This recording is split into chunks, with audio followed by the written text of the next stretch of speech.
the things with Sean, and I, I don't want to talk about this stupid motherfucker the whole time. I fucking kind of hate him, but what I'll say is, Sean came out here and he taught. Did you guys get into the Next Action Star thing? Yeah. So I mean, you got to understand like what that was. He came out here, and Sean, in DC, there's no frame of reference. You want to be an actor, that doesn't exist where we're from. There's nobody really knows what that kind of means. And Sean came out here really with nothing. He gets on this TV show right in the beginning, right in the sort of birth of reality TV, right when American Idol was starting. And they wanted to do like an American Idol. And anyway, this is my fucking version of your story, so you just deal with it, dude. So, right in the beginning of reality TV, he gets on basically the American Idol, but for actors, for action stars. And the criteria was that you could have no real TV experience. So he came out here just being a fighter. Coming out here, he wanted to act. He had done some things back in DC. He gets on that show, and in that show gets to star in a 2-hour movie aired on NBC, directed by Joe. Is that right? Produced by fucking Joe. Good enough, right? But that is a huge gig, man, for somebody coming out to LA with nothing. It's huge. Sean gets on this thing, and he wins the whole fucking thing. And they had to put him in hiding so he wouldn't tell anybody, because everybody thought this show was going to be the next American Idol. What it was doing for, I don't know, Kelly Clarkson, all these people, was going to do for these action stars. And this dude just came in and won the whole fucking thing. And to me, I didn't even know that he had won it. I just knew that he did it. For me, that was the biggest celebrity. That was the coolest shit. I mean, when I first came out here, I would go to nightclubs and I'd be like, hey man, I'm with the dude from fucking, Next Action Star and shit. The show hadn't even come out, but I thought in my idiot mind that was, the end all and be all, and he came and he won it. They put him in hiding, and, they secured holding deals with him. They ICM came in and represented him, and he was poised to be this huge action star.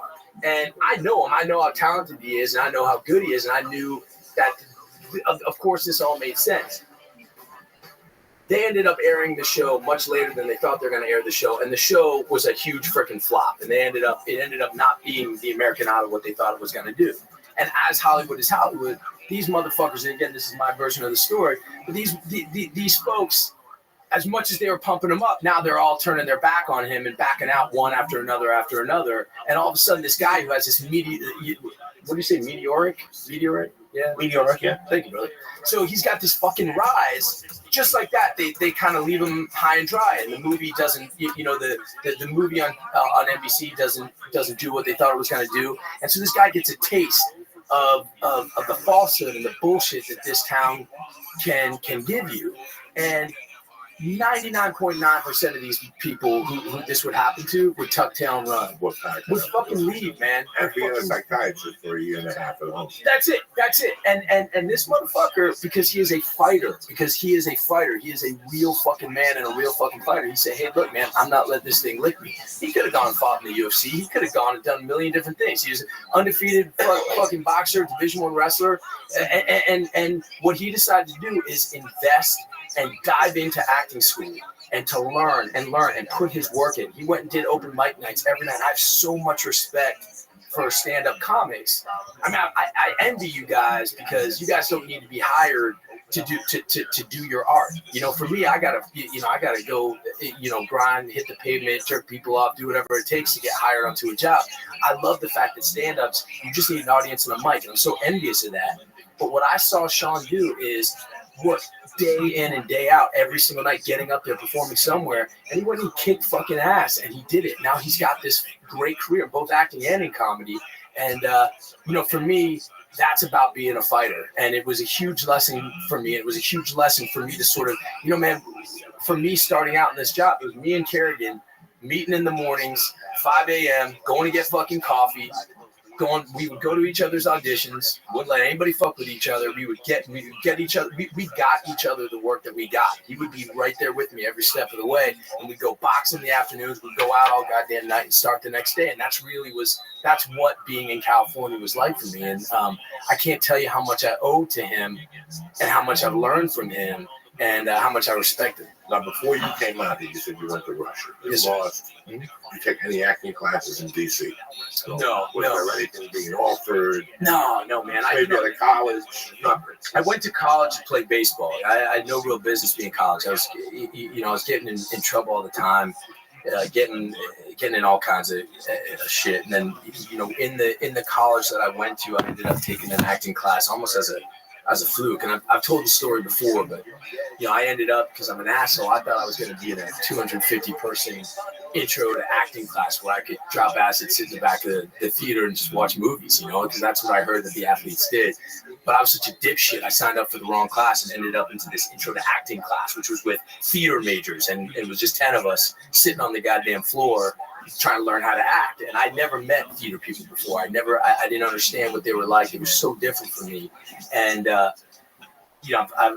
the first assignment, I've told this story before, so I'll try to be brief, but the first assignment was to bring in something that you cared about and share it with the rest of the class. And I remember the first girl, she got up, she had a Blues Traveler CD that her boyfriend had given her, and she's sharing that with the rest of the class, talking about it, and she's crying her eyes out. I'm like, this is the weirdest fucking girl I've ever, why is she crying in front of all these fucking people? And then the next person had a teddy bear, they're crying their eyes out, talking about it. And, it was just like a game of show and tell on steroids, and slowly but surely it was working itself to me, and I'd forgotten to bring it. So I knew I was going to a fall baseball practice right afterwards. And I had my catcher's glove.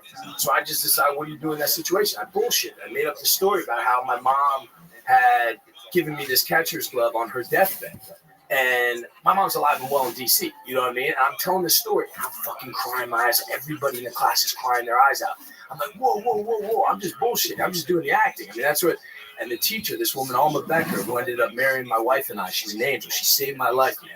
She excused the class and she pulled me aside. She ripped me apart for, violating the sanctity of her studio. But then she said, hey, man, you fucking have something and you need to audition for this play. And she put me in my first play, and I found it. And then when I couldn't finish college because I was always getting in trouble and it just wasn't working out, she was the one that said, hey, listen, the best. I went to her, and I didn't think acting would be any different than being a lawyer, being a plumber, being a doctor. What are the steps? That's how stupid I was. Like, what are the steps that you have to take to make that happen? And she said, look, if I was you, if I was a young actor, I would audition for the Moscow Art Theater, the best theater school in the world. And I think deep down she knew she needed to get me away from all my craziness and my knucklehead friends and the people that were sort of made. I was doing the crazy shit that I was doing with. And I ended up moving to Russia, man. And I was there for about 2 years. And, Moscow in the late 90s, that shit opened my world up. It taught me so much about being an artist. And it was the first place, to be an actor in Russia. It's a very masculine profession, man. It's not like here. It's not like the people I grew up, and it's stupid. They look at being an artist, and they look down on it like it's a weak profession. Like it's not a profession of building and putting in work and craftsmanship and sweat and tears. And in Russia, you go around, they have statues on every street corner of playwrights and of poets and of actors. And being an artist is something that's celebrated and revered because of how much work it takes and how strong you need to be and how much you need to experience life and investigate every fucking nook and cranny of life. And you need to go live among all kinds of people. They understand that. And it's a brutal school and a brutal profession, and they get that and they celebrate that. And I just thank God that Alma sent me there, and that's where I got to sort of cut my teeth, because that made me who I am. There's no way I'd be doing this shit. We've been acting since day one. Jesus left Chicago, but the guy that honed in the acting was Stanislavski. That's it, and that's the school that I went to. The school you went. Yeah. So it's like teaching Stanislavski, and I remember that then. They came to the United States, and like 3 of them broke off. Yeah. Stella Adler, Meisner, the guy that played The Godfather. Yeah, Lee Strasberg. Yeah, so basically a group theater. Yeah, it became like a group theater and stuff like that, which has always been very interesting to me. So you are considered a method actor. Look, man. You know what that is? The crazy shit is acting is, I don't want to give a fucking history lesson, but when Stanislavski, for them to take that trip, it had to be sanctioned by the government, right? So in 1933, they went on a world tour with a play called The Seagull, which is one of Chekhov's most famous plays. Stanislavski starred in it and he directed it. And they went to Europe. Not to interrupt you. When you went to Russia, did you learn how to act in Russian, or did they speak American? I'm just curious. So everybody in my class spoke Russian. They're all Russian. I spoke English, but the whole point was that if the acting's good, I went to go see the theater every night in Russian. I understood every fucking. If it's good, if the acting's good, and you're playing what you're going for clearly and with all your heart, you'll know exactly what's going on. I believe that. You don't need the language; it doesn't fucking matter. I truly believe and your first year there, you don't speak any text. It's all about getting your body right and your mind right, and learning how to play actions with people, learning to connect with people, learning how to build an ensemble with people. But when they were doing this world tour of this play, it was the first time ever. What acting was up until that point was presentation. So it was going to the front of the stage and proclaiming to the audience, and everybody looking straight out. And then what Stanislavski did is he started out, the play starts and everybody's got their back to the audience. They're really drinking tea. They're talking to each other, not talking to the audience. That shit blew fucking people's minds. Realism blew fucking people's minds. And so the whole thing about method and, it gets so, like, I feel like bastardizing nowadays. It's like all these people, they just want to wear being a method actor. It's like a badge of courage, I fucking got my leg bit off by a shark because I'm going to be in a movie about fucking fish. It's like everybody wants to fucking show how hard they work. But, for me, what method acting really means is just an absolute commitment to being truthful, and to not, to knowing it and to understanding it and putting it in your heart enough that it's you and this other person. You guys are soldiers for a story that you're working on together. And it's not about doing a whole bunch of acting. It's not about sort of showing anything. It's about being right there. And whatever it takes for you to get there, that's your method. I always loved, like when I got here, I was a dirty stand-up comic. I don't know about nothing. You go to the comedy store, you do comedy, and somebody comes and talks to you one day about being on TV. But then I heard about bad acting, so I started taking acting classes.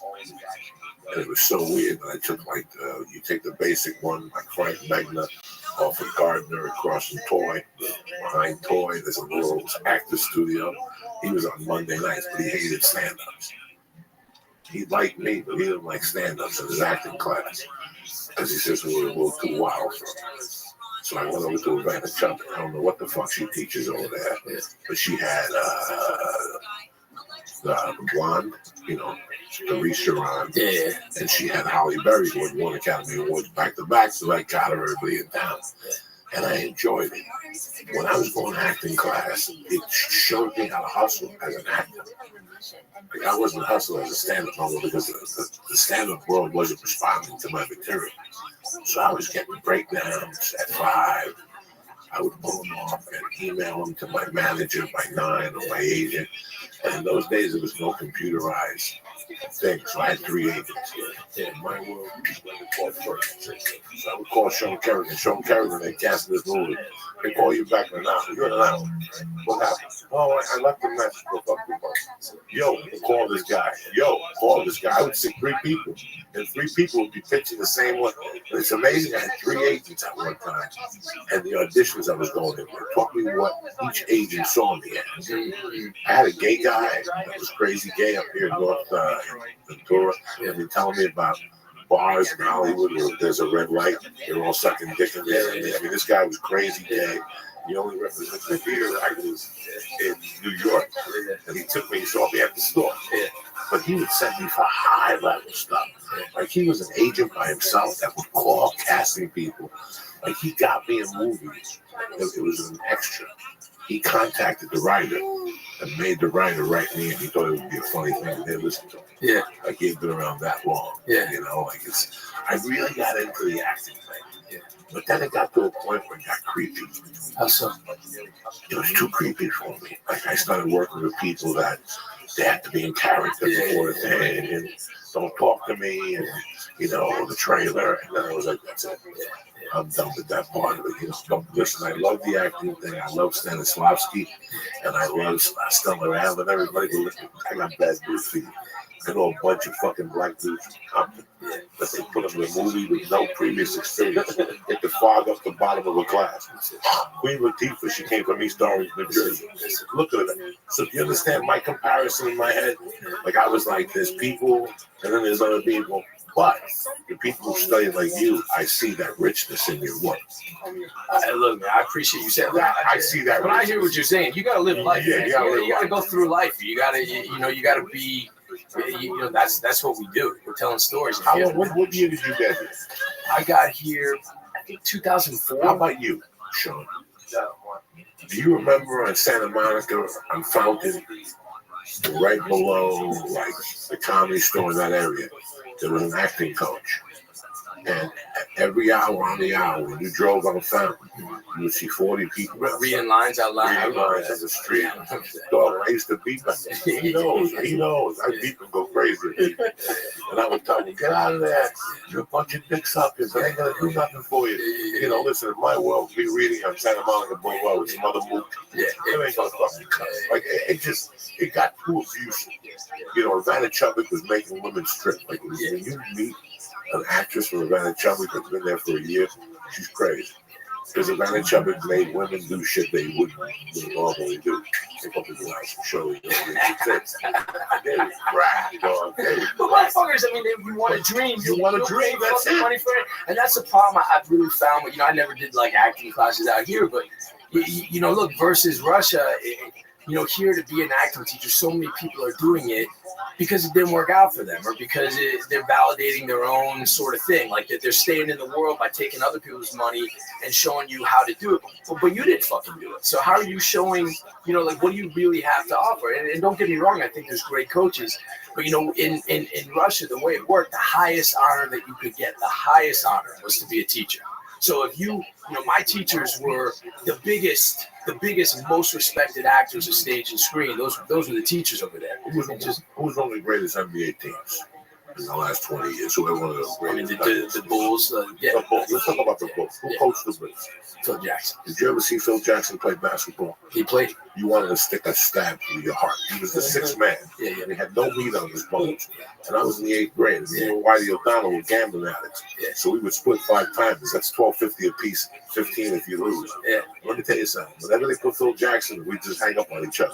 Like we were kids. And we watched the fucking whole game on the phone. And we were like, come on, they're going to cover the spread. Yeah. And all of a sudden, hold on, substitute Phil Jackson. Fuck! And he would hang up the phone because he'd always blow it. He was the best sixth man in the league. Yeah. He had no bones to him. Yeah. Just because you're not a good player doesn't mean I believe that. There's a lot of things about me that I've seen it. I've seen guys that are not great comedians. But when you talk to them, they have great comedy knowledge, and you'll learn something. They just didn't know how to express it. Sure. Phil Jackson, every time they put him in, I just hung up on Whitey. Whitey, go fuck your mother. You cocksucker making me bet the Knicks. You fuck. I thought he was hurt. You know what I'm saying? I thought he was hurt. Jesus Christ. But look what he went on to do with 2 teams. He came out the Lakers for a while or something. So that, I didn't mind that. There was one particular guy in town, and I want to give him up. He taught me for like 6 months, and then he booked the cold case. It was the worst episode of cold case they ever made. Like, he kept calling me, when are you coming back? Never. And I just hung up the phone. Like, I had the craziest acting teacher. I had a gay guy that had the hit. And he would coach me for 20 hours a coach. He was the best coach ever. Wow. He started getting me callbacks. In those days when you went to callbacks, Travolta was in the room. Danny DeVito was in the room. Like, in callback, he would just show up for a callback, but the actors were in the room. And my hands would go in there, and the sides would shake. You remember those days, Chef Carrigan? And they're like, okay, calm down. Just read it how it is. You know what I'm saying? Like, it's such a process. But you said, fuck, I'm going to Moscow. Like, fuck New York. Fuck those dick suckers. Fuck LA and those dick suckers. I'm taking them right to the Hoover too. That's like going to Muay Thai land. That's like going to Thailand and following that perverted coach into the cave.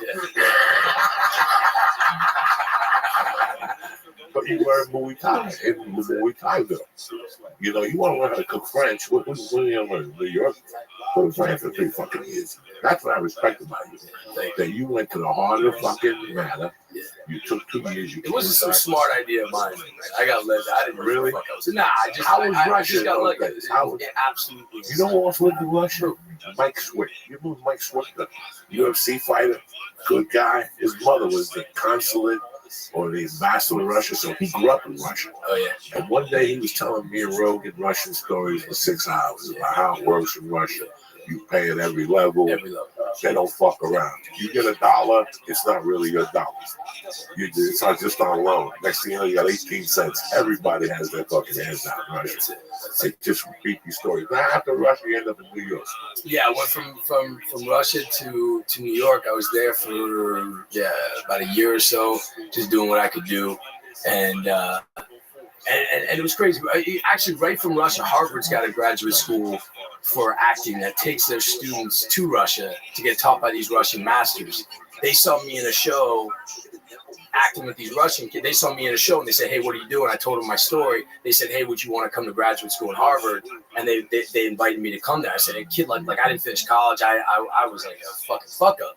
And I said, "Yeah, man, of course I'll do that." So I actually went from Russia then to Boston. I lived in Boston for 2 years studying there, and then went back to Russia, but this time as a Harvard student. How were you making a living doing it?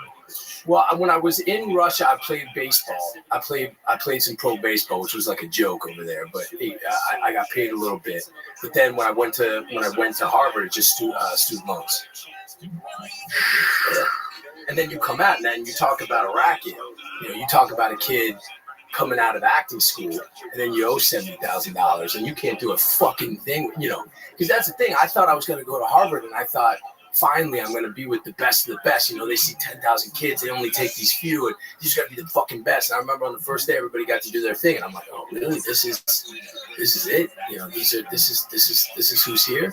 And for a lot of these kids, they never had a chance. But it's a racket. They actually closed the school down there because they were ripping people off. Because you saw the amount of loans that people took off, and no one was making any money in the field.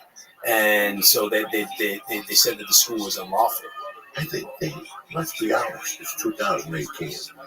They do it till you're here. You get out of college, one night you watch Saturday Night Live with your fraternity boys, and you're like, that's what I want to do. I saw it for years. When I went to Improv Olympics to take writing classes, I just signed up to take a sketch writing class to learn how to write sketches. And I was surrounded by kids that were living off of credit cards. Their dad sent them out here on a tweet, like their dad's owned the biggest tomato company in like Jersey. But said, okay, give you a credit card, you go out there, and they're at the Groundling, they're at Havana Chubbuck, they're taking voice classes, and everybody's telling them not to go out and audition. Like, don't go out and auditions, like, I tell you to. And they're like, okay. Like, I wasn't even in acting class, and I was taking chances of audition. I was telling you, the shit I booked the first 2 times, I didn't even know was get on the mark or stand on the mark. I didn't know action or direct. I didn't know nothing. The first job I went, they told me to go to the hair and makeup trailer. I didn't know what the fuck a hair and makeup trailer. Poppy Montgomery, I walked right into her trailer, man. She was changing. She's like, "Get out, you motherfucker!" and threw a fucking shoe at my head. That was they loved. Oh my God, it's beautiful. Yeah, I took an extra second. Yeah, actually. That was a TV show. Yeah. Like, I think the hardest thing, and I did not discuss it in the show, the hardest acting job I ever had in LA, and if I wouldn't have had the chops, I would have got fired the first day with soap opera. Yeah. That's the hardest thing, because nobody talks to you. It's like you have the flu. You walk into ABC, you sign in, they tell you to go to locker room 12, you go to locker room 12, some chick comes in and says, read the teleprompter. It'll tell you, what are you talking about? The teleprompter will tell you when to come out. And they'll say, it's scene 34, rehearse. You go out there, you rehearse, and next thing you know, they're like, go. That's what I couldn't do. Oh my God. Fucking no joke. I was like, we ain't fucking around. Then I had another scene like, stay close. And I'm like, stay close means an hour and a half. Yeah. What? Yeah. Shit. Both soap operas I shot, I was in at 8 and out by 9:30. Like, really, guys? Yeah, we don't play here. This is 4 cameras, fast moving train. I would have never. And you know, like when you in a movie, you go, okay, action. Your line is like, I told you not to fucking touch the dog. Yeah. You don't even play that shit. They don't even start from my toes. They start where? The dog. Yeah, go. No, start from the dog. No, not from the top. No, the dog. The dog. Okay, cut. That was beautiful. Thank you very much for coming in. They blow a whistle, and you're out of there. Fuck out of there. You get the thing. They take your scarf off. I never saw nothing like that in my life. Like, I was not. If I would have got here off the boat and been prepared and been hired in a soap opera, I would have got fired. I got fired my second job. Telemundo. They hired me as a Cuban doorman. I went in and talked to the street Cuban. And they all looked at each other and went out for lunch. And before you come back, you got a page from Daniel Hoff saying, don't even go back, they're going to pay you for the day. And they paid for my after. After was $8.50 back then. And they paid for my after. That's always great, getting fucking fired. Yeah, I got fired. Now let me ask you this, because I looked at the IMDb, the Wikipedia. How long did you do Tina and Tony's wedding for? I didn't do that. I did the movie. I didn't do the play. Oh, I did the movie in New York. That was my first. When did the movie fucking come out? Yeah, you didn't see it. It didn't come out. Yeah. It didn't come out? Nothing happened. Listen, I did that for 1 week. Oh, did you? I was in Seattle, and the guy came up to me, I need to talk to you. And we want to make you the host of the thing. The guy that's the host. It was nothing. It was like $75 a week. Yeah. 4 shows. You got to eat shitty spaghetti. Oh, yeah. You got to follow him into the bathroom, taking a piss, making conversation. Yeah, it's crazy. Fucking horrid. Yeah. And they said, just do Wednesday through Sunday and let us know on Sunday. No, I told them on Saturday. You ain't going to see my Cuban. What do you mean? We got a replacement. You're going to ruin it. For what? The Tony and Tina's in New York or here? Tina and Tony's in Seattle. In Seattle. I'll tell you what, brother. I auditioned for that shit in D.C. like 3 times. I wanted to be in that place. In the play. Oh, yeah. I mean, if I get paid to act at that point, you pay me anything, I'll do it. You know what I mean? It was interactive, though. It was interactive. Very interactive. You got to go to the table. The whole fucking thing. It drove me crazy. It drove me fucking out. Like, I was like, I'm done with my career because I'm quitting this job. I've never had nothing. Who gives a fuck about Tina and Tony? How long did you take 2 years in New York? Were you booking anything in New York? I was doing all right, man. I was doing like some, I did like the Law and Orders and stuff like that. And I was getting enough that, to me, I was getting enough that I would go in and I would do well, so people would sort of have me back, kind of thing. But it was strange, man. Just like you, I was so green, and I had no idea what acting on camera really was about. I used to wake up every single morning. I'd get up, and at 5 a.m. every morning, they do something called EPAs, Equity Principal Auditions, where you could sign up. It was an open call every single morning. And for me, I just wanted to get better at audition. I guess it's like for you guys going to open mics. So I would get up, and it's just they would take the first 200 people, and it's people without agents. So every morning, and I don't know if they still do it, but you can get there. And if you're the first 200, the door opens at 5, and by 5:30, you got 200 people there. And every single morning, I'd go and I would just do my monologues in front of people. And for that just to sort of exercise and see what that was like, and just perform a little bit. So I was doing that. I got a couple jobs off of that, and I started doing. I did Tony and Tina's. I did a few shows here and there, but then I remember there was. I really wanted to move to Los Angeles. I was with an agency that had an LA office, and my brother was living out here. One of my best friends was living out here, and so I told my agent I really wanted to come out there, and they said, "Well, you don't have enough credits. We can't represent you out here." So I said, "You just let me know when an LA agent comes to the office." One day he calls me up. There's an LA agent in the office. I went right up to like an asshole. I said, "Hey, listen, you're saying you can't represent me in LA. So here's the thing. Let's just go in that room and let me just do this monologue for you. And if after that I do that monologue, you tell me you can't represent me, I'll leave you alone. But I just want to give it a shot." So we go into the room and I do the monologue. She says, "You got an agent in LA. You got it." And I went and did a play, got rid of all my shit. Marty Rosenzweig, right? And I went and did a play up in Portland, Maine, and when I was done, I was moving to LA, and I called her up and I said, "Hey, it's me. Remember, I just want to make sure everything's set because I'm coming out there." She goes, "Yeah, you don't have enough credits. We can't represent you out there." I go, "No, I'm the fucking guy from the fucking monologue. Remember, I'm that guy." And she's like, "Yeah, you don't have enough credits." So I had a ticket out to LA. My brother got me a ticket because it was one of those weekends where it was like so fucking cold in New York. They say you can't even go outside. I called my brother. I'm like, "What are you doing?" He's like, "Yeah, we're just getting high by the pool." God, I'm gonna fucking be out there so bad. He sent me a ticket. I go out and I visit him for the weekend. And after the weekend, I'd gone out messing around with them all fucking night. And I'd lost my credit card. I'd lost my ID, so I couldn't fly back. The next day, my New York agent gets me an audition in LA for a pilot. I end up testing for the pilot. Now all of a sudden they want to represent me. So I had an agent. I just never went back. Left all my shit there. I just never went back. That was it. That's it. No looking back. No looking back. You've been here. What year was that? That was like 2003, 2000. And how was business then? 2000? It was rough, man. I mean, look, those first couple years. I mean, I remember my wife. She was my girlfriend then. She's an ICU trauma nurse. And, I would come home sometimes and I'd just be like, look, baby, this ain't gonna fucking work for me. Like, it just ain't happening, you know. It's and I'd be like, you know, I'd be sitting there crying in my pillow, you know, like this just after all this shit, after all this work, it's just not gonna happen, you know. And then she tells me about her day of like scooping some guy's brains back in his head, or telling some little girl she's never gonna see her dad again, and she basically gave me a look like, fucking buck the fuck up, motherfucker, you know, stop that shit. And it was about, you know, there was about a year there where it was really, really rough, and then, you know, I started work now and then. I started getting. Did you generate any work on your own these times? You said, "Thank you, Mr. Agent." I did what you were talking about. I was vicious about being on those breakdowns, and I was vicious about. I mean, I would just go to casting offices where they were casting things, and even if I didn't have an audition, I would just look. The one thing I will say, I was very confident. So I would go in and I would say, "Look, I know I'm not on any list. I know you're not supposed to see me today, but I'll just fucking wait here.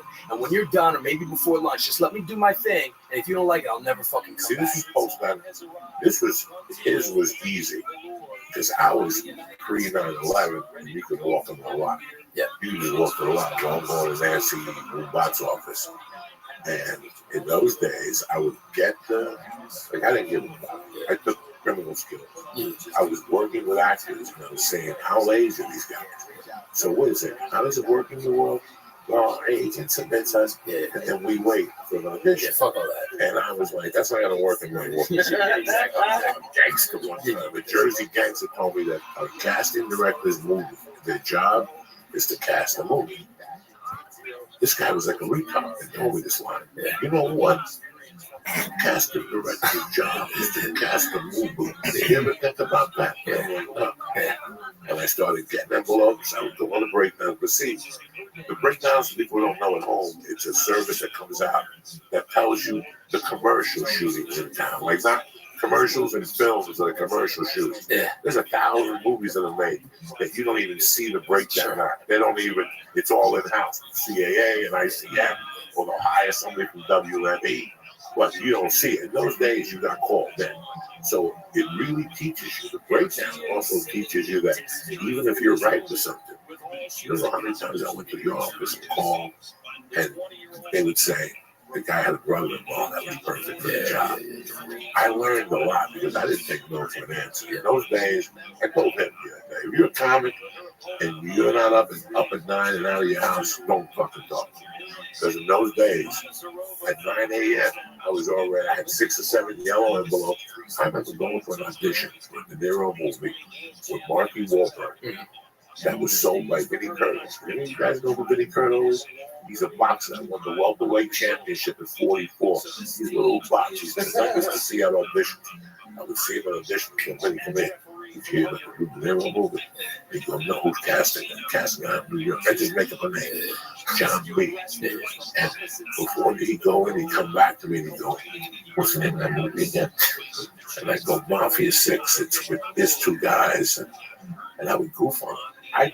I'd go home and he'd call me and go, what's the name of the movie again? The Joe Rogan Story. It's directed by John Bernthal.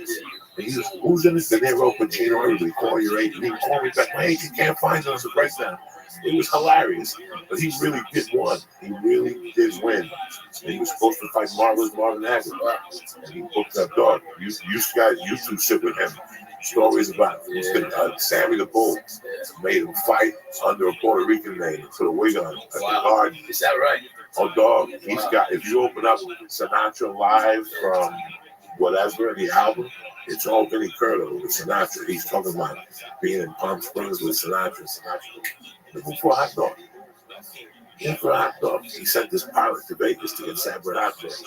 And he goes, when he came back, and Vinnie Curtis, he's a boxer. He's like, when he came back, he was cooking these hot dogs. And I did the math in my head. Those hot dogs must have cost $8,000 a piece to go get.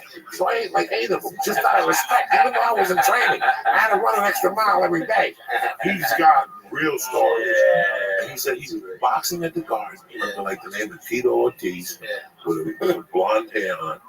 And that Sinatra walked in. And Sinatra looked at him and goes, Vinny, you ain't no fucking spick. Get the fuck out of that fucking ring right now.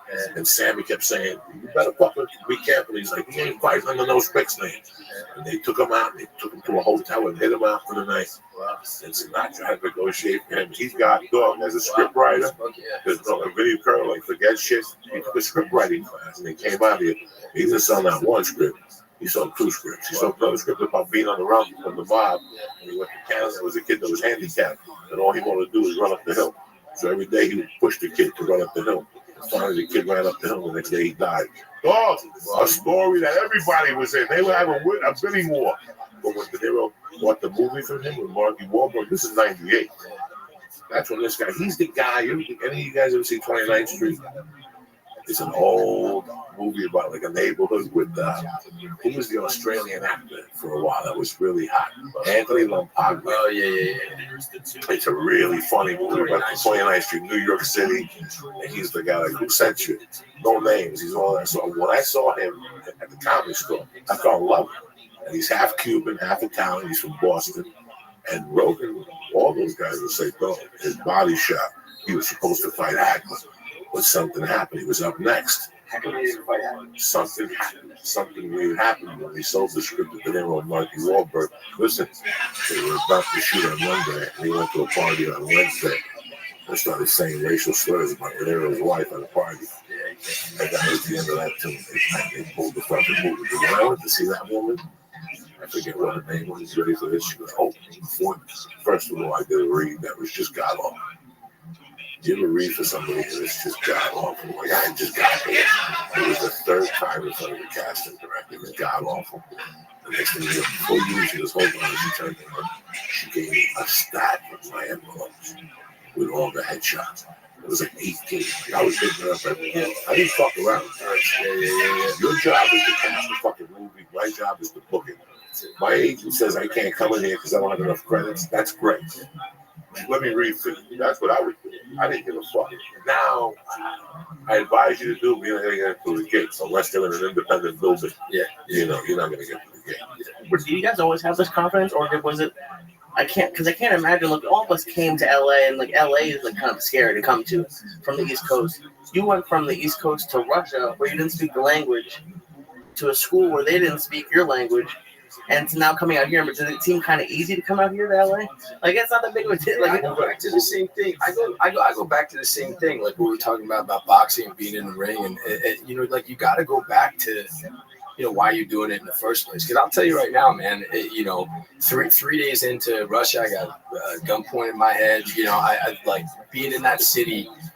You know, seeing, seeing how far. First of all, seeing the Russian kids, seeing. You know, if you make it through that school, it's not like schools here. If you make it through that school, you're going to work. Like, they see 10,000 kids, they take 100, and then they cut it in half each year. And then they only graduate 10 kids. And those 10 kids, in their 4th year, when they show up at the theater each night, all they do is perform in their 4th year. And when they show up each night, they're told which of 10 plays they're going to do and which role they're going to play. And it could be male or female. So they don't know whether they're doing West Side Story or they're doing Hamlet or they know everything. They know everything stone fucking cold. And so, you know, for me, like when I would run into trouble and when I would sort of, I mean, even now, you know, I mean, there's times where I run up against walls. I go back and I think about why am I doing this in the first place? I think about experiences I've had where there have been more people on stage than in the audience. And we fucking ripped, man. We ripped. We put everything we had into it. And, you know, it's like if you can get through all those times, you can get through all this. And shit, I'm doing a movie right now. Fucking Christian Bale, Matt Damon, huge director. You know, I got, you know, it's an amazing opportunity. Sean came and visited me on set. My first week, I'd gone right from Punisher into that. And I was nervous as all hell. I was a mess. I wasn't myself. And he said, hey, motherfucker. Be you, goddammit. Like, be who the fuck you are. You're going in like this. I got an open palm now for all you people in fucking podcast land. And he close your fucking fist and go in there and be who the fuck you are. And that shit totally changed everything for me on this. You know, so we're all human, you know, but I will say, you know, for me, I had, when I look back, if I saw a kid sort of in my position when I was first starting, I would say you have you're a fucking goofball, man. You got way too much confidence. I mean, I would go in and I would do things that I would never advise somebody trying to be an actor to do. I mean, I literally would walk into any room, say anything, say I could do things that I couldn't necessarily do. I was just balls to the wall. There's no way you were going to tell me that. No way. And we have this conversation. This is a recurring thing because last year I started going back to open mics. I was a little disillusioned with stand-up because you started as a hobby, and then one day it becomes a business, and that just throws everything off. You know, like there's a script that you really want to do. You love the director, you love the material, but there's no money in the project, and your agent's telling you that you got a movie with Antonio Banderas that pays you $500,000, but you don't give a fuck about the $500,000. You really, really want to do this movie, so it becomes a business, and it sucks. It sucks being on a stage you don't want to be on.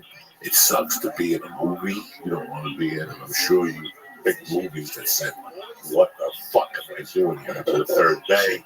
But my kid's going to eat next week. That's it. You know, your kid's going to eat next week. I started going back to open mics. I'm looking around. It's like if you went to acting class. Right. You told me next week I'm going to the $100 a month acting class, which is the bottom of the bag. And if you sat there, you're going to look around these people and say, how is every one of these people? And I've been doing comedy for 27 years. So I am every one of these people. I want to know what kept you going that fourth year. That's the question now after 27. Like I even did a podcast 2 weeks ago where I broke down the first 10 years of comedy because I'm still looking for the answer. Like, who the fuck told you that you had a chance? Like, who the fuck do you think you are? Yeah. Like, with stand up every 6 months, I was like, what am I doing? Yeah. I'm living in a basement. I'm barely paying my bills. I'm barely surviving. And then a headline that tells you, hey, man, that was a great fucking Those joke. little things, man. And you're like, okay. That's it. The bro got to fuck, you were killing me in the back. Or you're at a club and a headliner laughs. Or next thing you know, a headliner sees you and asks you to go on a weekend with them. Those little things. And then they go from being one a month, that's it, to 2 a month. Yeah. You're like, I'm still not making 11, you know, and then they go to 4 a month, you know. But that was my main question. Like, I want Anthony Robbins to fucking go into the mind and let us know at the 5-year mark what gave us the balls to go, you know what, I'm going to give this another year. Yeah. Like, for me, I kept saying 6 months, and then I would put a commercial, or Mitzi Shore would give me the 11:30 spot in the main room. Or it was always something. That's why the fuck you're doing it in the first place. You said it's why you're doing it. You know, I mean, like for me, man, you know, the experience of going in there, even if it's an audition that I never got, but going into a room and knowing I got every motherfucker in that room and they're feeling something. That's why we're not doing it for the money. We're not doing it for anything else. And how blessed are we that we get to live a life that our entire purpose is to go after something that we'll never fucking get. We'll never fucking get there. And it's not about some crazy journey. I mean, it's not about some destination. It's about getting there. It's about chasing something out in front of you that you'll never attain. You can always get better. You can always learn, and you can always fucking fail. And you're really lucky to have that. You know, most people don't get that. Most people don't get to throw everything on the line and have that. I mean, for what you guys do, going up there, you can fucking bomb and embarrass the fuck out of yourself every night, man. And I thought I would go watch him in the beginning. I would be a nervous fucking. I would be a mess. And this is a guy. And let me tell you something. He will beat the fuck out of everyone in here, and it didn't matter. It didn't matter at all. I'm like, it's fucking Sean Carey. It's like it didn't. I was so nervous for him. I was like, oh my god, look at him up there. Oh fuck it. He would start like, I don't know. Okay, that was okay. And you know, people would laugh, and people wouldn't be laughing, or people would be talking. I swear to God, I was gonna get fucking locked up again. I was gonna kill them for fucking talking during his set. You know what I mean? Yeah, it's crazy. And you know, but look, every time you step on set, you've got that. You run that risk. Every take, you run the risk of fucking failing, and that's awesome. Because a lot of people don't get that, man. A lot of people don't get that. Fuck all the money, fuck all the other bullshit. That's why we do this. You know, when I was a kid, I used to read this book in the doctor's office, a Babe Ruth book, and it was like a little fucking cartoon book. And I remember there was this picture of Babe Ruth, and he was fat as hell, and he was leaning up against the ball field, and he was eating a hot dog. He was talking to some kid. He said, "Hey kid, I got it all figured out." He said, "What's that?" He said, "I get paid to play baseball and eat hot dogs." And that stuck with me, man. I was like, wow, he gets paid to do the two things he fucking loves: eat baseball or fucking eat hot dogs and play baseball. You know what I mean? And there's something that you're blessed if you're in that position. Where you are in your journey, who gives a fuck? You're on your journey. You know what I'm saying? It doesn't matter. No, it couldn't be. I mean, I couldn't imagine not doing stand-up, waking up one day when you're 52, working as a general manager. I got nothing against the working man. I'm just saying that you didn't go for your dream. Even if it was a little tiny dream, what a shit life you had, because you lived your life scared. If you knew it. I mean, some people, they don't, like, I think some people's dream is to, who knows what somebody's dream is, you know what I mean? Some people's dream is to raise a family. Some people's dream is to travel the world. But if you're sick enough to have a dream like this one, you better fucking go after it with everything you got. You better fucking go, because I think you're right. I think if you pull off on that, if you take your foot off the accelerator on that, you'll never, you'll never. And I don't know, because I haven't done it. But I think that the thing that we fear is shit. I just didn't give anything here. I just didn't leave it all on the table. And that's an all. It's like what De Niro says in Rothschild. Wasted talent, man. Nothing worse. No bigger tragedy. You know what I mean? So you punched it around this town until Walking Dead. Do you think Walking Dead was the beginning? Man, it was really two things sort of happening in unison. Venues for the 2028 Summer Olympics in LA. San Francisco software company Autodesk is under contract to design. What's up, Tommy Boy Pimp? How you living, G? The software can generate complex 3D schematics in a matter of minutes. And Disney is hiking prices on its. Yo, dog, does everybody remember when Rabbi would talk to Tommy Boy and Tommy Boy would be like, "What up, Rabbi?" We're gonna head over to the 5. Okay. Well, shout out to Tommy Boy. You're amazing. You have bad eyesight and the world's always blurry. You go to Dr. Charles Manger at Saddleback Eye Center. That's what I did. I had bad eyesight from the day I was born. And Dr. Manger now has the Wave Light LASIK exam. It is the newest, most advanced technology ever. He'll measure your eyes 22,000 times, just like that. And he's got breakthrough precision to give you the most accurate analysis than ever before. I will give you a Wave Light LASIK exam before the first 14 callers. You dial Saddleback Eye Center in seconds. And you'll get your nearsightedness, farsightedness, astigmatism, or need for reading glasses cured. A free Wave Light LASIK exam is yours. You call Dr. Manger now at 866-559-4444, 866-559-4444, 866-559-4444. Southline weather from KFI, taking it cooler tomorrow, 70s to the triple digits. This report brought to you by waterheatersonly.com. From the Southern California Toyota Dealers Traffic Center, let's go places when you crash on the 5 in Burbank. This was on the southbound side coming up on Alameda Avenue. Everything's just been rolled to the right shoulder. The delays are pretty messy getting away from Olive beyond the crash. And the drive has a slight opening and then on the brakes ahead in Los Feliz from Los Feliz Boulevard. It stretches to the 605. Riverside with Mike O'Brien, KFI in the sky. Angel, we've had a big mess here at the 91 westbound at Adams Auto Center. What up, Roger Kick? How you living, Pimp? It's basically a collector lane between the on-ramp and the off-ramp, but it's still getting a ton of attention. Unusual slowing now back into downtown Riverside. Now they're looking at losing a bit of that 91 eastbound. That's going to be slowing coming out of Corona. But if you are heading into Corona out of Orange County, already in the slammer there. That 91 eastbound, that's jamming up just about where you can in church scales. Real tough over the Green River. Mike O'Brien, KFI in the sky. With Southern California's only airborne traffic reports, I'm Angel Martinez. The final week from Paris. The 20 years round is over for the Americans. The 800 still awards for one and only. Bring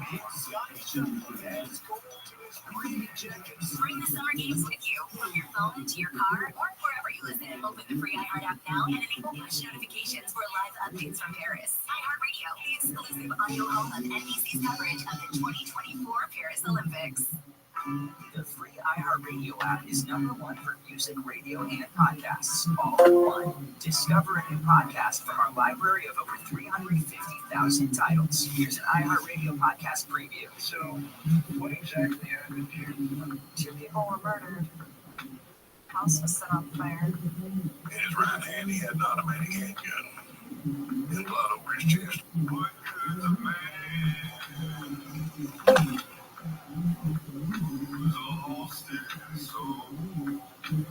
I'm not really afraid of anything, but I'm crazy.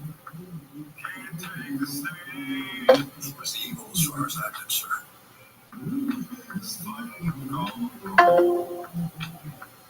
Everybody joins the club. He has 6 months. Yo, what up, pimp? How you living? Save Megertalusk. Can you hear me, dog? For almost 40 years. And I was told that my life depended on disappearing. But now, I'm done hiding. The Justice Department's Witness Protection Program has been plagued with trouble. From C13 Originals, a division of Cadence 13, and the creators of Fruit of Evil, comes a new podcast about the stories and family we can't escape. Daddy, love you. My official birthday party. Welcome to Relative Unknown. Butch, why did you join the I joined because of a brotherhood. Our kids would be Hell's Angels, and something that we'd all grow and be proud of. Download Relative Unknown for free now wherever you get your shows. Listen and follow this podcast for free on the iHeartRadio app. #1 for music, radio, and podcasts, all in one. All the good stuff, yeah. Camps keeps you on top of pop culture. Dust has settled, and we can report on some of the box office records that Deadpool and Wolverine shattered in its first weekend, starting with the best R-rated debut ever, both in North America and globally, and the best worldwide start since Avatar: The Way of Water.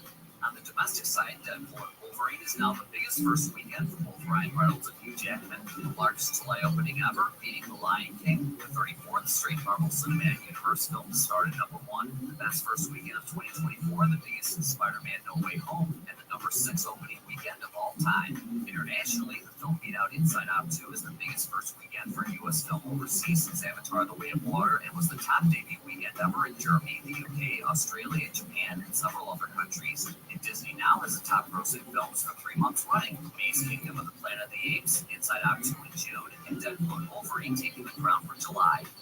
Alright, and that's what's poppin' at Camps on iHeartRadio. Southwest Airlines was not affected for that outage. The reason why, Windows 3. Some sort of brand of injustice, I need to insert myself and say, hey man, don't you fuck with that motherfucker. Now don't get me wrong, you're not gonna mess with my wife, you're not gonna mess with my kids and my friends, but I'm not going around with this I think we're confused, man. I think we're confused that we feel like as men we need to go prove ourselves all the time, and we need to assert ourselves. And to me, honestly, there's actually nothing less manly than being the loudest voice in the room. And what I came to figure out, literally a year later on July 3rd, 2010, I remember I ended up writing a letter. I never sent it to the guy. I wrote a letter to that guy that I knocked out. And I remember thinking and realizing that was me and not to get too trippy, but that was me that I knocked out. That was the old version of me, man. I saw shit in him. I saw behavior in him. I saw a brashness and a loudness and a disrespect in him that I'd seen in the younger version of myself. I was done with that guy, man. I was done with that guy. And, that event ended up really changing my life right there along with Walking Dead. And I think I don't have one without the other. It's so weird how a negative turned into a positive. If you can make it, man. I still in a jail cell with a fucking Armani suit on with handcuffs on. And they just gave me 6 years. I'm like, that's it. This is it. and I went to sleep. After I got sentenced, I just laid my head down and fell asleep for 3 or 4 hours. I was done. And it took me more years to get peace. But you're absolutely right. There's nothing better than a peaceful man. Ever since I shot that Netflix thing in June, everything changed. Especially comedy-wise. I'm a better comic because I'm at peace now. I really don't give a fuck for a bomb or whatever the fuck they think. It's what I do today, you know. And I go home at night. It's so weird how was there a transition for you when peace came into your life and you figured something was missing? Have you ever had that? Look, man, I think anytime you give up anything, the first thing that happens is there's a big ass hole. You know, when I sort of gave up kind of being crazy and going out and doing all of these things, you know, I didn't know what the fuck to do with myself. I didn't know who I was. I didn't know if I could act. I didn't know if, unless I was the guy sort of bleeding out and being the craziest. And you can ask Kerry. I was the guy, man. I was the guy who was doing the crazy shit. And anything that people were down for, I was, hey, yeah, let's go. And when I gave that up, you know, the piece of my deal was I sort of was under this. I was under this deal with the prosecutor's office that I had 3 years where if I didn't need to be charged and I didn't need to be convicted, but if I was arrested in association with any kind of violence, it was a mandatory 10 years in LA County. And those 3 years, man, right after that, cold turkey stopped. Just stopped everything. And I didn't know I was really scared, man. I didn't believe in myself. I didn't know who the fuck I was. I wasn't, you know, being that guy. But you know, then you know that's life, man. That's growing up. It's like you start to get something new in. You don't know what the fuck it is, but you don't run from that. You run towards it. And I think it's weakness and cowardice to run back to what's familiar to you all the time. And I think especially if you're gonna be an artist, you gotta run to what scares you. You gotta run to what you don't do well. You gotta run. Else you're just doing the same shit over and over again. And fuck you, man. Like you got this opportunity. You got this opportunity to be a professional fucking artist. Like challenge yourself. You know? Yeah, fuck yeah. No, my dick gets hot. That's it, man. I go up there. You know, again, I always knew. You know, and it's dumb. I always knew from watching those stupid YouTube tapes that Leonard Skinner had something in their head. And in the documentary, they said our goal was to blow the band behind us out. And that's what my goal is now. As gentlemanly as I can do is if I'm at the comedy store, I'm destroying that thing. I don't care what comes out of my mouth no more. I'm not politically correct at all no more. It doesn't matter to me. I'm going to take you into my world. And that's what stand-up is, taking you into my world, you know. Not to get too much into that. And after Walking Dead, it hasn't stopped. Yeah, you know, I mean, Walking Dead was crazy, man, because, you know, we did this show that was, you know, look, man, it was a zombie show on AMC. I picked up. When you first read the fucking pilot, you're like, I fucking see it. No, man, when I read that pilot, this is the best shit I ever read. I mean, I auditioned for like a network show that would have solved all my money problems. It would have, that lawsuit, I would have been able to piss on that fucking lawsuit. It would have just gone away, and I auditioned for it, and I got the gig. It was a show that was in syndication. I would have been set forever. But I knew that I still had this Walking Dead audition. And I read that pilot. I said, that is the best script that I've ever read. That's the best pilot I've ever read. And I turned down the thing just to go do an audition. Like, people thought I was fucking out of my mind. But I went in and it happened and it worked. And you know, it was a very humble job. Nobody thought it was going to be big like it was. But, you know, you had a bunch of people there that all really believed in it and believed in the same thing. It was people pirates, man, badass actors, badass crew. You know, way out in the fucking woods in Atlanta. You know, there's no trailers and no craft service. You're just out there. People getting bit by spiders and snakes and shit like that. And it was just great. It was lightning in a bottle. And then it blew the fuck up. And next thing I know, I'm getting killed off it. So then bring back all that fear. And of course, you're a fucking loser. That's what you deserve. Like this was the fastest, you know, rise and fall. After 2 years, I could have been on a syndicated show. Now, you feel like that guy that turned down Friends. That's it, man. That fucking guy that walks around. That turned down Friends. Really? You should see yourself. You know what I'm saying? You should have been the next of one day. You know what I'm saying? That's it. You turned down Friends, you dumb fuck. That's it. I didn't like the creative freedom. Really? You fucking shut the fuck up. Yeah, but it's a blessing in disguise. It was the best thing that ever happened. Best thing that ever happened. Yeah, something happens, and now you're like me. Every time you do it, like every weekend, I swear to God, Every weekend, as I'm getting on the plane to come home, I'm like, I guarantee those people are going to call the club and they're going to cancel me at the next gig I'm going to. Even though I sold out the room, even though I killed them in my mind, I must have had one bad set one night, I didn't notch this together. I always think it's the last day.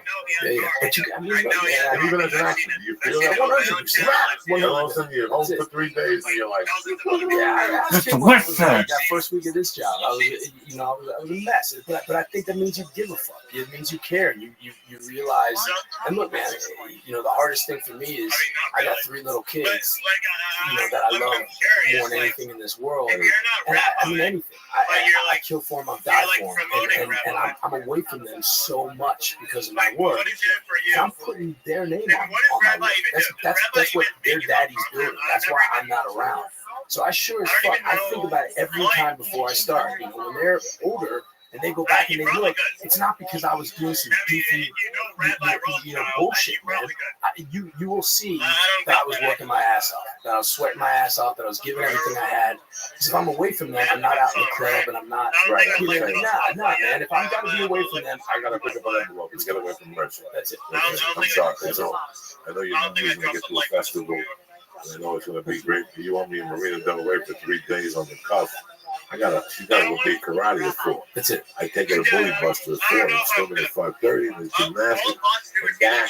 And that is, I live in this area here where people send their nannies to karate. There's a couple of kids at Bully Buster, a list goes out. Where's the parent? Here, I'm the piece of shit from Jersey. I grew up with a single mom. My mom snorted coke and drank. Well, my mom went involved in everything like this. You know what I'm saying? Like, she can't drive the kids to karate. No place I'd rather be. So with me, and me, there's times I'm on the computer and I'm on fire. I'm a big one, stone, put my finger in the ass, yoga, I like yoga pussy, and I'm going nuts. And she just walks in, puts her leg on my leg, and goes, Daddy, I'm on some superhero high. There's no hold on, let me write one more paragraph. I finished the sentence, like, hold on, let Dad do this. And I sit there and I put YouTube on for her. You know what? Whatever money I could have made that Thursday night in whatever city can't make up for that hour of sickness. Because after 30 minutes, you're like, you can't get this hour back. You're never going to get it back. I know. For me to be away from Mercy, it just takes a lot. Like tonight, I pick her up. We got 2 podcasts today. I pick her up at 5:30. We get a pizza tonight. We go swimming, pizza. We stop at Young Donuts. I told her to get her a donut. Tell her, Daddy, give me the blue one. Let's sit there and watch some movie about bumblebees. And she breaks the whole thing down. And God forbid I look away at the clock. She'll look bad and she'll turn you. I got one of those. It sits on the lap. So you have to watch it and then she'll look back and Daddy, that's the guy. I love that. And that you cannot, you look at, I'm sure you've got movies for the sons. Look at the kids. There was no attention. There was Guinness and premieres. You're special. You go to the front of the line because your daddy's in movies. But there was no real hanging out. I respect you, man. Thank you, man. And you fucking 1,001 ways. Just your passion for comedy, your passion for acting, how you treated me on the fucking film. Man, that movie, man. That movie. And it's great that he's coming today. He's coming today. When I got the audition for that, I looked, you did an audition. I got it from Dave Secor, right? The best. And we were with the same agent for a while. Oh, nice. Dave Secor used to wear bow ties. He's the best gay guy in the business. He wore bow ties. I would want to get into contact with a real rabbi, and I want to know if He called me up. He goes, they called you in. And I did the longest shot for PDC when I was doing an 8-ball every 2 hours. In fact, the producers pulled me aside and they can I get a brief? On that film? The longest shot. Oh, on the longest yard. Okay. I thought you guys sent me to the doctor. The police officer I had a fix for me and shit. I don't want to do that because then I don't want to open up my Discord to something. Pete Segal I had a don't know couple if I want to podcasts open up my Discord to something I don't want. You weren't my first choice. But I was like, you know what? Like, You go fuck if I open up my yourself. Discord to that, I had to separate us at the premiere. I don't know. was how it ended. I knew he didn't like me because There's a lot of you do what Adam Sandler. and a lot of people hate Rabbi. The director, and I'm sorry to say. I went with Adam. I had to go with Adam. You know, Adam was the one that hired me, so me and Pete had this never again. They didn't get smart, didn't call me in. And then when I saw the movie, I IMDb'd it, and Pete was the director. And go, I'm not going down there. I already said hi to Rabbi already. And then fucking, I go, who the fuck? I said hi to Rabbi. I want to speak to the real Rabbi, but I don't even know if you're affiliated with the real Rabbi. I don't even know if you're affiliated. He's still Puerto Rican. I know for years. I just tell him, you know, I pulled him aside. I talked to you for a second. I did the longest shot. I'll keep that in mind. I took don't care of those problems. Good for you. Good job. What are you talking about? It was Pete who called you. I'll keep that in So mind. that was it. Like, it was so. Rabbi does not After want that, to I work confronted him on the set of the longest shot. After that, we I haven't spoke. seen him in a while, actually. I told him he's got a great Twitter and he should come on. I think I'm coming out today. Nice. But no, we had a great time shooting that. Rabbi Did you say goodbye to how did you say goodbye to De Niro on there? Yes. Yeah, tell me about that. You know, yeah. Well, what was he like for you? For me, it came in the first day, and I did that one scene where he goes, "Are you my trainer or something?" I go that way. Yeah. Then the second scene was with you. Yeah. And you interrupt us, and he kept calling me a fat fuck, and after every take, he kept going, "I'm sorry." Yeah, he's so sweet. He's so sweet. He goes, "I won't use that word," and you get offended. I go, "You better fucking use it." Yeah. And then I had a scene where he was jumping rope, and I was busting his balls about his I kids. remember that, yeah. And then there was the last scene I shot when he was the best because LL Cool J kept calling him Benjamin Buttons. Yeah. He kept saying, "You Benjamin Buttons looking motherfucker," and all this shit. I'm like, wow. That's when he fires, whatever. Yeah. But I think as I was leaving that night, I went to his assistant first, his trainer. Sure. And that's something I learned that as soon as I left that movie, I started doing. Yeah. You know, after he did Raging Bull, he hired that trainer was the offensive, or he was the strength and conditioning coach of the Jets. Right. So De Niro hired him for the summer to be his coach for the Raging Bull to get him into physical shape, and he's worked for De Niro ever since. So Great guy. Great guy. So to get to De Niro, you kind of had to talk to him. And then but he started talking to me direct, you know. And I play, you know, when you talk to De Niro or anybody like that, your heart's breaking inside. You feel like jerking off and putting it on your face. You know what I'm saying? Like you just want to jerk off in your cup. There he is. Like I'm talking to De Niro. What up, big dog? How you living? There he is. How you living? What's up, big dog? It's Weasel, the legend of Kick. How are you? You're speaking with the one, the only, the Rabbi Rothschild. How you living, pimp? Can you hear me? Yo, dog. Can you hear me? Yo, what's going on? Oh, dude, that's from Who Framed Roger Rabbit. I fucking love that Weasel. Dude, that's amazing. I fucking love that movie. That Weasel is so badass. Dog, you're amazing. Weasel, can you fucking hear me?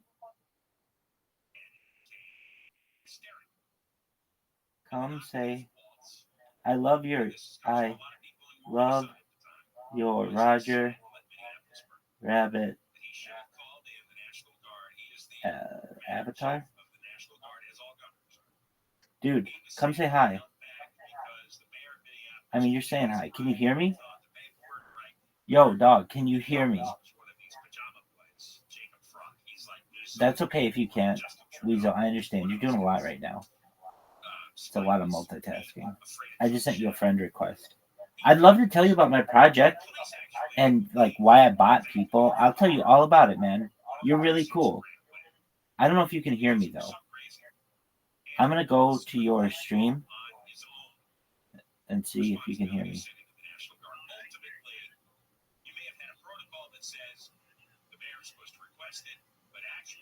Okay, that's why I forgot I had shift to talk. There he is. How you doing, big dog? I forgot I had shift to talk. What's going on? You're good. You're good. First and foremost, I love your avatar. I love that weasel from Who Framed Roger Rabbit. Is that why you're weasel? Thank you. Because of a reference to a 1980s cartoon live action movie? No, that's not the original reason, but that's like the coolest weasel, I guess, in the game. You got it. You got it. 100%. I want to 100%. be the coolest weasel. You are. You nailed it. Dog, let me explain. First and foremost, thank you so much for the opportunity to be here. I stream my life 24/7, 365 for world peace. I don't want war anymore. And I've been doing it for so long on YouTube and on Twitch and on 33 different platforms and getting nowhere like any other streamer that I decided, you know what, I'm going to essentially start spamming one of the platforms 24/7 and see if it gets me any traction, and it most certainly has. It's made me the most famous person perhaps on the entire platform. So because of that, I'm pretty happy with the results. Apologies to you and to your audience members who get the brunt of the bots. It is not personal. I am doing this because I want world peace. That's really at the core. I know that I have more data online than any person in global history, and I talk about world peace for a great amount of this stream. We also talk about ending world hunger through things like saltwater greenhouses, floating greenhouses, agricultural drones, vertical farming, hydroponics, cloud seeding. Additionally, ending world thirst through life straws, through digging of wells, through desalination plants where you pump water from the Earth's oceans onto land and make it potable. Additionally, we talk about things like anti-gravity, antimatter, faster than light technology, life extension technology, alien disclosure, mind uploading technology. Really, you name it, I'm all about it. I'm a futurist. And so apologies that my bots sometimes get in the way of your stream. It's nothing personal. I just do it because I need to get out the word about this project. I'm very serious about world peace, and every day that goes by, more and more people die, and I want to stop that. So you are the real Rabbi Rothschild. 100%, dog. You want to see my setup? Sure. Excellent. Okay, so we're going to show you the bots first and foremost, dog. All right. I'm kind of So here they are. I've got 4 of them currently. And what you're going to see here is, we'll walk you through them. Essentially, they're going to spam. You're going to see this pink pointer, spam, and it spams Rabbi Rothschild loves you. Please type Rabbi Rothschild in Reddit and to view my AMA, and then it gives this Discord, and then it says W, then people ban me. It does this 16 times, and then it's going to close the page all by itself, and then it will move on to the next person. It will it will follow them, it will create a clip of them, and then proceed to move on to the next person. And it's all automated. If for any reason any of my accounts get banned, then it's just one click and it all starts up again. And if I really wanted to, I think I could probably automate the whole thing where it's just, I'd never have to touch it. But if anything, things happen with the computer that you just kind of always have to keep an eye out on, just general monitoring. But aside from just having to press one button, this thing starts up perfectly, and it's gotten me a lot of attention on this platform, so I'm excited about it. So, we also have some other things over here. We've got, so you'll see I'm live on 8 different YouTube accounts right now, on 33 different platforms. So aside from like YouTube and Twitter and Twitch and the usual, Instagram. I have some Instagram bots that I've created as well that have automatically uploaded my life. I mean, there's so much data here. It's more data than any person has ever archived on the internet ever. You can go back on my Instagrams, like a timeline of human civilization for at least the past 3 years. It's a timeline of society, which is quite interesting. And I do my best to capture every moment of life. and I don't just do it from one stream like most streamers, but I do it from at least 8 different cameras on 33 different platforms, including Billy, YouNow, which is different than YouTube, of course.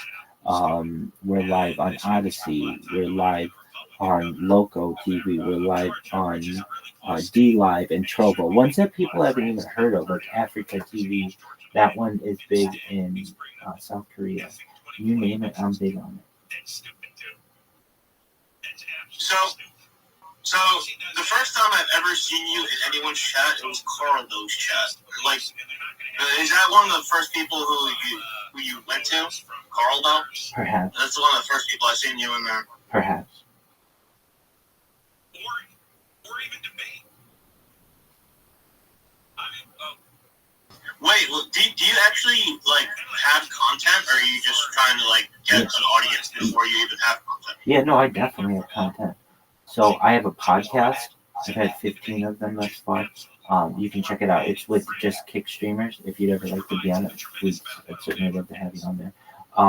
I asked them from Vogue Magazine 73 questions, and they are easy questions. They're like, what's your favorite color? What's your favorite food? What'd you have for dinner? That kind of stuff. You don't have to answer any questions if you don't want. All the questions are public. It's a video podcast. It's available on Spotify, iHeartMedia. It's available on Apple Podcasts, Amazon Podcasts. It's also available on YouTube. If you just go to my at Rabbi Rothschild, you're like, I was having trouble finding you. I understand that. Perhaps I'm shadow banned, but also there's just a lot of content on the Rothschild family, and thus I'm not always able to get to the top. But I am at Rabbi Rothschild. So if you go to at Rabbi Rothschild on YouTube, you'll see my podcast, you'll see my content. What's my content? We're watching the Olympics right now. It doesn't get much bigger than the Olympics once every 4 years, and we've watched every second of the Olympics that's possible on NBC since its start. And we watched the Super Bowl, we watched the World Cups, both men and women's World Cups.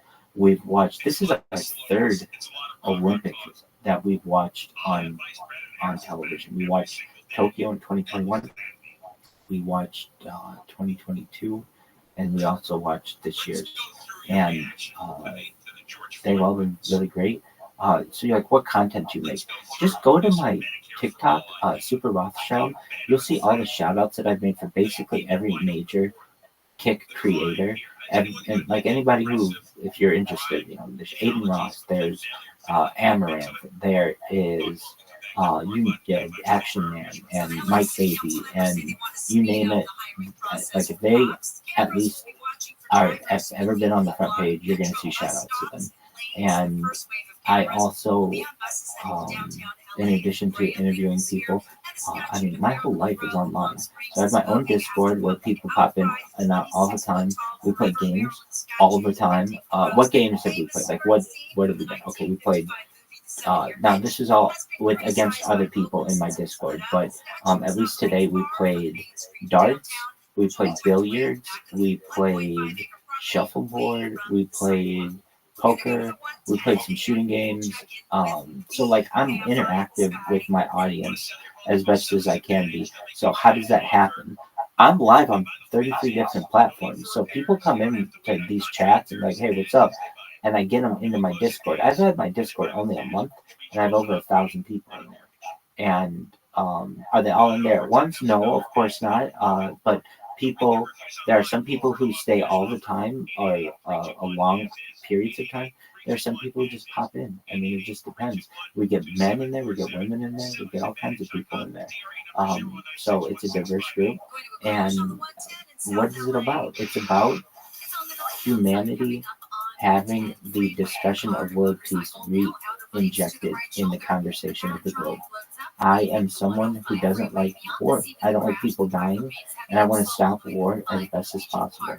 And thus, I've dedicated my life, at least the past 3 years, to discussing pacifism, discussing essentially how we can use pacifism on a global scale, and also how we can solve the world's problems, particularly using some of the technology that's available to humans.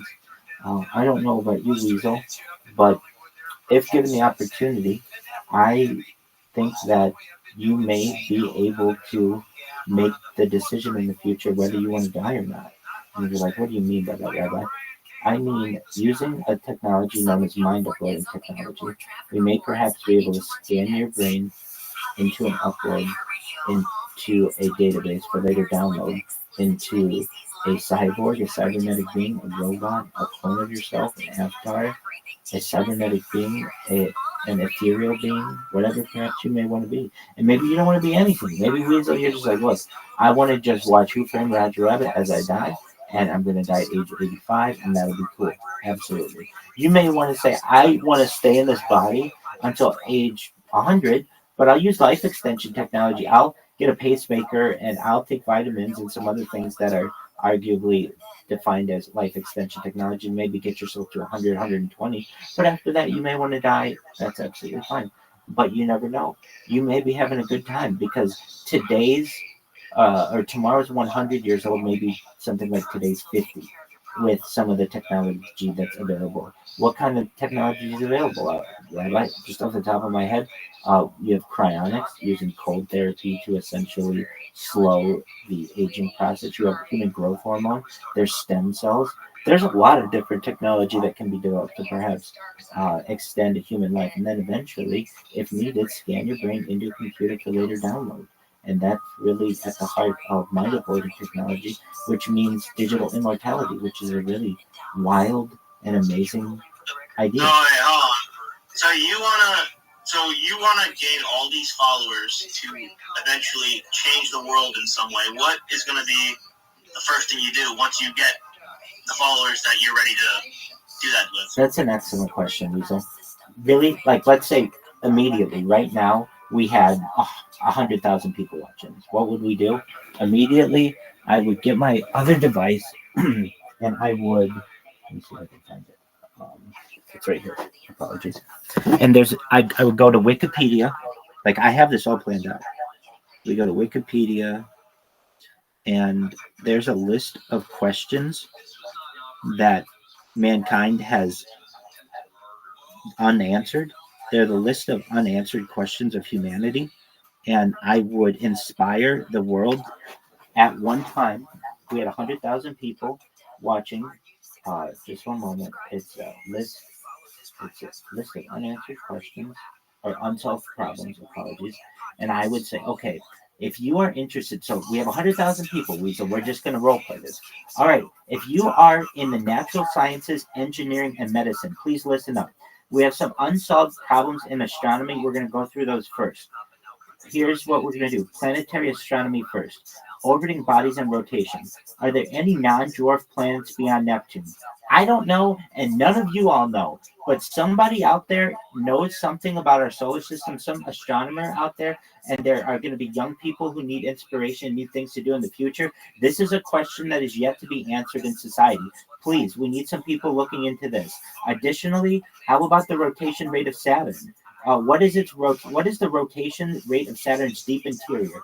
We need some young people to look into how to solve this question. Okay, so that there are like a bunch of those that we could go into. Okay, but what about like black holes?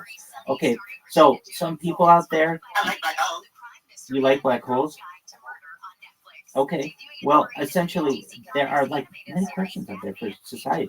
Gravitational singularities. Does general relativity break down in the interior of a black hole due to quantum effects, torsion, or other phenomena? What? I don't know. So those physicists, get on that. We have other questions, though, that we would go into. Biology. Okay, so just general biology. Origin of life. This is a great question. We need some people to really study the origin of life. Exactly how, when, where did life on Earth originate? It's a great question, and it's still unanswered. We need better understanding of this. What about the origin of sexual reproduction or the maintenance of sexual reproduction? What about the origins of viruses? Exactly how and when did different groups of viruses originate? So that would be, there are a bunch of those for biology, but I don't want to bore you with biology. I'm going to keep this going. All right, so then for anyone out there who's a chemist, there's a list of physical chemistry problems like this. Can the transition temperature of high temperature superconductors be brought up to room temperature? I don't know. These are like really advanced problems, but there are chemists out there who don't know that that's not an unanswered question. And there's a young person out there who's studying chemistry, and they'd be like, wow, okay, I'm going to be a chemist someday, and that's something that I want to orient my learning toward because it's an unanswered question in my field. What else is there? We could go to mathematics and probably get lost in it. But how about some like easy questions in mathematics, maybe? Boy, they're no. We're not even going to go into mathematics because it's so complicated. But it has a list of them all here. So this isn't anything like, oh, Rabbi is better than everyone because he thinks. No, this is the world's questions. I'm just going to read them to everybody. But we could really get into some excellent questions about humanity and philosophy of the mind. Mind-body problems, metaphysics, just really some good questions that the world, I think, may perhaps want to be able to talk about. What about moral luck or moral knowledge? These are unanswered human questions. And if people like, Rabbi, we're bored of that shit, then okay, I have other shit about which to talk about, and this is what else we would talk about. Just for a moment. List of emerging technologies, Wikipedia. I'm the coolest motherfucker ever, and I am a futurist. I study the future all the time. So if people are like, yeah, the question thing, that was boring to us, I'd be like, okay, now we're going to talk about future technology. If you kids don't think that this is amazing, I don't know what you think is. So like what? So these are now agriculture. We can talk about agricultural technology. So all the farmers out there, but also the engineers out there, pay attention. What are some emerging technologies? Agricultural robots. What else? Agricultural drones. Okay, that's pretty cool. What else? We have greenhouse, Eden projects, biodomes. We have closed ecological systems, cultured meat. That's definitely something. Basically, a humane, resource-efficient, healthier, and cheaper meat. There's atmospheric water generators and vertical farming. We talked about that a little bit earlier. But basically, space-efficient farming. Vertical farming? I'm for vertical farming. Excellent. I think that's a good idea. Excellent. I think vertical farming is a good idea. Beautiful. So some things about construction, active structures. There's also 4D printing. If you know what 4D printing is, if you know what 3D printing is, it takes it obviously another dimension where you are creating a structure that is anticipating future events. Additionally, there are some ideas within electronics like 6G communications. We talk about that a lot. Artificial intelligence, we talk about a lot, not just artificial general intelligence, but more importantly, I feel artificial super intelligence.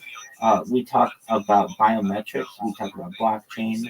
In fact, if you see the stuff that I'm wearing, this is Let's Accidentally Get Rich. This is a cryptocurrency that sponsors me, and it's called Harry Potter Sonic 10 email.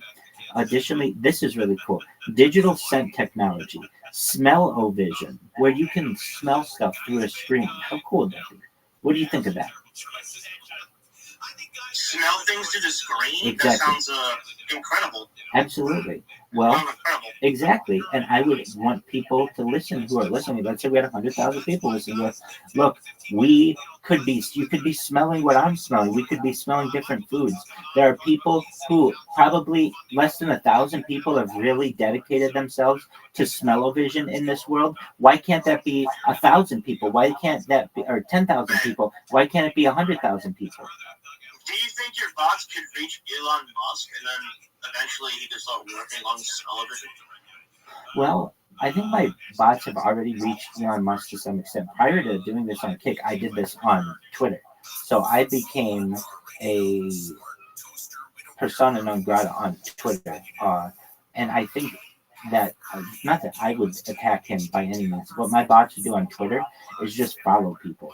So I created 2,100 accounts manually on Twitter, and all my accounts would do all day is just follow people. And what would that mean? People would get like followers from like 50 different rabbi accounts. It was super annoying. So if you type into Twitter, Rabbi Rothschild or Viral Rabbi, you'll see many people complaining directly to Elon Musk, at Elon Musk. Please, isn't there anything that you can do? This person is putting you to shame. They're making you look like a joke. All you do is say that you're trying to combat bots, and this person bots me every single day. Please, you'll see dozens of people with these complaints. So perhaps he knows about me already, and I don't even know it. I know that Aiden Ross knows who I am. If you know who Aiden Ross is, he's been on my stream. Yeah, I know who he is. Wait, he's been on your stream? Well, I mean, I shouldn't. He's been watching my stream on YouTube.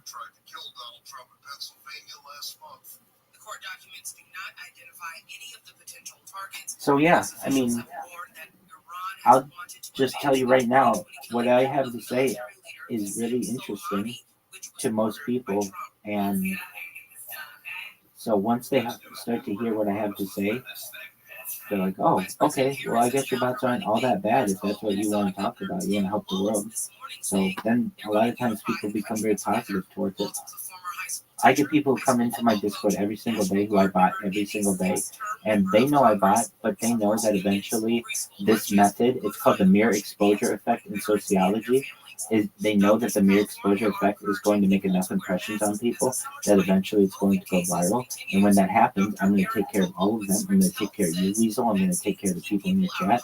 And all of this is recorded, so don't you worry. I'm a man of my word, and I will have more money perhaps than any person on earth, due to the fact that I am essentially the world's most recorded individual. I have more data online than any person ever. And according to the Economist magazine in 2018, data is Earth's number one resource, more valuable than food, than water, than petroleum, than palladium, than platinum, than anything. I just hey, what's going on? I'm not beating my meat. I'm in the middle of a call with somebody. Hey, what's going on? I'm in the middle of a call. I'll get to you later. I'm going to leave the call. All right. Well, I've got somebody wants. So maybe this is a good time, Weasel, that I bid you adieu. Did you say, Doug? All right. Other people are starting to join. Okay. Other people are starting to join the call.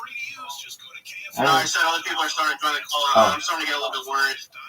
Okay. Well, don't be worried. But I respect you. I respect you coming on and talking, and I respect you showing your face. Absolutely. And literally speaking what you want to speak. Thank you for the opportunity. Yep.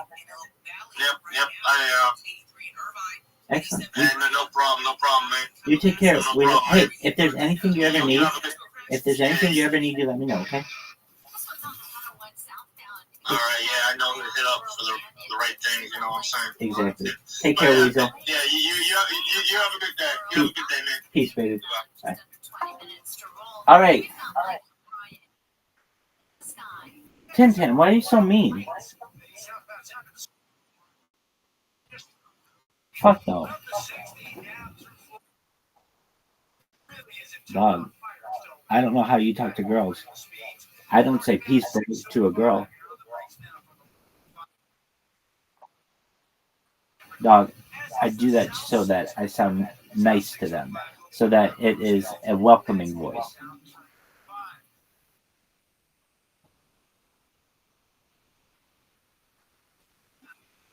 I see. That's how you do. How you doing, Tintan?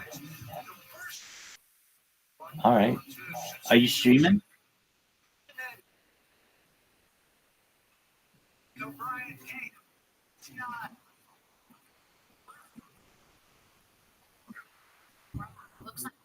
Yeah. Did you tell her that you stream your life?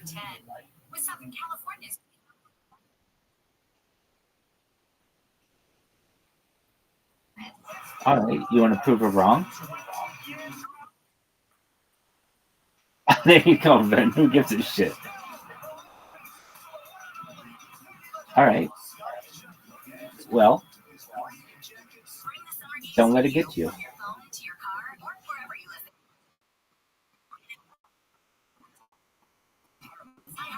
All right. Well, then, do you want to make her happy or no? Do you want to make her happy or no? Okay, then don't give a shit about her, but you're like, she's going to kick me out.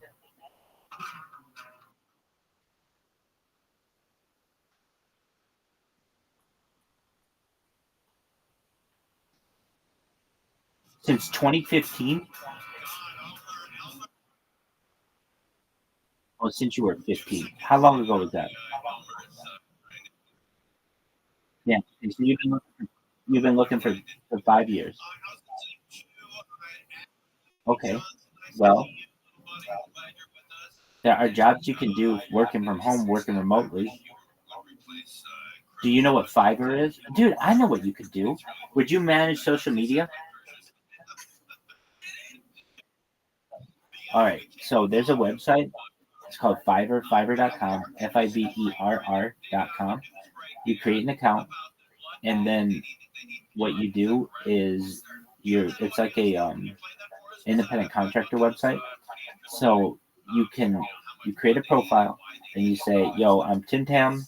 I do voiceover work. I do graphic design. I do social media management. And people who don't know anything about those things will come to you and say, yeah, I need you to either like create my social media. And if you do a good job, you can manage it. And you go, okay, what kind of social media? Like these are messages that you can have back and forth in the app with the person. And this is before they pay or before you agree to a price. So you can put your price out there. Like, hey, I'll create a Facebook account for you for $15 or whatever you want to do. You can say it's $50 or $500, whatever. So people will say to you, hey, I want you to give me a full suite of social media. You'd be like, all right, I can get you like 20 different social medias. Do you want that many? And somebody might say, yeah, I want you to do that. Okay, you'll do that for $1,000. All right. Well, somebody may say, I don't want that many. I just want the big ones. Give me like the big 5 or whatever. You're like, all right, I'll get you YouTube. I'll get you TikTok. I'll get you Twitter. I'll get you Facebook. I'll get you Instagram. You're like, all right, yeah, that's good. So you're like, all right, I'll do that for $250. I'm like, okay, that's reasonable. And then what you do is you get their information. So you'd be like, all right, what's the name of your project? And they'll be like, oh, I've got a cryptocurrency that I'm running, or I've got a dog grooming business, or whatever it is. And you'll be like, okay, what's the name of your dog grooming business? And it's Lucky's Dog Grooming Business. Okay, great. Do you have an address, contact information, anything like that? They're going to say, I just wanted you to send people to my website. Okay, great. You get the website and you create Lucky's Dog Grooming on Instagram, Facebook, YouTube, TikTok, Twitter, the big ones. Okay. And then you give them the opportunity to review the work that you've done. There's a way to do that on the app. And if they're happy with what you did, then you get $250 and you get it very quickly. So you could be making money on this by tonight if you wanted, but probably more like by the end of the week. And if you're like, all right, well, what else can I do on there? There's video editing you could do. There's voiceover you could definitely do. You could do a lot when it comes to like, I would say like voice reading, not just voice reading, but I'm trying to think of like just acting is really what it is. If you're comfortable being on camera, people just want somebody to, hey, I'm going to give you a script and I just want you to read it on camera. Okay, fine. I'll do it for $100. All right, cool. And then you'll be in some tutorial in some person's project you'll never see again, perhaps, or maybe in 50 years or whatever. But it's professional. It's just voice acting work or acting work that you've done. But all of these, no, I mean, that's not MILFs. Yeah. Mature, I like fucking. We're done.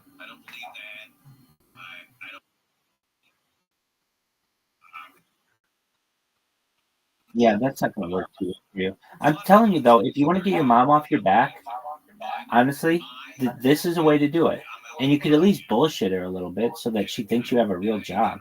Like this is a job. So what would you do? Like if I were you, I I would create my account, and then the next time my mom's on my back saying, "You don't do anything, you aren't doing shit," you're gonna say, "Oh yeah, I'm a voiceover actor." And she'd be like, "What do you mean voiceover actor?" You're like, "Here's my profile. Look at it. I also manage people's social media, and I do it for money. You don't have to know all this stuff, but these are things that are in my life, and you should know this is how I'm doing my best to get on my feet and support myself." And she'll say, "Oh, okay, well, she'll be off your fucking ass for a while."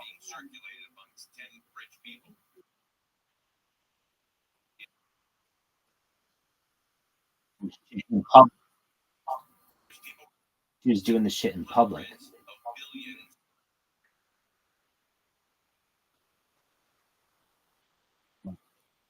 All right. Well, if you had done this, you could just be like, "Mom, calm down. I am a social media manager." She'd be like, "All right, how much money have you made from that?" And you'll have made something. You'll get a few jobs on this website, and that's how you do it. And so if you're like, "All right, what's the first thing that I do?" You got to make your own social media. So what is it?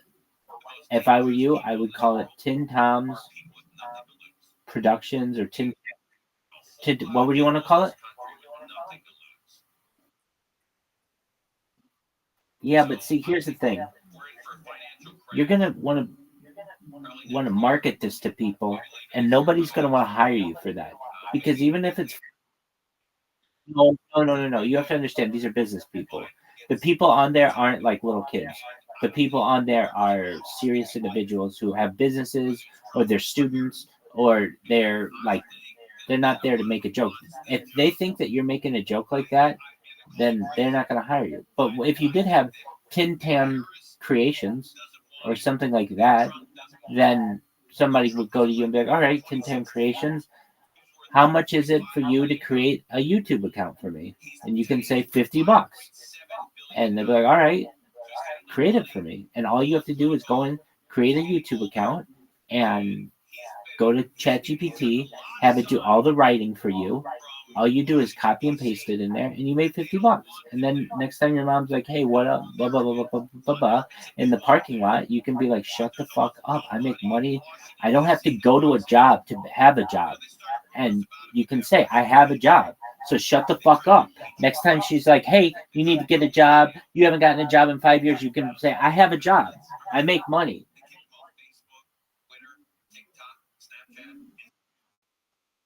Exactly. You get on your feet and you go.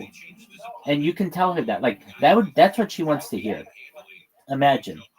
You know what? If you really wanted to fucking be a G, you won't do this because you're immature. But if you really want to be a G, this is what you do. You create the account, you make your profile, you show it to me, make sure it's professional, and then you say to your mom, "Mom, I was listening to you.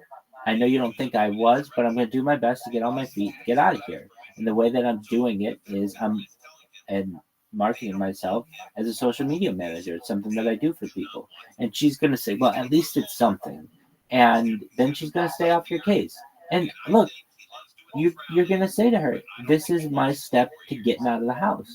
And that's what she wants. She just wants you to get on your feet. And you're not going to do that if you don't have any kind of job. But if you have a little bit of something that you could bring in a little money here or there, she'll shut up. She'll get off your case.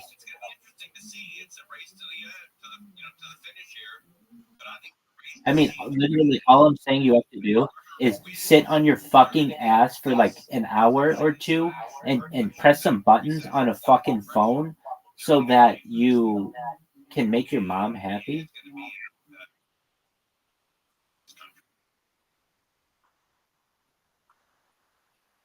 Dude, don't talk like that. Don't talk like that. You number one, that's not right. Number two, you're recorded on all this. So you don't want to be talking about all of that. Dude, you should. Your mom's keeping you in her house. The best thing you can do is talk right because you don't have a job. If you show her that you at least, well, because it's been 5 years and she would have thought you would have picked something up in 5 years. So I understand, but even still, the last 2 years, All right. So what do? Go create these fucking accounts, and I'm saying you don't go in there with an Instagram that says, "Hey, I have a huge dick." You go in there with an Instagram that says Tim Tam Creations or Tim Tam Productions, and then she's gonna say, "Oh, you have a production company?" And be like, "Well, I mean, you're starting. That's how you start, and it's gonna be something. You come up with a logo, get a little bit of passion behind this, because you're not doing shit any other way. And I think that you have a lot of talent if you just put a little motivation behind yourself. If you took your charisma and put it into social media for other people, you could make money doing that." And you don't have to go anywhere. You don't have to do anything. You sit on your ass. Anyway, that's a little bit of what's going on. I think it's a race to the end. I think, and I know what's up. want to play in this. Okay, so I'm telling you. I literally am telling you. Do you have an iOS or Android device? Okay, so go to the App Store and download the app. Why? No, it'll let you download 3 things. All right, do you want to wait how to get a free? Do you want to wait around that? You can get an iOS, or I should say, an iCloud account without a credit card linked to it. You want to know how to do it? You don't fucking know. You're rocking with the best, dog. Don't tell me you tried. You fucking have no idea the different ways there are to get into this fucking thing. All right? You're just like, I tried. You're a little bitch. You're a little bitch. Okay? I'm going to tell you this right now. This is what you do. You shut the fuck up and listen to me, okay? You go to the web browser of your choice. You open up the search engine of your choice. You find an old iTunes, an old version of iTunes, and I can tell you which ones work. Back in the day, I mean like 15 years ago, you used to be able to create an iTunes account without a credit card linked to it. So there was no payment. And those accounts were grandfathered in. So what you can do is all you have to do is download an old version of iTunes, create an account, and then take that account, put it in your cell phone, and you can download any app that you want for free, and you don't have to pay shit. You're lazy though, so you won't do it. I mean, I know it. I already know. I'm talking to a lazy fuck who's not going to do what I want him to do, and he's not going to be able to help himself. He's going to sit around bitching and moaning that his mom won't get off his fucking ass. Why don't you just do what I say, and then you'll have your mom off your ass. You'll be employed by the end of the day, essentially. That's a thought. Is that what your mom wants you to do?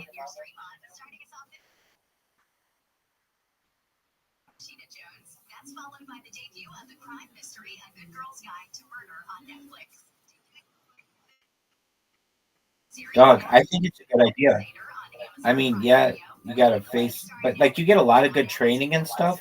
So I'm kind of, I think it's a positive, dude.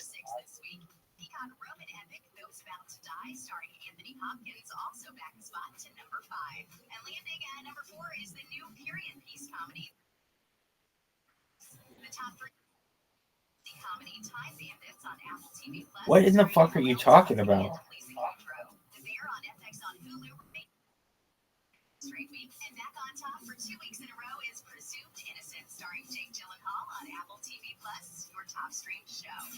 Do you like the Olympics?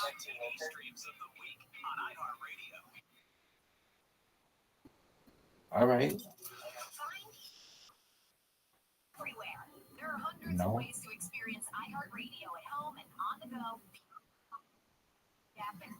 No, I don't think some girl should put up with your bitch self. You know it and I know it. If you clean up your act, you can get yourself together in 72 hours. Then I'd say, yeah, maybe you should go dating. But you shouldn't put anybody else through any shit. You can't get your own shit together. Dude, I'm just going to tell you how you. And what you're going to do is fucking let one of your cumwads slip past her fucking goal and you're going to impregnate her. And now you're going to be shit out of luck with a kid. Fuck any children. Fuck them, I don't have any children.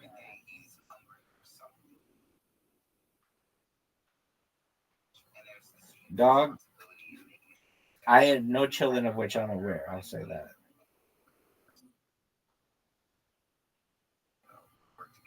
That's fine. I have no children of which I'm aware. I'm a single man. However, if I slipped one through the gates of some chick, then you never know. Both.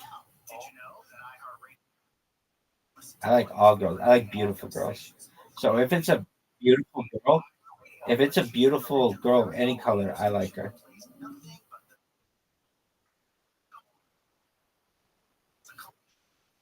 Blonde girls? You like black girls? I got you. I like black girls. Um, yeah, it's arguable that I have at least a girl who was, yeah, definitely mixed, but like she was very dark. Like I think most people would define her as black, but she was like a dark Colombian girl.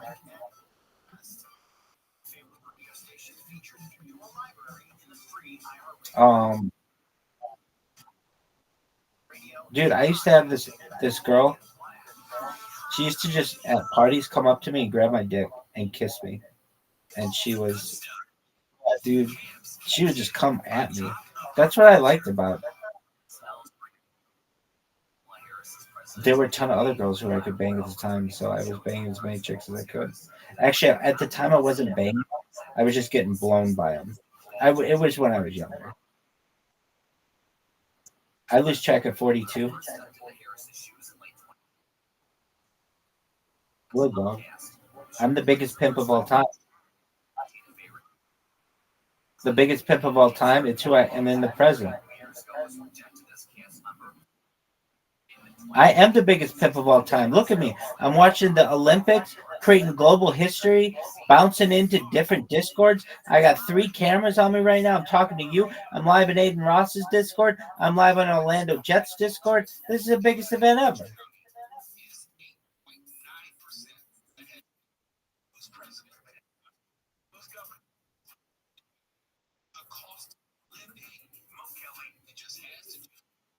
What'd you say? Oh, dog. Be so fucking famous, it's gonna make your head spin.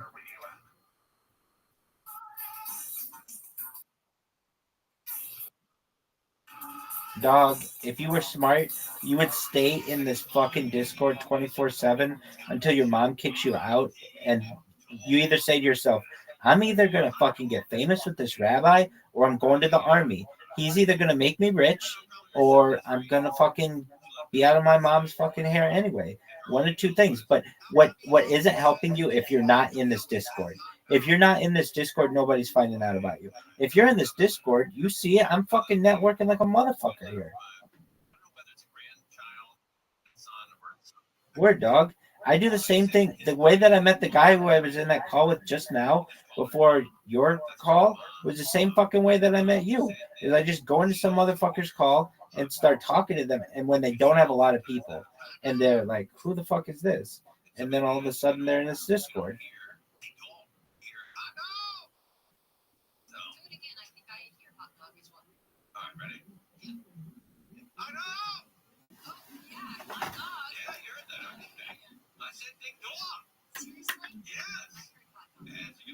So maybe I'll change it. Who knows? Kind of accommodate everybody. If you were at Dodger Stadium last night, what a treat that was to see Freddie Freeman come back. His young son was awfully all right, sick. Olympics time. Hospitalized for 9 days. Freddie had belly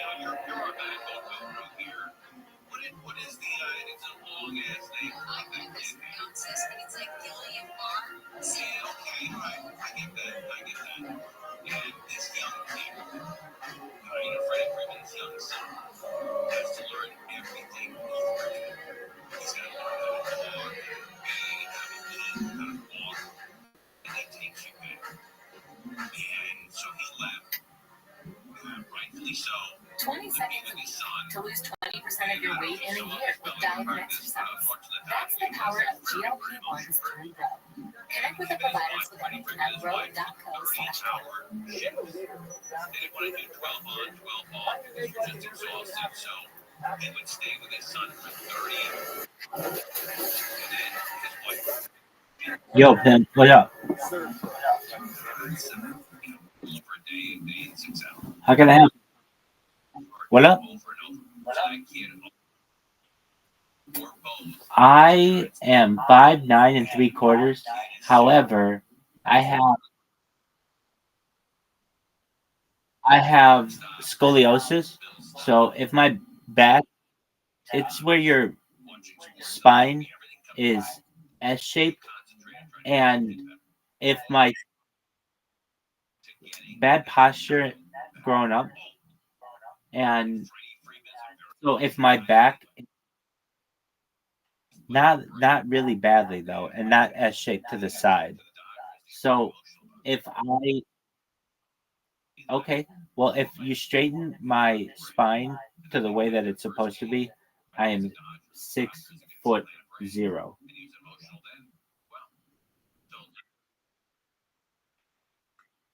Exactly.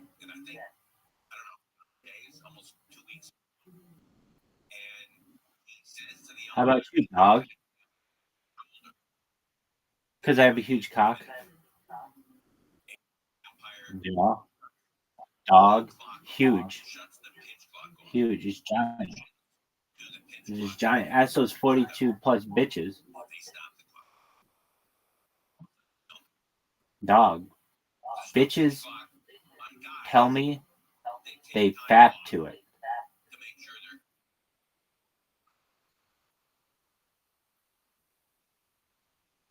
Hey, that's amazing. Thank you. I appreciate you. Love, dog. Dog, isn't it? Wait. But isn't it wild that it's just out there on Instagram, just like this motherfucker is just putting himself out there, right? Honestly, at the time, if you want to know, I was living my life like a human zoo. So anything that I was doing, I was just doing on camera. And so I didn't feel that was any different. Oh, some chick and some video I had with some chick. It's me with some chick. Yeah. Pardon me? She was like an 8 or a 9.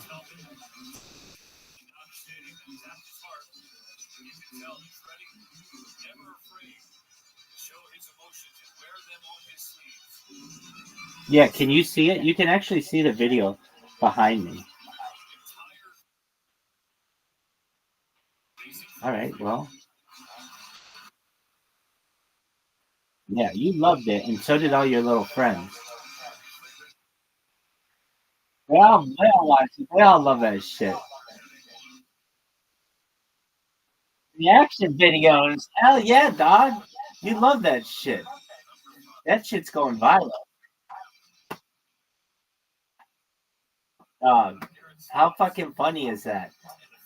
That this shit is like most people have like an OnlyFans. They want you to pay for their content. This motherfucker puts himself out there, and of all the places he puts himself out there for free, it's Instagram, where it's like you could just be scrolling. Your grandma could be scrolling. And the other funny thing is it was put up there years ago, so it's like super fucking old. That it's like they haven't taken it down in all these years. And then I wonder to myself, why haven't they taken it down? Is it because I'm green in it and it like fucks up with their penis detectors or something? I don't know. You know what I'm talking about? Because like normally, if you show your dick on Instagram, it's down almost immediately. They'll flag you. They'll flag you in a live. Somehow they have really good dick detectors, but not when you're green, apparently.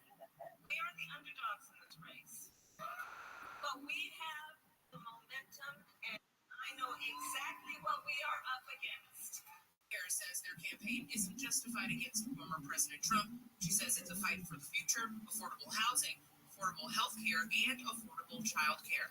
The LA Community College. You play Grand Theft Auto? Yeah, I asked you. Do you play Grand Theft Auto?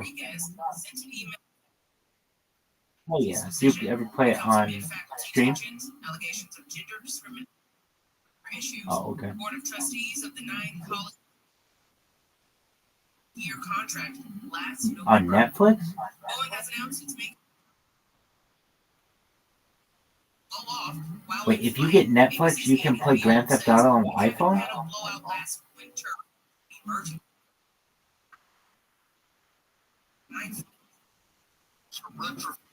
Entire Max 9 fleet with the safer door plug panels.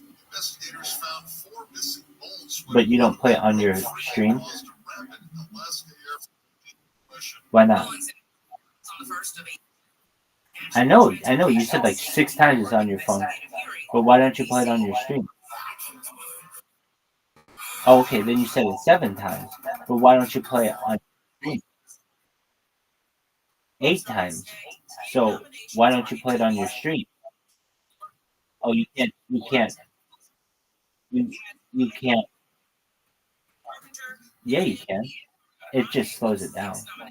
But yeah, you can put your screen. I understand. I feel you.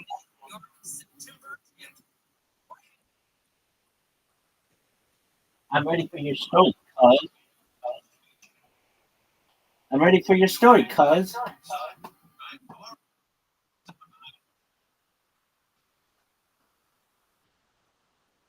Uh-huh.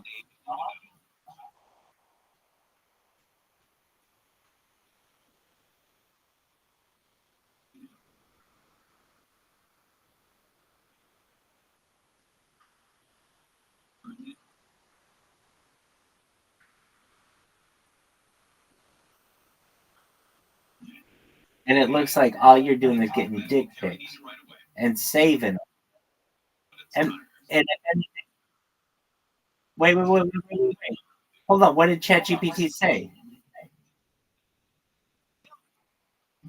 Wait, you didn't do it? So all you did was take pictures of your dick and didn't upload it to ChatGPT? What a bitch. I'm ready.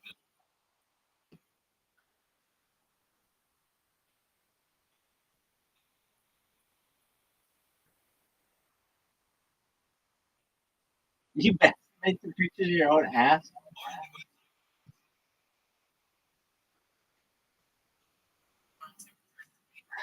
Wow.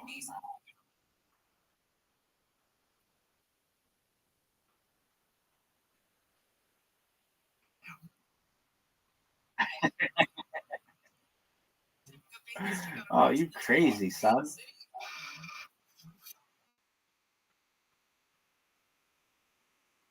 Wow. Damn. Somebody had to drop the knowledge on you of what the hub was.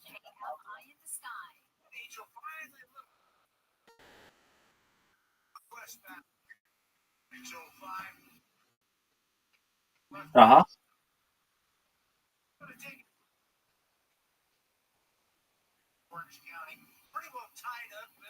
Did he fuck him?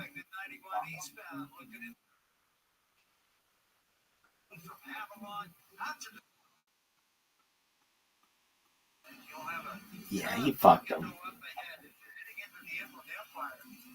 You hooked up your friend. You hooked up your friend. He was fucking those bitches by the end of the night. He just said,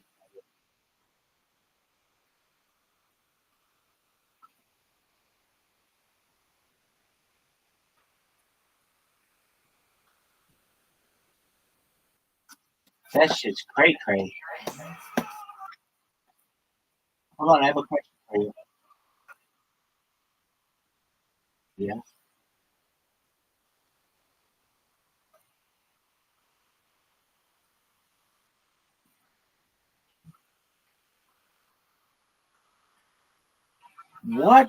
What kind of hook pants do you have? You had a hook on your pants?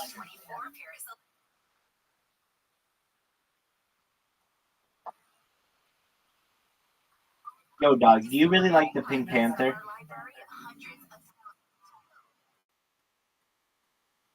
No, you just said yes, and then you said no. And then you said you don't even know who it is. So, which is it? You don't know who the Pink Panther is? Haven't you ever heard that song? It goes da dun da dun da dun da dun da dun da dun da dun da dun da dun da. Dog, that's fucking dead on, son. You don't know the Pink Panther theme?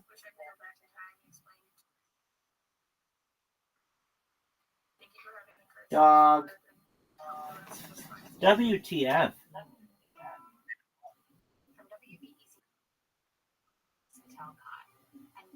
Dog. Do you know what STFU means?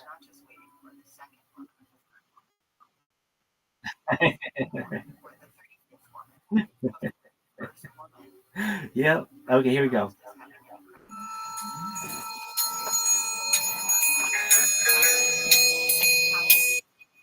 Listen.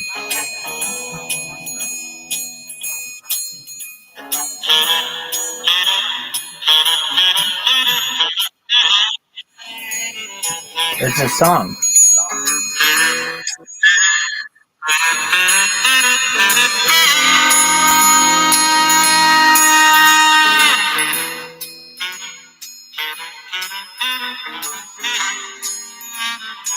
The Pink Panther theme.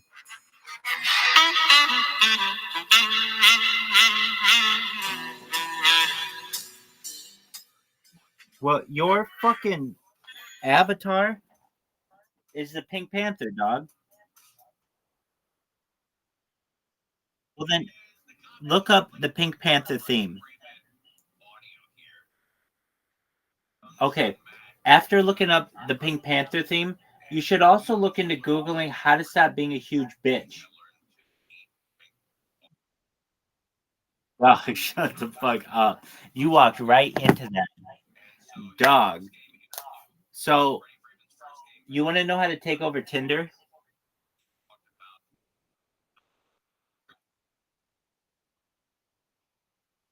Dog, I did it to the point where I dated people who worked at Tinder.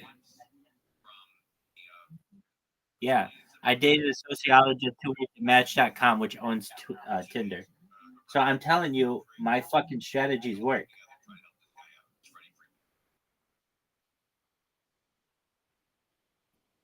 Dog, I'm going to be rich off of them. Word, dog.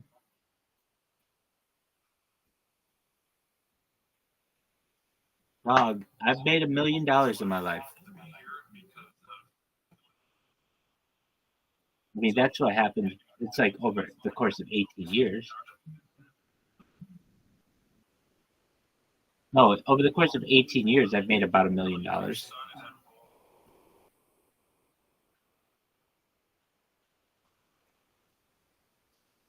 I mean, California is expensive, dog.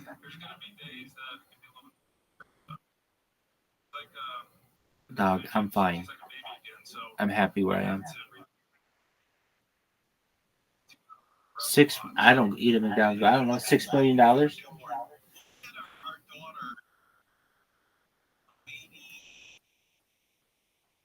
Word. Where do I eat? The grocery store? No. I don't think I've never been to one of those. There are, but I've never been to one. I've seen it. No, I've never been to one. I've never eaten food out of a truck. The grocery store.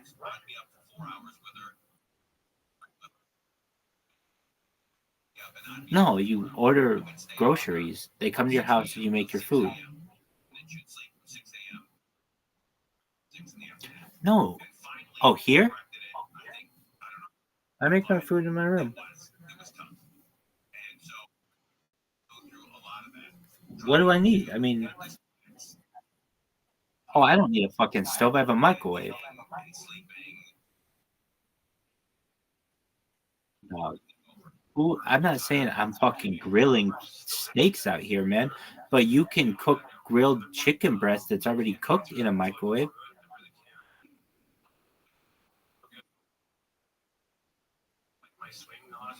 I like spaghetti. So I eat a lot of cheese, which is full of protein. I eat a lot of chicken that's full of protein. Yeah, you're right. But I like it. No, carbs are bad. Carbs are bad.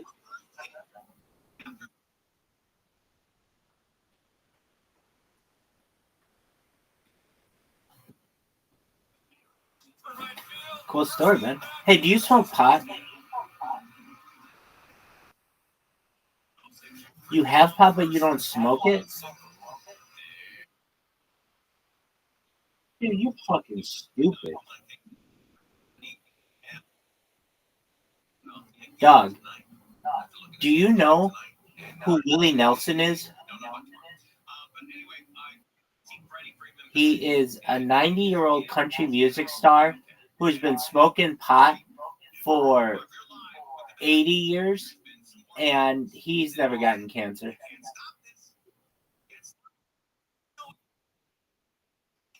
Yeah, you are Nelly. You are Nelly. Dude, you're Nelly?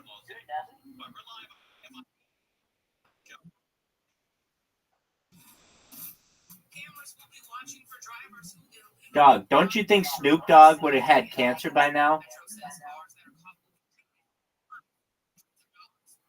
Dog, you're ridiculous if you think that you shouldn't be smoking pot because it causes cancer.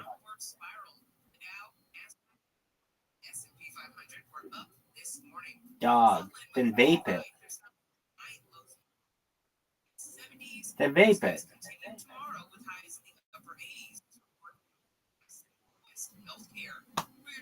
All right. All right. So I go back. I won't say you're stupid for saying that you're making a much better argument that the carcinogens cause cancer. But I still don't think that's true. But nevertheless, that's a better argument than the actual herb.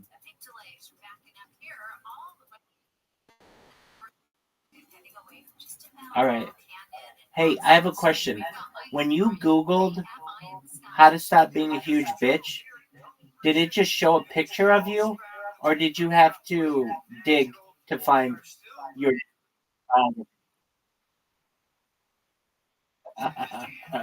That's what I'm talking about, son. That's what I'm talking about. All right. All right. It should. It should have a picture of me saying, "Quit being such a huge bitch." You always sound like you're asleep. You always sound like you're like fucking about to pass out. It's true. You always sound like you're on your bed about to pass out, mocking me for being on my bed about to pass out. No, I said on your bed, not on your back. Wherever the fuck you are, dog.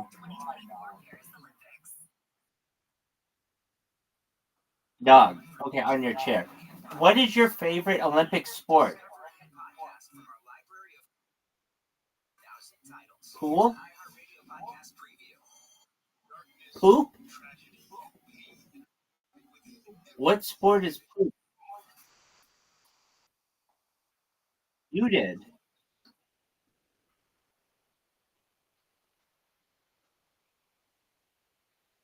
Okay, what's your favorite Olympic sport?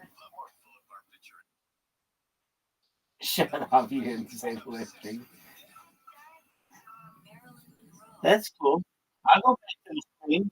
I'll go back to the stream and I'll hear your ass say poop, and then when I asked you to say it again, you said lifting. You said poop. You said poop. Poop. Dog, have you ever eaten poop? Have you ever eaten poop? Everyone has. Don't fucking lie. Everyone has. Thanks, dog. Everyone's eaten poop. When you're a little kid, everyone's tried their own pee and everyone's tried their own poop. It's just people are not honest with saying that they've done it. Because if you haven't tried it, then why wouldn't you try it just to make sure it tastes like shit? Yeah, but what if it tasted really good? Then you eat poop. Then you'd be known as a poop eater.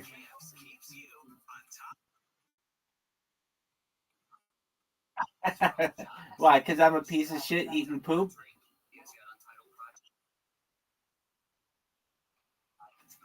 No, that's not cannibalism. Cannibalism is eating parts of them, not their excrement.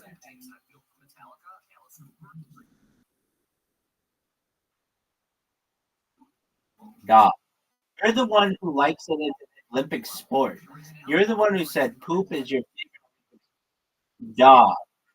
Dog. Dog. You are the one who said poop is your favorite sport. Yo, dog. Is your mom single?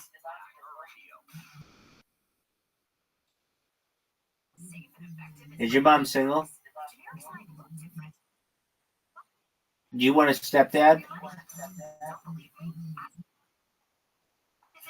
All right. I think you would.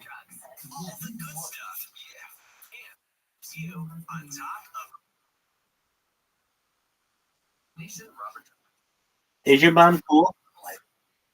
Is your mom cool? I think your mom's cool. She just raised a bitch ass son, but she's cool.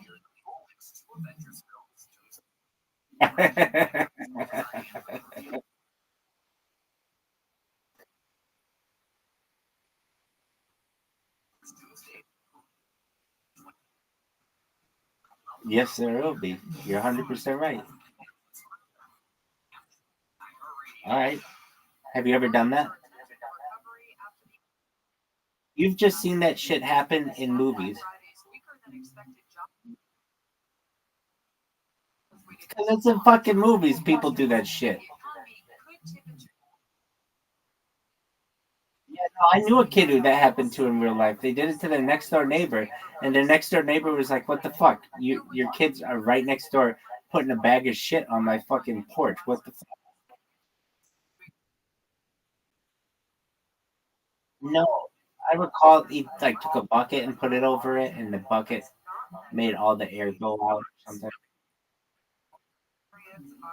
Because they think that it's like it's your first reaction when you see a fire to extinguish it, and so you put your foot on it to extinguish it, not knowing that there's poop on it too. So then you've got hot poop all over your shoe.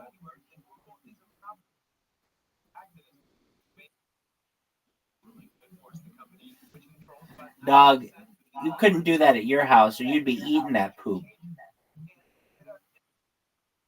Dog, you would take your shoe, you'd put out the flame, and you'd lick the sole while sitting on your porch watching the kids who put the fucking poop bag on your porch. You'd be licking it like it was Hershey's chocolate, like it was a Snickers candy bar.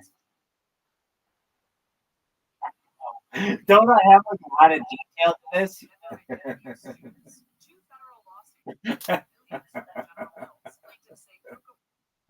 Oh, wow.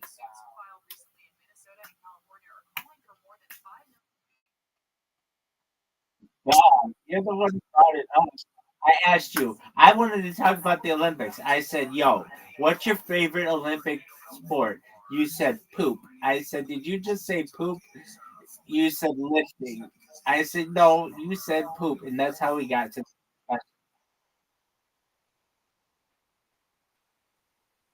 You said poop, and then you said, "Go back to the tape, dog," and I said, "I don't have time." That's what you think people to figure out. I heard poop. I know the difference between the word poop and the word lifting.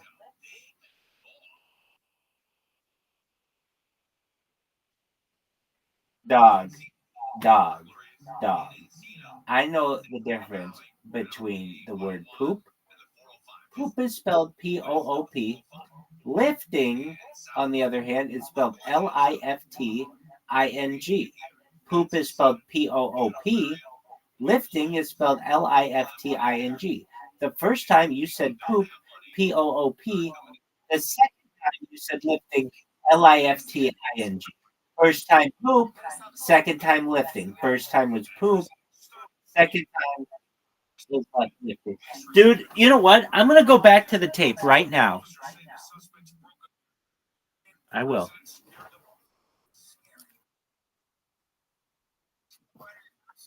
Dog, I'm gonna check it out right now, Playboy.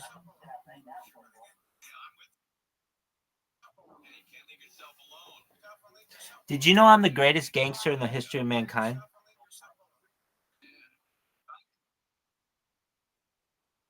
That's true. I'm like the Al Capone of life. Been on the news. Oh, you're funny, Tim Tam.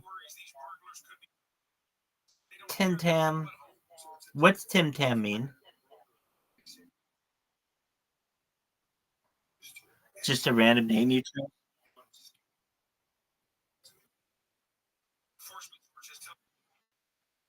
right?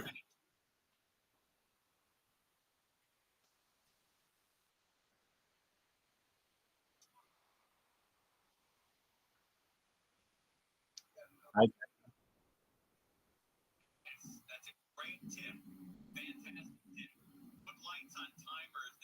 that's a beautiful story. Thank you for sharing that story. Here we go. You ready? 5, 4, 3, 2.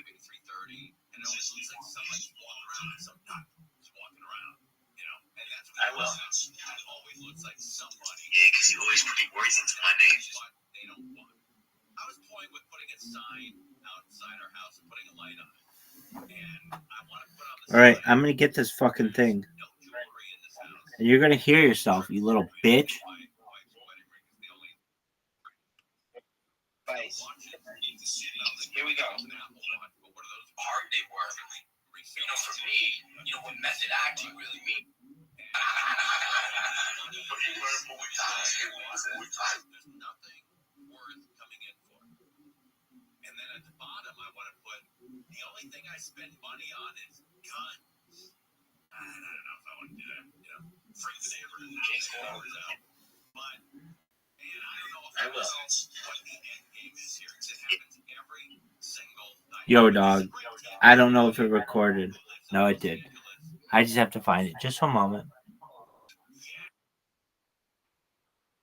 No, it's uploading, dog. It's uploading. We have 130 around our house. 130. It looks like Dodger Stadium. Dodger Stadium. And that's what you got to do. Got to have a lot of lights. 1 o'clock in the morning. A lot of lights are and cars parked out in the driveway. Our neighbor there be talking about trying to hire patrol for our street, so we gathering information about hiring a patrol. Seems to be a case that our house was hit down the street here. A few that were around the neighborhood, and there's got to be either 1 or 2 crew that hit that area. Detectives are looking at all these cases, but so far they aren't sure they're connected. They're also increasing patrols in the area. And Vice. This might be organized. It probably is. Almost every morning now, we are reporting on some sort of burglary that's happening throughout LA. Right here in Encino, just the latest one.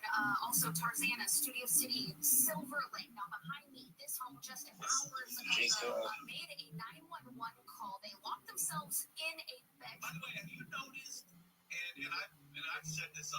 station for 15 years. Have you noticed that a lot of these burglaries are not in Burbank or Glendale or Culver City, Santa Monica, Beverly Hills? Because they have their own police department. There was a guy last night, and I think he was somehow defacing one of the memorials at Memorial Stadium at Burroughs High School in Burbank. Here we go. I was coming home from, I don't know what I was doing. I went to Del Taco, and I had to, I remember what the hell I was doing last night. Oh, I had to go to Empire Center first a little bit. And then I had Del Taco, and I was coming home. And as I was getting home, I saw a cop car fly by, going 180 miles an hour. And so I made the turn and going the same way, and he stopped about a half mile in front of me, and there were 7 cop cars and 14 cops in Burbank because somebody was doing something that they didn't like right outside of Memorial Stadium at Burroughs High School in Burbank. 7 cop cars, 14 cops, and this guy was not robbing a house. I think he was doing something, one of the statues. I don't know if he was stealing it or defacing it or spray painting. I don't know what he was doing. And they grabbed him and they hauled him off. But these small communities with their own police force, they have the advantage because they don't have to patrol. LAPD has to patrol from Chatsworth to San Pedro. They have 30 miles to patrol. In Burbank, very small. Glendale, same thing, very small, and the cops can get around pretty quickly. And so if you're worried about your family and worried about crime, best to get into a small community that has its own police force. Do your research and find these smaller communities that have their own police department.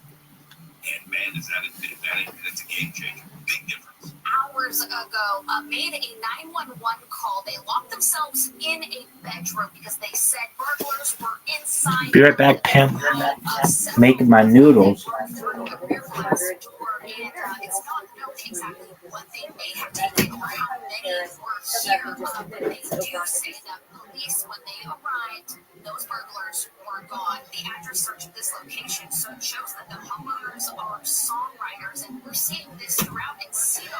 And just yesterday, we reported on another home burglary that happened overnight at a multi-million-dollar home here. Similar residents were home and woke up to the sound of that glass breaking. It has days more burglaries in Sherman Oaks and San Fernando. Detectives tell our I-team that these burglaries in Encino match tactics of South American theft groups. And in the past, the investigators have found that these groups will target one particular neighborhood for a week or more. In this case, several weeks. And they can't get these guys. That's wild. That they keep hitting Encino and they can't grab these guys. And then move to other areas. So LAPD, they are advising that these neighborhoods leave their lights on, have alarms, cameras, and even loud dogs to try to detour these burglars. Yeah, and there is I think you can buy it on Amazon. There is I don't even know how to describe it, but it's an alarm when somebody breaks in your house. It's a big speaker, and there's a loud, big dog barking on the speaker. So you even have that dog, you have to feed it, bring it to the van, clean it, or walk it, or clean up its doo-doo. It just sounds like you have a dog at home, which is an interesting idea. You know, you don't even have all the hassles of having a dog. You just have the speaker there, and it sounds like you have a dog. Here's another tip real quick. We're going to take a break. Go to a secondhand store and buy yourself an old pair of work boots, size 13 plus, and put them out near the front door. And the guys who are going to break your house think, oh, Christ, they say, pretty big guy that lives here who's in the construction game. Maybe we'll move on. And criminals know this. If there's a flag, American flag, flying on the outside, chances are there's a gun on the inside. And a lot of them pass when they see that American flag flying, because they know there's a nut inside the bait of gun. So get yourself an American flag. They're cheap, $20, $30. Put it outside your house, and they might deter one or two guys. Touchdown. Home run.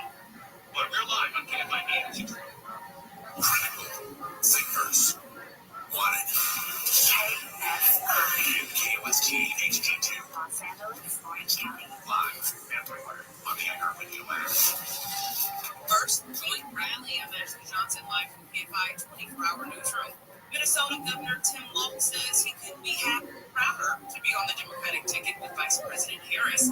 Holt spoke at a rally in Philadelphia saying former President Trump mocks our laws and sows chaos and division. And make no mistake, violent crime was up under Donald Trump.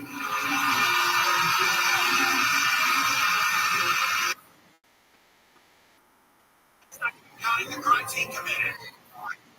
Walt served 24 years in the Army National Guard, rising to command Sergeant Major. He was also a high school social studies teacher and football coach.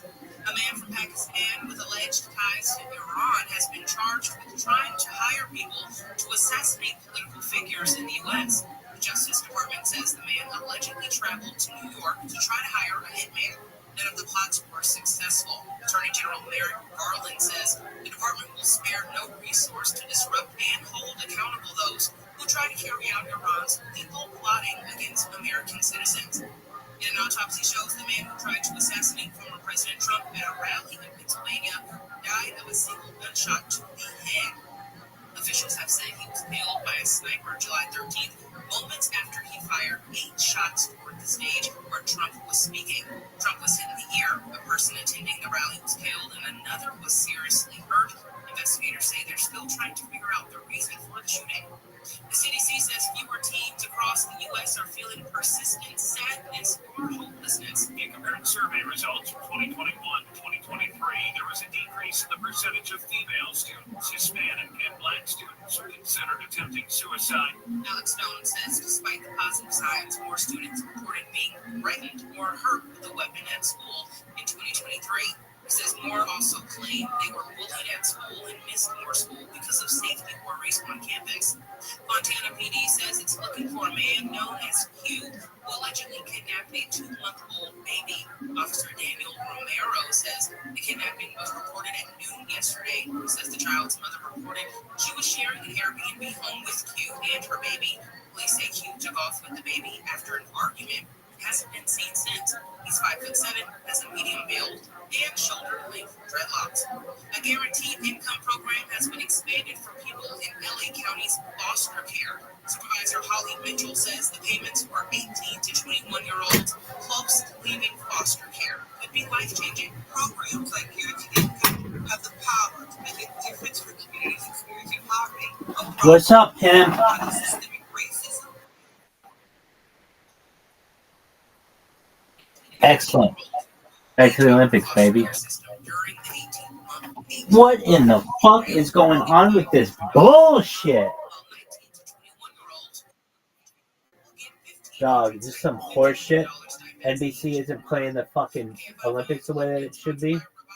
Gotta put its bitch ass in line. Pimpin' ain't easy, baby. Pimpin' ain't easy. Can't hustle a hustler.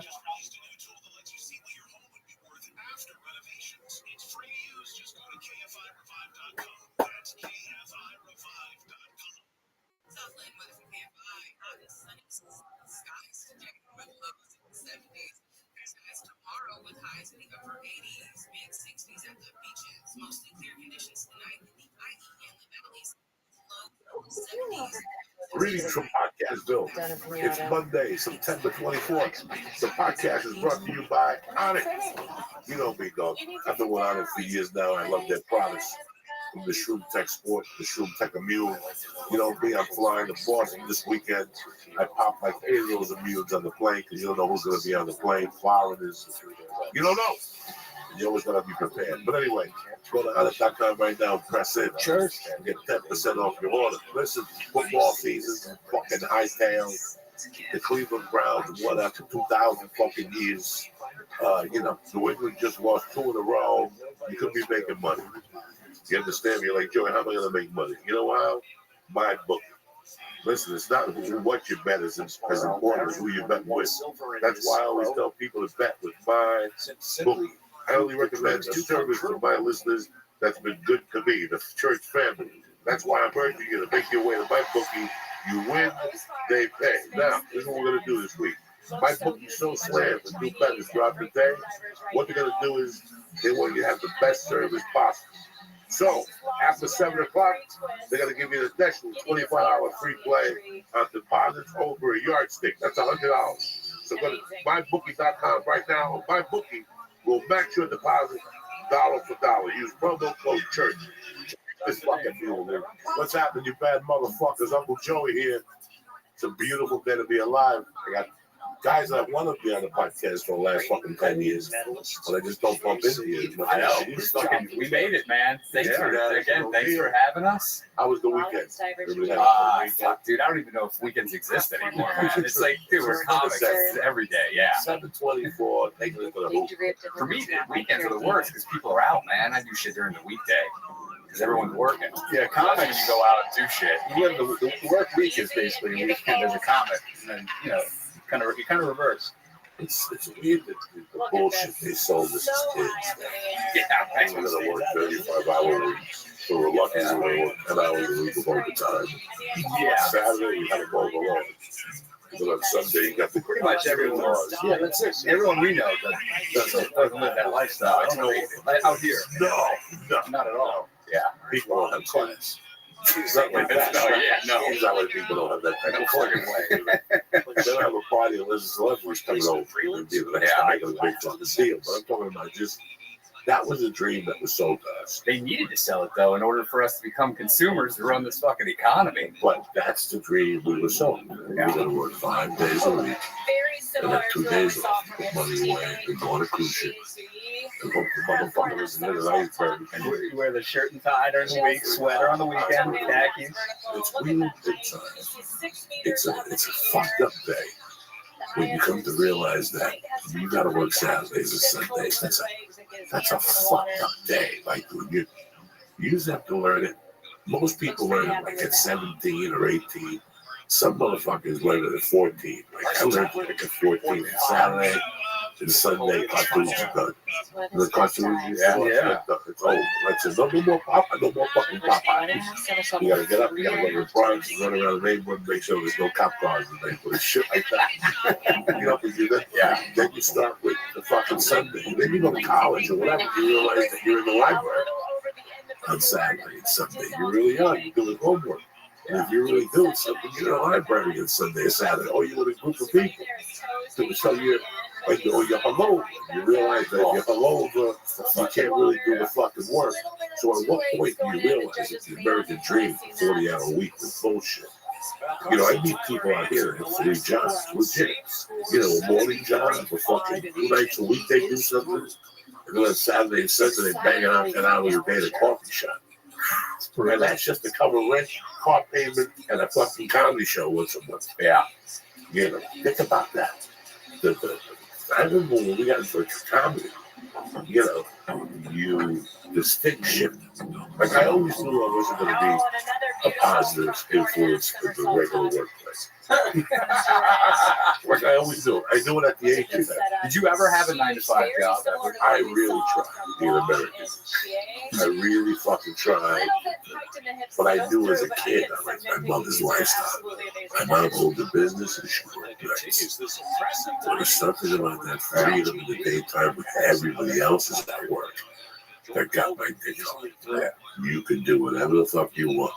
So she would do an hour's worth of work, 9:30 to 10:30, open the bar, a bartender would come in, and she'd boogie out of there. She'd go home, finish what she was doing at home, catch the afternoon Met game, go home, cook dinner, and then jump back into Jersey at 6, and then work the bar till 3.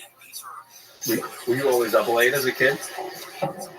Yes. You were from very young, you were late. Oh, yes. And then I always had a problem sleeping. And then when I did get to sleep, she would wake me up at 3 in the morning and she got a video talking about a day. So I was always... You're being groomed for comedy. No, I didn't think... I liked stand-up, like Brian, the albums, but I thought it was always like a faraway goal or far away. Back then, it was, I don't know how many people watched it and was like, hey, I can do that. Where now it seems a lot more accessible, obviously with podcasts and how much stand-up there is. Then it seems such a far away thing to be like, even say, I want to do stand-up, dude. That's what the fuck are you talking about? In the early 70s, it was David Brennan, it was Richard Pryor, it was George Carlin, and a couple other guys, and Freddie Prinze came along. There was a couple other guys that you knew from the Tonight Show if they were going to be on. Yeah. You'd stay out there with no DVR. And Yeah, you fucking missed it. You had to take a piss, man. You better hold it. So growing up in New York, you had the honeymoon was at 11.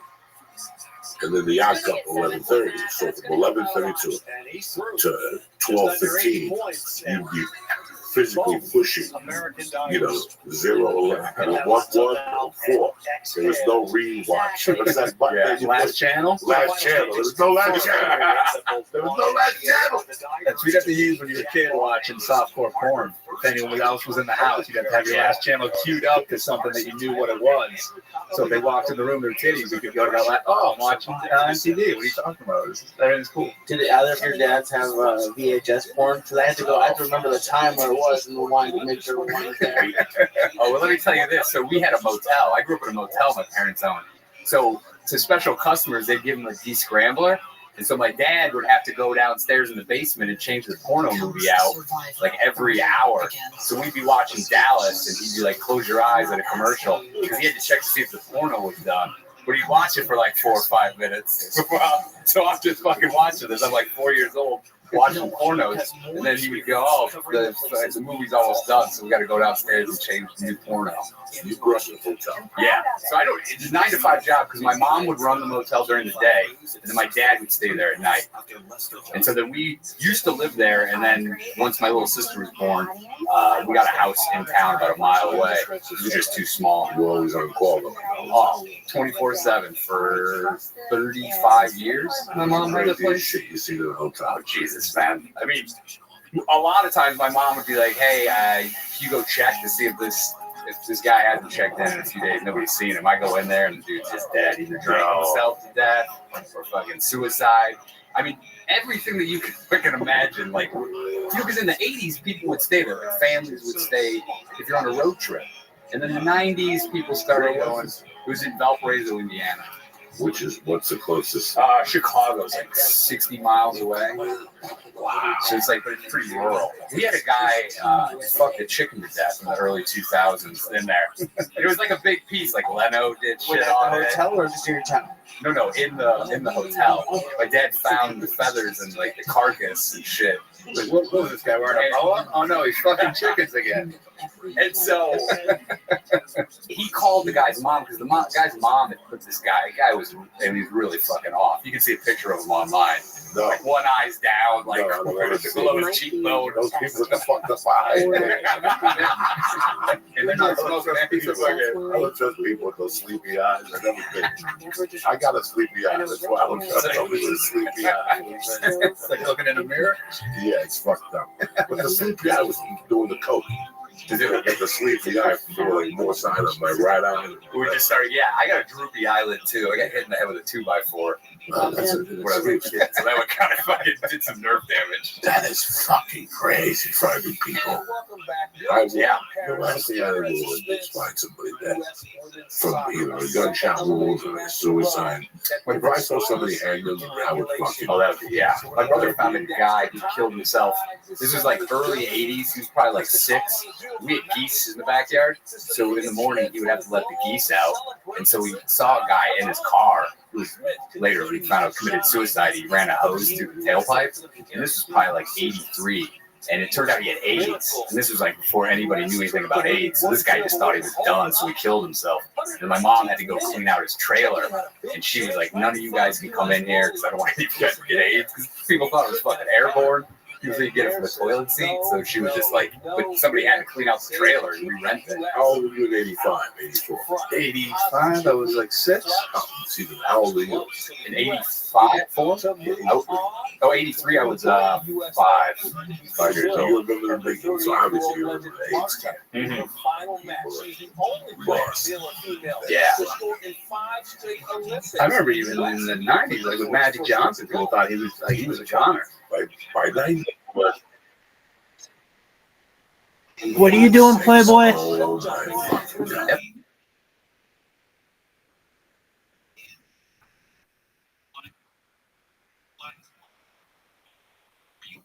You want me to sing you a bedtime story? It goes like this. King Tom, you're a little bitch. Get your ass to sleep right now. Oh, I thought you wanted a lullaby. Okay, here's the story. There was once a person named Tim Tom, and they were acting like a little bitch. The end.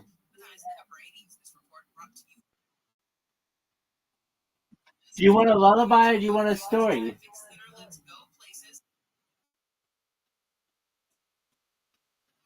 All right. In the beginning, Rabbi Rothschild was a pimp. He was born a pimp and he's going to die a pimp. Aside from that, a whole bunch of shit happened. And then there was this pandemic, and Rabbi was like, yo, dog, a lot of the shit that I have to do for work is online. So I'm getting more comfortable being on camera. And I figured also that after work, I could go hit golf balls. And I did.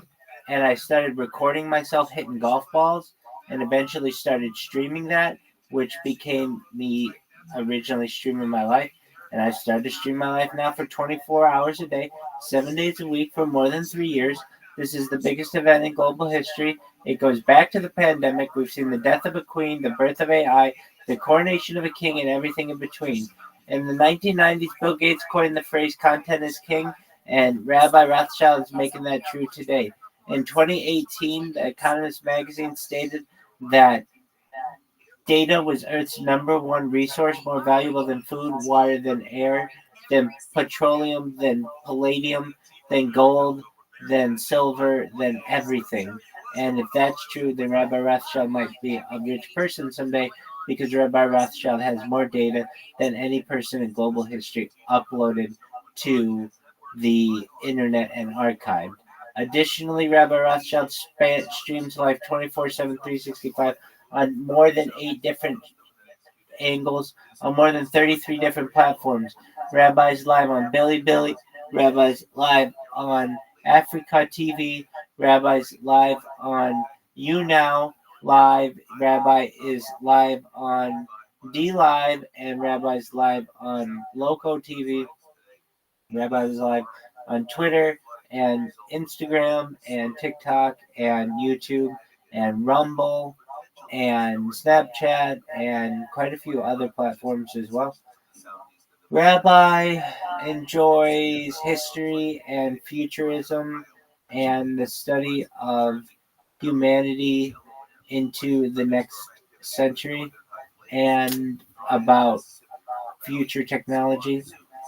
Aside from that, Rabbi is just a normal, average human who enjoys living life to the fullest.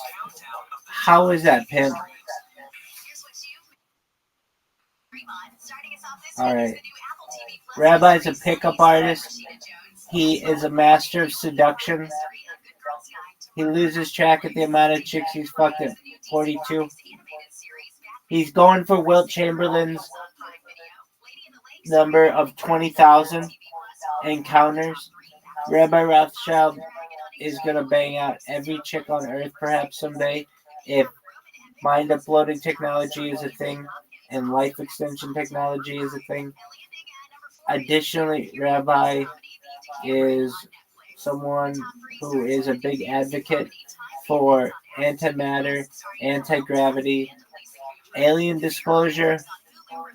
Rabbi Rothschild is a huge advocate of fusion energy, where you take atoms and rip them apart, and fusion technology, where you take atoms and slam them together. Rabbi is a major advocate for geothermal power, where you take a pipe and shove it into the ground and use the Earth's heat to turn a turbine. Rabbi is a huge advocate of tidal power, where you take turbines and put them in the ocean and allow the Earth's tides to generate electricity.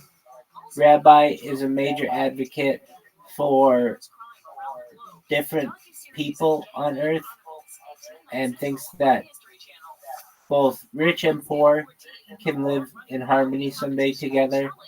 Rabbi is someone who is a person who thinks that at our core, all people are the same, and Rabbi is doing Rabbi's best to show the world that we aren't all that different, that no matter what your education, what your background, what your experiences are, that humans are generally similar individuals, and you can see that through Rabbi Rothschild's 24/7 stream for world peace. And that's what Rothschild wants to do, is bring world peace. And some of the ways that he wants to bring world peace are through the destruction of are through the discussion of pacifism and the ending of the destructive forces of war. Additionally, Rabbi talks about ending world hunger through floating greenhouses, through saltwater greenhouses, through vertical farming, through cloud seeding, through agricultural drones. Rabbi wants to end world thirst through digging of wells, through life straws, through desalination plants, where we take water from the Earth's oceans and pump it onto land for it to be usable in food and for drinking purposes. These are just some of the ideas that Rabbi has. How is that, Tim Tam?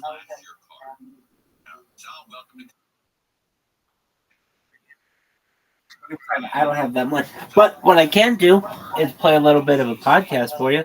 Here we go. If I think of more, I'll say it. The computer to see who's tweeting what and what time. I don't. I get on there. I say what I got to do. And I move the fuck on. Yeah. Sometimes somebody calls me and go, "Hey, I just sent you the details. I tweeted it to you on Twitter, the message thing." And I'll look at that. I'll Twitter the address to the podcast. But besides that, I don't read the articles on the fucking computer. Do I give a fuck?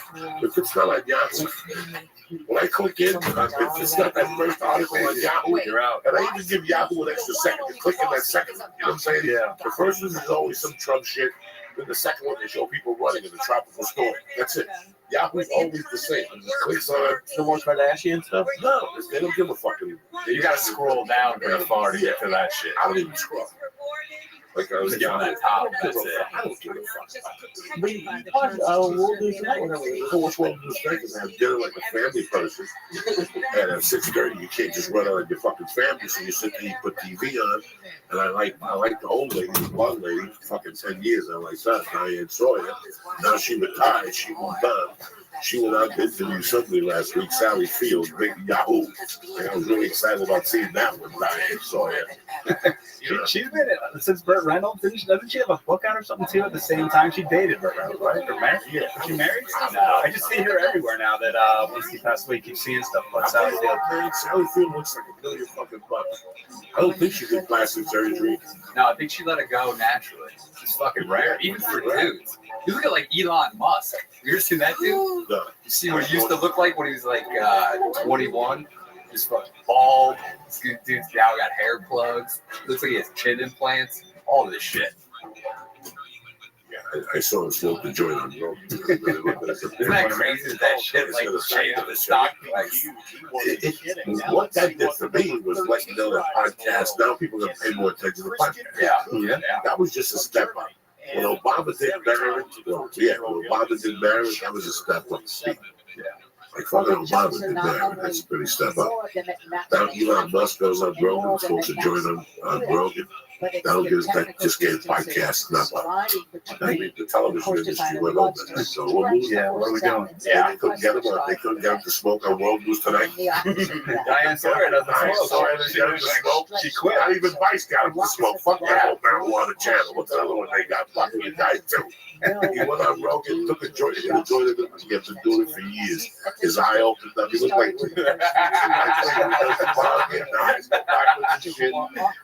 but he got just upped it very bad. Yeah, man.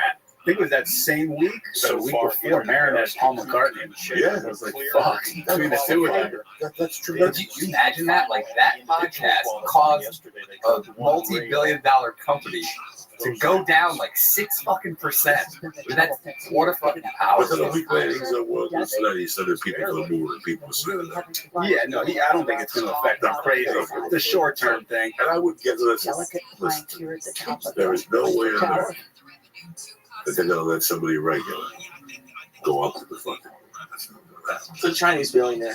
Who got it? Listen to me. It doesn't matter if the Chinese billionaire. I don't care who the richest guy in the world is. That plane will blow up like that school teacher. 85. I'll never forget that thing going up and me going, she's never going to make it. I swear to my daughter Mercy that I never got a premonition like that before. I remember still being, I was in a video store in Snowmass Village, Colorado, and I was working. And I had the TV, and a bunch of people walked in. And even before I launched, I go, I think it's not going to make it because they don't want to get the burger. You know, but the idea. Yeah, like, oh shit, we got to listen to this guy. What should we write? I didn't say it. Yeah. When they all started yelling at the thing, and the thing is going down, the school teacher from Florida is dead. That's a message. Yeah. Okay, yeah. I was watching that live in the first grade. Yeah, we all the teachers were like, we all let's turn that off. Turn that the fuck off. That killed people, but in my heart, I swear to God, I knew that mission was never going to be complete because they're not going to let that happen. That's how it's worth to spend billions of dollars. Go into the fucking moon. Regular Joe, yeah. You want to bust his family in a fucking self-driving car. You're going to trust a rocket ship to the moon, you fucking dummy? Really? What are you going to that car though? With not even $1 billion. Not even for $1 million when I get in a self-driving car. Fuck, that is the dumbest white people shit in the fucking world. You gotta be the dumbest, what's that thing they call white? That's supremacy. Privilege kind of shit ever that you get in a white car. You deserve to fucking die before 405. Like, you deserve for a truck to jump the HOV lane and to catch you for your car to go flick. Don't ever let that happen to you. Don't ever let that happen to you. Can't make it happen. Don't ever let that happen to you. Because that's one of the fucking, that would be responsible for one fucking accident per week, one of those fucking stupid cars. Or somebody takes over the grid and is responsible for like 200,000 people dying. Yeah, all that shit would never happen. This guy, I don't care if it's a Chinese billionaire, that thing will get shot down before it even starts. If you think Kennedy's head blew up with that fucking bullet in him, wait till you see that rocket blow up. There was a complication, and it's set back 3 years, and by that time, nobody was going to move. Mind your fucking business. That'll never happen. Well, there's people who signed up to like be the first group of people to move tomorrow. Yeah, I know people who signed up to get up the ass with Shaquille O'Neal. Don't leave. He's gonna put that big black dick up their fucking asshole anyway. You need some old school guys, like those badass guys. The first guys to go to the moon, like those guys could handle some shit. Listen, I can sell you. I can bet all of you motherfuckers I can disappear for 5 years and come back and sell Mars vacations and fucking late night TV. Like I'll come up at midnight with my Mars vacation. Vibrators, operators are there right now waiting for your call. Here's a brochure of Mars. It'd be just funny how many pamphlets you would send out. Yeah. And how many people you would close and get a deposit on. I guarantee you, I would get, if I sent out 100 pamphlets a week, I would close 20 of those people a week. That's how good I am now, especially now at this age. I don't give a fuck. I was killing people in the phones when I was 21. I can't imagine what I can do to you now. Fucking fun. With fucking Mars time shares. Mars time shares. Grab your American Express card. This is how easy this is. It's $50,000. We're not looking for $50,000. We're looking for $20,000 initial investment down payment. Yeah, but my attorney can't see anything. Your attorney's going to don't get it because it's a trip to Mars. They're going to think you're fucking crazy, okay? What I want to do is this. Grab your American Express card. It starts with a 5. I think it starts with a 5. That's the skeleton. Whatever. What's it start with? And every time they reject you, how's your name start on the call? It's Jose, right? Give me the J. How does it start? J. You just keep closing it. And I will get 20 motherfuckers to sign up for Mars trips and never see who got Joey Mars Diaz. Joey Mars Diaz. I will send you to wherever you want to go. You know what I'm saying? Yeah. You let me, I'll send you wherever you want to go. There's enough people out there. There's enough fucking morons. There's still people at home that are taking calls, that are going to the bank and paying somebody on the corner because the IRS is coming to the house. Yeah, man. There's still people paying people online to get emails that they've inherited $1 million, but it went through London, and you got to pay a Nigerian called $100,000 via fucking Africa. There's people that fall for that dumb shit every day. I see people, I tell you all the time, why he hasn't borrowed $20,000 and opened up a podcasting school and put a picture of Joe Rogan. Be like Joe Rogan. Put billboards already. Put billboards all over Hollywood. Put one in front of the Grumblings, one of those shitty improv groups. The Grumblings? All those shitty groups. Where you going from there? The Grumblings. You know what I'm saying? Dude, yeah, That's it. Yes, but you know what it's like. Or do the late night talk, sell fucking tapes of you teaching people how to podcast. Oh, you have no idea. Clean up, man. Clean up. Leffler's got acting teachers. These acting teachers get their ball fixed right now. And there's my dad writing a check and he's going to teach movement. Get the fuck out of here. We think we were people learn how to move, and I tell you, together. Not to make it act. You know what I'm saying? Like, you just can't fathom. I met kids along the way that told me that I would bump into 7 years later. I'm like, you still going to acting class? Yeah, she told me I'm not ready yet. I saw a guy that wasn't ready for 10 years. Then he came to the ages. And then he got out of the business. 10 years. He spent 6 years in the Manitoba and then 4 at the other rip-off school on La Brea. Think about those stand-up classes too. It's like, how are you going to teach anybody how to do fucking stand-up? I wouldn't pay for one of those. I wouldn't pay $50 over $50. I'd pay for a $50 stand-up workshop for fucking working comedy. Yeah, but how often is it that that's the teacher? Very rare. $50 is the most you should pay for a 3-hour seminar on something. Yeah, some of these are like multi-week. Remember they used to do the belly room? Was it Greg Dean's Comedy School? Fuck, I don't know. Somebody shot him. He gave me his book once on stand-up comedy. So I used to work the phones when they would do that. And I mean, it's just, it's nonsense. I think that a comic needs little guidance. I want to ask a couple questions at the beginning. Or just do a show like a veteran comic. A friendly environment. They can do that very friendly for a show where all the students go up. So it's kind of like a padded. I paid $35 for 3 weeks. You did? Yeah. That's not for It was 3 hours every Sunday for 3 weeks. He covered comedy, stand-up, then we did a performance, and he gave you a little bit of critique. But did he at all try to like stifle, like if you say you had a joke that was like really you, and they're like, well, I don't know if that's gonna fucking work. Why don't you do, hey, I look like so and so had a baby or something? Did they ever try to pull that? It was really basic 101. Open up with your second best joke, close with your best joke. Who was the teacher? Name was, I think he's pissed at me or something. So every once in a while, I hit it up on Facebook. He's never hit me back. That's why I give him a fuck. He's in Florida, teaching improv classes and shit. Yeah, he'd be one of the number one students. Yeah, he was like a stand-up guy. And then early on, he went to Ships, and his wife were like a comedy team. They were part of it. Him and his wife were like part of an improv troupe. It was like Fleetwood Mac. Everybody started fucking everybody else's wife and doing that shit. And it wasn't funny anymore. Drama behind the improv. Yeah, it was like when I first joined up with him. Yeah. I took that as a continuing education class at the University of Colorado. But you did it to like just get over some, just get comfortable on stage. Because I mean, stand-up is an art form. Like, you're gonna have to fucking eat shit for years. A lot of people don't think that. I've heard. Have you ever heard comics? I've never bombed once. Oh no! I know comics that destroy every night. Oh yeah, all the time. And that's how you know, right there. When they tell you that, okay, good. Well, you've seen them. You're like, what? Yeah, no. I'm watching, but yeah, you destroyed. What about the guys that you see years later? They tell you they're destroyed and they haven't written a joke. Yeah, this is you saw 4 years earlier. Yeah. Those are the ones that really scare the fuck out of me. Or the guys welcome. Their HBO special in like the 80s. And how you living, pimp? Now, which one of you guys? Yo, dog. Yo, dog. Yo, dog. Everybody loves you. Shout out to Big Squid, living like a pimp. Wah, wah, wah. Wah, wah, wah. Wah, wah, wah. Shout out to Big Squid. Hired probably like 9 months later. How long did you work there? 4 years. Yeah. She was at that weird time where, she was, like, I showcased for her, I don't know, a dozen times.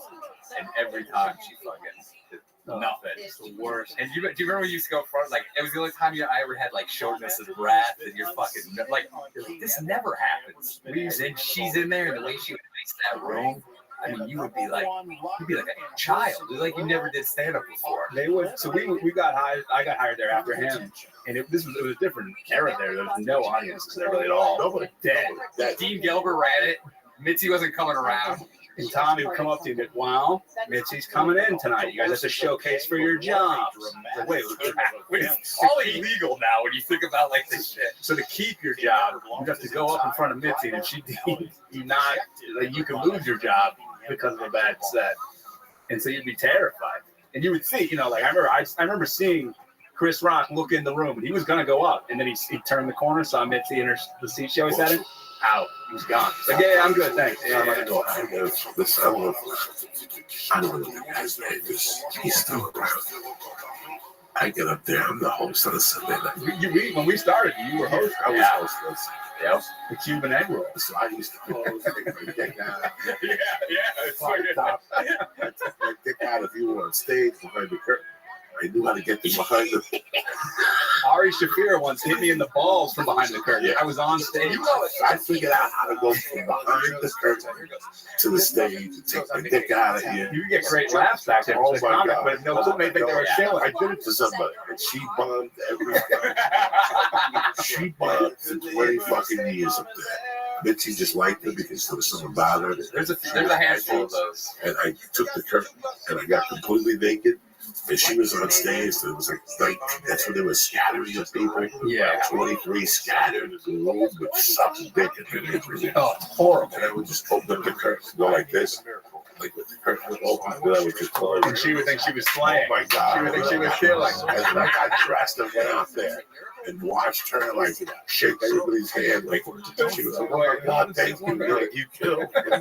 And she was so embarrassed of me. I didn't say her name, but we know exactly what you're talking about. Sunday night I'm down there.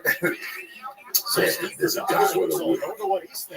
Now listen, if you're missing a fucking eyeball or you're missing a foot, I'm with you. You go comic. If you're in a wheelchair. But if you're a comic and you have a wig, it's gonna be a tough night. I don't give a fuck. This was a fucking rug. That was a good rug. It was an expensive rug, but it was a rug. Now I'm at the door, and in those days, I took every year imaginable. Because I was, she used to let me host the tent to close. So I'm getting every comic in America chucking me up. We hosted there. We hosted the open mic there for years. Yeah, you know, getting headshots. Oh, you're everyone's best whatever friend. you want. Everybody's best Paulie told me I could come in and get a fucking spot. Yeah, it's fucking terrible. My uncle's Dean's landlord. He told me to come in tonight. It's fucking crazy. But then when he said I don't have time, you never lost a friend so fast. So she's like, he's telling me that he just opened up a runway, and he blew runway off the stage. And I'm sitting there in those days, like I was already hip. I'm like, that's great, man. Yeah. You know, all I'm thinking about is doing this Coast Rock. I can't wait till Eddie Griffin gets here and I can pull him up. Because I remember that. You used to leave. You'd be like halfway through your fucking show, man. You were quick. I figured it out. I was doing 10 up. You give it over to Don Barris. I give it to Don Barris. You would get your shit in and you'd be like, where's Joey? And your car was out. God, no drama from Uncle Joey at all. So I'm listening to this guy. It's an early Sunday. I'm there early. I'm not hosting. I'm hosting 10. Well, it's like 7. And he's waiting because he got somebody offered the job of doing this. So sure enough, whoever gave the job as doorman, he puts his t-shirt on. And he's Mitzi Short. He's been a doorman an hour. Effort she made there. And they say, do you want to go up? And he goes, yeah, sure. Just blew off running white on stage and all this shit. Talking shit. I'm sitting there. And I actually went up there just to see what was going to happen. You knew something. Come on, dog. Come on. I've heard every fucking story. Especially there. I told most of them. You know what I'm saying? I told half these stories. You gonna tell me these fucking stories? But especially there, you know the OR is going to give him a beating. No, the original was going to give him a beating. He goes up with his Cosby Sports shirt on. At the 1 minute mark, she's in the back going fucking AWOL. Lying down. Oh my God, he's got a wig. Lying down. Get off my stage. You can hear it. You can hear it. She fired him. She fine. Oh, yeah, yeah. When he got off the stage, they go, you're fine. Let me get the t-shirt back. And he had to take the t-shirt off. He threw it at manager. Take your wig and go home. Yeah, take your wig and go home. Hour in. Bro, he was pissed. He walked down that block yelling at the comedy store, fuck you. I'm a great fucking comic. She put PTSD on people. That was PTSD. Oh, you want to see it? Watch Comedians in Cars when Shanley and Seinfeld, he takes him to the comedy store. And Seinfeld's like, I don't want to go there. You can see it in his eyes. He's like, because she wouldn't pass him. And he's like, I don't want to go in. Like, he convinced him, and then he went in. And that's when he came back. Whenever he went back to the comedy store, he was like, oh yeah, this is a good room. But you can tell. Yeah, fucking, yeah.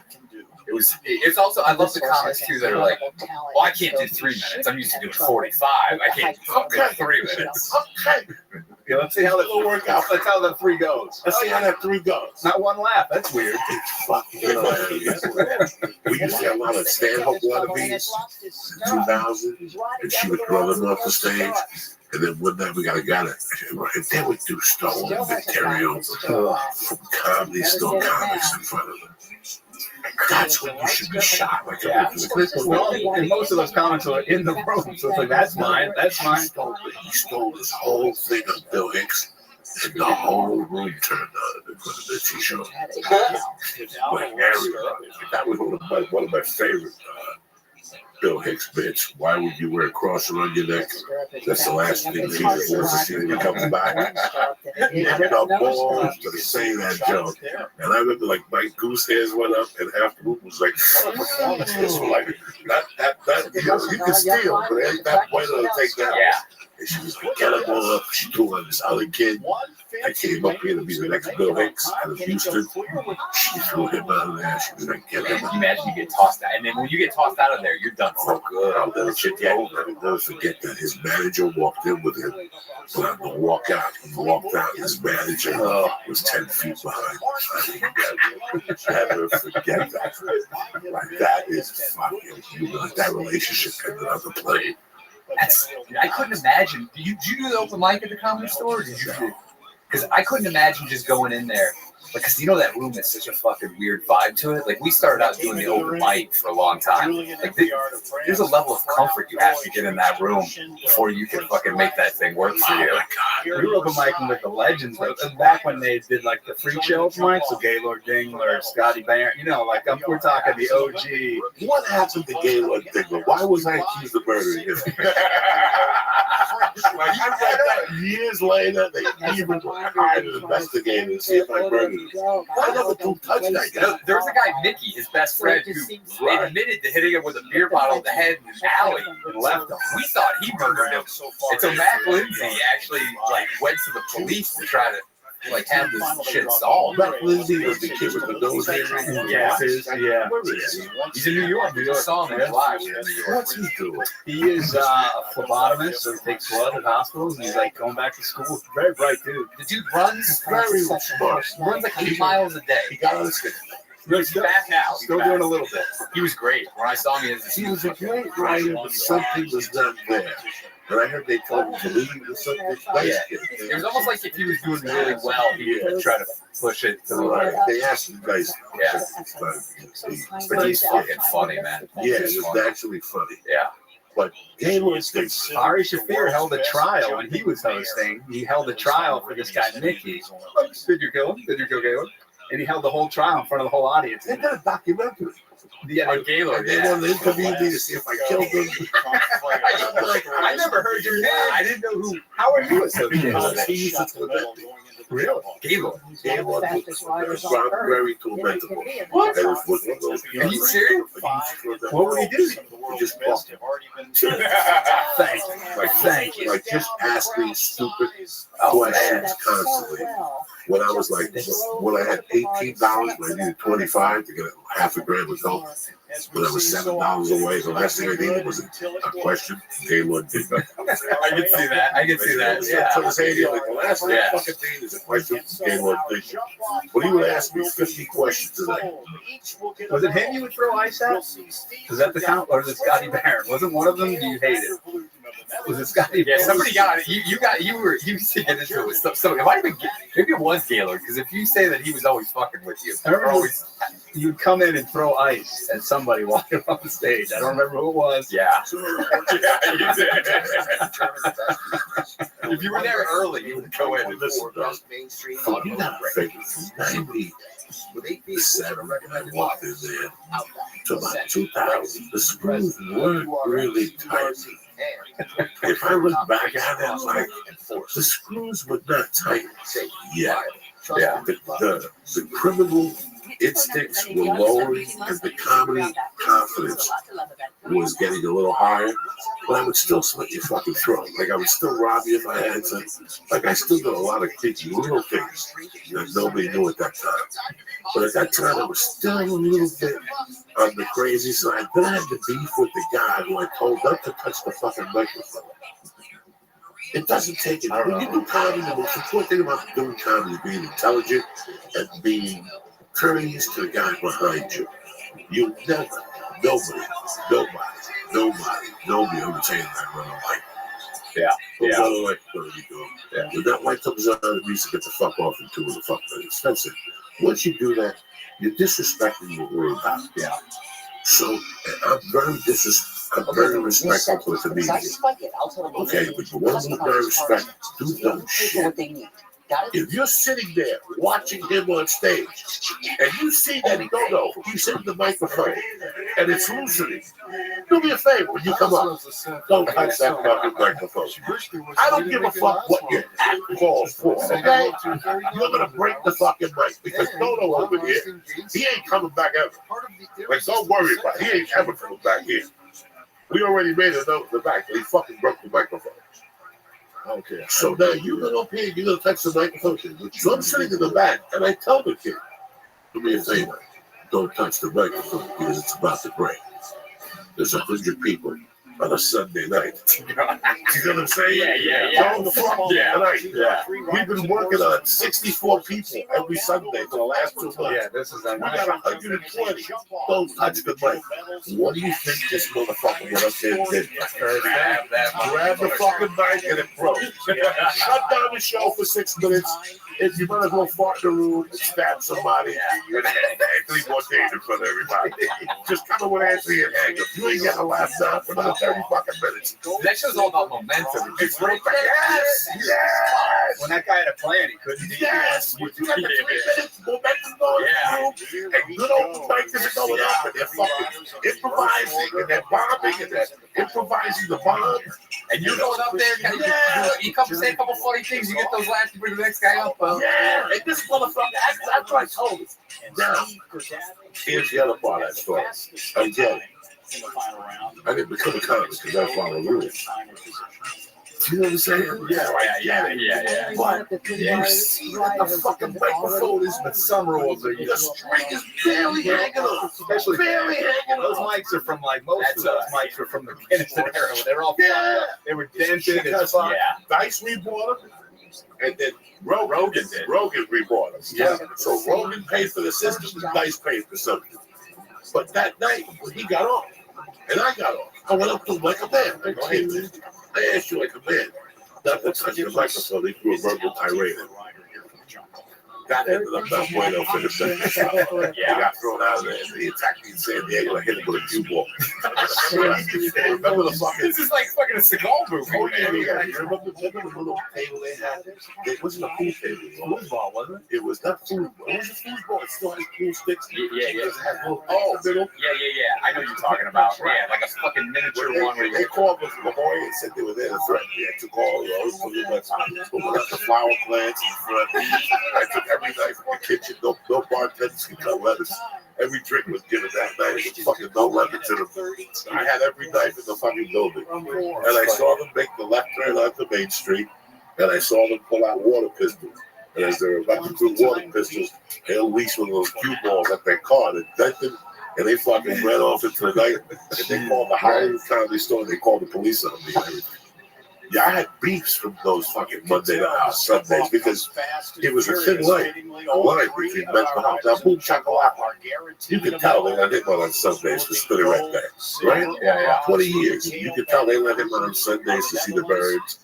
in different colors. I never had a problem with him. I also got accused of lighting one guy on fire one night. And would lock himself in the bathroom. Wait, John, was that? Oh no, yeah, he's accused us a few times. I got a call in Miami one day. Did you light him on fire in the bathroom? I'm out of the fucking state. Stop accusing me of doing shit to people. They lit him on fire in the men's bathroom. Oh no, they locked him in. They locked him in the bathroom, and they put toilet paper in the window, and they lit him on fire, and he's in there banging the fucking door. Did you let him on fire at a different point, or no? No, I think I did something else to him. It was a different point. We would always lock him in the back. That was a given. We always locked him. As soon as he got there with him, I don't drink here. There was a night where Robin Williams was in there in the store. We've been working it for a long time. And Aprovia, Vinci would let him close the open mic for like 25 years. So he saw Robin Williams come, all these guys come and go. But when they would come back, he was like stuck. It's like a fucking mosquito stuck in the amp, like from 100 years ago, doing the same bit. So we see Robin Williams watching him from the back of the OR, and there's nobody in the OR. It's just Robin Williams and Bob in the back watching Bob, and we're standing in the back hallway. And O'Neill goes, "You ever see this? You remember this guy?" And he turns to us and he goes, "No, I've never seen that guy in my life." But he saw him go, and he fucking bounced out of the club. We went outside and where did he go? He disappeared. Like he was in rehab 3 weeks later. He was spooked. It was a fucking. He was fucking spooked. He knew that he knew him because Don said he used to do an impression of Aprovia. And he's like, "Oh yeah, he knew him." And so yeah, I think seeing him was like, my life is gone so far in one direction. This guy's been stuck in the same exact spot, doing the same exact thing. There was a couple of people who had mental health issues. Yeah. It was very heavy mental health on Sunday nights. Yes. It's changed a lot. It changed a lot. That's how we were able to stand out just because we were normal guys. Normal guys. They were employees. So when I got there was a little couple of employees that were a little on the crazy side. White dudes. Yeah. They looked like Leonard Skinner. It was like 4 of them. And one of them walked in the bank. Oh yeah. This was 97. And then they cleaned up a little bit. The store cleaned up. But the OR did. Well, it's a luxury to be in the last position because you know just what you need to do. It's fucking crazy. There's still some crazy people. I see it over there. They cleaned it up though compared to what it was. It was like, it would be like, sometimes it was no normal people because you had to draw those numbers. So sometimes it would just be all insanity. There was a girl that was really pretty. Used to show up. Have to respect these people. This is 2099. Because Sunday nights were cool because it was open mic from 7 to 10. Employees and friends from 9 to 10. So then you had the professionals from 10 to close. And I would host that and bring up Eddie, Rogan, or Moody, Dice, one of those guys. They did an hour and then everybody else went up. But it started getting popular so far, really, especially Sunday nights when Monday would be off. Oh, those were crazy. Those were the craziest. When we would host, the OG paid regulars would come in and demand to go up because they knew it would be a packed house. So those nights were always crazy. There was a little run there. What was the Japanese girl that came in for a while? The black guys took her in, ate her up, and spit her around a lot. Yoku, real cute. I mean, Aiko. Yeah. No. She's not around no more. This was. Tamayo.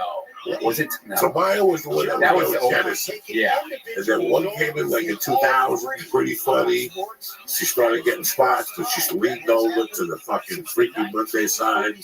And she ended back in Japan with a black baby. Right? Like they fucked them pregnant to death. Nobody knew who her father was. Yeah,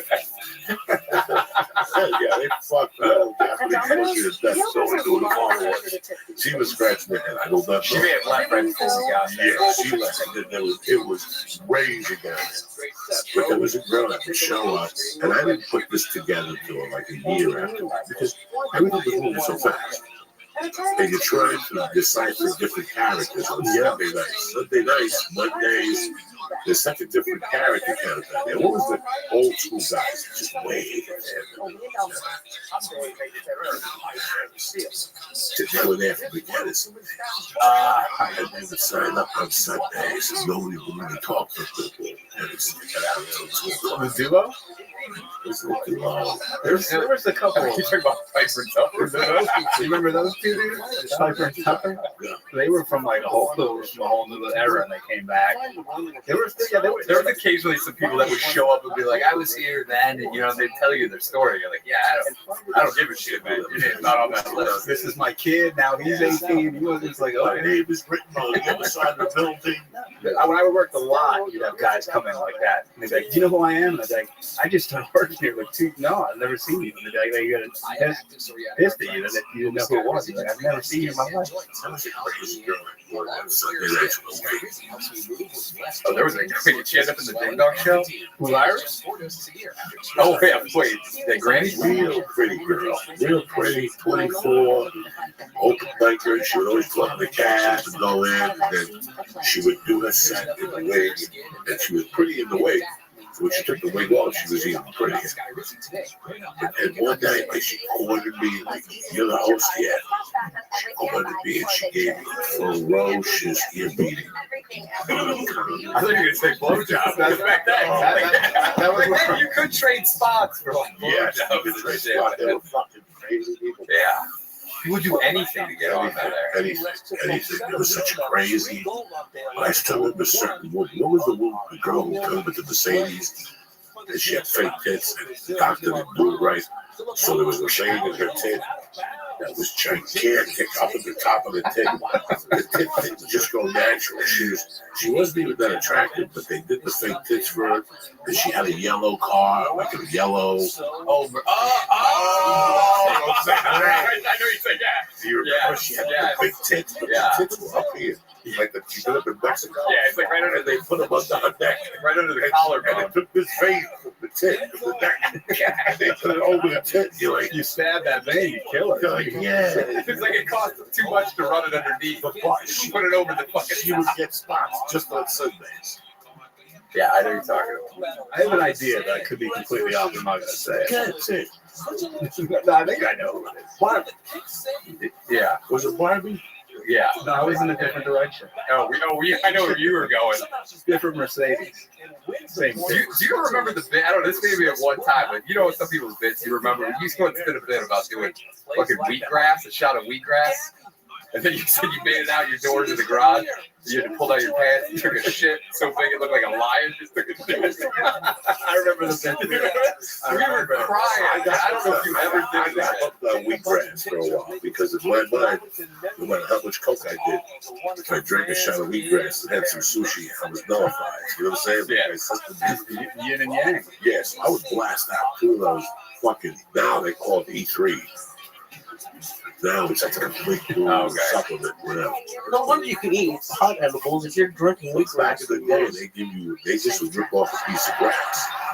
If I could put it in there, yeah, you just do a shot of it with something else, and it would clean me out. It was like getting frozen yogurt and looking at it going, Jesus. I remember driving over it one night. I remember one night I had to stop. I couldn't even make it. That's the night that I wrote the jumping out. But I had like 2 shots of it. And I went out and I went home. I'm like, oh my God, I got a ship and I'm never going to make it upstairs. So I never forget this. I pulled up to my driveway and I go, there's only one way to get away with this. My shit in the garage. So I opened up the garage door. And when I went in, I forgot I put the headlights on. So here I am, picking up around my ankle. This shit's about to blow out of my ass. I got the headlights on. I had to run with my pants around my ankle. Turned the headlights off. And in the middle of all that, I turned around and it just blew out of my ass. Boom! Like one of those things. It was, you hear like my stomach draining and every intestine just draining out. And I fucking like looked around. There was some rags had been working on the car. I just wiped my ass with these oily rags. I pulled my pants on, right? And I'll never forget, like, staggering out of there. It was like, I'm not even trying to be cute. It was like I got fucked in the ass by 20 fags at a party. Like, I was in that night, and they all fucked me. they had fucked the equilibrium on me. Like, I had shit so much that the equilibrium had been out of my body. Like, that's how sick I was. Like, I got up and I was stumbling around it, and I had to sit in my car, and I hopped the puff, and I had the headlights off. So I just drove in. Over it? That was the tire. No, I'm saying like over it, like it was like right under. You just the covered car. up the evidence. So I drove over with the car. Like, wherever I was sitting, the shit was right under it. Like burning, simmering out there. And I remember closing the door and walking. And then like going, oh my God, my wife's going to get the car on the board and she's going to see the shit. And walking back, and I could still smell it. Like it was in the air. I mean, I'm not going back there. Oh my God, it was horrible. And when I walked upstairs, I remember my wife was sitting on the couch. And I walked right to the bathroom and finished like the other 20 ounces that I had left. And I remember when I came out, she goes, what is that smell? Like, that's how bad it was. It was like It came from outside? It came, yeah, it was following me. It was like, it was stuck in my clothes. You ever fart, you just get stuck in your sweat? Yeah. And he doesn't blame me, like, you still smell my ass, just fucking sweat. That fart is trapped between the underwear layer. It's a fucking... Have you guys ever peed your pants or shit your pants on the way to a gig or at a gig? I have to do it. No, I almost had it happen the other day. Yeah, it's you.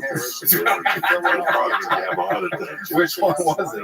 Almost shitting pants on the drive there. I did, but I thought I had to cancel. You didn't piss or shit? I didn't. How did you have to piss? You couldn't just pull over and just fucking... No, I had to shit. Oh. And I'm not going to do it outside. A friend of ours shit his pants and then did a commercial audition with his pants. He farted and then shit his pants, and then he went to the bathroom and he shit through his underwear, and then the back of his pants had like a dime-sized speck of shit on it. Which he says dime size, but if he admits dime, that's at least quarter. And then there was a bunch of kids at this audition because he was auditioning for some kids thing. And so he gathered them all around, and he's like, "Hey kids, any of you guys smell shit?" I was like, "No." And he goes, "All right, I guess I'm all right." Is it me or does somebody smell something? That's what I always say. I open up with that one. Is it me or somebody else like, I smell something too? Now you got it off you. Now at least it's not on you. Maybe you walked in with it. What was that? Where I farted, the guy walked right into it. It was more bad. I just farted. I could feel it creeping up my neck. I could feel that he hit my neck and tapped me from behind. He's like, "You're okay." When he looked at me, I could see him going like this fucking semi-trance. And he didn't admit it. I mean, he smelled the fart. He goes, "No." Bullshit. It hit him. Like the next day I asked him, he goes, "Oh, it was terrible." You remember Brad Watson, the piano guy? Yes. He once farted so bad that Eddie Griffin was on stage and he did like 20 minutes on how bad this shit smelled. Nobody accused these two women who were sitting near the keyboard. Like, oh, it's the worst one. And these poor women. They ended up leaving. Poor Brad Watson. Yeah, he got those. We always liked him. Where was he? I see him at the Hollywood YMCA. When I don't live in Hollywood anymore, but he works at the Hollywood Y. He plays the piano on Sundays. They don't have the open mic. He's a regular guy. Yeah. I'll never forget we tortured him for that. Because he's one of those guys that got a dog for your girlfriend. I remember you would ride him pretty hard. Yeah, we used to torture him. Yeah, when you would pull up, if he was outside the parking lot, you'd be, Watson! Yeah, because he was a piano player. Yeah. And he'd always say something fucking crazy. And you're going to understand, I'm going to do a magic trick. I'm doing fucking stand-up.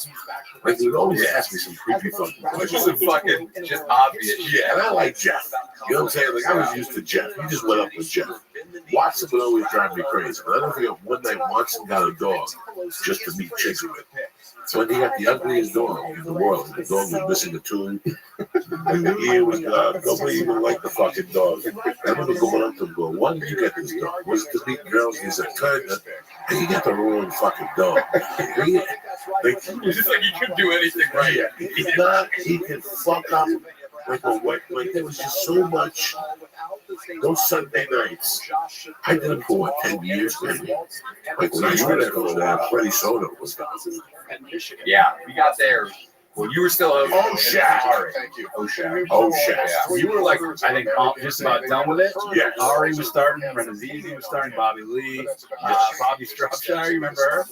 Yeah. With the rat tail. Yeah, Caparillo. The rat tail braid. Yeah, but where is Bobby Stratosphere? Who knows? Stropshire? I don't know. know, man. She's a very nice lady. She was nice.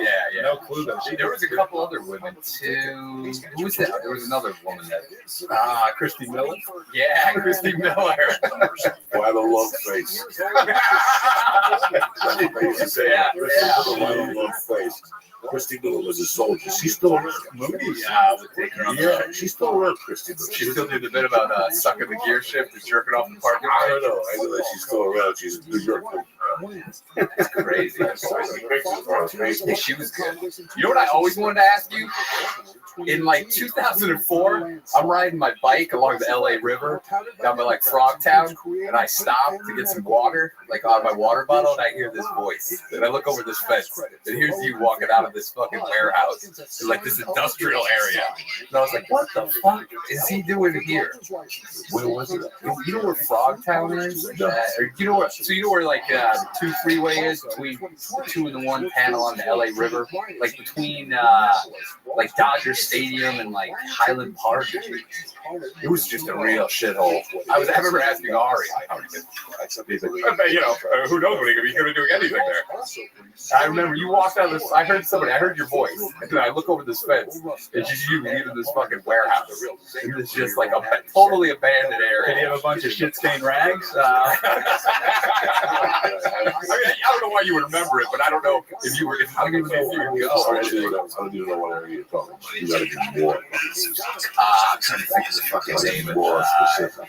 Hollywood Park. I don't know. You know where? Yeah, I mean, it's just not really like a distinct area. It's like around Highland Park and like Glassell Park by the LA River, like on the other side of the hill from Dodger Stadium. Yeah, Lester, that's why the city's mayor. By like, you know where Fletcher is? You know where Fletcher and Riverside is? Just on north of Silver Lake.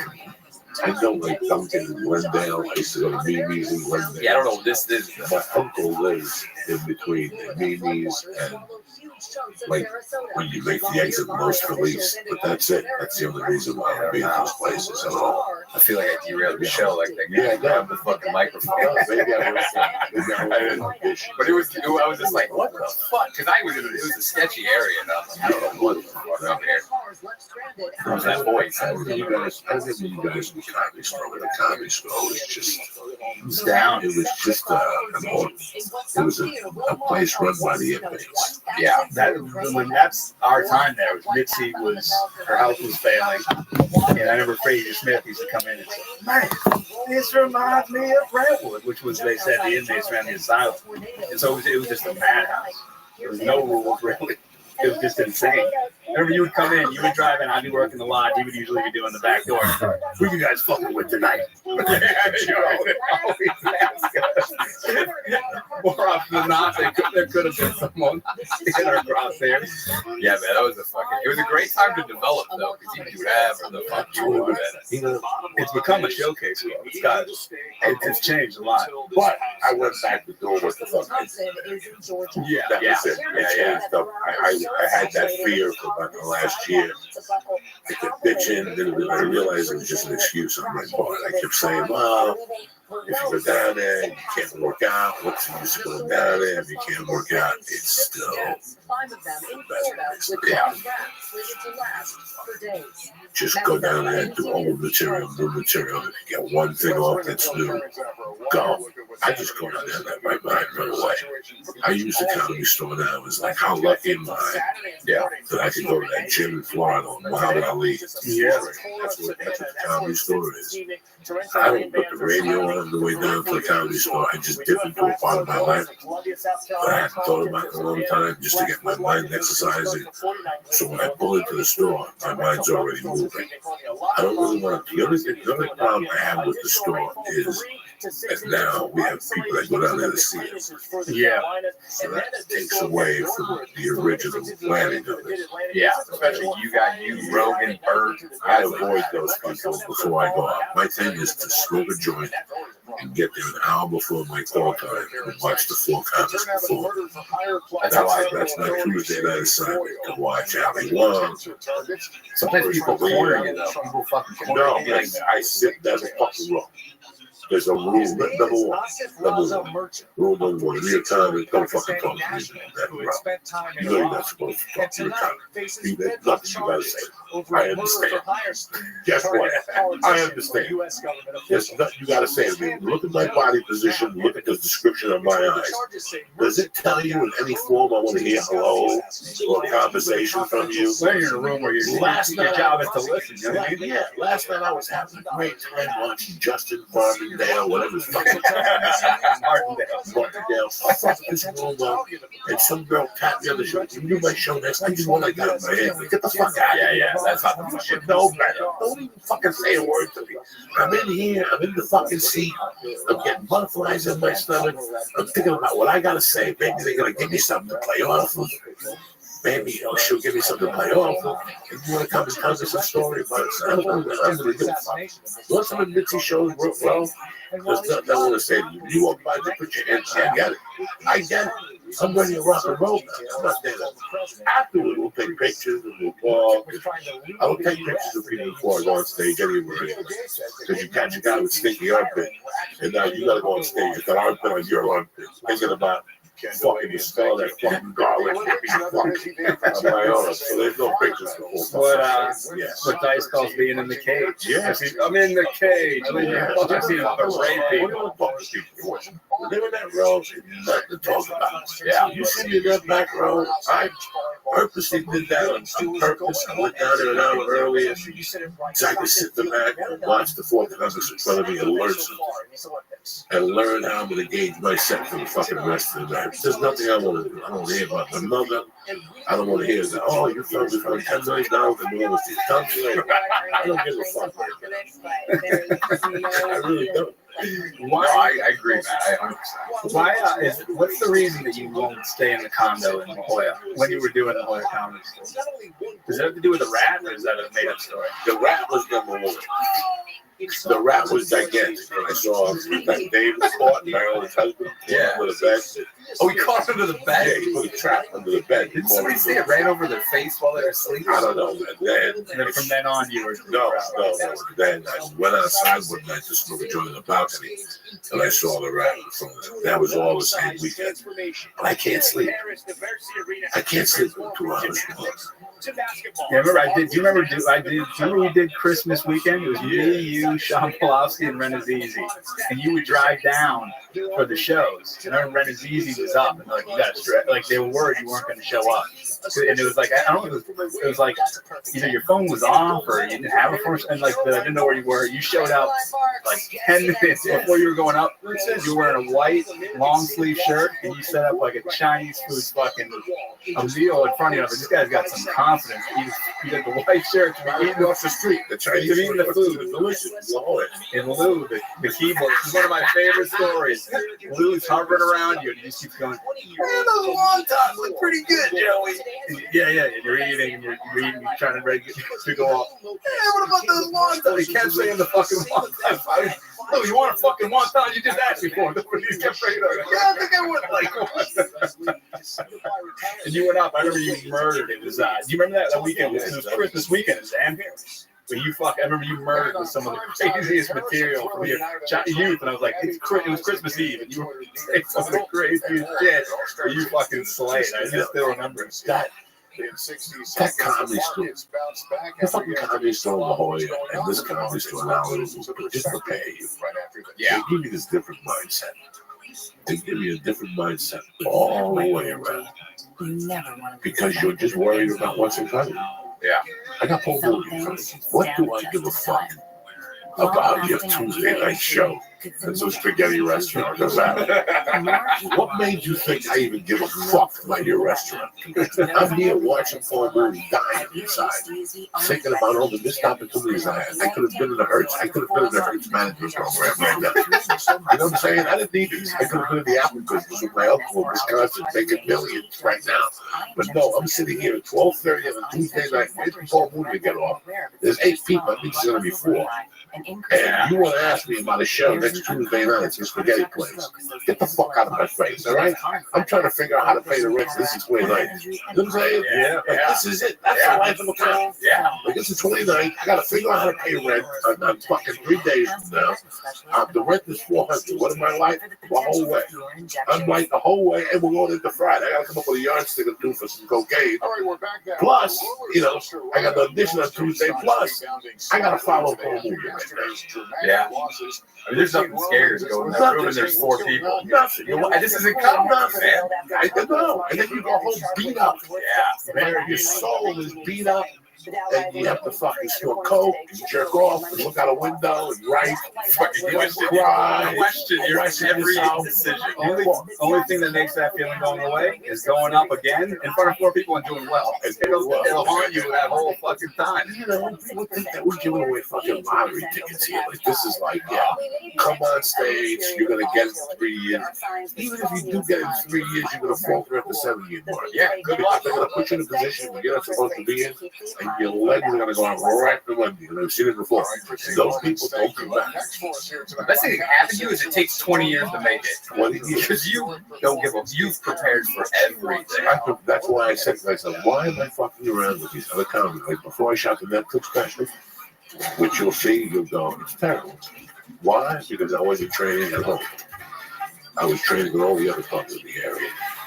I should have been training at home. I should have been following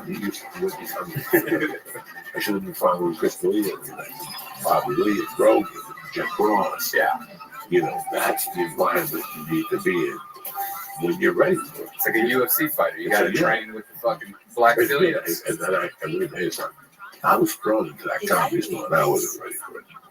If you want me to lie and tell you I was ready for a comedy store, there's no way. She just like, I didn't fuck up. She just like, you know, she saw something. And the first year and a half, the first 2 years, bro, every time I left that place, I was like, well, that'll be my last spot there. That's a bad spot. You know, you're like trying to make or break set every time. You know, because at that time, the word on the street was that she had a bug. And that she listened to it at home. And assholes like me believe it. No, we even heard that she said that she had his cameras and shit. We heard you saying the same thing even later. You know, I mean, so if you ate a bag of dicks in the original room and she wasn't there, you still heard about it. Like, you couldn't wait to go in there on Monday and bump into it by mistake. You know what I'm saying? And you heard her go, I told you not to do that joke. You're like, fuck. She saw me fucking do that joke. That was the thing about the comedy thing like that you're trying to develop. You don't even know where your next meal's coming from. You don't know where rent is coming from. But every time you get in your car, you're like, that might be my last time at the store, Jack. She better fucking hear about it. Those are dark days, man. Those early. When you're like, I could be thrown out of here, then I would have nothing. This is literally all I have to say that I have any sort of career or anything. I tell people, like I was telling Lee the other night, she was around. Half the people that heard that because there was no outside promotions. Yeah. If you promoted on Tuesday nights, early you put on that list, that'd be a regular. You following me? Yeah. Sean wouldn't be going up. You know, like a lot of guys wouldn't be going up because she wouldn't allow it. You had to be a regular in her club. Bro, I was there tonight. The fucking main room was packed. If she threw Jay Davies out there, he's gone. He's the one, and then people like, but he sold out the room. I don't give a fuck. I mean, that was the beauty of my bitch, sure. That she didn't play that shit. Well, he's selling out rooms. He's not funny, but let's let him headline anyway. She didn't play that. And that club was tanking. That's why with all his bullshit, he won't go back there. That hurts to walk out of the comedy store and get beat up. That hurts. That's why Seinfeld wouldn't go back in there. And she threw a lot of people out there. That's PTSD. Lindsay Shrove died of PTSD because she gave out a ton of PTSD. She shattered a lot of people. She shattered people. Yeah. That's why I tell people, don't go fucking around in there unless you know what I'm saying? Yeah. Richard Pryor has an old joke. Don't go messing with the Jews without no money. You know, that's the same thing down there. Don't go messing with them down there unless you got all your spots covered. I know. Your girlfriend told you, You're the best comedian. I know. You also pay the rent, do you not? Yeah. Okay, then shut the fuck up. You know, you have to do it. You're hard. You did this, you did that. I did this, I fell apart at this level, I fell apart at this level.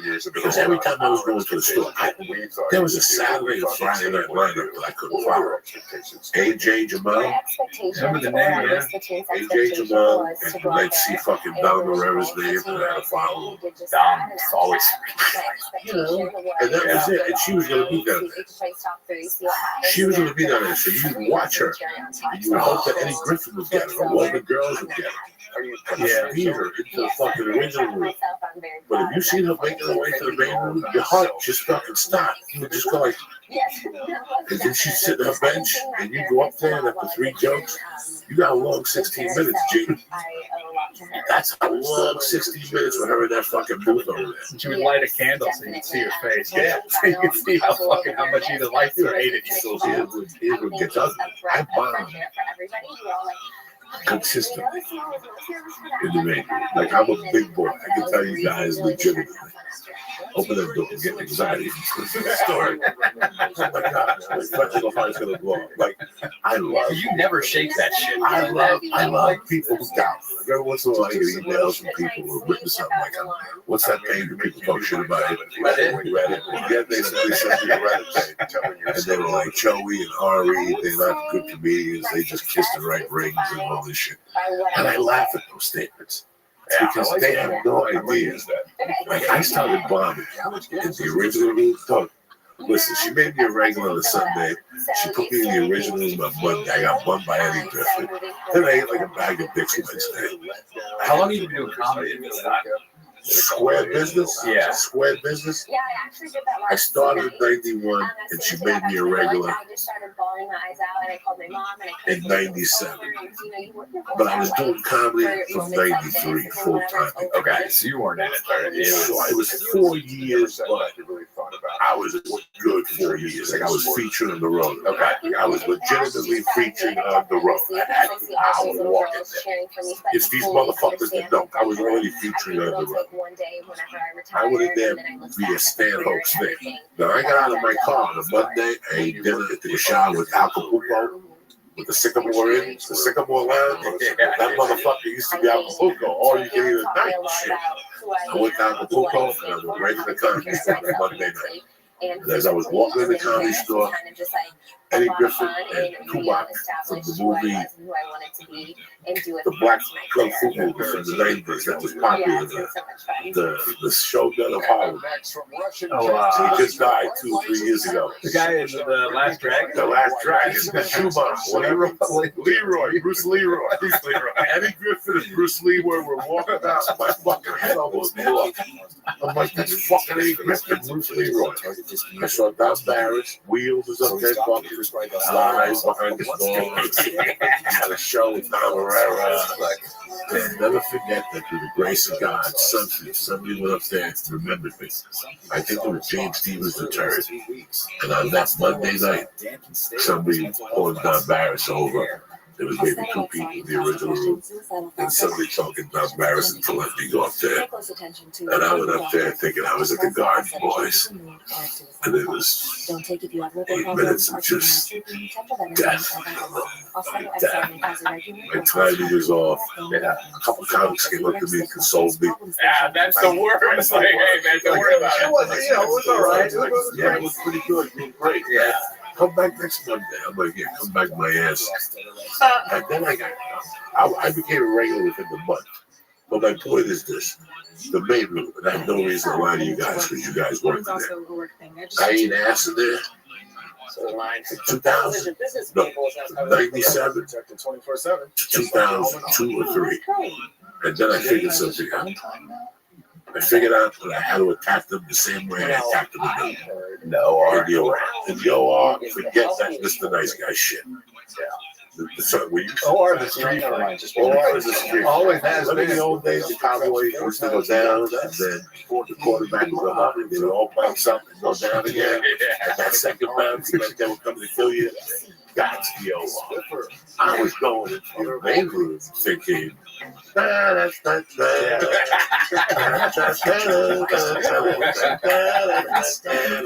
you know, because you get dopey meetings.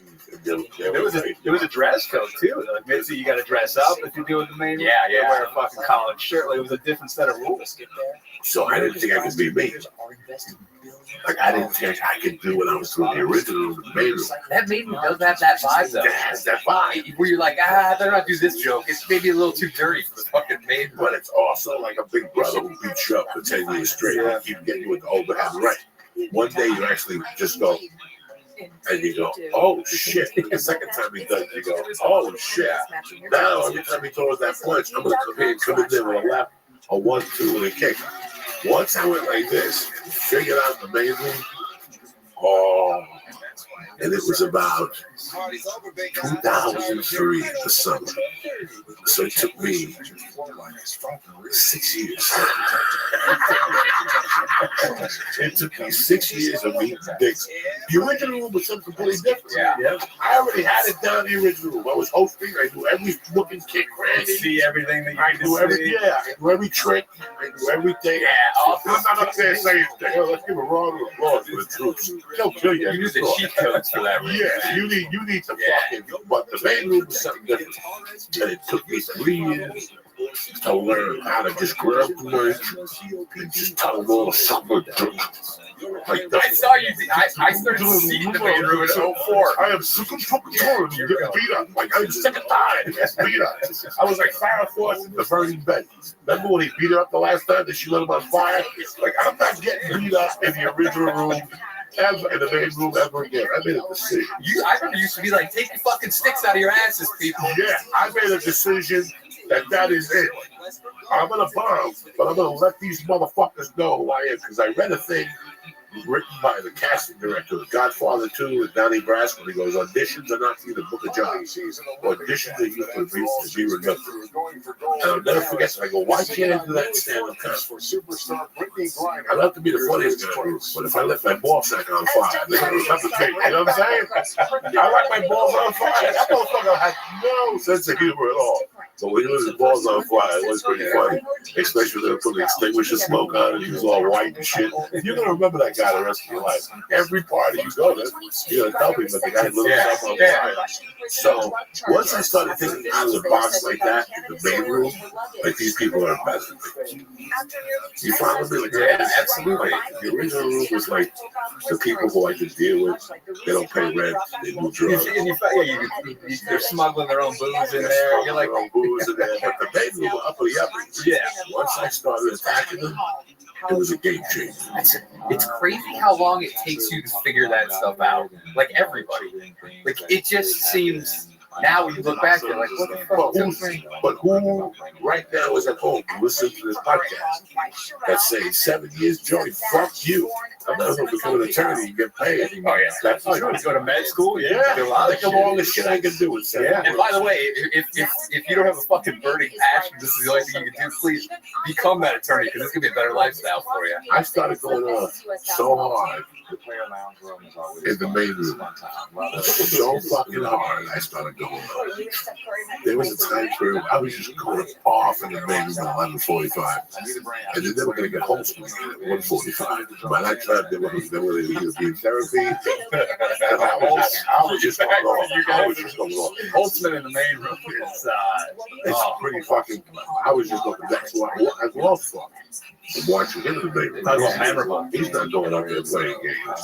Why are you going out there playing games? Let me tell you the truth. And what happened one year was the holidays.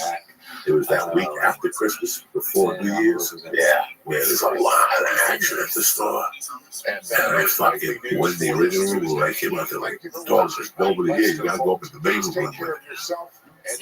I don't want to go to the main room. Like, I just had tears in my eyes. These are real white people.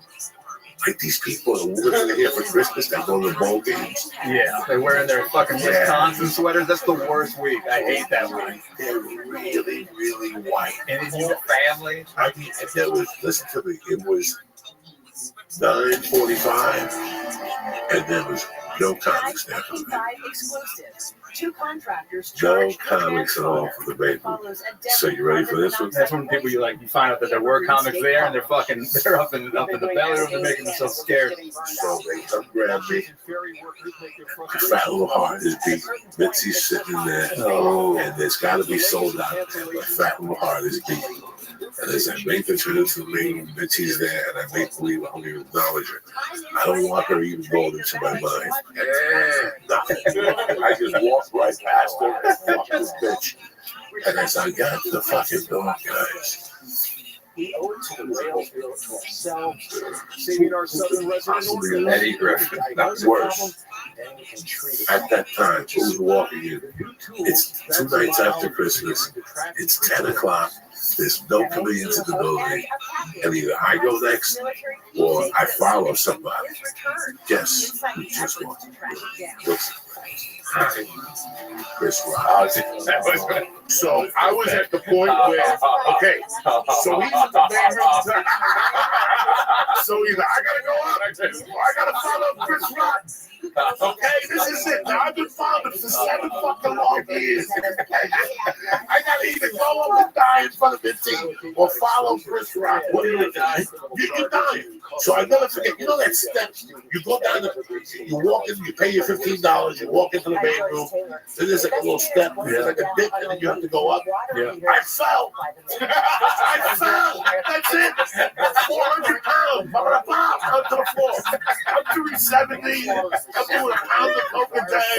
I take out a table and doing the contents. Like the people are fucking taking the drink off them. Like I see Chris Rock and I just walk. I just keep walking. I complain. I just fall. I got gin on my shoulder.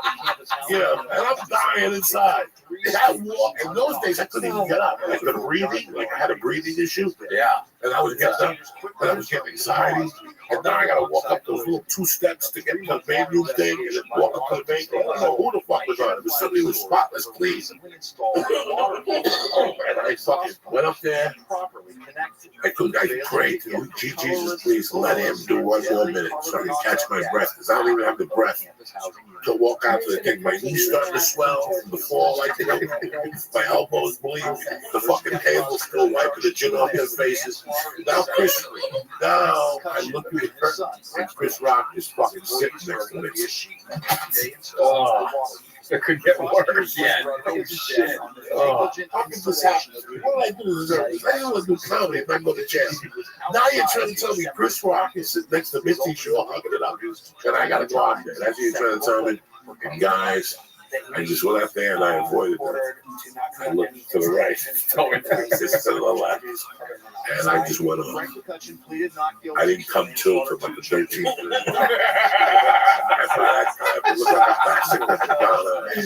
I just leveled that fucking room. I just went off. I told about all my beats. God knows, and I told about shitting on the wheat grass. God knows what came out of my mouth. All I know is that when Chris Rock went up, when I brought like all I remember was getting up there, that initial surge of adrenaline and anxiety, and then I just remember seeing that red light and going, oh my God, if I could just squeeze out 1 more minute of material, this is the perfect set. Yes, this is the perfect set. I squeezed it out. I took a bow. They fucking went crazy when I brought Chris Rock up. Chris Rock is like, I don't know what the fuck I just saw. He was just complimenting me. Yeah. And my wife saw that, who at the time was my girlfriend. And I remember walking on that stage and going, I just don't know what just happened. Whatever happened, happened because I was possessed by a spirit.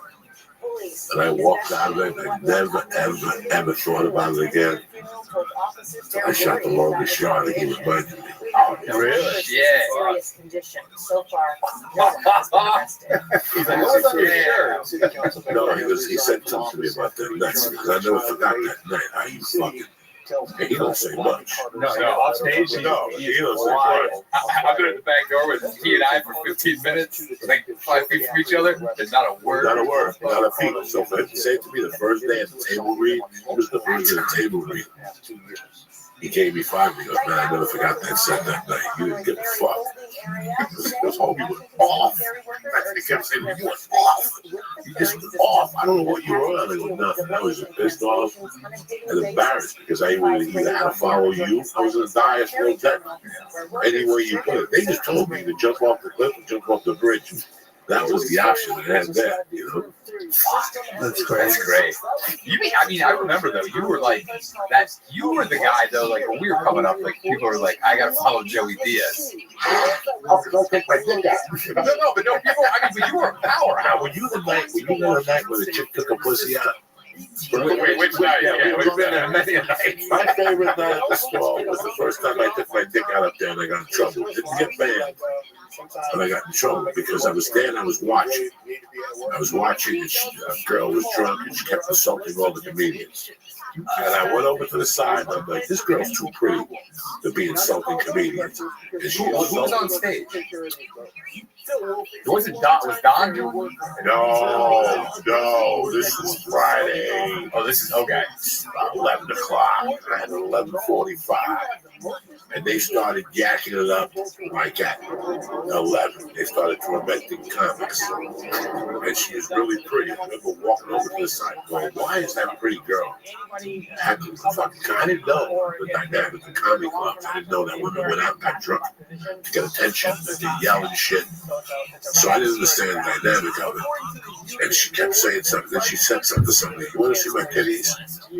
And I fucking got pissed off. I'm like, fucking take those no comedy show shows, their titties. And I'll never forget, I had about $7 in my pocket. I was scratching. Fucking, I needed a fucking shot of coke. $7 in my pocket. I couldn't borrow money from my wife. I couldn't borrow money from anybody. Like, what am I going to do to make money tonight? I literally I went to the stage and I go, before you fucking say a word, lady, don't say a fucking word. I don't want to see your fucking titties. Unless you're going to come up here and show me that fucking pussy, don't say 2 fucking words. And this chick got up, she goes, I am going to go up there and show you my pussy. The place is so bad. She fucking walks on the stage, she grabs the mic, she goes, I'll show you my pussy if you take out your cock. And I go, deal. And the place fucking erupted. And she took off her shirt first, fucking kicked the heels off, and then she took her pants down to her ankle, and she faced the audience, and even opened up a little noodle. She had a little line of hair going down, and I'm like, fuck this. And I took my dick out and started dancing in front of her. Next thing you know, I remember that there was people watching from the outside window. They had all come into the sides. And Rogan and Bobby Lee were throwing money at me. I remember I kept picking up every fucking thing. And I remember like that Monday, and Mitzi called me. Mitzi, she fucking. I was coerced. No, I thought I was coerced. She challenged my honor. That's medieval times over here. Mitzi loved all that shit. She loved that talk. Okay. What are you talking about? She took out a pussy. And she said that I was a fucking knuckle if I didn't take out my dick. She said that? Yeah. And then it was done.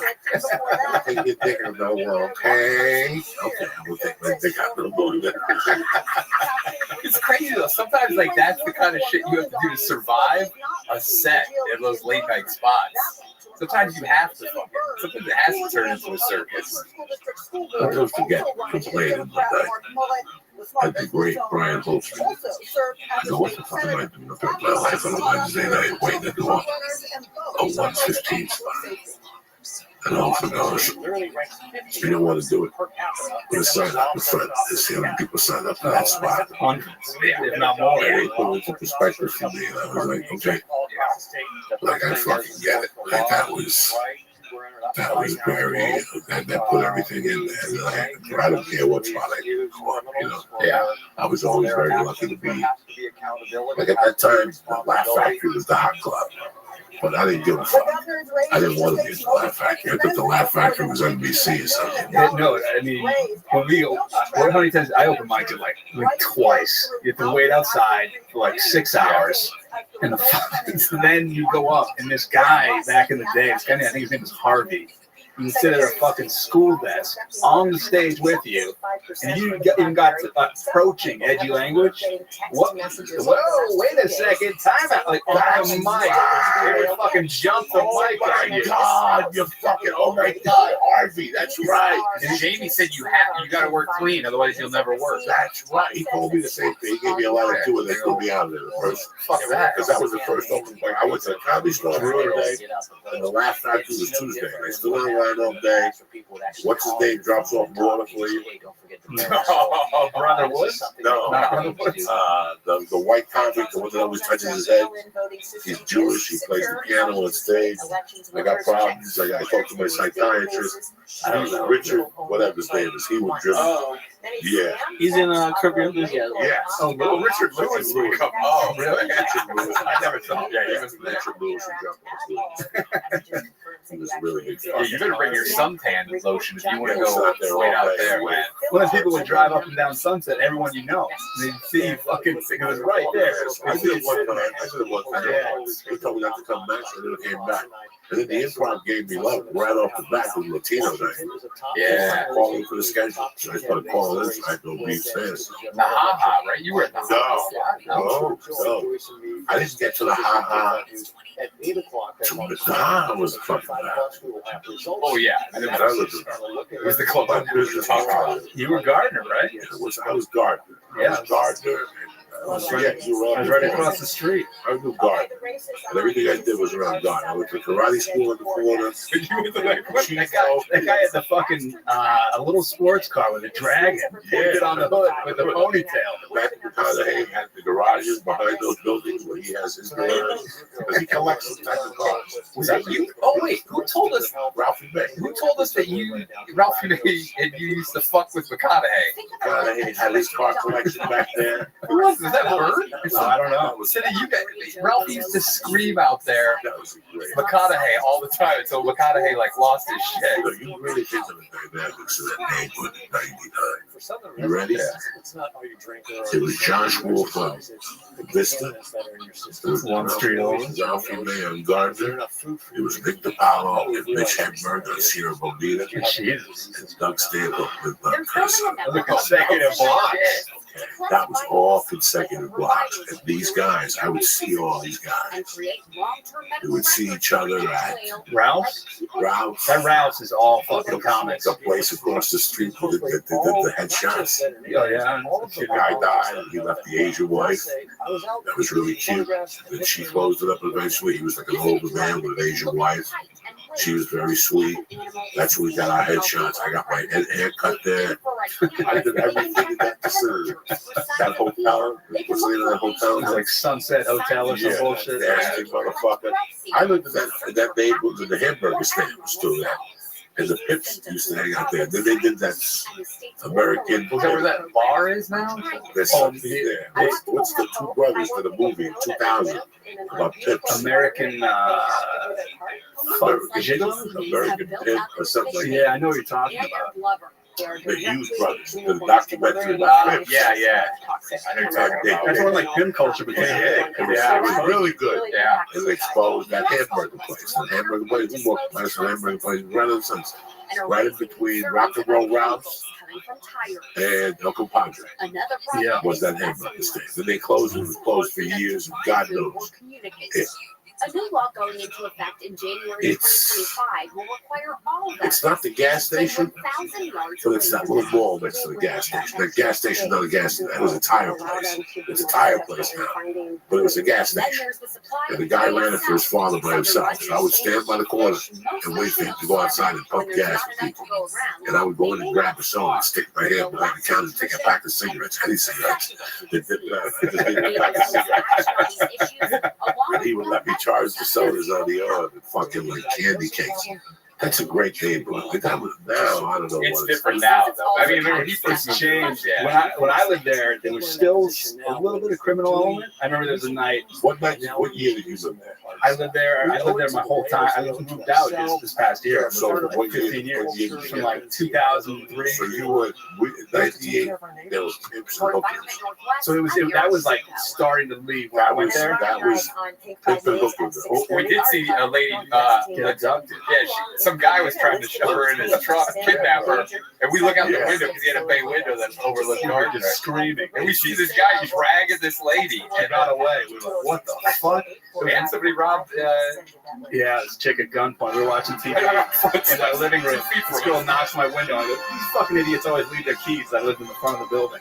Like, we just ignore it. We watch the TV. And I hear, please let me in. She's crying. I go, oh shit, I'll open the door. She's like, we just robbed at gunpoint. Yes. They took our phones. Right outside watching TV. It's happening 2 feet from us. And we would walk that neighborhood like nothing at night because we would cross that building. Yeah. And we would walk behind the whole sunset to avoid the cops. And then walk behind Sierra Boat and her son. In those days, the 7-Eleven sold beer till 2. Yeah. So we were trying to catch it. We'd be fucked up. There was a liquor store there in the corner. So that was a walking, coked up to the gills to that fucking liquor store. I still remember knocking on Ralphie's door. 99 and telling me that I kept knocking on his door the night before and asking if he was looking for the kegs and shit. She's door-to-door camping. That's impressive. They killed the hooker. Once they murdered the hooker in that corner, then they cleaned up that whole neighborhood. There was a night, because I had the bay windows went from my living room, but in my bedroom too, and I lived right on Gardner, and I was always scared on the ground level someone's going to throw a fucking brick through that window. My bed was right there. And so I'll like 2-something in the morning, I came home from the store, going to sleep, and I was like in that state where you're like kind of asleep but kind of not. And I heard someone say, "Give me your fucking money! Give me your fucking money, bitch!" And so I go, oh shit, I spring up, I have like, the curtains, I open them up, I see this guy fucking punch this woman in the face in the street. Like, oh shit, I get on the phone, call 911. They're like, sir, can you sit like 30 feet? Like, you gotta get here. I see a fucking helicopter come and hit him with the fucking light. And in my mind, I'm like, oh shit, I called that in. And so I can't see what happens. They like go, like they like keep going, and like 5 minutes later, Ari Shafir texts me. And that fucking weirdo, he followed the West Hollywood police, like their Twitter page or something. He's like, cops just came, you're blocked. Guy got arrested for having a gun. There's a pimp shaking down a fucking hooker, had a gun on him, got arrested. And it was like, 2 in the morning. It's fucking crazy. Yeah, they pushed all those hookers down further. Like they started clearing out West Hollywood and started pushing them down towards like West End. We would get high one night. Me and a girl and another girl were smoking coke on the first floor of Gardner. We're going deep. It's got to be 5 in the morning. And all of a sudden, we're sitting there. We hear, you been sucking my dick for 20 minutes and all I got is teeth.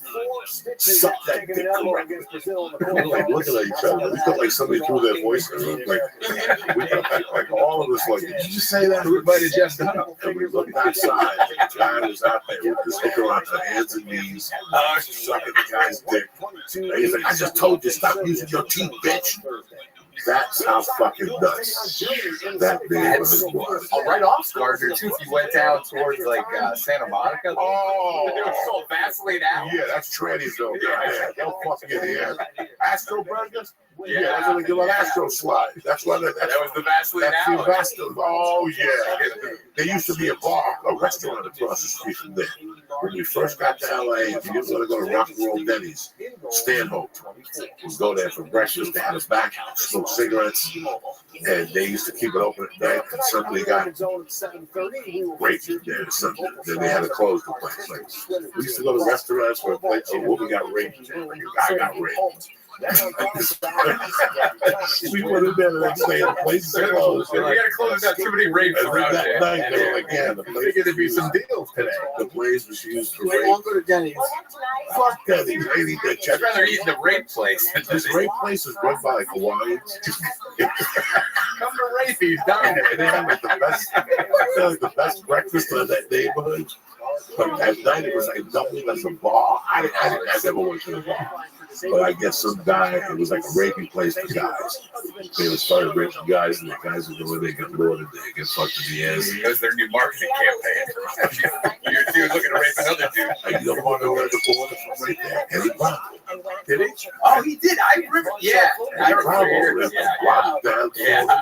From Astro Burger, right there on the corner. And all you have to do is walk 25 yards next to a body shop. Is that why you got into jiu-jitsu? He's teaching self-defense for the Hawaiian restaurant? That was crazy time. And I used that at the store. That's the first time. Yeah. And what possessed you to become a comedy writing team? Basically the spots at the store were like, we're not gonna make it as comics doing this shit. You know, you couldn't get like, I mean, basically doing stand-up was just trying to display your writing ability more or less, you know. And so I came out here because I wanted to write movies, which you know is kind of a. What did you make? Well, so I didn't go to. I went to college when I was like 21. Because my mom really wanted me to go to college, but I was selling cars, I was racing cars, and I thought, hey, this is it. But then I got in an accident, and that shit didn't work out for me, and I was like, I don't want to sell cars the rest of my life. There's no way. So I enrolled in this film school in Chicago, and then after that, I did my last semester out here in LA, and then literally after school ended, I did stand-up, my first open mic at the Comedy Store. And then I was writing movies. I met him, and we started writing movies together. And we haven't gotten a movie made yet. What's your process? I mean, For writing? yeah, you guys have a process, more or less. It's tough. In terms of like some do like. Whenever we have meetings, people would always ask, like, how do you write? Because there's two people. Some people write, like, one writes and they hand it off to the other guy. We always write together. We used to sit right. We used to literally sit right next to each other, and then like literally type and then talk. Like literally right next to each other on a couch, and just watch the screen and do it. But then we started doing like screen sharing and stuff like that. The technology, yeah, permitted that you could sit on your own couch. But you know, like, and we were so deep in that, but the industry has changed. But man, we can't. God, we're close on a lot of things. We could always get a good agent or a good manager because we always had good material. But it was just like, you know, it's like everything shifts. At one point, they're looking for this. You have something like that, but by the time you get everything set up and go into pitch, they're on to something else. And so, I don't know. I think at this point, you know, you're just tired of playing the game. Like, the more shit that you can just do on your own without having to rely upon a studio or anybody, a network to, like, get your shit out there. I mean, you know, it's like doing your own specials or doing your own thing, man. It's, so we even like the movie business. You make a good movie now, that's great. But guess what? There's a lot of people that make good movies. Yeah. You gotta make 3 or 4 good movies to get people to pay attention to you. You know, comedy, you get one big special, one shitty special. You know what? You need all of them because. So, I think writing. I'm horrible at it. Like, I'm horrible at it, but I like it because you control your own destiny. Absolutely. You can write shit, put it away, keep tuning it up, and then when that tide comes back, it's like the guy who had, what was that show on ABC about the wives, the one block? That was like a script he had for fucking 10 years. And There's a lot of guys like that. Yeah, they go into a pitch meeting and they go, what else you got? They say that to you every fucking meeting. You'll pitch them a whole fucking movie. 3 months. Yeah, you'll be together. You're working out this pitch, every word, every fucking joke. You do it all for them. They're, you know, you can tell they're really not paying attention. What else you got? What about the fucking thing I just gave you that I spent 3 months of my life? I'll think about that. What else you want? Yeah. And then that's when you know, how long have you guys been writing together? I mean, those 03 is like when we, you know, it took a while for us to kind of like get good material together. It's crazy that like 03 you started. What are we, 17? Like, so 18, whatever the fuck. That means you guys have been writing together for 15 years. Yeah. So in about 2 years, one of you look at the other one. You know, we're going to kiss a pet. You know what I'm saying? We can't get together. Nothing. Let's split. And all of a sudden, a month later, we're going to call, hey, we had a meeting with you 3 years ago. I just got a loan for $600,000. Do you have anything else? And you're like, yeah, hold on. Let me call him back on the phone. That's what happens. Yeah. It's, you know, it's waiting for the miracle to happen. That's the crazy thing about writing. It's like people like, you know, if you look at the career, it's like what they don't see is all these great things that you have written that haven't gone anywhere or are still waiting. People don't realize like the process. Even if you had a show now and it got picked up, it's gonna be 3-4 years before it fucking even debuts. You have to deal with all the development, and you go casting, and there's pilots, and there's test screens, and there's all this shit. It's a fucking like, yeah. It's amazing that anything ever gets made. Anytime any lawyer gets involved, like even we've done shit on the web, it takes forever. 4 months? That's forever. I mean, yeah, the last thing we had was 6 months for just lawyers to agree on specific wording. Like, hey, I don't like this wording, and they go back on that for fucking 2-3 weeks. And like, you're just sitting there, you're like, I need a fucking check, man. Like, agree. But like, they're just like, no, it's crazy. We found, for me, I think for both of us, it's been great kicking you in the balls, but like right like a day after you kick in the ball, you find a $1 bill, and it always gives you something to stay around. Keeps you in the game. Yeah, just enough to be like, oh, there's light. There's light at the end of the tunnel. You look at like Leslie Jones, who got fucking, what you got on SNL at 47, 48? Yeah, 48 years old. So it's like, Leslie Jones on SNL at 47 years old. Oldest We had just new cast member. we worked with her in 2012 on this league we had, and like, I mean, yeah, I mean, she like couldn't return our call, our manager, because she's always like bill collectors coming. So finally, she's like, oh, I didn't know it was an opportunity. And then yeah, and we just did this little thing with her, and like, yeah, I mean, she was just like happy to do. Like, she's like, yeah, yeah, man, like nobody's coming to me to do shit. She was a powerhouse comic, though. She was. Slag. She was tougher than fucking nails, man. It's the thing that just goes to show you, even if you like these guys that go in, I mean, you for also, but she was just fucking you crush. But you have to be like the darling of the industry. You gotta check all the boxes. You gotta have the look. You gotta be able to go on TV. Like, if you're doing what you do and being you, a lot of times that involves like sometimes you're gonna interact with the crowd. Sometimes you're gonna do like, but they want shit that they can throw on TV. You gotta do quick jokes. People will get right away. If you want to do a Tonight Show in order to build you up, or to do this, it takes a lot longer when you're just trying to be you. But look what happened with the internet. Yeah. I mean, okay, when I got here, I was too old. I didn't fix it tight. Not clean. It was very gut-wrenching for the first 2 or 3 years, and very frustrating, because I didn't have one of the qualities they were looking for. Not one of the qualities that they were looking for. But I had one quality that kept me in. I was on to something. It wasn't funny. I was on to something. That's why Mitzi kept giving me smiles. I was on to something. You know what I'm saying? I didn't fit that. You know, when I got here, all these non-funny, good-looking guys were getting deals. Good-looking guys getting deals that had 3 minutes of material and couldn't hold their own. I mean, I remember one guy in particular. He looked like Steve Reeves had died and come back to life 20 times better than him. This guy was gorgeous. I forget what his name was. Every time he walked to a comedy club, he had 2 Jews. That's how much they protected his best. This guy was a guaranteed fucking television star. And one day, fucking cruise from the States. They set up a showcase for him. Like a benefit, and he had to follow dice. And I'll never forget that he fell apart at the seams, and I never saw that guy again. Man. You know, so I knew I had one thing going for me, that I was onto something, and number 2, I was at the store. So you know what? You don't want me to go to Montreal because you think I'm too dirty or I don't fit your little scheme? It really doesn't matter to me. You don't want me for Comedy Central? It doesn't matter. I'm at the store. I'm over there. I may not be with the Gambinos, but I'm with the Lucchese's. We're picking up steam, you know what I'm saying? we just figured out how to fucking hook up with cocaine.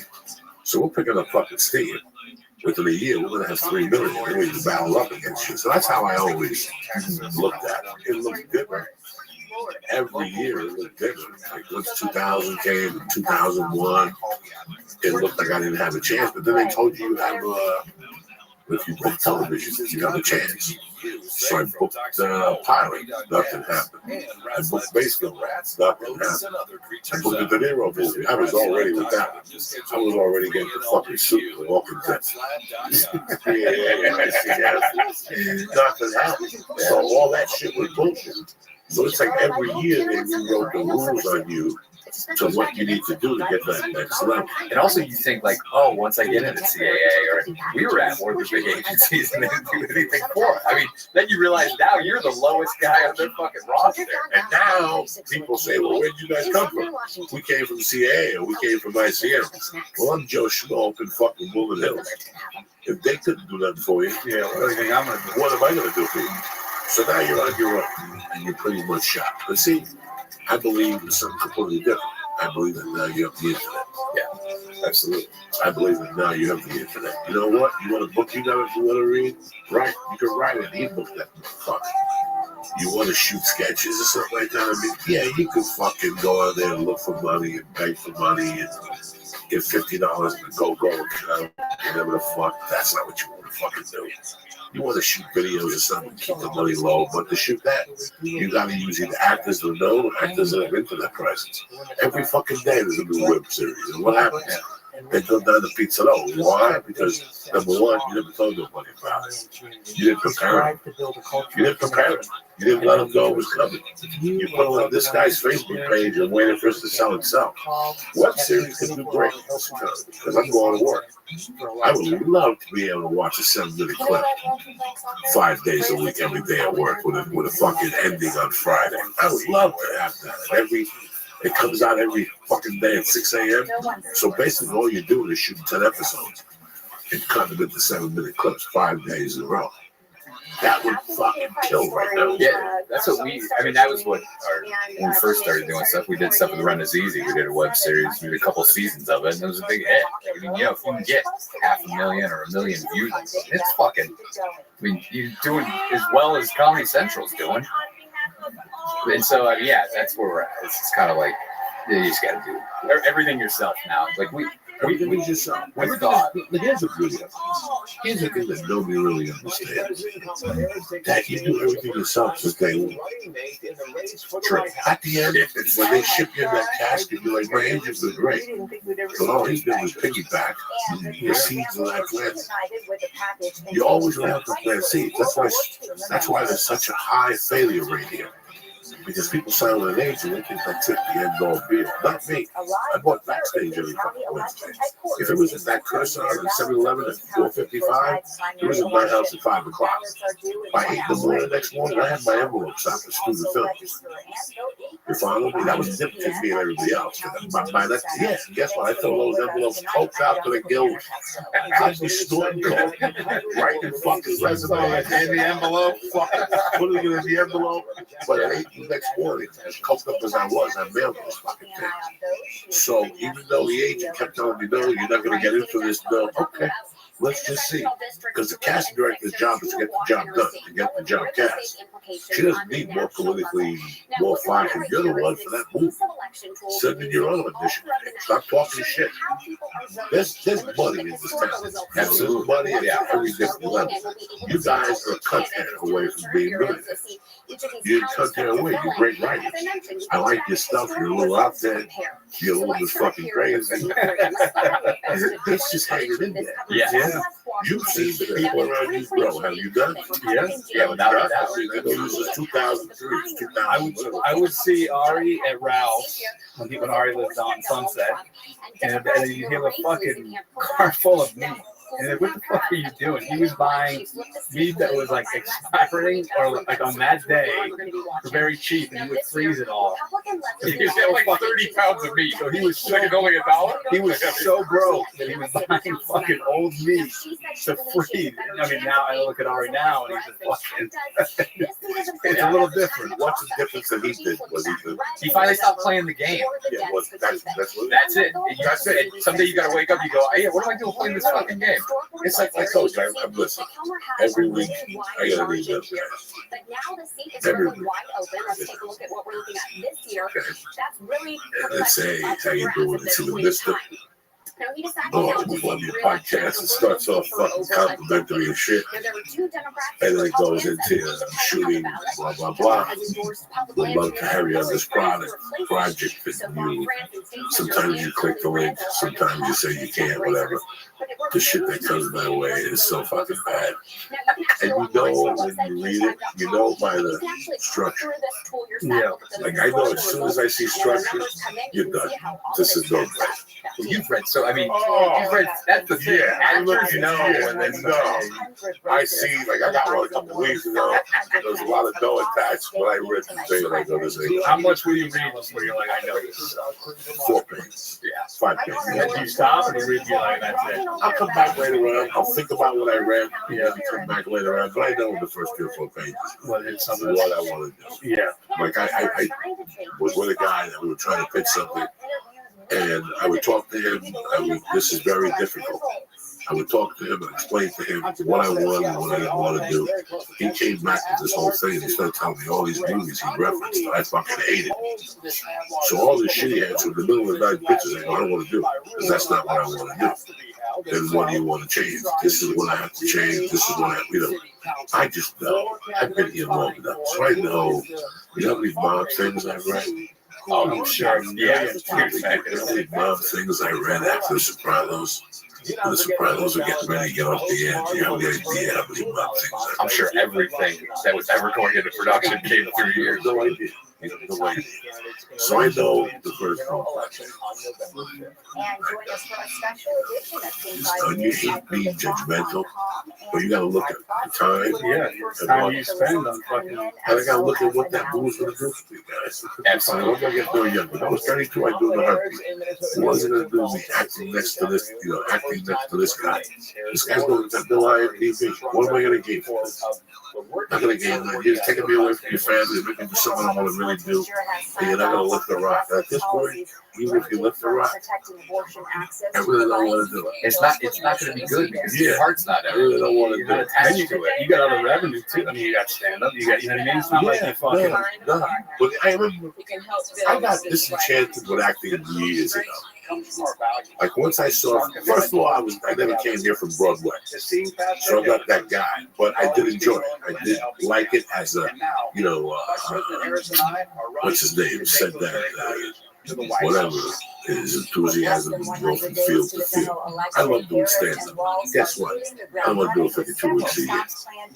I remember even back in the day, you were like, I got to get off planes. You were like, I'm done. You're like, I don't do Sunday shows. Yeah, and I got to get the fuck out of here. Yeah. They know I paid my dues, so it's like that.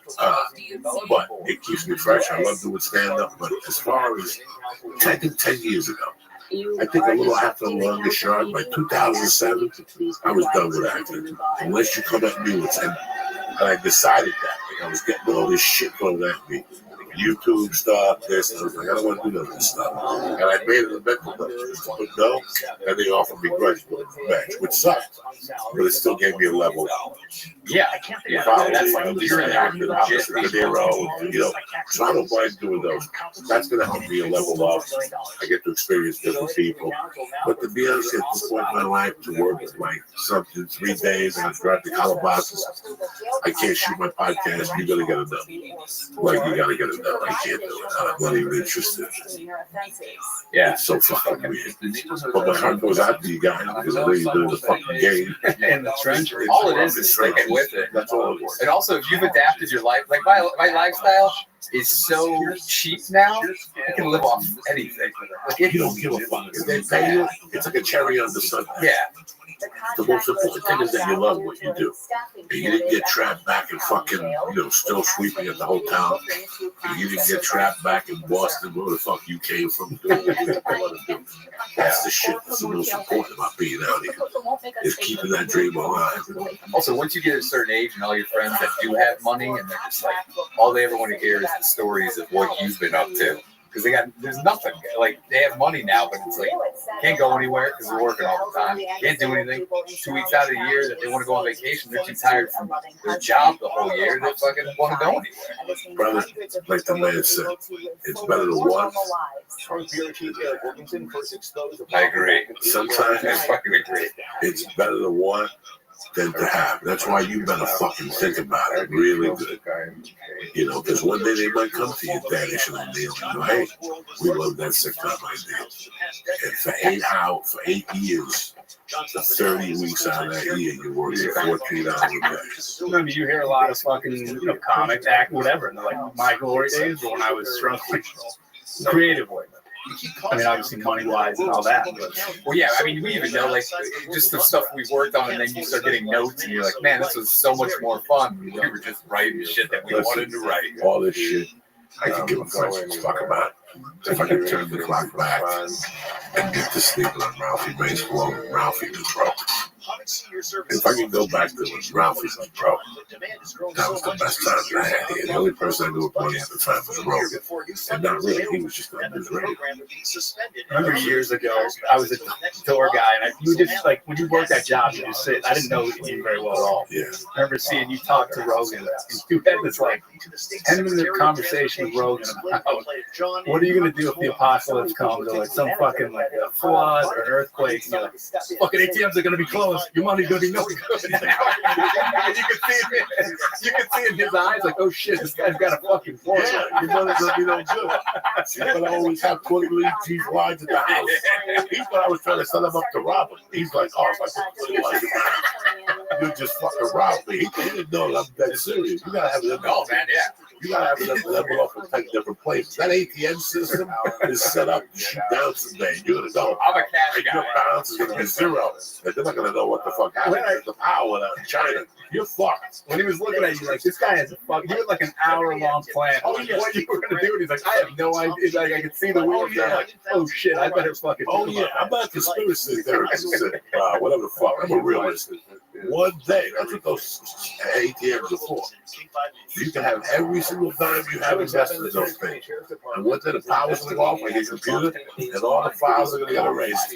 And you're going to go up there looking for your 9,000. There's going to be zero on top of zero. And they don't know what's going to happen. What happened? We don't know. It went into the fucking universe. You get down cloud and go one cloud. Look at it. One cloud quite big, okay? I got 10 different yards with money in those yards. You follow me? I got a couple of safe deposit boxes all over the country.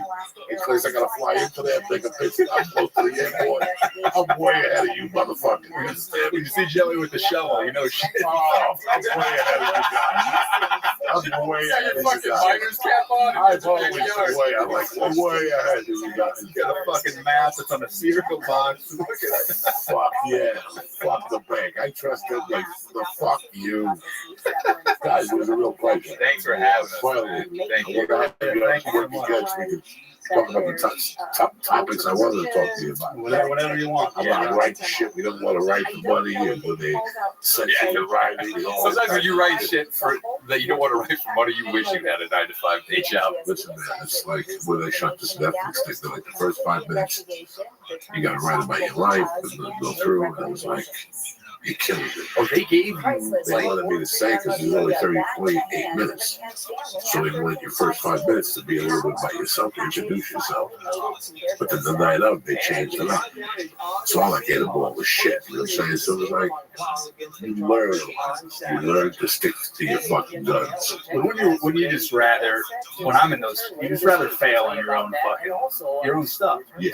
You know what I mean? You rather go down on your own sword and someone say, hey, do this. And you're like, ah, and that's exactly what I did. I died a slow fucking death. I died a slow fucking death. I mean, I have a feeling when I watch it, you killed. No, I died a slow death, I think. It's just, what I'm doing now is completely different. It's so weird. Like, I'm back to 2006 at the Comedy Store, dangerous again. Okay. Dangerous, not giving a fuck. I don't give a fuck about what comes out of my mouth. If it hurts your feelings, it just makes no difference. I'm 55. Got one foot in the grave, one in the field. And what are you going to be there?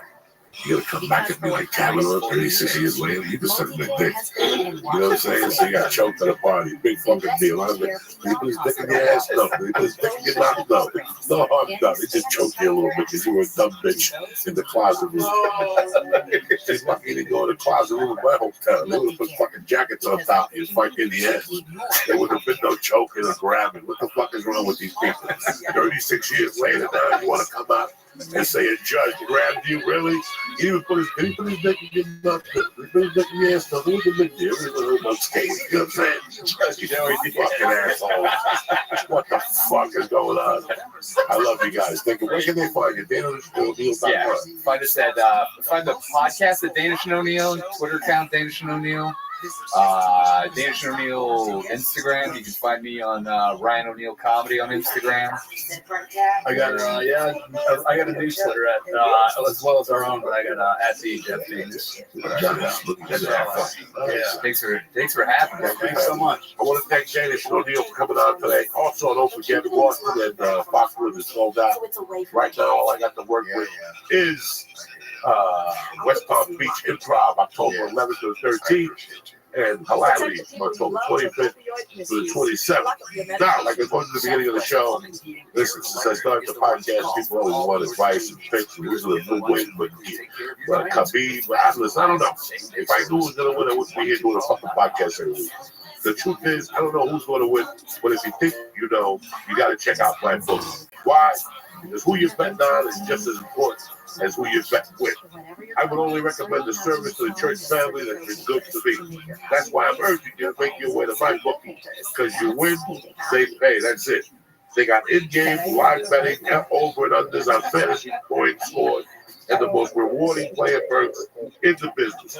My bookie slam will do better all day. They want to give you and everybody else, especially the church family, the best possible service. All we're going to do is this.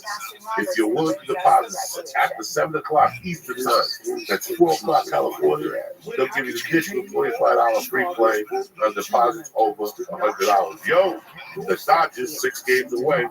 Join now. My bookie will match your deposit dollar for dollar. Use promo code CHURCH to activate the offer. So visit my bookie online today. That's my bookie, MyBookie. And don't forget to use the promo code CHURCH when creating your account and claim up to $1,000 in free play. Who's better than them? Nobody. If you're willing to hold down until 7 o'clock, they give you an extra $25, all right? So it's up to you. But I wait till after dinner to take the extra money. You play, you win, and you get paid. That's what my bookie does. I want to thank Arnold again. I want to thank Danny Shildil. I want to thank my main man, the Flying Jew, for helping me out. And I want to thank you guys for being fucking family and for giving us a chance to listen every week. Have a great week. I hope you get your week fucking started correctly. And I'll see you motherfuckers in 2 days. Stay black. Take that fuel, Lee. The Bronze Star awarded the soldiers outstanding service in combat zone. Medals accompanied by the American flag presented at his funeral. And this patch issued to members of the Tank Destroyer Battalion during World War II. It's wonderful. It really is. The situation smoke survivor and Army veteran Earl Glenn summarizes in just 3 words. Tonight, the physical reminders of this soldier's story, this man's father, are not lost in transit. That is so true. Not lost to history. In Kent, Sebastian Robertson, King 5 News. So great to see that. UPS acknowledged it delivered the package to the wrong address, but was able to track it down shortly after they were notified of the mistake. In a statement, a UPS spokesperson says they are, quote, pleased to be able to make this special delivery. Wonderful to see. Let's go outside now and take a live look over the city of Tacoma. There are fewer clouds out there. You've seen that right here. It looks really nice. Yeah, a little hazy. Let's get to meteorologist Adam Quick on tracking a warm-up. Yeah, warm-up's coming a little more. That smoke haze soon going to be coming back into the area. Oh, no, it's still pretty nice. He hasn't hit on this thing. Just a bit more comfortable here over these past couple of days. You can see the sun that's out there at SeaTac, 70 for a high today, 56 for a low. Those clouds sticking around a bit longer definitely kept things a bit cooler this afternoon. But tomorrow, where the clouds are around, we're going to start to warm things up, maybe by as much as 10 degrees. We'll have a few clouds out there, but then looks like the sunshine does take over just a bit early. 69 for our current temperature. Those winds might be around 6 miles per hour.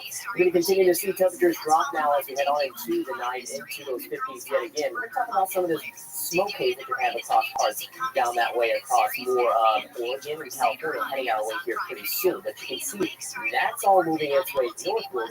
We have a little bit of a pattern shift with our wind. Generally right now coming in more so from the west, but we are going to see more of a north and a northeasterly wind. You can see some of those wind bars coming in from more that direction. The colors that you're seeing, some light haze going to be coming in. Really, this is going to be near surface smoke, so there will be some minor impacts when it comes to some of our air quality. Maybe even starting up tomorrow, but we'll keep an eye out more so heading on into the day Thursday as a bit more of that comes in from that side of the state. Stars highs tomorrow, upper 70s to lower 80s. We'll get up to the mid 80s and we'll come down around to off. Maybe even getting up to 87 degrees to the 70s, holding on here out towards the coast. And then here we go into Thursday with a little more of that offshore flow developing. We are going to see a bit more of that smoke trying to work its way off towards the west. And that will include us here in western Washington. Now, this is into the upper part of the atmosphere, which will include more areas that you go higher up, less of the impact here at the surface as far as air quality, but bringing in more haze, but still a lot of heating going on throughout the day on Thursday. Temperatures upper 80s, possibly lower 90s as we head farther south. Then we'll head on into the weekend. We are going to notice at that time, too, a bit of a higher chance, even though you'll see Thursday and Friday, the chance for mountain storms. I think Saturday might be a higher chance coming on throughout the day as that starts to blossom as we head on into Saturday afternoon, and then it dies off as we lose the heating later on into the day. Things quieting down and cooling down throughout the latter part of the weekend, and still seeing more of that cooling trend into next work week.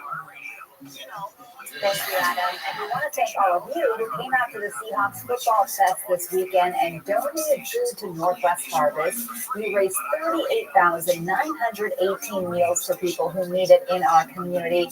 And to donate, scan the QR code on your screen and help us fight hunger in our community. Still ahead, the Seahawks signed one of the top centers of the past season. Watch Seahawks offensive coordinator Ryan Grubb calls Ken Walker a three-tool running back. You'll hear what that means with Paul next to sports. Howdy, folks. What's the most here? Well, summer's in full swing, and we're hoping you're enjoying the heat. You should float out by the old Cannery and Sumner for our annual summer sale. It's a special scratch and dent sale from Friday to Sunday with all different kinds of financing deals. From the contemporary to the complete packages, we're sure you can find something to bring on home for your summertime fun. And hey, while you're here, get a box of lunch. So drift on down to 13608 Cannery Way in Sumner, Washington. Oh, fudge, I forgot my snacks. The birds can have them. AAA Heating and Air Conditioning is kicking off their preseason AC sale. Act now and save up to $3,000 when installing a qualifying AC and gas furnace comfort system, or save up to $1,000 when adding AC to an existing furnace. Visit AAAHeatingAC.com. Welcome to the all-new Mile Street Casino Resort. Gator Casino. Beautiful woods and massive world-class spa. Indoor pool, fine dining on top of the world at Smoke and Cedar. That's what I'm talking about. Bigger, better, the best in the Northwest. Summer is here, and Washington Energy's BOGO 40% off sale is on now. Update and enhance your home with beautiful new windows and doors, expertly installed by Washington Energy Services. Save today with one of our best deals of the year. Buy one energy-efficient window, gets a second at 40% off. And BOGO 40% off all entry, patio, and interior doors right now. From traditional to modern home updates, and with over 65 units of award-winning installations, Washington Energy is the clear choice. Call today for a free estimate. Coosa opens January 19th under the Big Top in King County's Barrymore Park. Tickets on sale at CirqueDuSoleil.com. I love watching P5 mornings because I love who they are as people. You're getting more than just your weather and your traffic. Jake and Mimi are great at connecting with their audience. I've been watching Rich since I started watching the Tinkers, and now when she watches TV, she'll say, "There's Shantae." And Shantae does a great job of reporting where the traffic is. They know the information that I want, and they're great to watch. I trust them, and they're part of my family.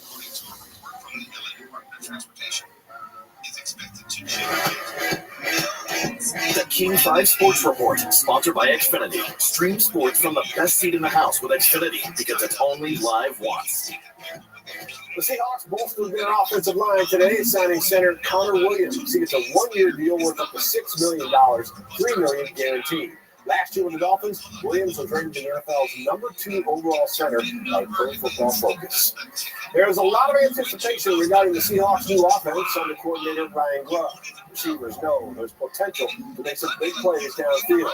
This offense also relies on the versatility of running backs like Ken Walker. I think he's a really, really talented, powerful back. That's a true, three-tool guy. He's going to be able to run the ball every run you got. He's going to be able to catch the football. He's going to be able to pass protect. And I think he's growing. He was a natural runner. He knew to get the ball in his hand, and now, he's intelligent in the pass protection scheme. He works really hard at it, and I think he's getting a lot better. And he's electric out of the backfield as a pass catcher. Saturday's game is not only Seahawks versus Chargers, it's Harbaugh versus Harbaugh, sort of. Jay Harbaugh coached special teams for his dad the last few years at Michigan. Now, Jay's in charge of the Seahawks special teams. And his dad, Jim, is in the first year as head coach of the Chargers. Jay says he's glad his dad isn't on the regular season schedule. I think he's the best coach in the world, and enjoy being able to, just like I used to be able to, ask him for advice and learn from him. I had the benefit of being able to do that at Michigan for a while, so that was a dream come true, and be able to continue that is really awesome. Seahawks' first preseason game is coming up Saturday. You can only watch it on Kong TV. The Hawks take on those Chargers in Los Angeles. Pregame starts Saturday at 3:30 p.m. Mariners reliever Matt Brash could soon start a throwing program to help him in his rehab of his arm. Brash had Tommy John surgery in May. The 26-year-old had a slight tear in his UCL. Doctors repaired it and installed an internal brace to help support it structurally. He's not expected to make a full comeback until next June. Billy Dean has passed away at the age of 60 after a year-long fight with acute myeloid leukemia. Bean became the second former Major League Baseball player to come out as gay. He made it public in 1999 after playing 6 seasons in the majors. He later went on to work for MLB as an ambassador for inclusion. 10 years ago, he was promoted to Senior Vice President for Diversity, Equity, and Inclusion. Seattle native Fred Couples is expected to play in the Bowling Classic this weekend. The O'Day alum has not played competitive golf since the Masters in May. The 64-year-old has been dealing with back issues. 8 former champions of the Bowling Classic will be there, including the defending champ, Stephen Ames. Esteban Toledo has won 3 times on the Champions Tour, but he has yet to win at the Classic. Toledo received a call from the tour director to play and instantly be accepted. He calls it a wonderful tournament. I think the crowd is spectacular Friday, Saturday, Sunday. The sponsors putting all the things together, the Pro-Am. I like the Pro-Am more than anything, I'll be honest with you. I met so many good friends, and it's just fantastic setup. The golf course is great. Coming down the straight, 16, 17, 18, and the people get so rounded up for great, and the food is fantastic. I can't miss it. That's the first time I've heard that soundbite. He just so much enjoys being here and being in the area, even down to the food, man. That's just great stuff. So it's always a fun weekend. It's great to have the Champions Tour in town. You'll be out there. I will. I didn't know about food. Now I have to try it out.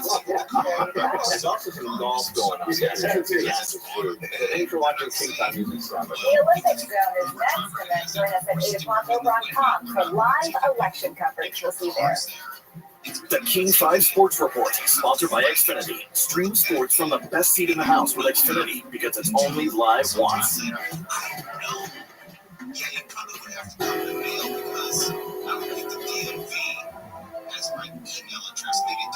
Good morning. Thank you for calling Pacific Heating and Cooling. How may I help you today?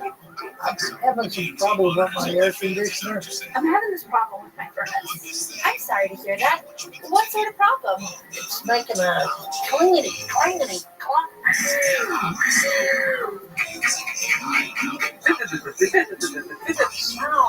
Oh, no worries. We can certainly take care of that for you. At Pacific Heating and Cooling, we speak your language. Our story began with my dad becoming forgetful, but then morphed into Alzheimer's diagnosis. And at the same time, my mom had Parkinson's. I want the best for my parents because they wanted the best for me. I think if I had long hairs, I would have had a different reality. There's a little less pressure, a lot less fear. Long hairs and your ability to take it to another stage is huge. 2 iconic rock bands, 1 night of history. The Marshall Tucker Band, Jefferson Starship.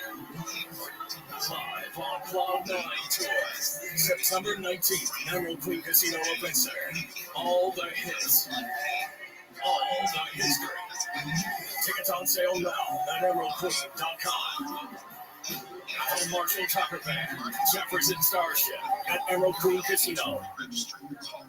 So it's not like you can say, oh, yes, I'm not going to worry about it. No, people have to deal with it. This is going to change people's lives.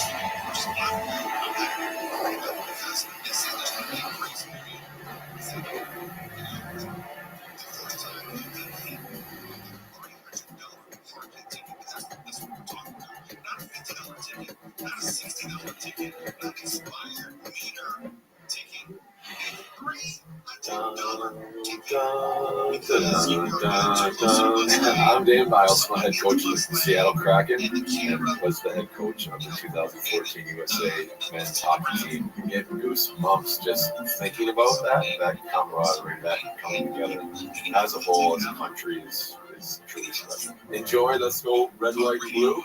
I can't wait to see you in the fall at Kraken. Let's go Kraken.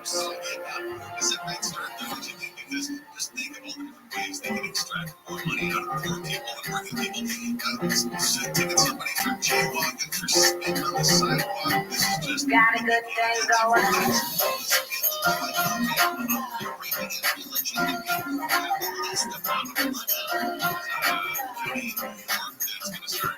Every day waking up feeling thanks to me, 'cause it's another day I get to chase my vision in my head, never been so clear. Got a good thing going on. The Make It Ford Summer Sales Event is on. Amazing offers and a great selection of Ford vehicles, like the Built Wild Bronco family, with a deal you just can't miss. Our biggest adventures are waiting. So make it Ford. Make it yours. Make it now. Lease a 2024 Bronco Sport Big Bend for just $369 a month. Only at your local Ford dealer.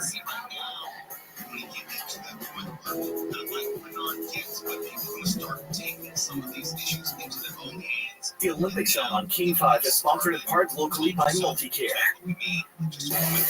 Tonight, on the Olympic Zone, they wowed the world by moonwalking underwater. Always a crowd favorite with the moonwalk. Meet the two artistic swimmers from Western Washington, living out their Olympic dream with Team USA. Looking at them and being like, I want to be on that team, I want to be on that team, I want to represent our country. You're never too old. Skateboarding legend Andy McDonald making his Olympic debut. Do you have a little bit of an itch? No, I'm actually happy to see With a little help from another legend, Tony Hawk. It dresses some of the world's biggest stars and has defined French fashion for decades. Get a rare up-close look at the House of Dior. You have heard the story of Franco-American friendship? Plus, it's one of Gustave Eiffel's most famous creations, but it's not the Eiffel Tower.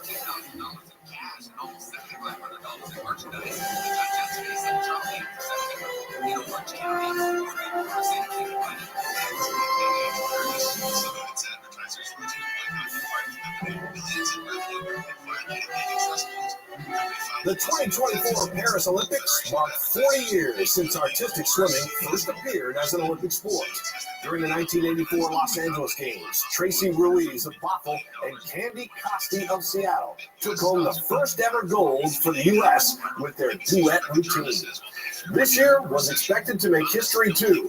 It's the first Olympics where men are allowed to compete on the artistic swimming team, even though none will. Thanks for joining us on the Olympic Zone. I'm Paul Silver. I'm Jessica Janner Castro. As it turned out, the 10 participating teams are all made up of only women. After this morning's free routine, the Americans moved up to second place in the competition. They scored higher because of their level of difficulty. The team to beat, though, is still China. Chris Higgins joins us now. And Chris, the U.S. artistic team has some local connections. Paul and Jessica, good evening. And Paul, you are right. Ozzy Kwan and Kiana Hunter both grew up in the Pacific Northwest. For the past few years, they've been training at UCLA, but now they are here in Paris representing the U.S. Artistic swimming. It's a combination of gymnastics, dance, and swimming. The swimmers must be acrobatic and artistic. I found artistic swimming and I realized that it was something I actually could see myself doing for a long time. And over the years, I just was watching the USA national team and looking at them and being like, I want to be on that team, I want to be on that team, I want to represent our country. So when I made the official senior national team 3 years ago, I was super, super excited. Kiana Hunter grew up in Issaquah. She first started artistic swimming when she was 8. I'm a big fan of like the artistry and the creativity you get to do with the freedom of movement, and I've always loved water.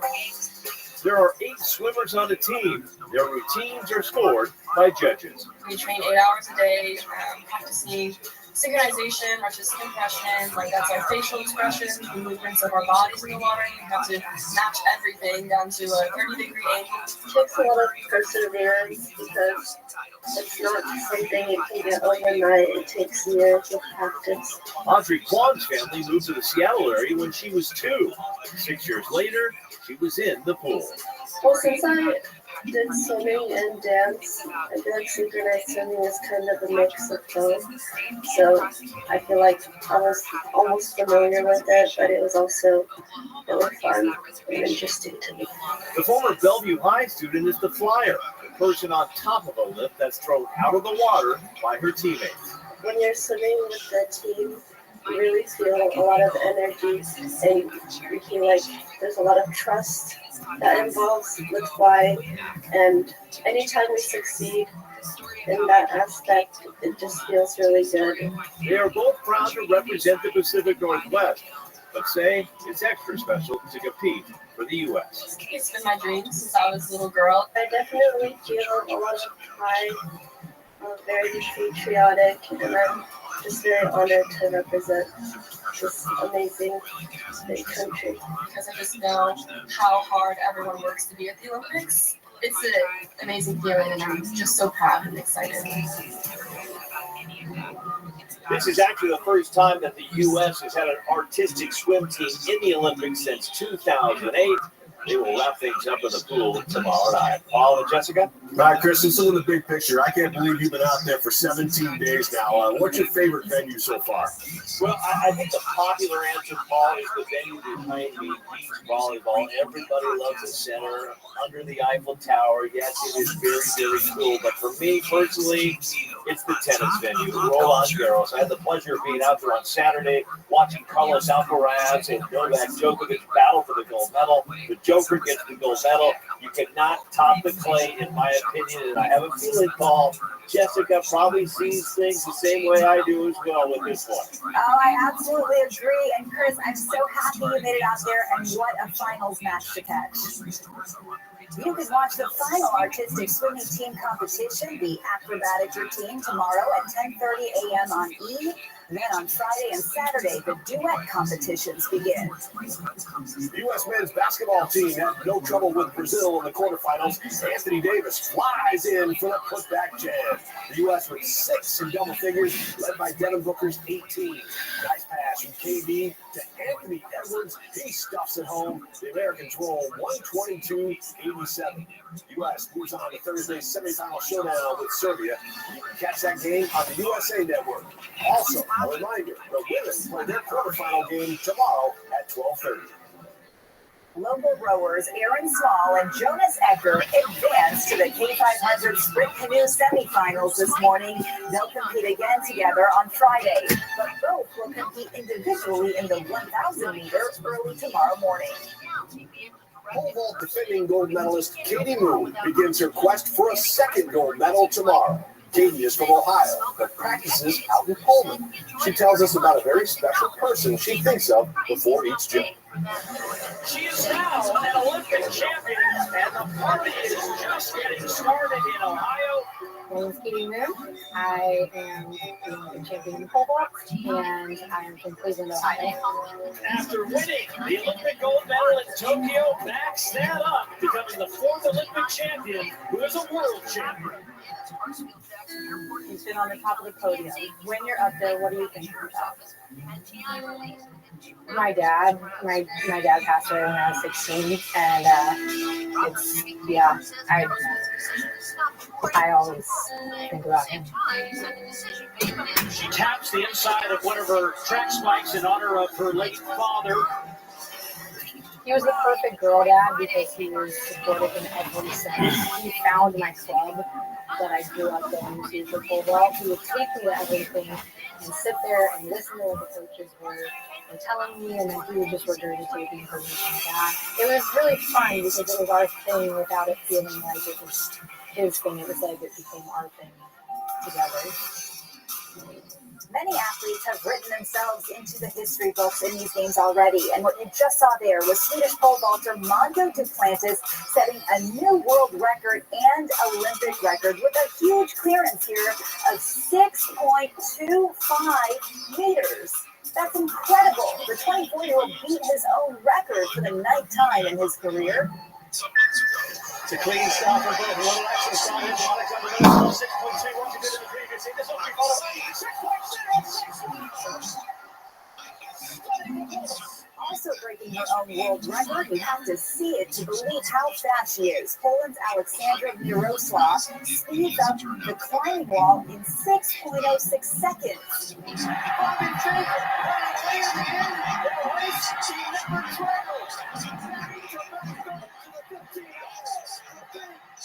And American Bobby Fink is now the world record holder for the men's 1,500-meter freestyle. His time, 14:30.67, breaks the record set by China's Sun Yang in the 2012 London Games of 14:31.02. Coming up on the Olympic Zone. Yes, that's my advice. Go on down any phone. Catching up with Tony Hawk in Paris and the friend he's supporting as he makes his Olympic debut at 51 years old. Taylor Swift, could you come in here and borrow this? A vault collection so special, not even the world's biggest celebrities can wear them, but Dior opened the archives just for us to get a peek inside. This story has been going on for so many centuries. Plus, a symbol of liberty, the story behind the gift that keeps on giving. The Olympic Zone on King 5 is sponsored in part locally by Multicare. Healing is happening right now, down the street and around the corner. Because for 140 years, Multicare has been in Washington State, investing in care beyond hospital walls, growing local programs, and expanding healthcare access to those who need it most. Multicare, because healthy communities need more than healthcare.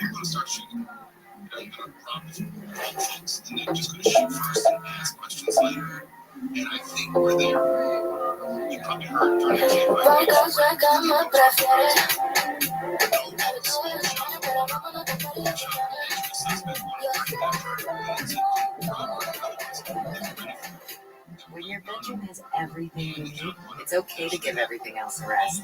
Welcome to the Good Night Club. Find your dream bedroom at IKEA. This summer, it's time to get away with super hot deals on your favorite Hyundai models. All backed by America's best warranty. Plus 3 years or 36,000 miles of complimentary maintenance. Add more joy to your journey at the Hyundai Getaway Sales Event. But act fast, because these deals will be over before you know it. Get in and get away now. Get 0% APR for 60 months or 14,000 lease bonus cash on the Hyundai Ioniq 5. Hurry in to the Hyundai Getaway Sales Event. What happens when you connect to Quantum Fiber? You get internet that brings your digital world to life.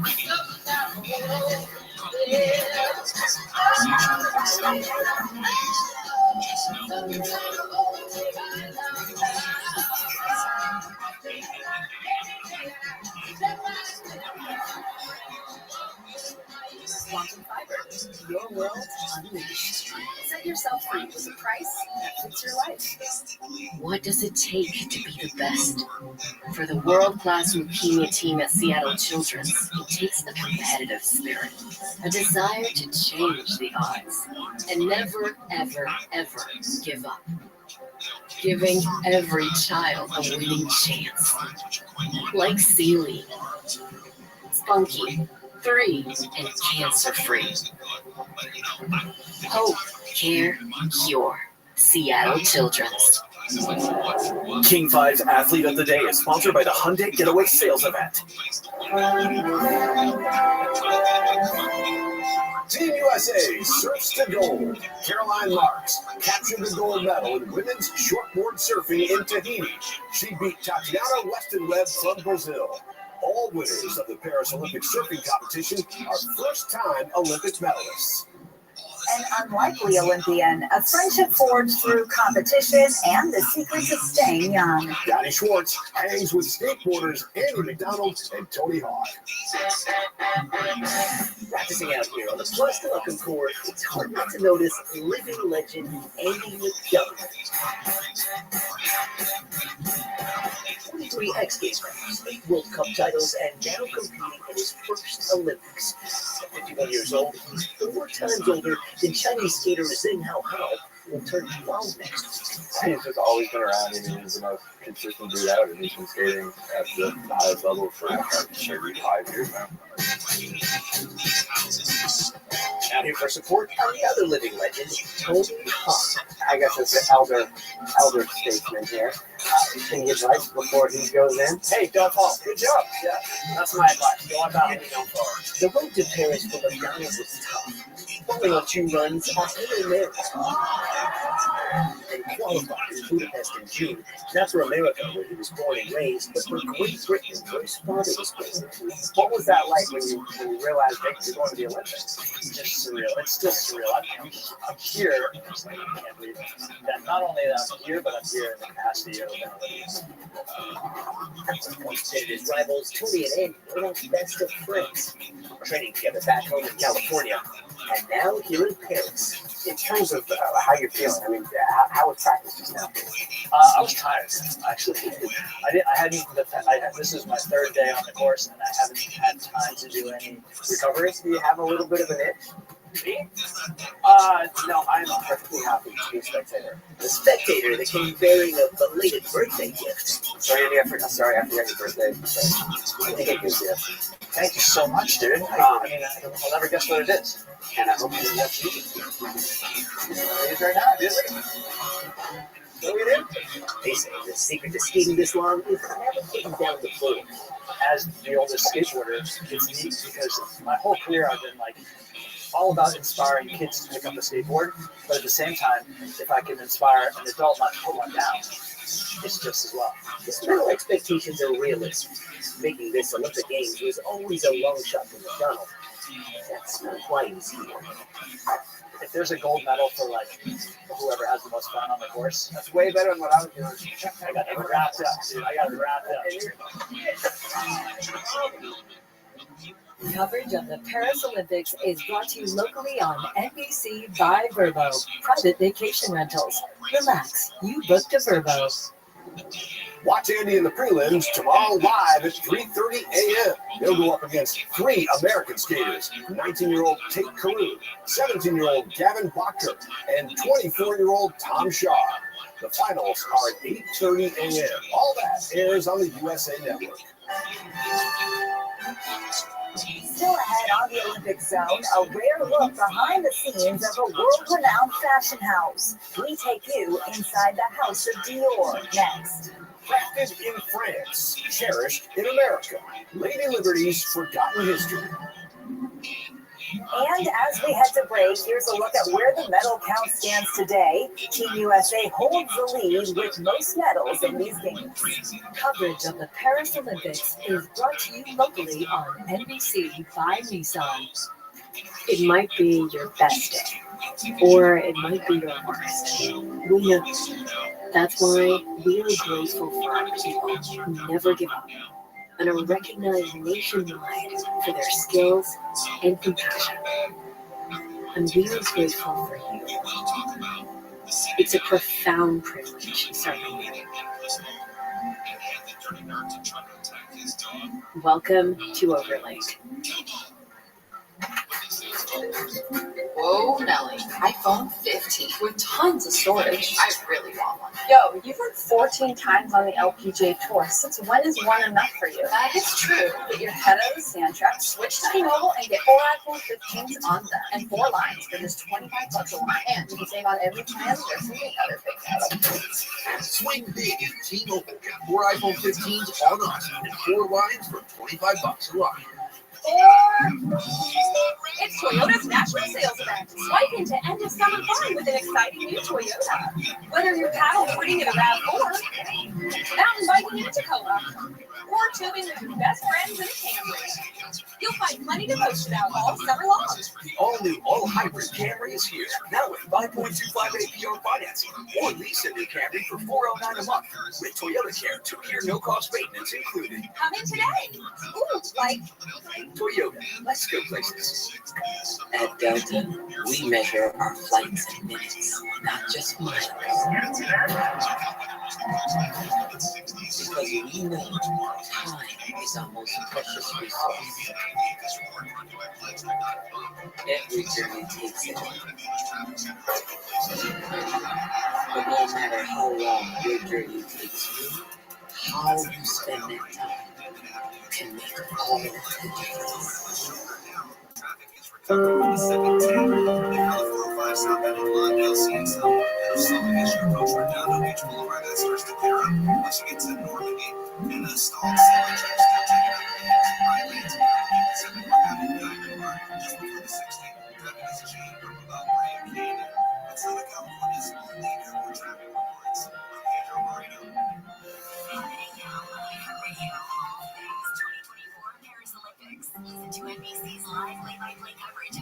Today's Olympic moment is sponsored in part locally by Multicare.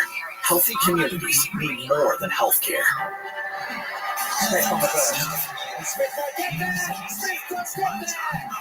the first time since the 2016 semifinal match between Sweden and Brazil, the U.S. women and Germany see a scoreless 90 minutes in today's battle for the gold medal match. The U.S. finally put the ball in the net in the 95th minute. Sophia Smith scores with an assist from Valerie Swanson. 1-0 the final. The Americans will battle for the gold on Saturday. The House of Dior has defined French fashion for decades. Xander Roberts Rossi gets a rare tour behind the scenes of this iconic fashion house. It all started here with Christian Dior 78 years ago, 30 Avenue, Montana. Today, they've invited us to go inside. Let's go.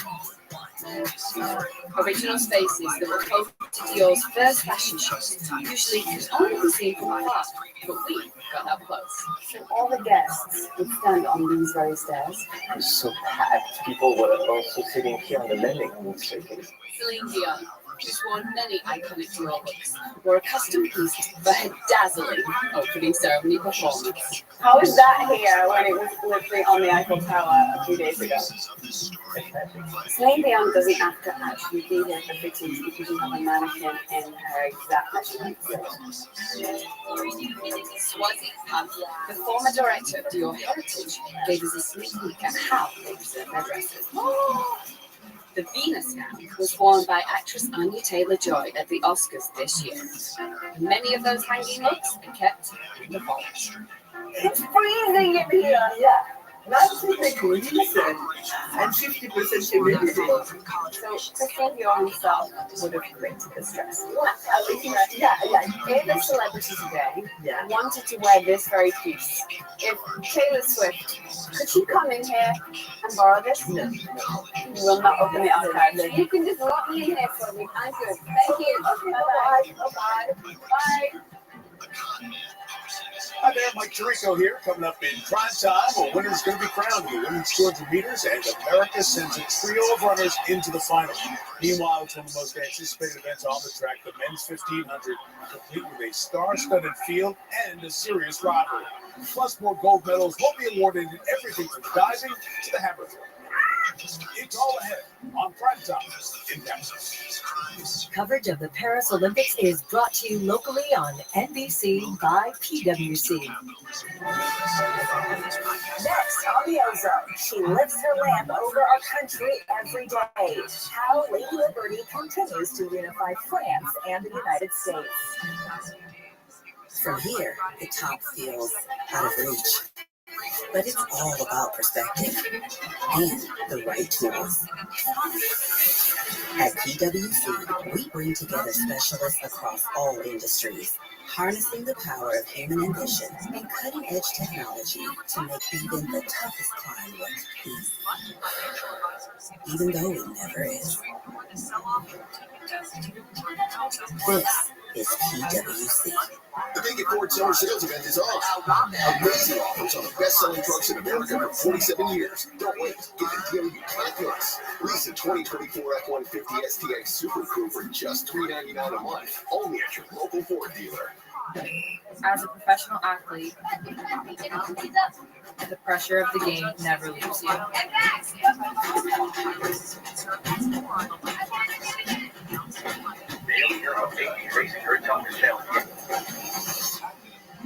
Kaiser Permanente provides the tools to strengthen your mind and body. How's your hip feeling? Nice and loose. For whatever challenge comes next. All right, lift up against my hand. For all that is me, for all that is you. Kaiser Permanente. This summer, it's time to get away with super hot deals on your favorite Hyundai models. All backed by America's best warranties. Plus 3 years or 36,000 miles of complimentary maintenance. Add more joy to your journey at the Hyundai Getaway Sales Event. But act fast because these deals will be over before you know it.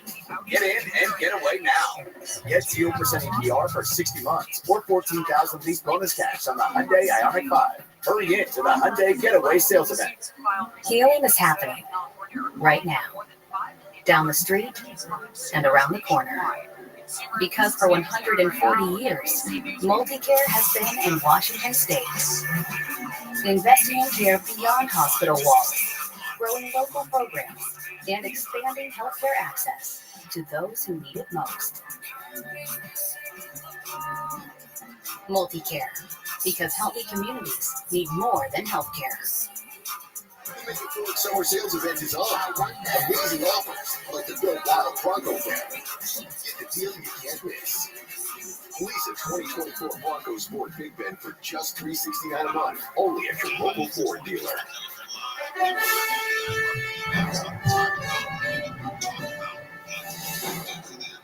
A symbol of America and its shared history with France. Jimmy Roberts looks at this historic connection and what lies ahead. The Statue of Liberty, all American symbol, but French to its core. A gift from the people of this country to the United States in celebration of a shared passion for liberty. It was built in a shop that used to be here. The only evidence, this plaque. Then it was deconstructed and packed, shipped, and then assembled in New York Harbor. It was a whole story of Franco-American friendship. The gift was originally the idea of French intellectual Edward Le Bruyere. The design by French sculptor Frederic Auguste Bertholdi, and the construction supervised by a young engineer named Gustave Eiffel. A couple years later, Gustave Eiffel did something else here in the town where his shop was located. Take a wild guess what it might have been. But that original pièce de résistance, who knew? Literally. I'm just curious, would either of you have any idea what else he built? I can't name anything. Was it something in America? Wasn't there a bridge in Lisbon? Yeah, in Statue of Liberty. Very good. The City of Light is, of course, a city of sights, grand and beautiful, and occasionally confusing. Even though she sailed for America 140 years ago, she is still a very real presence here. There are 7 replicas arrayed around Paris. It's a very good symbol that this story has been going on for so many centuries between France and the United States. The connection is more than just ceremonial. When the statue turned 100, the French people came to restore it. In return, the U.S. gave France this replica of Lady Liberty's flame, which sits on a Paris street.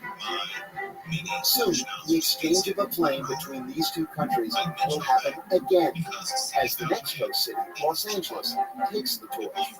A different exercise, but a reminder, again, of the gift that keeps on giving. And that's the Olympic Zone for tonight. Thanks for being with us. Join us again tomorrow night at 7:30. Don't miss NBC's primetime Olympic coverage up next. KTLA story is listed as a wild creature, which it is. I started taking care of my mom about 5 months ago. She has dementia and then being newly diagnosed with lung cancer. My mom was unable to stay in her home. Balancing work and caregiving has been a struggle. Knowing that wall cares will be available relieves a lot of stress. Having access to those funds would have helped so much financially and mentally because life is unpredictable. Wall cares moves with you even if you move out of Washington. Harvest and replant. There's good in the cycle, because managing our forests means less catastrophic wildfires, by reducing disease and decay, and ensures stronger local economies by supporting businesses far beyond the forest. The cycle of replanting 3 trees for each one harvested supplies sustainable carbon-storing wood products today and tomorrow. Discover the good harvest and replanting brings at workingforesters.org. He's not gonna pick her. No. Oh, is this really? It's like it was Reese's Pieces and cookies together in a DQ blizzard. But you didn't see that coming. I did not see that coming. I didn't. Hold on, are we still talking about the blizzard? No. Oh, yeah. Spoiler alert, the Reese's Pieces cookie dough blizzard is like really good. DQ, happy tastes good. Scotty Veneers here for the Seattle Kraken, and I represented Team USA in the 2022 Beijing Olympics. Those are some of the best memories I've had of playing hockey, skating on my backyard pond, dreaming of one day hopefully playing for a U.S. Olympic team. A lot of excitement, a lot of pride being able to, wear the USA jersey, wear the red. Let's go USA. I'll see you guys at the Kraken game this fall. As a professional athlete, the pressure of the game never leaves you.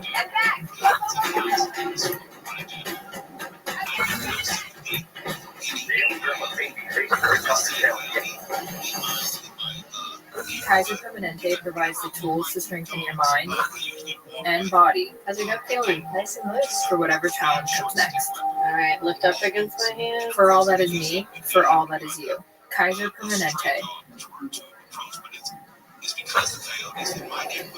Tonight, primetime in Paris starts south of here. In Lyon, the U.S. women's national team facing off against Germany. Semi-final round of the Olympic soccer tournament for a second straight game. It goes to extra time, scoreless, and for the second straight game, one of the young American stars is a hero.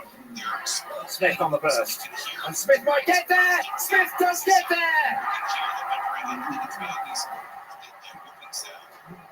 What is it about this US team?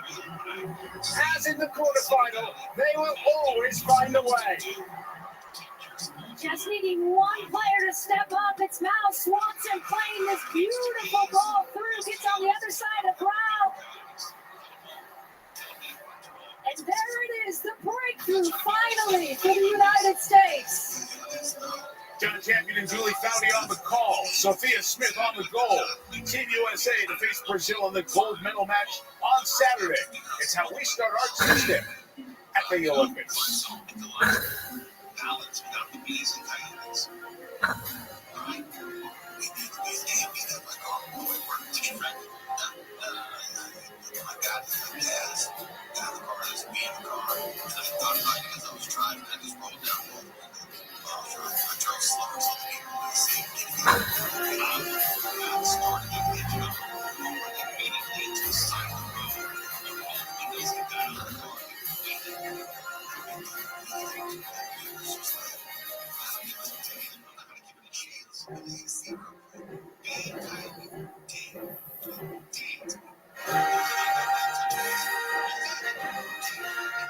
The singular site of the Eiffel Tower, adorned with the Olympic rings, the hallmark of a spectacular 2 weeks here in Paris. The city has a buzz, an Olympic buzz in the air everywhere you go. These people want to dance in the streets or take a nighttime stroll along the Seine. Sydney McLaughlin Laverne can make one of the most demanding races in track look like a stroll. The American world record holder is in action tonight. So too is teammate Gabby Thomas, the 27-year-old Harvard grad, sprinting for gold. Stade de France. And thanks for having us here. Welcome to our home here at Café de Lyon, prime time in Paris. I'm Mike Tirico. We have a big Tuesday on the track. It also includes the men's 1,500 meters, and it's one of the most fierce rivalries in the games, with Norway's Jakob Ingebrigtsen and Great Britain's Josh Kerr, and the Americans also bring medal contenders to challenge them. And in the women's 200, Gabby Thomas, American bronze medalist from Tokyo, facing off against St. Lucia's Julian Alfred, the 100-meter gold medalist here in Paris. Those races are going to headline our event of the night, brought to you later with no commercial interruption by the women's sports brand on her turf. We're going to start with track and field as well. The men's 400-meter semis with Lee Diffie, Otto Bolden, and Sonia Richards-Ross. This is another beautiful evening here in Paris, inside Stade de France, ready for some first-class track and field Olympic action here tonight. And we kick things off with the semi-finals of the men's 400 meters. And it's as simple as this. The top two in each semi, and then the next two fastest on time, we will see Wednesday to race the final for a medal. And Team USA has an entrant in this. It's Quincy Hall. More than entrant, Lee, I would say he is one of the favorites to be on the podium. He's the Team USA Olympic trials champion at this discipline. He actually switched from the 400 hurdles just last year and says he feels like he's finally found his event. You know, he reminds me of LaShawn Merrick, the Olympic champion from 2008.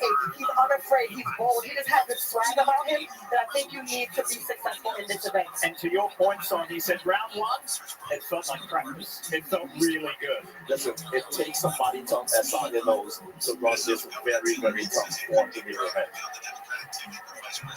Lane 6 of Belgium. Alexander Doug. He's a late bloomer. He just won the European title and ran 44.15 to do so. That means that he's in the top 7 of all the athletes that will take to the track this evening. On his outside, lane 7, representing Trinidad and Tobago, it's Jareem Richards. And he's getting very close to sub 44, which is verified air in this event. He was the third fastest man in the heat.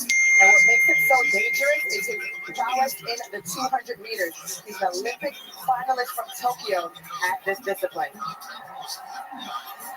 Way out wide in lane 9 is the current Norwegian champion, Ingvaldsen. See what he can do.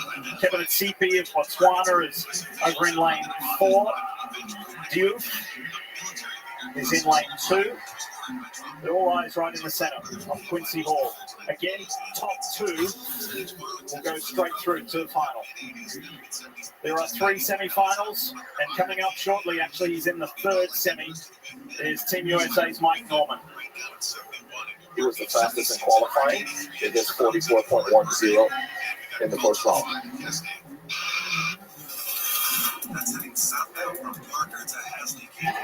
First semi-final of the men's 400. Here we go.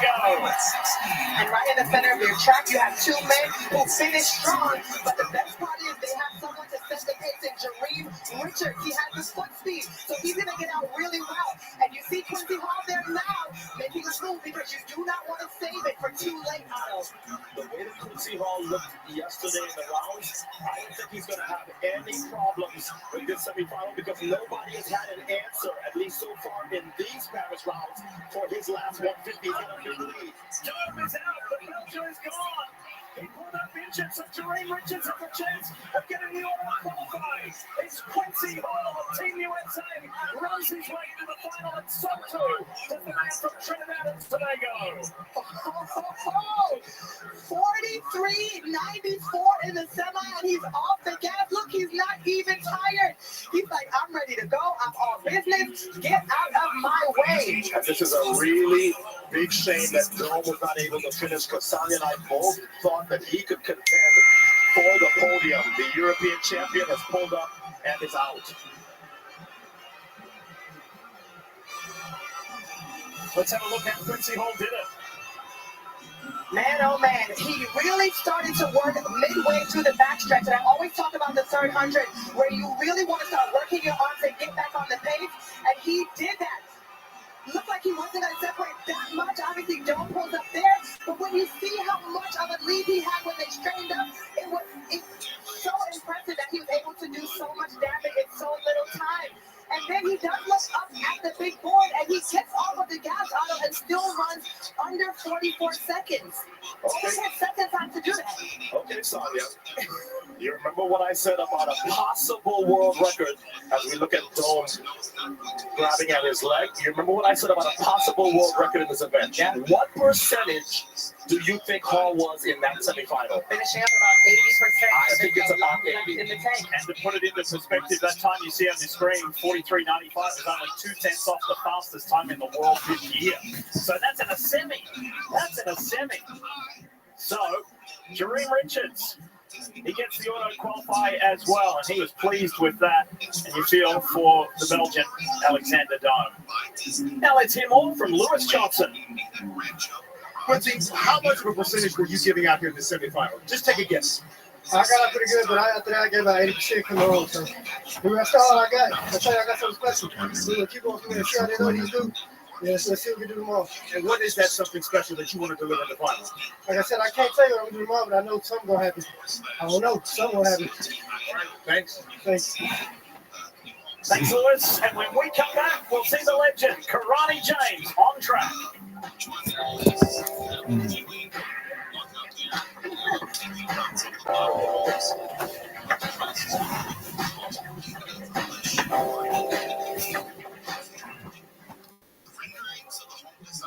Amazon Q from AWS is the new generative AI-powered assistant for using your company's data, creating apps, and making decisions. Here's Musician's Daily Role to explain. Basically, Amazon Q is like my tattoo, but instead of just making me look awesome, they also inspire my music, help teach me things, and even predict the future. I definitely didn't predict that. What, the new tattoo? You like it though, right? Amazon Q, the power of generative AI with the speed and security of AWS. Every journey takes time. But how you spend that time can make all the difference. I told myself I was okay with my moderate to severe rheumatoid arthritis symptoms. With my psoriatic arthritis symptoms. But just okay isn't okay. And I was done settling. If you still have symptoms after a TNF blocker like Humira or Enbrel, Rinvoq is different and may help. Rinvoq is a once-daily pill that can dramatically relieve RA and PSA symptoms, including fatigue for some. It can stop joint damage, and in PSA, can leave skin clear or almost clear. Rinvoq can lower your ability to fight infections, including TB, serious infections and blood clots, some fatal, cancers including lymphoma and skin cancer, death, heart attack, stroke, and tears in the stomach or intestines occur. People 50 and older with at least one heart disease risk factor have higher risks. Don't take if allergic to Rinvoq, as serious reactions can occur. Tell your doctor if you are or may become pregnant. Done settling? Ask your rheumatologist for Rinvoq. And take back what's yours. Learn how AbbVie could help you save. Every day, a chance to get stronger. Every touch moment, an opportunity to remember the bigger team behind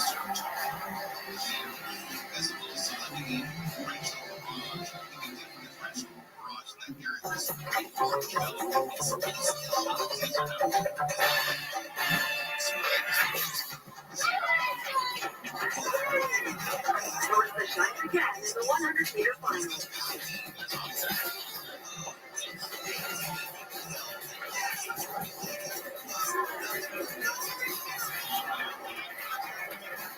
Maybe I have no journey that's taken a while. Toyota. Start your impossible.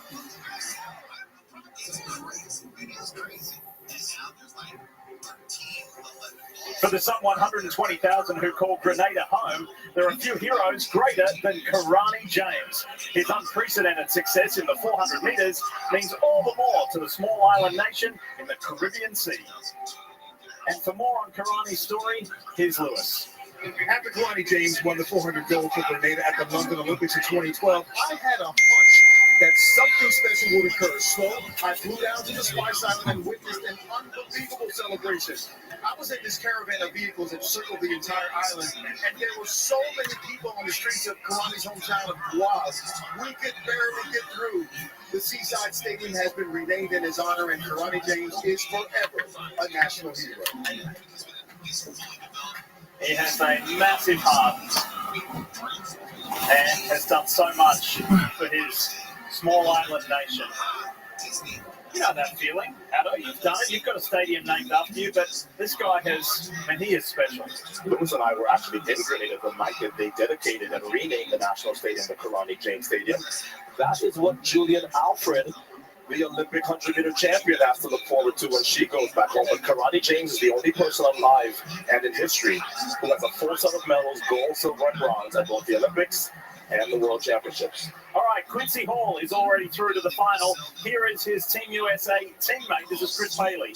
And with a Herculean effort out of lane 9 at the Olympic trials, he ran himself onto his first Olympic team. He looked good in the first round. He had some experience at this level. He was a part of the 2023 World Championship team. On the 4x4, he ran in the prelim, so it's not his first time at a big meet, but it's the first time in an individual event. So he had the experience of the first round, and so he looks steady now, and he's just going to have to run a great race. He's in lane 6, so he'll have people he can key off of here, hoping to make his first Olympic final. In between those two, who we told you about is Ndori of Botswana. He'll be in the mix. Yeah, because he's run 44.10 this year. That's equal to Michael Norman for fourth best in the entire season. And on the inside, watch the South African Pillay. Second semi-final of the men's 400. Karani James out in lane 8. I like the way he ran in the heat yesterday. He's one of those athletes who can do it from the front or from the back. He has a great finish, but I also like where he is positioned right now. Watch Chris Bailey there in lane 6 on the inside of him, the athlete from Zambia. Yeah, Samakonga has gone out extremely aggressively. We'll see if he's going to pay for that. So far, he's looking good still, but Karani James, all the experience that he has gained over the years, he will lead off the turn. The 21-year-old from Zambia, all in black. That's Samakonga. He's making life hard for Chris Bailey. Karani James may see him go by at 12. And the youngster from Zambia is going to do it. To the line. Karani James and the youngster from Zambia. Side by side. Another sub-24, Sonia. I told you, it's coming. Wow, wow, wow. We shouldn't be so surprised because he looked really good in the heat. Remember, he ran like that in the heat. Karani's all-time personal best is 43.78. He's 400s off of the year. You can never count him out. And Samakonga just ran a national record. My goodness. This 21-year-old has shocked them. I told you the semifinal sometimes shapes up like a final because you just can't risk it. You want to ensure that you're in it to win it. There is Karani James out in lane 8, and he set the race up like a veteran. He knew the athletes would be coming in on the inside, but I don't think that he thought Samakonga had so much in the tank. But boy, did he have a lot left at 43.7 and 43.8. I started to think of what we'll see in the final. Anna, you called it. Samakonga went out incredibly aggressively, but he held it. My only concern with Samakonga is he really went to the well here. Yeah. You can see how he is all the way out. Karani's holding a little bit more in reserve, but both of them, make no mistake about it, ran spectacularly in the semifinal. And that's a little bit of inexperience there because they did have enough space between first, second, and third. He could have got off the gas and brought in a little bit less because he's going to need it in the finals. Although America's Chris Bailey did not get the green cue there, the auto qualified through to the final, he is leading the time qualification. So there's 2 spots left on time, and Team USA's Chris Bailey is there behind Karani James and Muzala Samakonga. We'll see Karani James in the final of the men's 400, and coming up next to get his berth is Michael Norman. NBC presents Power Through. It's up to him whether or not he wants to keep jumping. The United States up against Belgium. The Dutch shot out of it. He's calling for mechanical. Ready for a third attempt. He got it! World record! Steal the goal! A historic victory. That is your masterpiece. NBC's coverage of the Paris Olympics is brought to you by Tylenol, care without limits.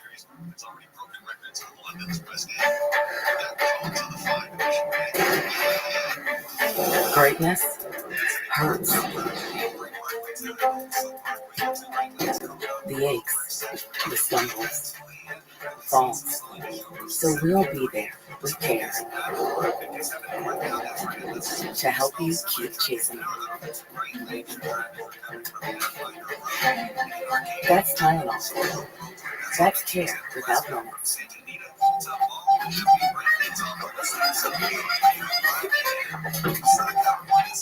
With so much entertainment out there, wouldn't it be great if you could find what you want all in one place? Shelly Harris. Save on some of the biggest names in streaming with Xfinity.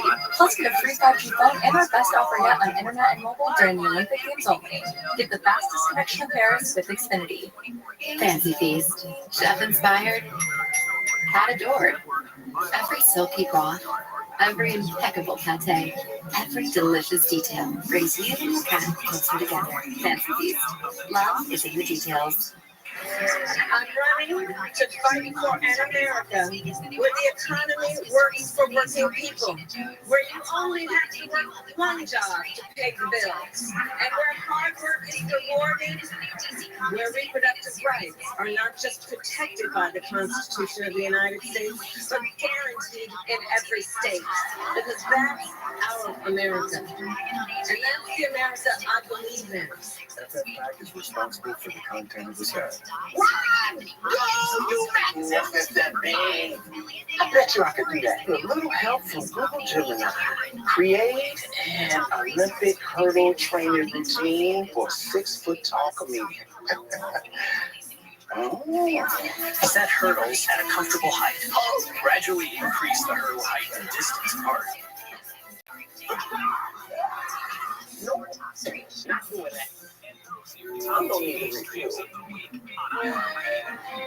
Did you know there's a way to cut your dishwashing time by 50%? Try Dawn Power Wash Dish Spray. It removes 99% of grease and grime in half the time.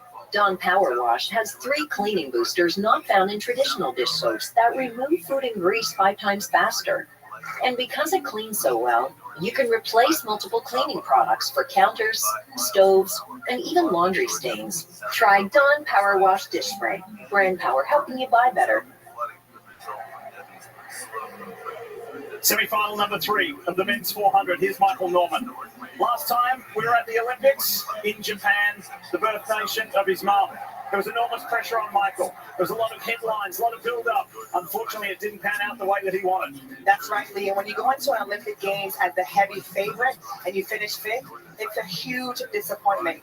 But he was able to put that all behind him in 2022, where this young man who has all the tools to be the best in the world finally won a world individual title at 400 meters. Now, does he bring that to the track when he's here in Paris is left to be seen, but he's certainly looking like he's in good form.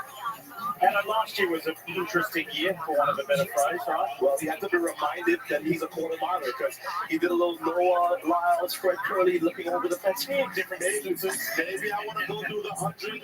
He switched coaches briefly and went right back to his original coach, Quincy Watts, and went back to the men's 400. And there's Michael Norman's father and his fiance. It's reassuring to say that the Michael Norman we know is back. And what it appeared that way in trials. It appeared that way also in the heat. And what I love the most, what we're seeing, is he's smiling. He looks happy. And that's what you need to be. You got to find your joy back, and he seems to have that as well. Matthew Hudson-Smith there, you just saw in lane 7, is the World Championships runner-up from last year in Budapest. He's the world leader this year at 43.74. I would not be surprised if they continue the trend and also run 43 in this semifinal. Racing for a spot in the final, the Olympic final of the men's 400.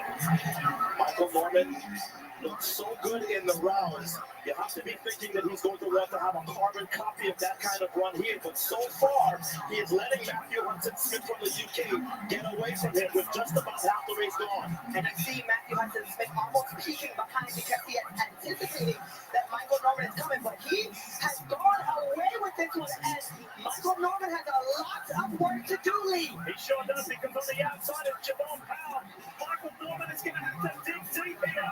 On his immediate inside is Ghazi of Nigeria. Michael Norman second for now. He's going to stay there now. And he does. It gets him both in the final, but boy, he had to work hard for that behind Matthew Hudson-Smith and Team Great Britain. So we didn't get our third 43-second semifinal, but Hudson-Smith was so far ahead, he was able to back off very, very hard in that last 100, Sonia, and he still ran 44.07. But what happened to Michael Norman there? We would have anticipated that he would have come off the turn with Matthew Hudson-Smith, but he was way behind Otto. He looked better in the heats, didn't he? He looked a lot better in the heat. But take a look at it again. You see Hudson-Smith out in lane 7. He had executed the first part of his race perfectly. And for his efforts, look at how far ahead of the field he is. When you go back and you look at Michael Norman, he's actually grimacing here with 300, only after running 300 meters. That's shocking to me because I felt like he was prepared. After the heats yesterday, he said he felt good, 44.1, oops. But then he comes out here and he's barely able to hold on for second. I really can't explain that, Otto. Listen, you know, Michael Norman can be like a quarter-mile box of chocolate. Sometimes you don't know what you're going to get. I think he's going to fix whatever went wrong in the semifinal, and we'll see a better Michael Norman in the final. I believe that. Hey, the mailman's back. You want some more good news? Give it to us. Chris Bailey's in. Top of the times. Two spots for time qualifiers. That means all 3 U.S. men are into the final. There he is. He just got told the news, and Nigeria's Samuel Ogazi is in as well in that wait and watch room. That's why there's a smile on the young man's face. There's a little bit more thought going on with Michael Norman. He's talking to himself, analysing it.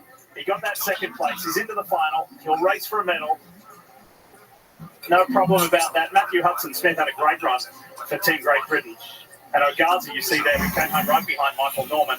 He is that second time qualifying spot. And as you can see, Michael's with Lewis Johnson. Lewis? Well, Michael, we saw the 44.1 in the opening heats, and then a bit of a grimace as you were coming off the turn here with work to do. What's the difference, and what do you need to fix for the final? I made a slight mistake. I was too patient through his first 200, which took me a little down the race, which forced me to work a little harder on that turn. Kind of get myself back into it. So, and we decided just finish the final, and then I think things will be a lot better. We can see your confidence. I can feel a difference in your energy here these other games. What has changed for you? I don't know, really. I think it's just the biggest change is probably the atmosphere. It's so exciting. You just compete in front of a crowd of, I don't even know, 50,000, something like that. So close to 70. 70, which is amazing. That here is unreal, and it's everything I dreamed of. I will see you in the final. Thank you. Thank you. Here are the finalists for the men's 400. Karani James going through. Matthew Hudson-Smith with that very impressive semi-final run. And there he is, the man from Grenada. Gets a chance to run for another medal, and all 3 Americans are in. Quincy Hall, Michael Norman, and Chris Bailey.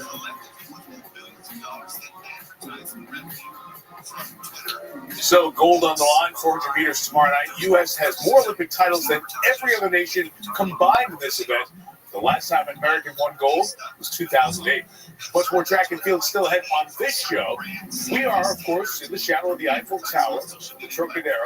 Start the front's about 6 miles northeast of our location. We've got 3 more gold medals to show you from there. And right across a footbridge is the Aquatic Center, home of diving for these games. That's where we're going next. China has been dominant. 5 of 5 for diving gold if they can get the women's platform final. That's next. I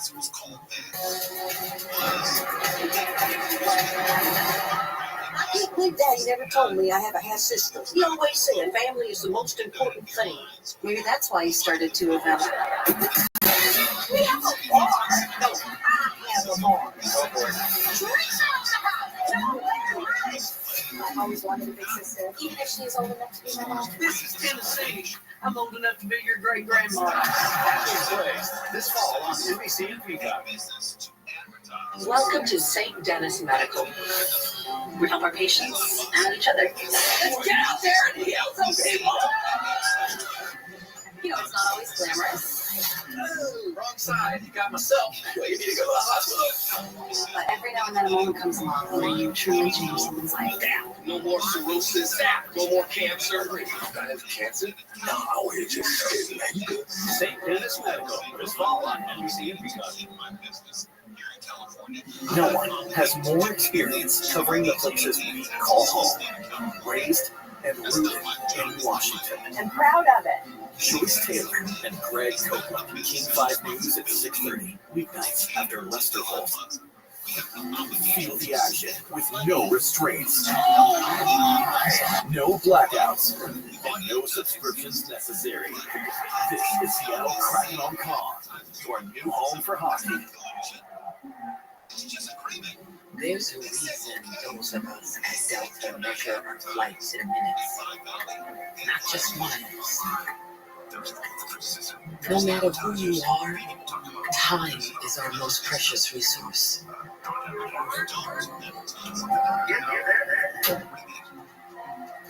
Some journeys take seconds. Some years. Every moment you're trying to be faster, and literally the race against yourself, and the pursuit, and also the race against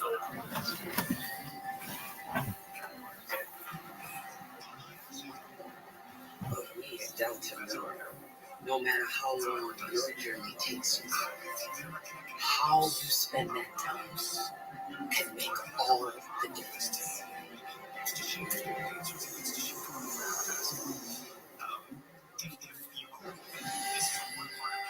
Closed captioning and video description are brought to you by Toyota. Start your impossible.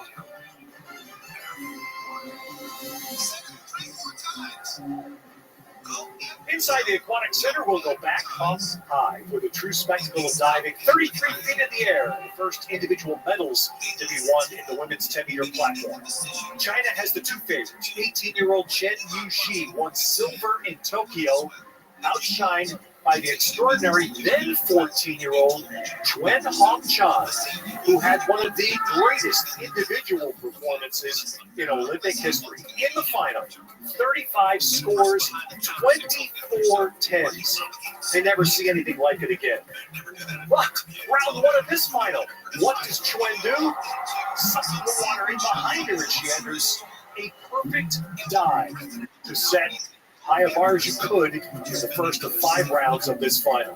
May well be the two Chinese teammates battling for gold, and there are a handful of very accomplished divers battling for bronze. Kim Mi-rae of North Korea right now is in third. Second round for Gabby Agundez. After her 4th place finish in Tokyo, very much likes to believe she'll be in contention for, it might be 1 spot, perhaps 2 on the podium. This is a dive she struggled with in the semifinals. It almost kept her out of this finals. Oh, and she gets it back together. That was beautifully done. Watch the strong takeoff. She actually stays tight this time going through the water, letting hardly a drop come back up. Beautiful. That's a great call, Laura, because that's exactly what you want from a country that likes to describe their divers as brave. She shook off that miss earlier. She sure did. Moving towards the end of round 2, again 5 rounds of diving in this final. Kim Mi-rae. It isn't terribly surprising to hear these words after her silver medal, the first ever diving medal for North Korea. She was synchronized. Her words were an echoing disappointment that it wasn't gold. And that's the goal.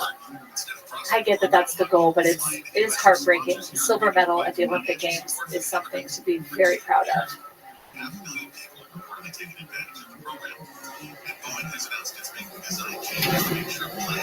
And that's a nice front 3.5 somersault pike from Kim Mi-rae. A little bit of water coming back up, but very vertical. It's a nice, strong takeoff. Beautiful form in the air. You just see right here has a little bit of water. It didn't look like her arms were totally locked out as she went through the water, but it's solid. It's not going to knock her down too far. 67.5 for Kim. 19-year-old Andrea Spendolini-Syriax already has won a medal in these games in synchronized. Father is French, mother Italian. She says, I'm half French, half Italian, and half British. Pretty clever. All right, and that was a good dive from Andrea, but not quite as good as we've seen from her. It's backed up a little bit, a little short of vertical, but she still made it just to get it in really clean. Now, these rounds 2, 3, and 4, this is where the shakeup usually begins. The divers start with a strong dive and they end with a strong dive, but these middle 3 rounds are sometimes where the little misses can come. And again, these women are fighting for this medal. This now may well be the moment when you start to see the separation right here. Chen Yuxi, her entire family was gymnastics. Her grandfather was a gymnast. Her dad was coached. Her mom's an associate professor at a sports academy. So what do you think she did as a young girl? She was a gymnast. And she was drafted to move to diving at 7 years of age by a high-level coach in China. Bottom line, everything you need to know is going on in Paris during the 2020. All right, a nice dive, but it is past vertical. It is, I hate to say it, it is nice to see sometimes that these Chinese divers are human. It's not perfection all the time, but the difference with them is that their misses are still very high-scoring dives. You're still going to see 7.5s and 8s for this air quotes miss, and that's what begins to separate China from everyone else in this event. I've heard that so often. Even Katie Mackay, getting ready for this competition, said that same thing. So when China misses, it's 8s. And there's your example. Xuanhong Chan is from a very small village in China, less than 2,000 people. Her dad was a farmer. When Xuan was a young girl, she was spotted by a local coach from a sports school because she could jump. That's what attracted the coach to go to the family and say, we need to bring her in and make her what she's become, an Olympic champion diver. You'll see her jumping ability showcased here. I mean, to do an inward 3.5 up and over the platform for the women, her starts are phenomenal. Her takeoff, look at that. She's 2 somersaults almost above the platform with all of this time. She does get a little tight on the entry, but again, that is a miss for her. You know why it's a miss? Look at, there's actually a little bit of splash. Just a little bit of pike in her hips, just a little bit. As in the first dive you saw, there was no splash. And even there, a miss for this 17-year-old wizard still gets almost 85 points. And it gives Twain a 14-point lead over Yu Shi for gold. It feels like half the building are China fans, and they're celebrating. Beetlejuice. Where's Beetlejuice? The juice is loose. Here we go. What a stunning start here in this matchup. Like looking at it here. They played for gold in Paris. That's what greatness looks like. Doesn't get any closer. Now's my chance. That place is going crazy right now. I can't believe I'm doing this. Beetlejuice, Beetlejuice, Beetlejuice. Now's my chance. I need you to help me save my daughter. I swear I'm a dead mother's soul. Let's go, honey. Confronting the unknown. There's nothing harder. That thing from a dream. There's more nightmare material. Debuting in number 8 is the new DC Comics animated series Batman Caped Crusader on Amazon Prime Video. Lady in the Lake starring Batman on Apple TV Plus falls out of the top 3. Also be back on HBO and Access Channel on November 6th this week.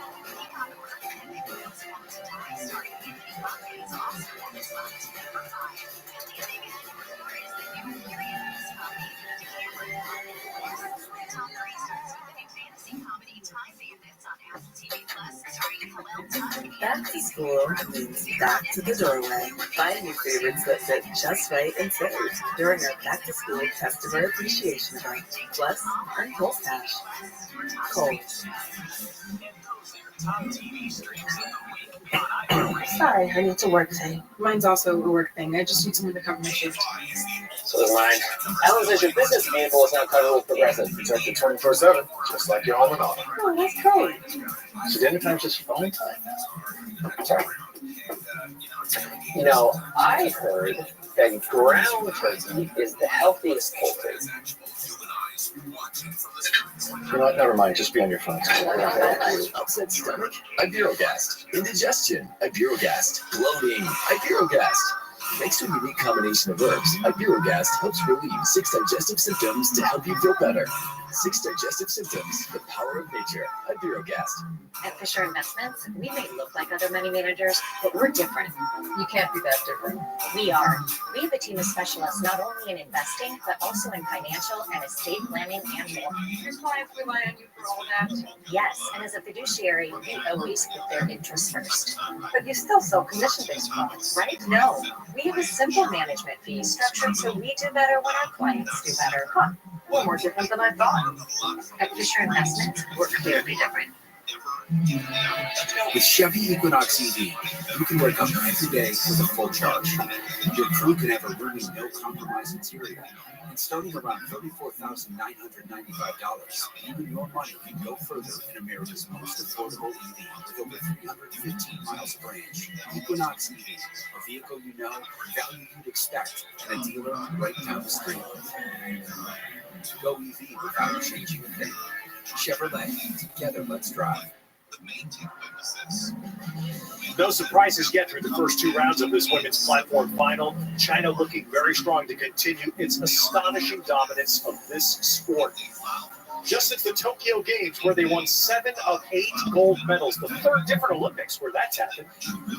In the World Championships since 23 of 24 gold, and their openly stated goal at these games for the first time to sweep diving gold. They are halfway there and looking very good to add a 5th here, largely because of the brilliance of this 17-year-old. David Mackay quoted after semis talking about this fight for bronze. He said, "That's what keeps me hungry." He needs to hit a big dive or 2 here.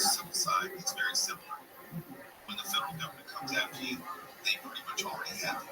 They don't bring cases that they don't think they're going to win. And this is when she has done very well in the prelims and the semis. Not quite as great tonight, but still very, very nice. So she has a strong start here. A beautiful pike out as she extends her legs. Very clean, just a little water going short of vertical. She's going to get some 8s on this, and that'll keep her in that hunt. There's a great look at the entry, Laura. He said that's what the judges. Of course, it's the last thing we all see. Exactly. Human. There are the 8s. So almost 77 points for Mackay. The battle for bronze starts to really shape up, and here right now is the diver holding 3rd place, Kim Mi-rae, North Korea. And this is a dive she missed in the preliminaries, but then hit very well in the semifinals. So this is her most inconsistent dive.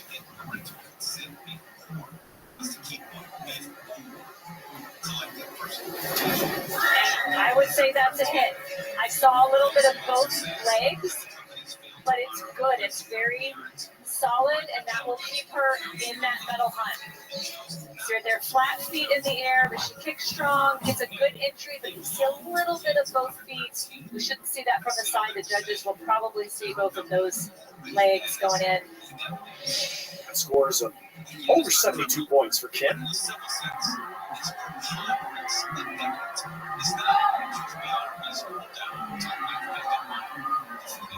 I will say this, whether they're from China or relocated fans of China, they had no problem getting tickets here. They understood the lottery. This place has a ton of red and a ton of flags of China. And Yu Shi, that will occasionally refer to her that because it helps differentiate from Twin. Their family names are very similar sounding. Again, this is a dive she uncharacteristically missed in the warm-up before this event. But not tonight. Got it out of her system. That was beautiful. There's proof of what we're talking about. It's amazing how many China fans are in these diving competitions. Beautifully done. I didn't like how close she was to the platform, but that might be my only complaint. Beautiful. Look how flat that line is. She gets her hands just in time to disappear into the water. 89 points. It's just a measure of the expectation around diving for China. We are 5 feet away from China's national television network.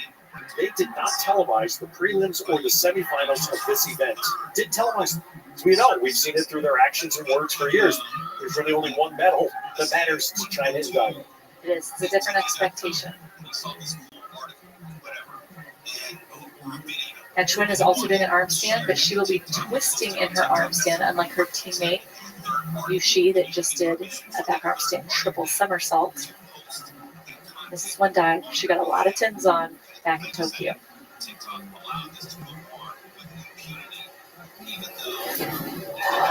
This will not be a 10, but it was still a very nicely performed dive.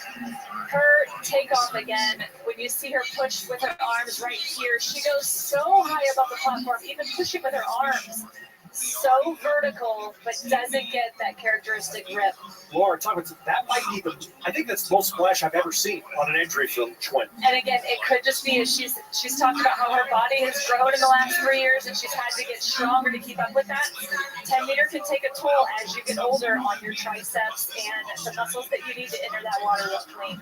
Any other diver, you'd say that was a great entry. That's the insane standard that this 17-year-old has set. She still has the lead with just 1.6 over her teammates. For one moment, Chuan looks mortal, and Chen Yushi, it's a brilliant dive to close the gap to 1.6 for gold. Coming at you live, Snoop Hill Double G.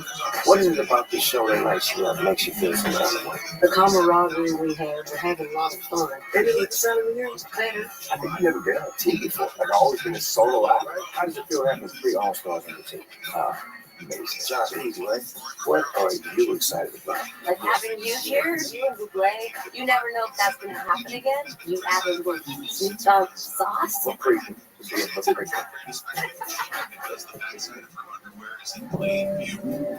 People always ask me, do you ever get scared? I tell them, yeah, all the time. So I never let it stop me. Okay, keep these patients moving. Look casualties after all.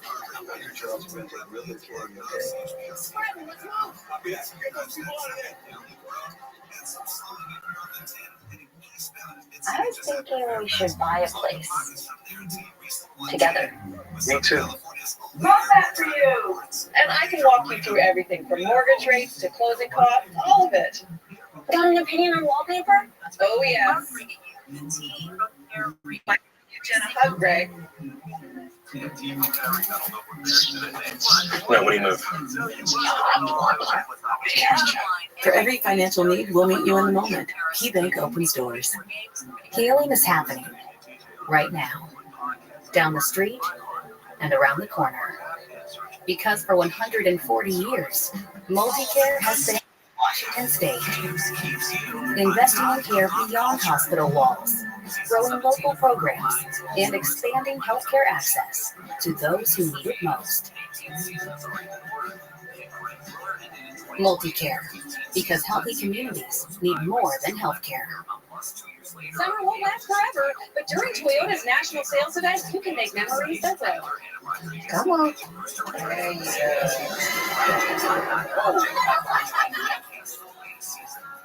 Where's my just be in a moment.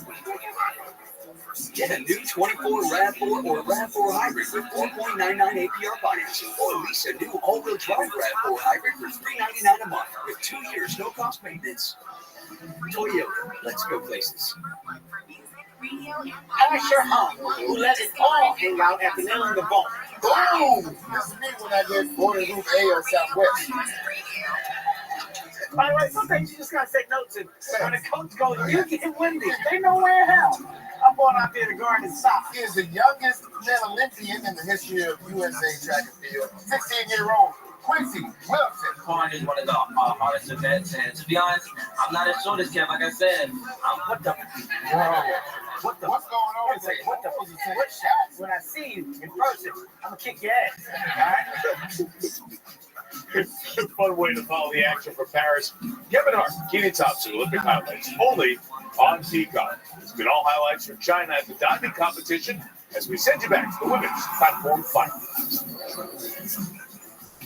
Well, with 2 rounds of diving left, it looks like 2 different races. The battle between the 2 Chinese divers for gold and 3 divers jostling for bronze, including Canada's Kaylee McKay. For more on her story, let's join Andrea Joyce. Well, Ted, as you know, any athlete will tell you finishing just off the podium at an Olympics is tough. Having it happen 2 times in a row is heartbreaking. That's exactly what happened to Kaylee, and that's exactly what she's dealing with. 4th in the 10-meter synchro in Tokyo. 4th again last week in Paris. Kaylee said afterwards it definitely hurt and leave a stinging feeling for some time. She was, however, able to regroup for this individual event, absolutely relieved to make the finals. Also realistic when she looks at the field, knowing that the Chinese women are formidable. Kaylee says she is determined to be in the battle for bronze on that elusive podium. Ted?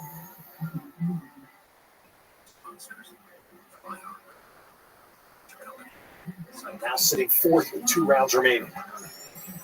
Oh, that's a good back 3.5 somersault from Kaylee McKay. That's something she struggles with sometimes. She missed it in the semifinals. But here she is, a good strong takeoff right there. Confident kick out and stays super tight. Just a little bit of water. She is going to get some 8s on this. Ooh, that's going to help. Coaches are happy. That's going to give McKay a chance in the final round. So Kidney Ray, his 4th round, will need mostly 7s to keep ahead of McKay for 3rd. She can do that. This is a dive she did very well in the synchronized competition. It's in the 3.5 somersault tuck. 1/10 degree of difficulty less than we saw from Kaylee McKay.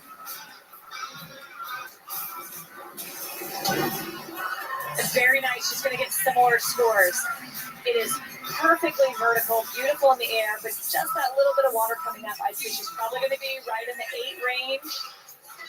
Maybe a little above, a little bit below, but right in those 8s. Just that little bit of water coming up. You can see her looking right there, grabbing her hands. You actually swim with your hands under the water to try to break the surface, pull the splash down with you. Tradition, the foul at the end, and the scores are very good for Kim. That's going to keep her 9 points better for 3rd place.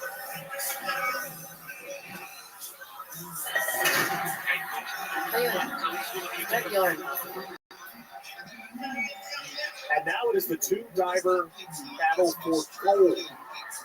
Chen Yuxi has won 2 world championships in this last Olympic cycle. Chuen Hongchan won the Tokyo Olympics and this year's World Championships. And this is the round that could separate the 2 of them.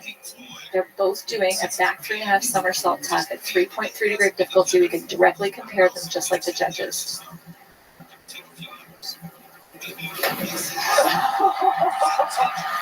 That was impressive.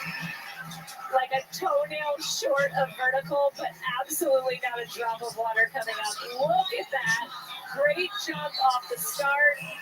Kicking so strong, disappearing. I would say not quite a 10, but really, really stinking close.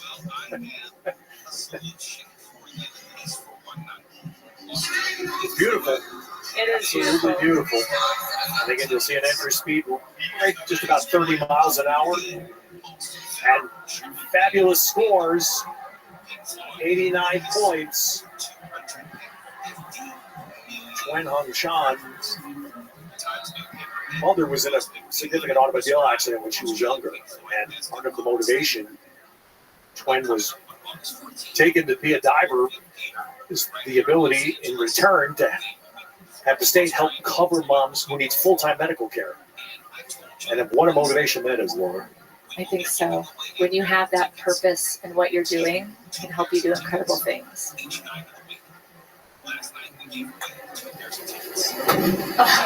Just like that. I don't know if it's going to score as high as her teammates just did, but I actually technically like that dive better. It was a beautiful takeoff. She gets up and over even better than her teammate. Her toes are a little more pointed as she kicks and stays tight. Just a little tiniest flick of water going past vertical. I think they're going to score just about the same. And she so often, there's a little tiny bit of splash there. Often she makes the water look like quicksand. She sucks it down with her. I like that. How you could possibly do that? It's impressive. And she scores 92 points, so Twen does have the lead by almost 5 points for gold.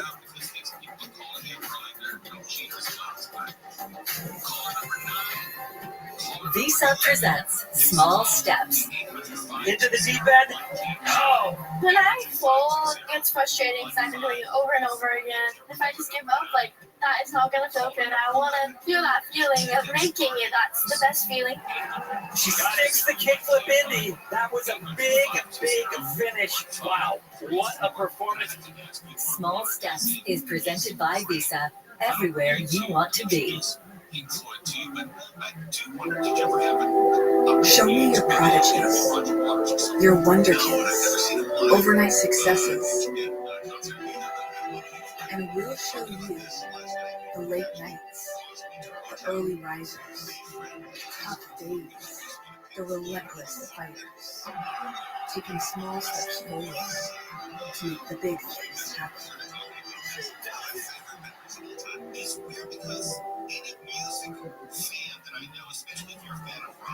This is the women's 200-meter final. Set.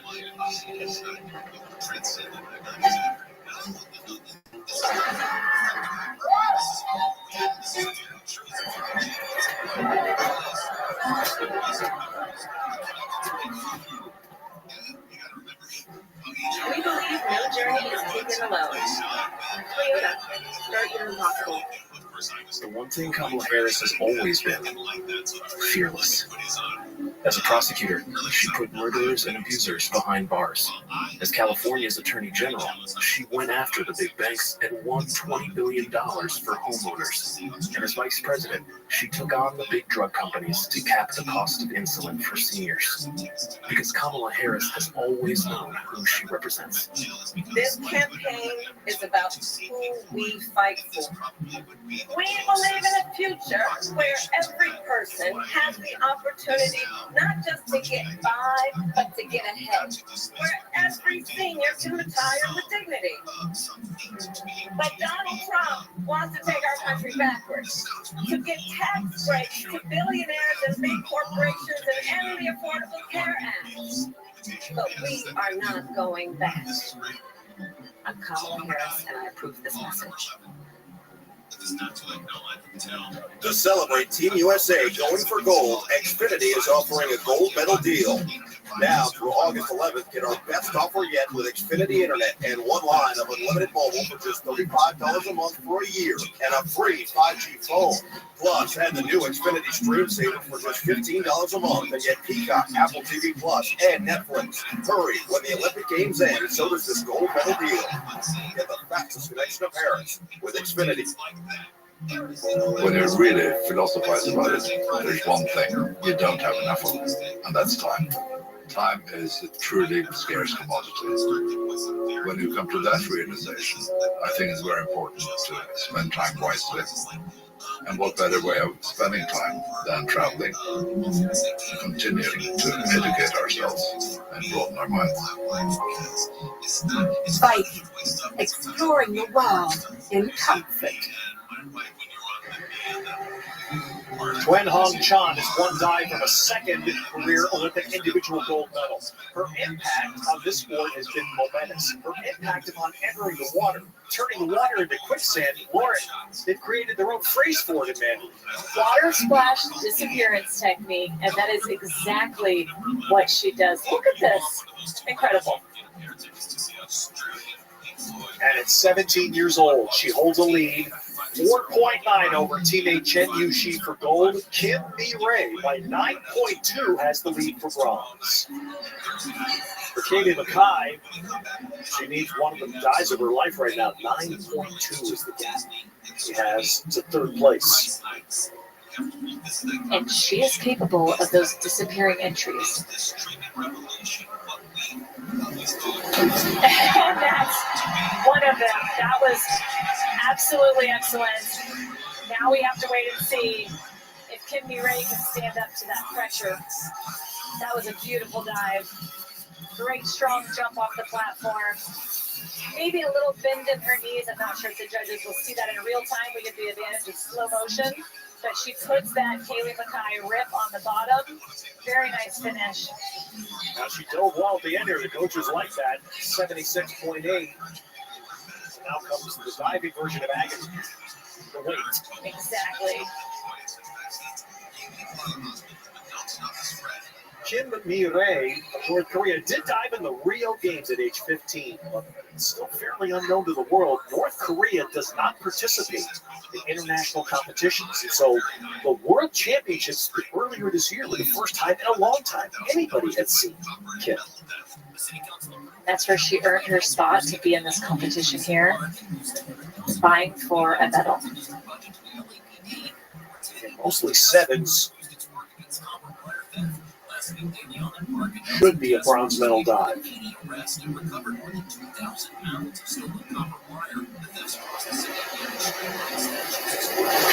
It will be. Very nice. Kaylee knows it. She sees.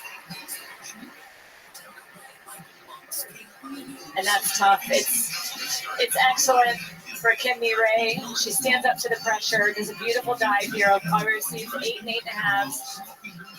But it pushes Kaylee Mackay into that fourth place position once again.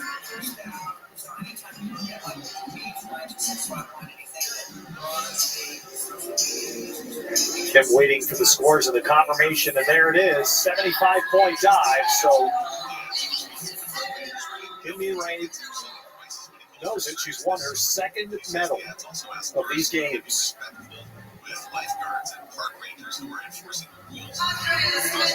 I know she said there was disappointment when they didn't get the gold, but sometimes even a bronze can feel like winning in a competition like this.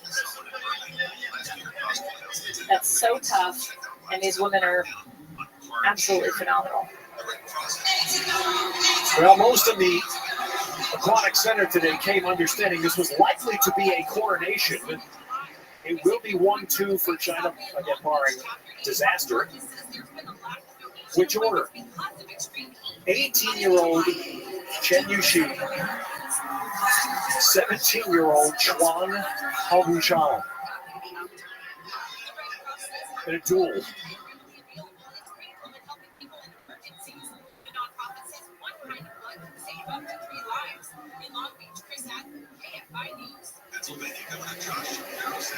You see, even with that tricep wrapped, her wrist taped, she has no problem getting that water clean.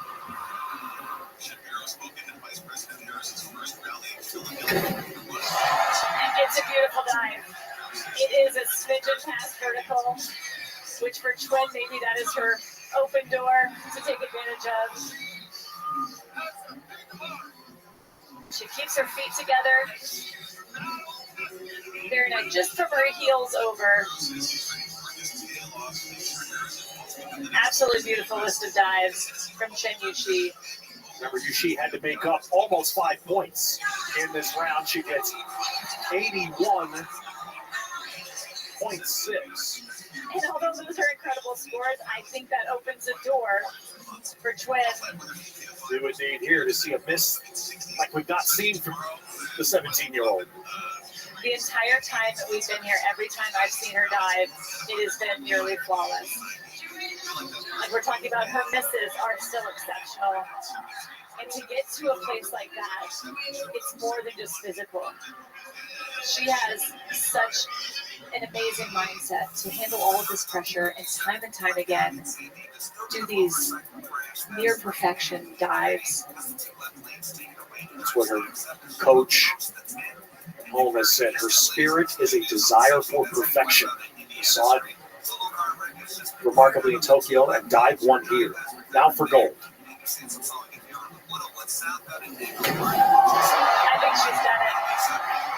A little bit of water coming up, which is not her norm, but there was nothing else wrong with that dive.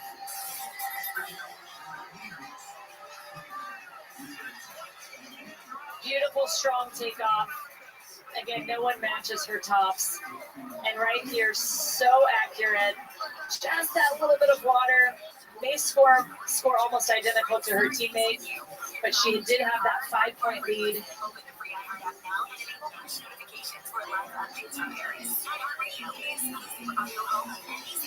Just a little pause here, waiting for the scores to be processed.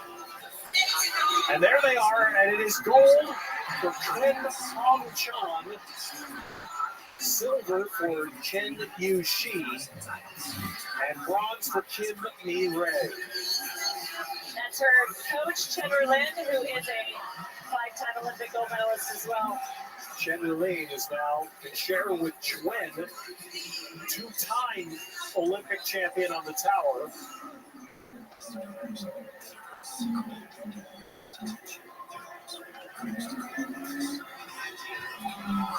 Extraordinary.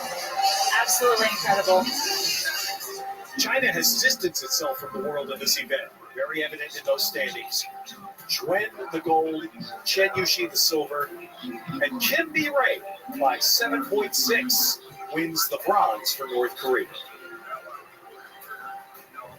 China chasing that diving perfection in Paris, and they've just moved one step closer. Remember, they narrowly missed sweeping all the golds in Tokyo.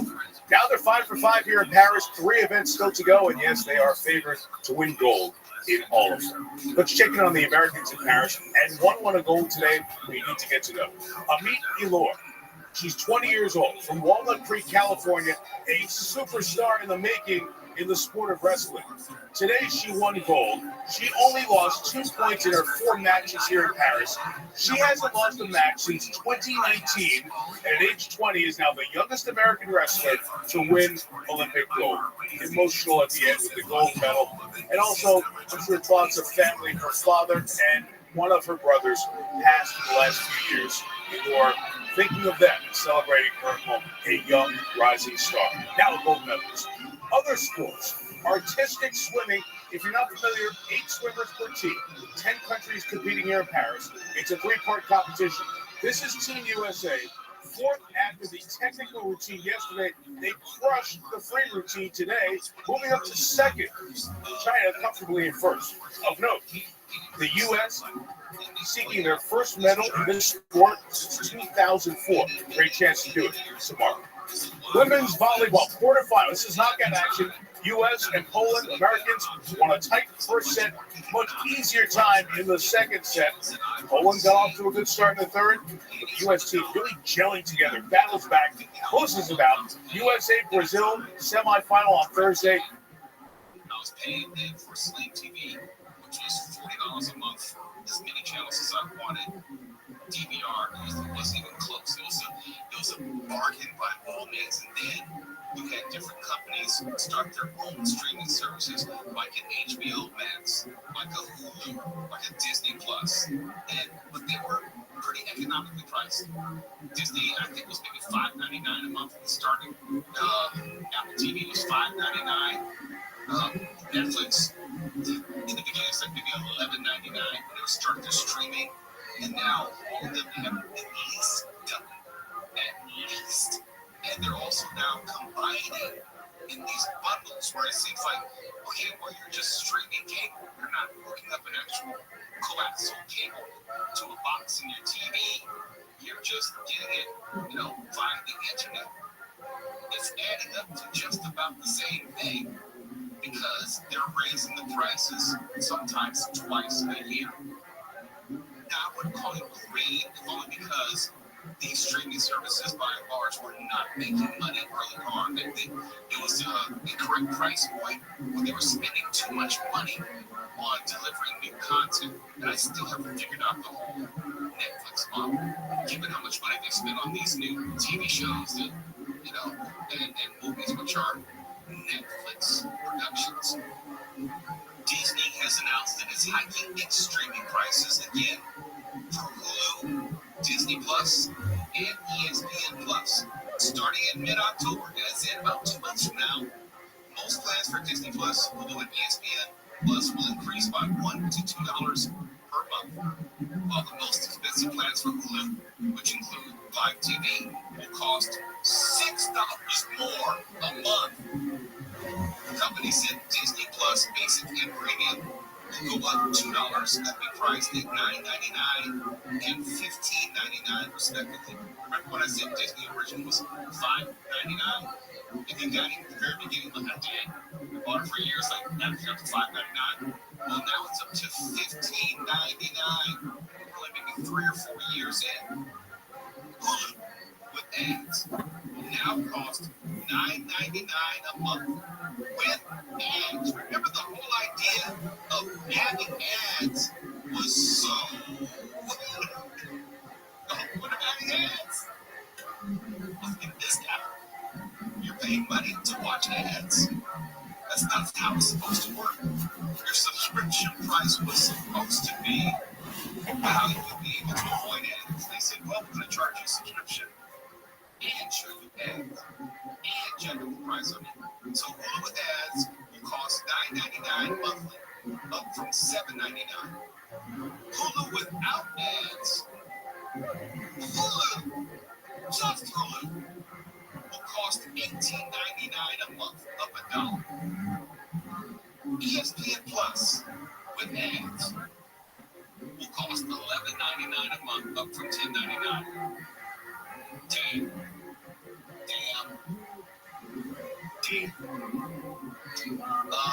There's one more show I want to see on Hulu, and it's got to go. It has to go. ESPN Plus I do not have. Disney Plus, there's enough that's going to keep me around for a while, but I cannot pay $18. I can afford, but I refuse to pay $18.99 for Hulu just so I can watch something without ads. And I'm not going to pay $9.99 to watch something with ads. Not on Hulu. No, there's not enough. See, I just got involved because of my long-standing subscription with Disney Plus, and I just got their new bundle, which is Disney Plus, Hulu, and Max, without ads, and it was a significant discount for all three at the highest tier without ads. I now only pay $29.99. Between the three, I was paying closer to 30-something. So for me, this new bundle for me is a cost-saving measure. Until they raise the price of the bundle, that's not when they raise the price of this bundle without the ads, and they're going to continue because with Hulu, the old man is coming back. I love this most recent season of Kid Monkey. Hulu's starting to bring back some stuff that's worth watching without ads. Here's the thing that Netflix does well and Disney does well. They stagger their new programming where you know you're getting something that you want to see that's new and exclusive each and every month. Yes, each and every month. You don't get that with Max. I'm sorry. They may have new offerings, but yes, no, Max is absolutely lagging. But the overall price of this has reduced the cost of Max, and they're actually starting to add more things. I don't look at every little sub channel that Max has, but they are adding a lot of DC content, and they took away, they're bringing a lot of it back, and they're bringing a lot of things that are interesting to watch. They're at least trying to make up for the fact that now they're tacked on to Disney, plus like some, unwanted cousin group. I guess we're going to have to go to Pluto and Tubi now. They haven't raised their prices. Mark has actually found some good stuff on YouTube for free, so I don't know. Oh, there's no question. Did you just have an earthquake? I felt something. Yeah, we're having an earthquake right now. Yeah, I just felt it. And it's still going. Yeah. Okay, so that's not. Oh, yeah, that's good. All right, there we go. Oh, yeah, that's definitely a 5. Oh, it's still going. We're live, KFIDM 640, as an earthquake is transpiring. Live on that. It's still going. Rocking and rolling. That's something. Let's see if we can find out. Okay, let's switch gears and find out where that earthquake was. It's still going. This has to be one of the longest earthquakes I've ever experienced, just in terms of duration. Yeah. No, nothing's fallen yet. It's considerable. That was a pretty long one, so let's find out where that earthquake was. I know, on Twitter or something, like an earthquake bot should have that information. I just tuned in to KYX. We just had, we'll say, a significant earthquake that we all felt in the studio. So if you're wondering, was there an earthquake in Southern California? Most definitely. And we are now at 5.6. 5.6. Now it's 5.6. Do we have a tentative epicenter? Right now it's at 21 miles from Bakersfield. Okay, so 5.6 tentatively. How far from Bakersfield? 21 miles from Bakersfield. Okay, so if you're just tuning in, yes, we are on the earthquake. We're getting the preliminary rating of 5.6. And if you listen to later, we'll tell you again about, hey, it was not at least a 5. We're not going to talk about it. Well, that was a 5 plus 5.6. And I said it even if we even knew what the caliber or the strength of the earthquake, 5.6 is considerable. And if we felt it the way we just did, because we're all sitting here looking at each other, and this building has been shaking, and we still feel like we're feeling some aftershocks. This was impactful. We probably will feel some aftershocks because a 5.6 earthquake, that means you might feel some 4-point aftershocks in the next few minutes, even a few hours. So if you're just tuning in, yes, we felt the earthquake. Yes, we are on it, and as we get more information, we'll keep giving that to you. We're not even going to break, so we're going to stay right here on this and see if we can get more information about the earthquake, if there was any damage. In fact, let's open up the phones. And let's hear from listeners and find out what you might have felt with the earthquake. Give us a call at 800-520-1KFI. If you felt the earthquake, you want to give us your account of what you felt or what you saw, any type of damage you noticed, give us a call at 800-520-1KFI. 800-520-1534. If you felt the earthquake, which right now is measured at 5.6, that's the preliminary estimate on the Richter scale, 5.6. Not far from Bakersfield. Give us a call at 800-520-1KFI. 800-520-1534. And Mark, may ask you, as someone who's not an LA native, someone who may not be accustomed to feeling earthquakes with any regularity, what was going through your mind? Well, at first I wasn't sure it was a quake, but then it lasted long enough. And I'm seeing right now, here we go, here's something from the USGS, the U.S. Geological Survey, 5.79 kilometers west of Menlo, California. Okay, so it was upgraded to 5.7, so that's even more significant. So give us a call right now at 800-520-1KFI, 800-520-1534. We want to hear from you if you felt a quake. What I have to say is pretty significant, 5.7, just outside of, we said Midler, yes, which is not far from Bakersfield. If you felt something, if you saw something, if you know something, give us a call at 800-520-1534. And just to back up, we were talking about Disney and streaming. And it felt like, if you've ever been in KFI Studios, it felt like someone was running down the hall, which has been known to happen. And you can feel the vibration of someone running down the hall. And then I stopped and said, that feels more like an earthquake. And then, as I was thinking and speaking about it out loud, I realized that is an earthquake, and it kept going, and it kept going. And then, as I was asking, is that an earthquake? And then it started rolling some more. And I was talking to Albert, and I said, yeah, that's an earthquake. And then we looked at Mark and said, yeah, that is an earthquake. And then there was another roll of the earthquake, and it just kept on going. So give us a call at 800-520-1KFI, 800-520-1534.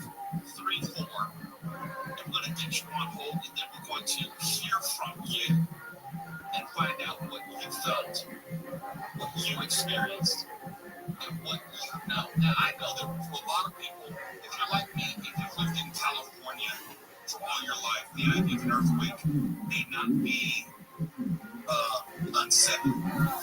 But if you haven't lived here your whole life, like Belva, I don't know, how much time have you spent in California? I've been here for 5 years, and I've definitely felt earthquakes here and there, but this is the biggest I've ever felt, and I'm honest. Yes. I think that's one of the longest I've ever felt, because I felt it continuously. Now, I felt a bigger jolt.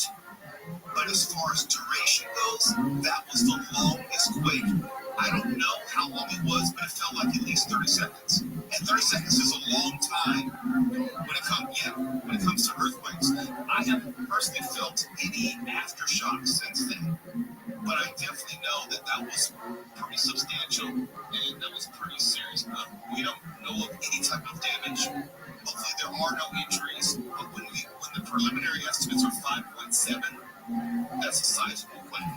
And if you know anything about the Richter scale, as you go up, it's exponential. It's not like 5.7. It's just a little bit stronger than a 5.0. No, it's exponentially more powerful than a 5.0. And for all the joking we have, like, hey, we don't get on bed for anything less than 5. Well, this was much more than a 5. Yeah, this one will get your attention. It started off as a little rumble, and then got a little concerning. So I'm not seeing any reports of major damage yet from anybody, but we'll have more information hopefully at 9:30. Well, maybe it was, from what I hear, what you told us, Mark, it was more in a remote area. I think it said Medler. Is it I'm at it right now because I keep refreshing Twitter. Yeah, that's what I think. I'm guessing here because we don't know, and unfortunately we have to speculate. It feels like it was in a more remote area than an urban area, which may have changed the whole equation if that were the case. But this is where social media is very important because you can get some information. Yeah, you have to vet it, but you can get information quicker than you would if you're waiting for some traditional news outlets. But KFI is staying on it, and Twitter's going crazy right now as far as feeling the earthquake. Yeah, we're still at the stage where information is just shaking out, so there's a lot of different things coming in. And we're going to have to do a little fact checking. There are some emergency alerts, which I've seen have been posted on social media from the USGS as far as they're categorizing it as a severe earthquake. That's their categorization. It's not ours. That's their terminology, categorized as severe and advised as far as using good earthquake sets as far as protecting oneself. It's like the USGS sent out a shake emergency alert telling people to drop cover and hold on and protect yourself. Yeah, I just did see that myself. Let's go to Renee in Downey. So let's bring up Renee on line 1, please. Renee, are you there? Hey, Mom, yeah, definitely. Tell me what you felt. Tell me what you experienced. Okay, well, I was trying to get to be good. That's not about to bring down from my head. And I'm going to have to go to the world. So, yeah, I'm going to around the time. Yeah, I'm very good at my handle. And I'm going to shoot. Yeah, definitely. Do you have any pets? And if so, did they respond in any way? My dad kind of got away from me. You know, my dad had to away from the bed, and he got to put inside the house for a little bit. So right now, I don't know where he is, but yeah, no, there he is. On the bed. I'm glad that you I'm sorry, go ahead. Yeah, it's look at me right now like, what's going on? Well, I'm glad that everyone is safe at your house. I haven't even had a chance to check my house, my wife, and mine. And so I definitely understand. Renee, thank you for calling in tonight. Be safe, okay? Cece, let's go to Uncle Roger in Santa Monica. Uncle Roger. Roger there? It's Uncle Roger. I'm in Santa Monica, California. I'm sitting in my car. And the car begins to sway from left to right. And for a moment, I thought it was a truck going by, but I didn't see anything. And then I thought the most logical thing was just probably my imagination. And then it just kept going and going. And my car was on. So I'm thinking, the next thing I thought was something else be wrong with my car. I better go get it checked. Were you ever fearful? You just thought something was wrong, but not that you were in danger. No, I thought it was either a truck going by or something was wrong with my car. But it didn't feel, it wasn't that crazy. It was just definitely a swaying motion from left to right. And but it did go on for a little while, for several seconds. Yeah, just swaying. I think all of us so far, the people I've talked to in the studio and outside, have had a similar experience where the duration of the quake was pretty long, and I think that's been consistent. Well, Roger, thank you for calling in. Be safe out there, and call us back in sometime. Let's go to Kirk in Huntington Beach, get a wide swath of how people felt this quake. Kirk, tell me, what was your experience? Well, I got an alert on the phone about 3 minutes ago saying a quake was coming, and about 5 seconds after that, I started feeling swaying here in Huntington Beach for the last 15 minutes. I'm thinking maybe 12 seconds. The chandelier started to sway, and there was a very, very long quake, not very harsh, but very long. Kirk, you said you got a notification on your phone. What app were you using? I was using my heart radio app to a program called Guinness. Well done. Now, for that, did you have to leave your location on your phone on? I did. I have my location on. You were at home, so let me ask you as well, did you have any pets, or could you hear pets in the neighborhood responding? We don't have any pets, and I couldn't hear anything here. I'm pretty well isolated.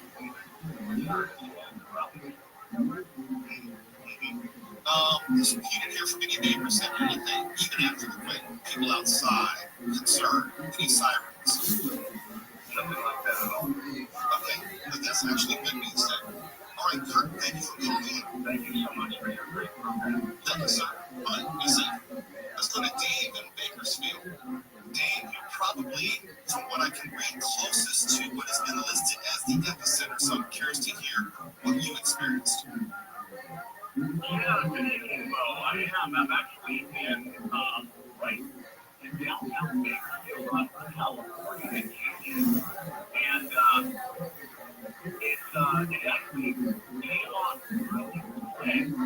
I got the alert on my phone, and as soon as I got the alert, I felt the quake, and it was so strong when it came down. I came from the 72 to the North Ridge, and it wasn't violent here at all. It wasn't like the 7 like the North Ridge. Yeah, and those were definitely violent. It wasn't violent here at all. Definitely building, speaking, and long. And I got my shoes on and got up and, everything's okay. The area, there's a number of homeless people out here. They got out of their shelters and walked around and everybody's okay.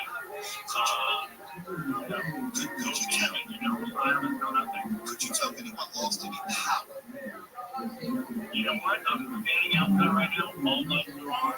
That's the main I can see power all the way around where I'm at now, down, power, 360 degrees around me. Well, it's good to know that you're a siren. Here's the siren, and that's, there's a few walking around with flashlight, but cars that drive in, and everything is no trees. strong. No trees tumble. No trees, no water lines, that's the thing I came out and make sure that, everything's, I don't care if it's particular property that we have the gas set up, and, for my property in LA, I have that with it, the gas set off. There's some fires that's going to die down, but I don't know where they're going to. Everything.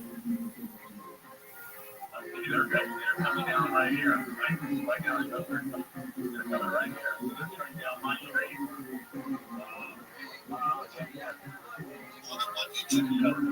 Walk over there and see right there. Okay, well, I'll stay with you.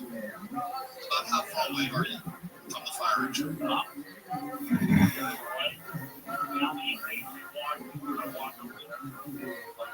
Down.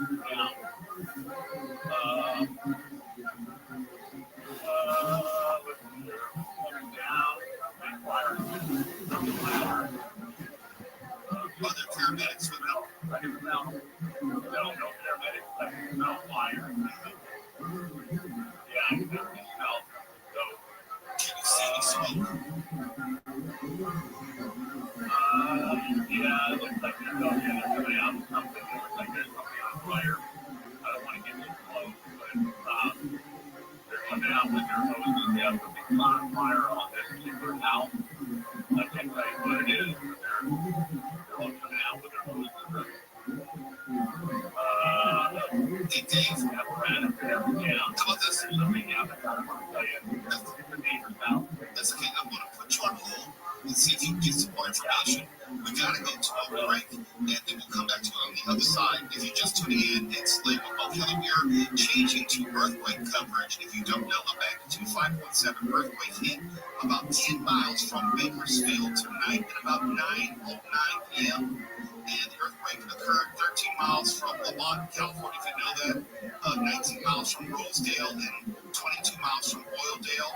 And that's what we know at this moment. There have been no reports from what we've seen of injuries or damage, but Dave is on the phone with us, and he's holding as there's a report of at least one fire, which is in progress. Where he is, we'll get more information about that in just a moment. We're taking your calls at 800-520-1534. We want to know what you felt, if you've seen any type of damage, if there are any power outages, if there's something that you saw which is concerning. Well, you need to know. Give us a call at 800-520-1534. This is KFI AM 640 live everywhere on the iHeartRadio app. We will continue our earthquake coverage in just a moment. Right now, Mark Bronner has a news update. Here's what we know so far. A significant earthquake has rocked parts of LA County. The U.S. Geological Survey says it was a magnitude 5.7 quake. It hit around 9:10 p.m. It says the Templar was centered just west of Bethler and about 20 miles southwest of Bakersfield in Kern County. There are no initial reports of injuries or damage. We'll have more information for you as it comes in. LA County has expanded its guaranteed income program for young people in foster care. Developed by the Board of Supervisors offers guaranteed money every month for 400 to 2,000 people in foster care between the ages of 18 and 21. And Supervisor Huggy Mitchell says the pilot program's expansion will be studied for its impact on young people. Alleviation of stress, completion of deferred schooling, and increasing well-being and civic engagement. The plan offers $500 a month to 18 and 19-year-olds who won't age out of the system during the 18-month program, and $1,500 quarterly stipends to 19 to 21-year-olds who will age out. In downtown LA, Michael Monks, KFI News. Cameras will be watching for drivers who illegally block Metro bus stops and lanes. Metro says cars that are caught will be ticketed and fined hundreds of dollars. Cameras use AI technology to record license plates. The first wave of cameras will be on buses heading to downtown LA and La Brea later this year. And people in Nassau County on Long Island are wearing masks in public to hide their identities. They're face up to 1 year in jail or a fine of up to $1,000. The county's Republican-controlled legislature introduced and passed the bill, saying it was in response to anti-Semitic incidents carried out by people wearing masks. CBC's Brian Clark says the New York Civil Liberties Union claims it's a free speech infringement. Clark says there are exceptions for health and religious reasons. The Nassau County executive needs to sign the legislation for it to become law. Southland weather from Campfire, mostly clear tonight, lows in the mid-60s. Sunny tomorrow, temps finally dropping a bit. We'll have mid-80s, down to mid-70s at the beaches, 90s in the valleys, and 100 or a little higher in the UV and IE. They'll be like that until the weekend, then warm up a couple degrees. 79 right now in Burbank, 72 in Orange, and we got cones on the 5 in Santa Clarita. Southbound from Cowboy Boulevard to the 14th, the 2 right lanes called off for road work set to reopen for you at 6 a.m. Some good news on the 5 northbound in Elysian Park. A crash has been cleared from the connector to the 110 northbound, so your drive is slowly recovering from about Mission Road. And you'll see a bit of traffic on the 101 southbound in Echo Park coming across Silver Lake Boulevard. It'll be a slow ride from there to the 110. With Southern California's only airborne traffic reports, I'm Pedro Marino. 2024 iHeartRadio Music Festival presented by Capital One. 21st, T-Mobile Arena here in Las Vegas, streaming live. You'll know. Listening for your next chance to be there. Audible is a proud partner of the 2024 iHeartRadio Music Festival. Explore the best selection of audiobooks, plus podcasts and originals, all in one easy app. Audible, there's more to imagine when you listen. Sign up for a free trial at audible.com. At least one child dies from heat stroke after being left alone in a car. Often, these incidents are not a matter of neglect, but even the most responsible, loving parents are liable to forget a child in the car due to sleep deprivation, stress, or a change in routine, which can lead to fatal results. As temperatures continue to soar, take steps to ensure a child is never forgotten in a hot car. Download the Cars for Kids Safety app today at carsforkids.org/safety app. Remember, that's Cars with a K. The free iHeartRadio app is #1 for music, radio, and podcasts, all in one. Discover a new podcast from our library of over 350,000 titles. Here's an iHeartRadio podcast preview. What is it that you thought your brother did for a living? No shoes. Well, I knew that he was, for the most part, I had the feeling that he was in the business of gaming. That is William Michael Bulger, or Billy, as he's usually called. His 18-year reign as president of the Massachusetts Senate is still, to this day, the longest tenure in history. Once his historic run was finished, he became the president of the University of Massachusetts. He has also received his Doctor of Jurisprudence from Boston College Law School, and he has more than 20 honorary degrees from a wide variety of esteemed institutions. And despite all of these accomplishments and accolades, what William Michael Bulger will most likely be remembered for is something that was largely out of his control. It is the one thing in life that is out of everyone's control. Family. That is James Bulger. You may know him better as Whitey. Billy's story would never be complete without Whitey, and vice versa. But there are more people involved than just the two brothers from the old Harbor Village Housing Project in South Boston. To examine the lives of the Bulger brothers, one must examine the brutal deaths of 19 relatively unknown souls. This is a story about evil incarnate. This is Dirty Rats. Listen and follow this podcast for free on the iHeartRadio app. #1 for music, radio, and podcasts, all in one. The information, the way they give it before, man, it's all really good. KFI is the most honest. The other stations lead to a lot of political correct nonsense. It's fun. Consistency, correctness. I love KFI because they tell it like it is. They take shots at everyone. Oh, you like listening to boring stuff? No, listen to KFI 640. I love KFI. I love listening to them. KFI 640. Stimulating talk. KFI 640 is led with Bill Kelly. We're continuing our Earth If you are just tuning in, what originally was reported as a 5.7 magnitude earthquake has been downgraded to a 5.3 earthquake.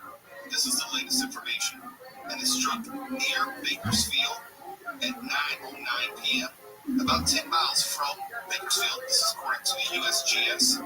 And it was also followed by, Mark, to your point, a 4.5 magnitude aftershock. We knew we were going to feel some aftershocks. That one was 4.5. And the USGS said the quake was felt across the LA basin, as well as Santa Maria, Bakersfield, and Fresno, hours away. And you wouldn't know this, but we have a KFI text thread going on with a lot of the hosts who are weighing in about what they felt. Nick Pagliocchini said that he felt it in Anaheim at the D23 Expo event at the Anaheim Banking District in downtown Anaheim. He said it was pretty solid.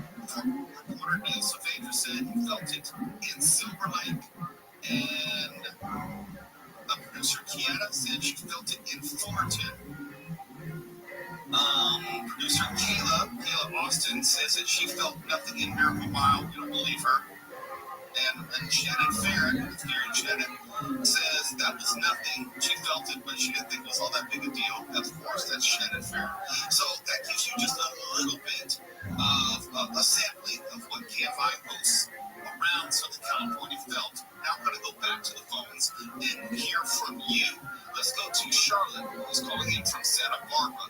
Charlotte, good evening. What did you feel? What did you experience? Well, it was pretty much like everybody else would say. I happened to be sitting in my truck listening to the Motel show, and it felt like somebody was shaking my car in the back. And then I was thinking, well, that's not possible. Nobody's around. And then I realized it was an earthquake. And for me, I've been through a lot of earthquakes, thank God, but it's always the duration. That is the scary part. Because you don't know if it's going to go on and on, or escalating, or that kind of thing. So that was our feeling. Charlie, you made a great point, because that was the feeling of us in the studio. We were talking to each other. After we realized it was an earthquake, we didn't know which way it was going to go. We didn't know if it was going to get or become more severe or what. And so that was our concern. And I was kind of narrating as it was happening. Now, if you know radio, there's a delay. So what I'm saying is happening is not going to get to a listener for another 30, 40 seconds. So you were feeling it and listening to the radio, and I was probably reacting after you were, but you were just hearing the delay of the audio. But yeah, we were experiencing the same emotions at the same time. yeah, for sure. And I was surprised because you guys are so far south, and I'm just thinking, oh my God, this is moving up this state, so that was scary.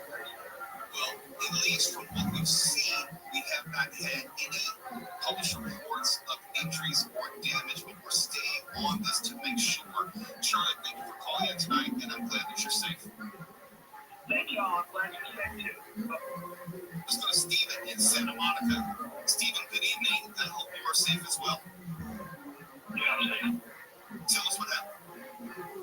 I was just sitting in my car and getting down to Santa Monica for a bike ride. And sitting in the car, and the car started shaking. I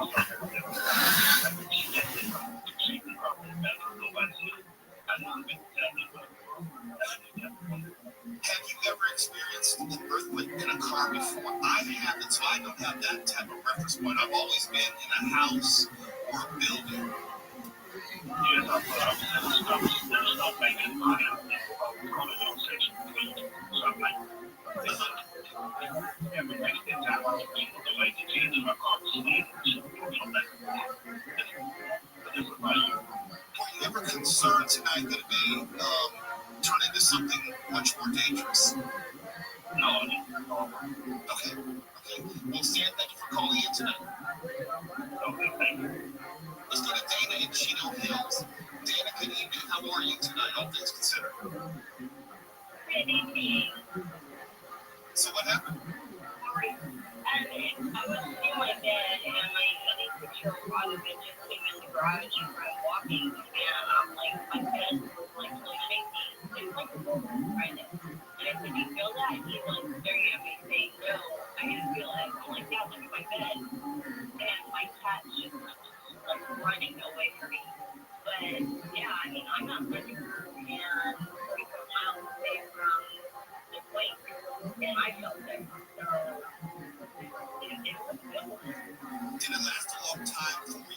things other people have said. You know, it lasts maybe less than a minute here or two. And did that feel any aftershocks since as well? I didn't feel any aftershocks, no. The first thing I do is I run out to the backyard and look at my pool. And is my pool shaking? And I know, if my pool, the pool water was rolling up and down, and I said, yeah. And then my dad is like, you think there was an earthquake? And I'm like, let's go look at the pool. Look at the pool. He's like, oh, yeah, you're right. Yeah, there's an earthquake. Water sloshing. Water sloshing, and he's like, oh, yeah, you're right. See, you're not always right, Dad. Well, Dana, thank you for calling in. I'm glad that you and Dad are safe this evening. And I want to let you know that the first thing I did when I found the earthquake was I went to my heart and I said, they're going to know immediately. So thank you guys very much. Absolutely, you're most welcome. Be safe tonight. All right, have a great night. Be safe. Okay. Let's talk to Mitch in Palos Verdes Estates. Mitch, how are you doing tonight? How about you? You know what? We're kind of surprised. You think you're going to do one thing this evening, and all of a sudden, because of circumstances, it goes in a completely different direction. I'm glad we're safe here. Is everyone safe where you are? Yes, everybody's safe here, as far as I know. To me, it was, I live kind of on top of the hill here in Palos Verdes Estates. And it was, just settled in, and it started rolling. It's already done, you know, well, now, but it was more rolling than last, but for about, I'd say, 30, 40 seconds. For us here in the studio, it took us a moment or two to really realize whether it was an earthquake or something else. For you, did you know immediately? Yeah, I don't know why, but I just thought it was normal. I have to ask you, just like I would ask anyone else, did the animals, pets in your neighborhood respond? Did you have any type of warning from them? No, not at all. We listened to them sending out a warning on their phone, and I had warnings set up, but I didn't get anything. But it felt, it was a strong when it started. That's when it is. That was the same for us as well. It rolling, and then it stopped. Now, I just wonder, are you close to the issues they've had in Palos Verdes Estates that's been in the news as of late? Okay.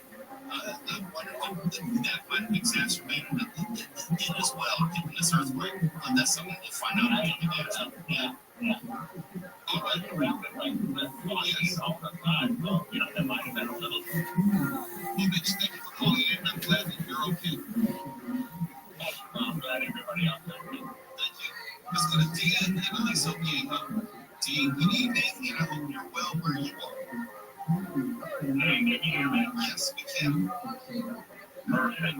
Yes, I was at my desk in a 5-story office building. I was on the 3rd floor, and I was getting ready to wrap up. And I was looking at my phone, and I can't remember if I got an alert or if the app that alerted me took over my screen. And it was a really well-formatted alert. Clear. It stated that there was an earthquake. It gave you a map with the diameter of the earthquake on the map, and it even showed where I was at, and I thought this is pretty cool. And then it read that there could be some aftershocks, and as soon as I read that there could be some aftershocks, I felt the building kind of wave, kind of like if you're on a fishing boat for about 5 seconds.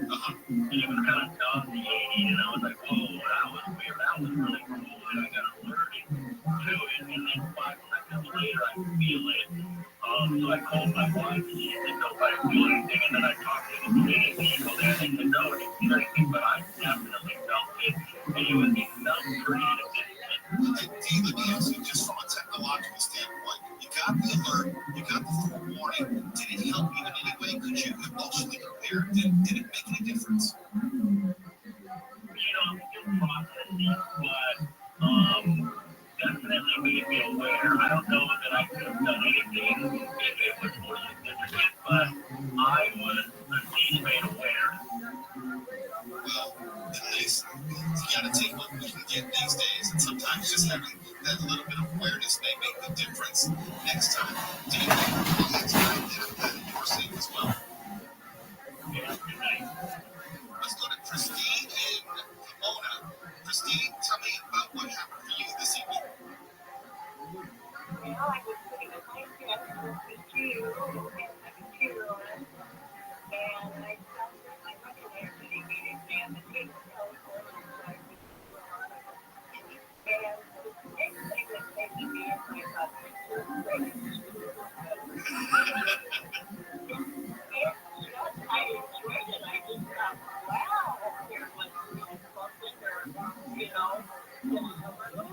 like butter.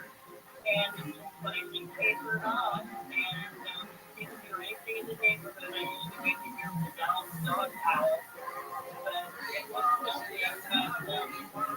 They don't quite never have, maybe because I'm a vegan, but they always remind me that we're not vegan.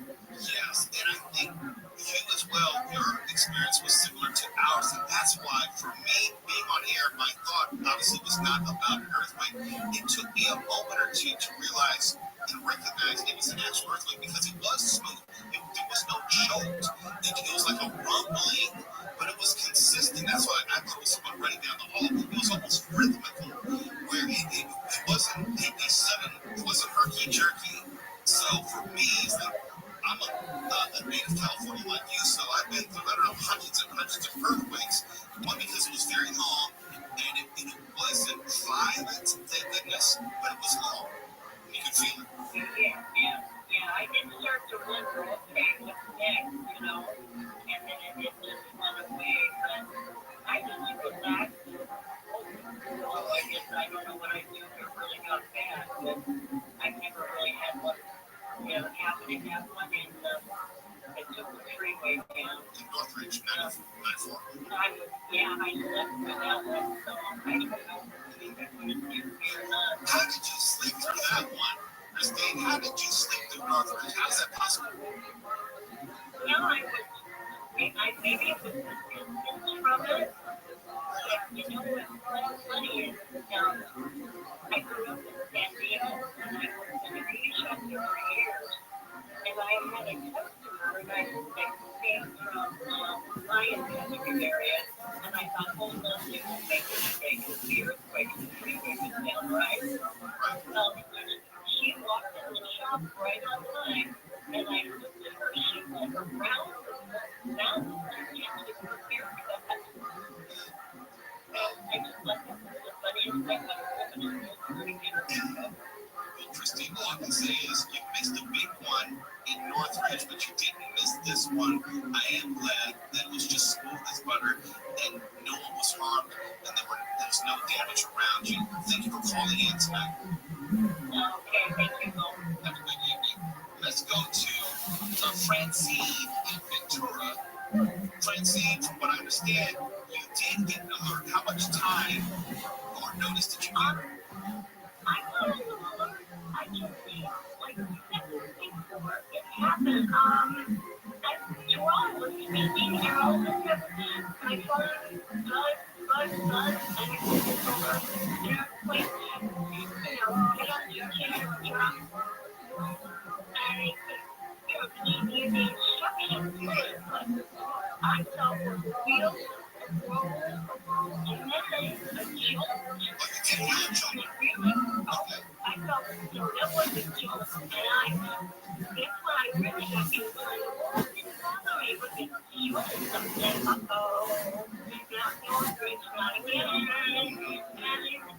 And it just jolt, and it go up, and I was like, that was it. It was a jolt. And like I said, I didn't get the alert. I was going to draw all the speaking, and I was noticing that I was listening, and then I looked at the phone, and it was an earthquake coming, and I read it, I started to feel it. Let me ask this. So you were listening to the show via the iHeartRadio app, is that correct? Yeah. And you got the alert through the iHeartRadio app? Yeah. Okay. I did. And it was constant, and it was loud. It was much louder than my phone usually will give me any kind of signal, but it was loud and it caught my attention because it interrupted you all when you were speaking. I know he was kind of upset about that, yes. And as far as animals go, I have a cat. He was on the chair. Nothing.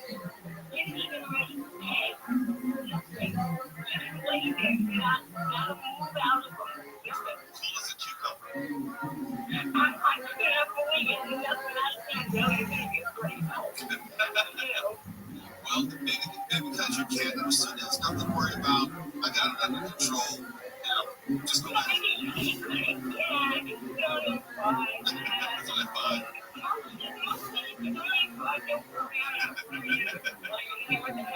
Well, Francine, I'm glad that everyone is okay where you are. Thank you for listening. I know that you probably didn't expect to be on the radio calling in, but thank you for calling in.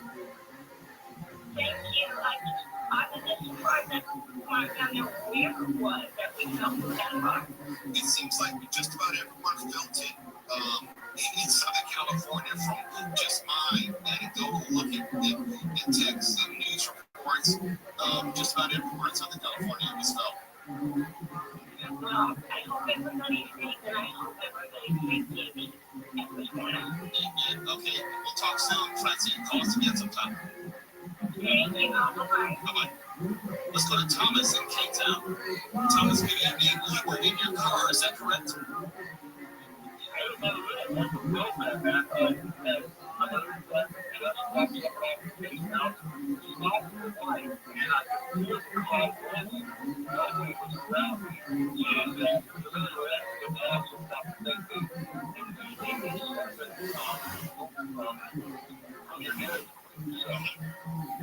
Well, let me ask you this. You were stopped at a light.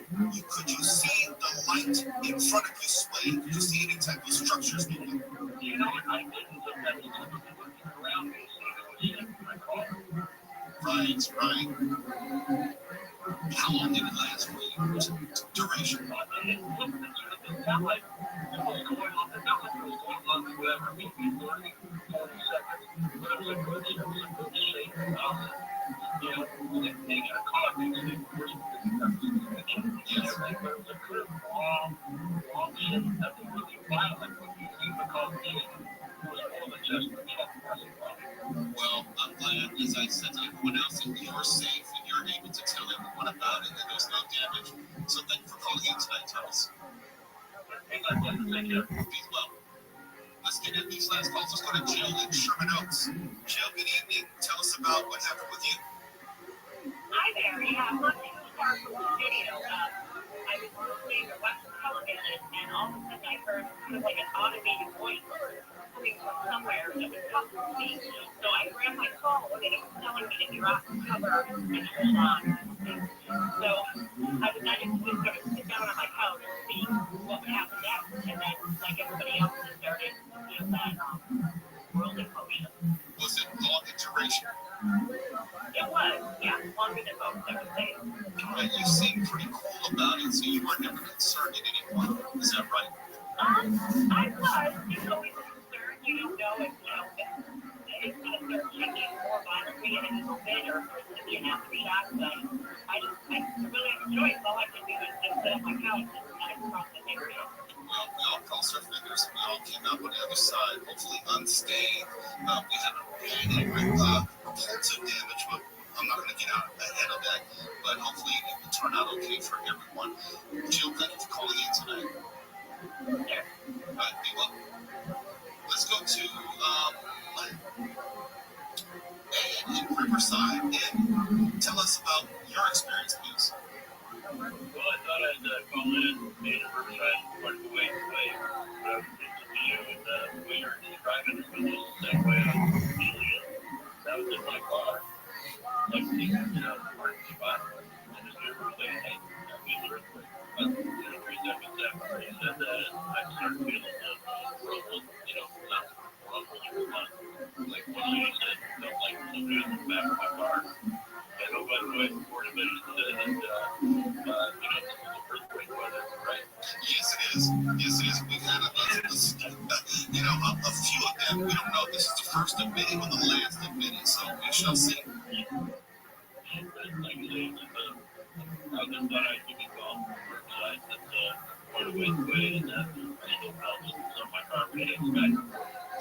Ian, we appreciate you. Thank you for calling in.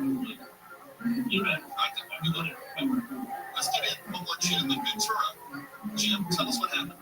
Hey, Mo, great show. I was lying in bed here, just kind of winding down, and I have my window open. Don't have air conditioning in Ventura County. It's pretty cool here. But I heard the dogs next door making some noise, and then I got the text from the USGS or whoever, and then about 2 seconds later, we felt the earth start to move. My background in geology, I work for a geotechnical engineering firm, so I could feel the sea waves come in first, like the lady a couple hours before described. Did you just go scientific on us? I did. Okay, we don't know what a P and an S wave is. P is the primary wave, sort of a rolling wave, and S is the secondary. The secondary wave is generally a little more of a shock. Okay, that was sense. And so I could distinctly sense those two. And then it kind of just rumbled on for a little while. But I was impressed because we got the GPS for the text message a few seconds before it. It wasn't enough time to do much. But it kind of reminds me of that San Andreas movie when Paul Giamatti was trying to, warn everybody. And I don't think we're ever getting that many warning, but something. Well, it's better than what it was before. Yeah, but I heard the animal next door and got the, felt the way. Then I looked at a map and I'm almost just south of that area at the coast. Well, Jim, thank you for that scientific lesson. I learned about a primary and secondary wave. Did not know that before. And I appreciate you bringing your expertise to this as we close out. No, I appreciate it. God bless you all. And then there's one more thing for climate change. Well, from your lips to God's ears, because, we're going to have to deal with this one way or the other. Thank you for calling in tonight. Take care. It's later with Mo Kelly coming up next. It's Coast to Coast AM with George Norton. We'll see you tomorrow. KFIM 645 and the iHeartRadio app. Perfect for achy, indecisive minds. KFI's cooling info gel quickly relieves, ignites, and with a minty fresh scent. KOST HD2 Los Angeles, live everywhere on the iHeartRadio app. Good size quake to cap off your evening. Mark Ron live in the KFI 24-hour newsroom. An earthquake that has been felt in LA County has been downgraded to a magnitude 5.3 from an original 5.7 rating. U.S. Geological Survey says it was centered about 20 miles from Bakersfield. The quake struck around 9:10 tonight. This guy in Bakersfield tells the Mo Kelly show where he was. There was not a lot of shaking. It wasn't violent here at all. Definitely moving, pitching, and long. So far, there are no initial reports of injuries to anyone or damage to buildings. A substitute teacher from Southgate has been charged with sexually abusing 2 boys. Investigators say they searched Andrew Sandoval's home following a cyber tip and found videos of him sexually abusing an 8-year-old boy. From time to time, certain cases do nothing but shock our consciousness. This is one of those cases that does exactly that. Southgate Police Chief Darren Arakawa says the 2 boys abused from 2015 to this year were not students, but were known to Sandoval. However, given Sandoval's work history, which includes dozens of schools in LA County, investigators are looking for more kids who may have been abused. In downtown LA, Blake Trolley, KFI News. The man who was indicted for robbing multiple convenience stores in Southern California has pleaded not guilty. U.S. Attorney spokesman Kieran McAvoy says Jesus Soto Parada was deported during the string of 8 robberies that happened this year. But McAvoy says Soto Parada returned to the U.S. to continue the spree with other robbers. These gentlemen entered convenience stores wearing surgical masks. One suspect reportedly brandished a handgun and reported stealing money from the other service locale. McAvoy says the men made off with more than $21,000 worth of cash and merchandise. The judge yesterday set a trial date for September. Laguna Beach has kicked off an online ad campaign in response to what it calls an unusual uptick in unruly beach behavior. The reason we're doing this campaign It's not to tell people you're not voting.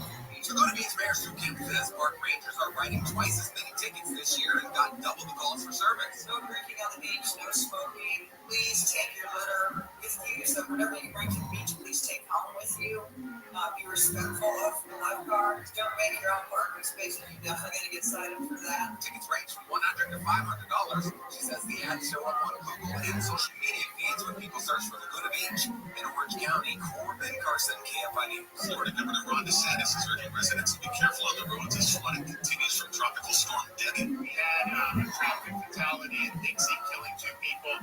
An 18-wheeler in Hillsborough County. The driver was deceased there.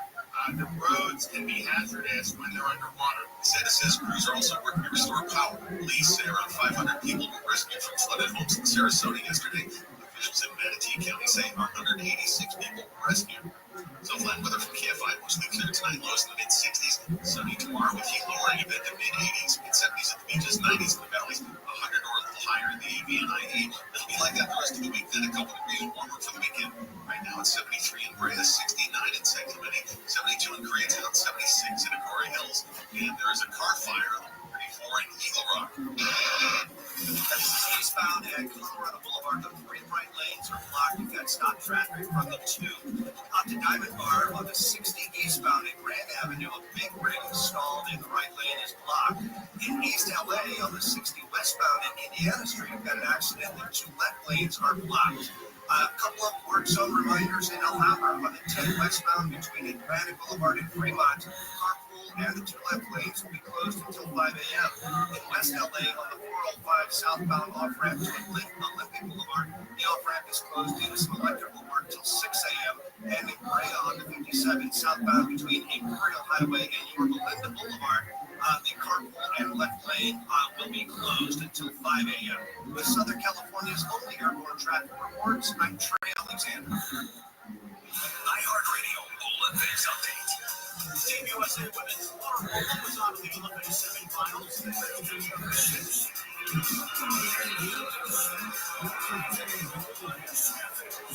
Stephen scored twice for the Americans. Face Australia in the semis on Wednesday.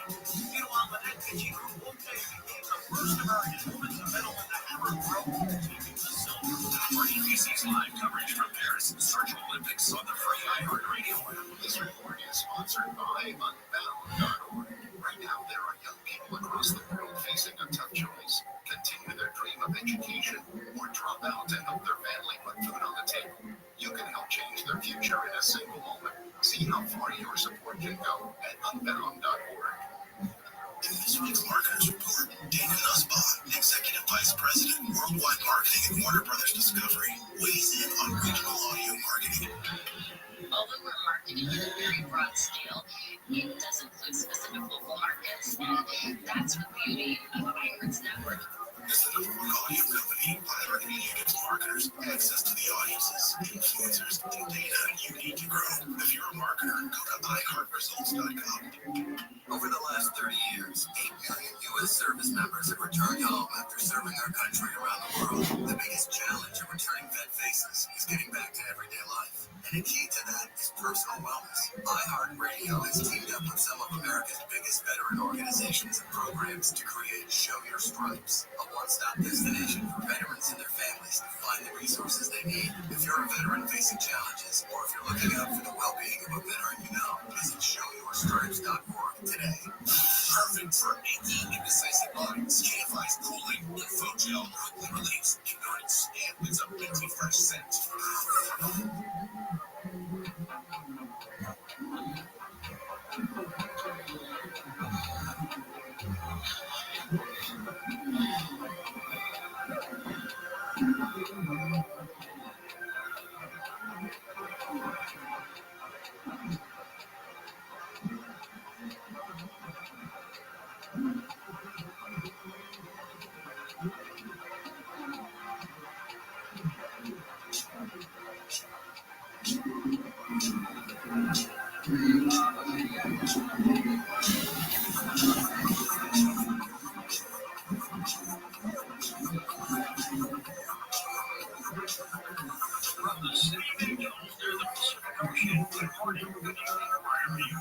across the nation, around the world. This is Coast to Coast Radio. Tonight, we're going to take a walk down the paranormal side. Here's what's happening. About an hour ago, as we were preparing for this program tonight, we got hit with a 5.3 magnitude earthquake. The building shook. Since then, there have been about 28 small aftershocks. Wow. Earthquake. Here's what's happening. Democratic Governor Jim Walz is not a household name outside the swamp state of Minnesota. So many hours after Vice President Kamala Harris named the former longtime congressman and term governor as her running mate on the Democratic Party's 2024 ticket, the Harris campaign instantly began working to showcase Walz. This biography was blasted out on social media platforms including Instagram and Twitter X, formerly known as Twitter, of course, and the Harris campaign spotlighted the governor and committee. Here's Dr. John Curtis, onlinecolumnist.com. John, what do you think of this selection? Well, I'm glad they're happy with it. I'm pretty happy with it, actually, because I think it's a pretty dismal selection of first of all, George. Why didn't she pick Josh Shapiro? Infinitely better campaigner, rising star of the Democrat Party. I mean, somebody talented, somebody who is not pandering to certain groups. Actually, somebody that you can be proud of. She didn't pick Shapiro because he's afraid of riots at the PNC convention coming up in Chicago. Why would they riot? Because she's going to pick a Jewish vice president candidate. You know that Bill Clinton won 24 years ago with Joe Lieberman. And, well, that didn't go the way they wanted it to. The fact that she would pander and capitulate, in fact, this is self-capitulation to Rashid Tlaib and Ilhan Omar and AOC and all the pro-Palestinian progressives on the left. Okay? So that's one issue. The next issue with Jim Walz is this is a guy with a mediocre history in terms of his educational background. Went to a very small private college. Well, a lot of people do. But he was a school teacher and a high school football coach. And you're telling me that he's ready with Kamala Harris, George, to step up and run the mighty U.S. economy and to be able to get the country out of these wars in the Mideast and, of course, in Ukraine, the takeover by Iran, basically, of the Red Sea shipping channel. We're talking about some big issues in this presidential race. And you've got Kamala, who knows little or nothing about foreign policy or the economy, and this Walz, who is a so-called expert in agriculture. Well, how's that going to work out for the country? So when they get over the euphoria that exists that they got rid of Biden, which was probably a good thing, because we all know that he's not fit for 4 more years.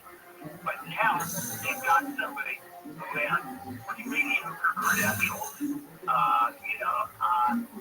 he's really not in a position, to lead this country out of the mess that it's in. And Wall Street is starting to deteriorate. We see that. That November Tuesday on election night is your night. You'll be with us, John. I will. Right with Dr. John Curtis, onlinecolumnist.com. Drinking water is crucial for preventing dehydration and keeping the body functioning, particularly in the heat of summer. But consuming out too much over a short period can lead to health problems. Disorientation, nausea, vomiting, and in severe cases, seizures or death. Overhydration, they call it, could be a growing issue, according to some researchers. The more people train for endurance competitions like marathons, heat waves become more frequent. Reusable water bottles become a staple of life. Second, be careful. Stocks were on Tuesday, bouncing from widespread losses on Wall Street the prior day, and now rose to 194 points. All 11 sectors of the benchmark index rose Tuesday, led by real estate. State Financial Communication Services. Here's Charles Coptis, author of America's Financial Reckoning Day. Who headed for a recession? Charles, what do you got? Well, it seems kind of likely to me that, we've been at quite a roller coaster here in the market. Monday was quite a sell-off. We saw Bitcoin go down. And all of this was then preceded by declines on Thursday, Friday, and now we have what they call the Tuesday turnaround and so on. But, there's several factors going on right now in the world. And this includes the Japanese carry trade. And this is a really crowded trade. Traders, when they buy a cheap currency and they invest in higher yield, globally, Japan had negative rates for years. And in March, they went to zero. In July, their currency was about a 38-year low against the US dollar and so on. And then last week, they raised their rates, put up 8 to 25 basis points, and this broke the global market. So we see this really shaking the markets up a bit. And he had the sharpest drop since last Monday of 1987, but this carry trade was going into the tech stock, really took the hit. This was preceded also by Buffett selling most of his, only half of his Apple stock. And then the Monday volume was so heavy that several brokers couldn't even get access online. I mentioned it by Schwab now, that doesn't bode very well for the future, but, most people have the recency bias, stocks will always keep going up and so on, and this is the way it's been. The Dow was down about 3%. In 1987, stocks fell 22%. That would be a good day. I'd be but, we got report last week. Unemployment's the highest in 3 years. The purchasing manager index is falling below the 50 mark. That usually indicates a recession as well. Analysts say maybe a 25% chance of a recession, but, a recession is 2 negative growth quarters. And when you have real inflation running higher than the non-inflation that they say is, that's negative growth, we're just trying to get by. We've really had a great economy, I think, since 2008. With people just living paycheck to paycheck. I even hear that shoplifting is up like 30% last year. So people are suffering out there. And then, of course, we have the threat of war in the Middle East. And what would that do to oil prices?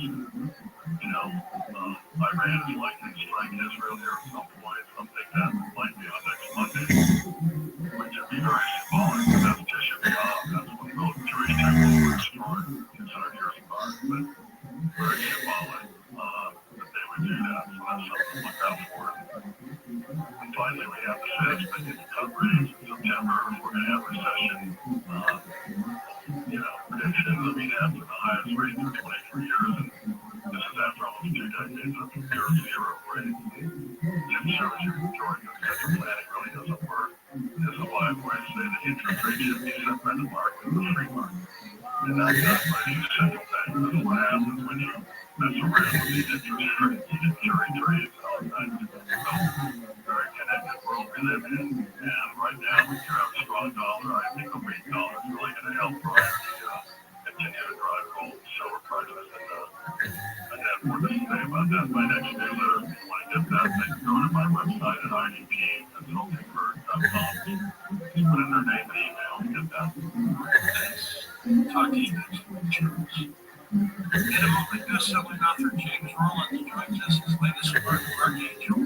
He's next on Coast to Coast.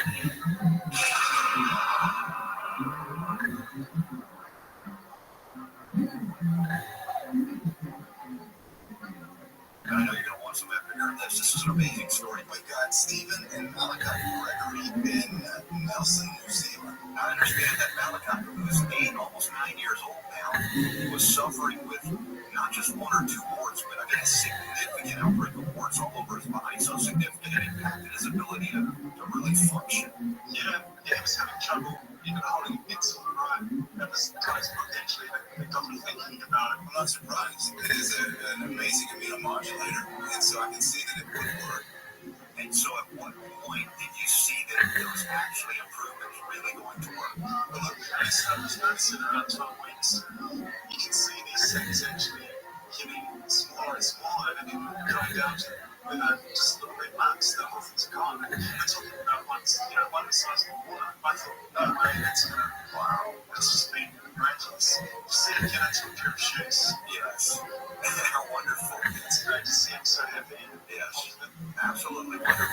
Friends that have seen it, that's blown away. Wow, this is awesome. Yeah, this is awesome. Another amazing story. Why? We're talking about Carnivora. Call them to awaken your immune system and protect yourself now.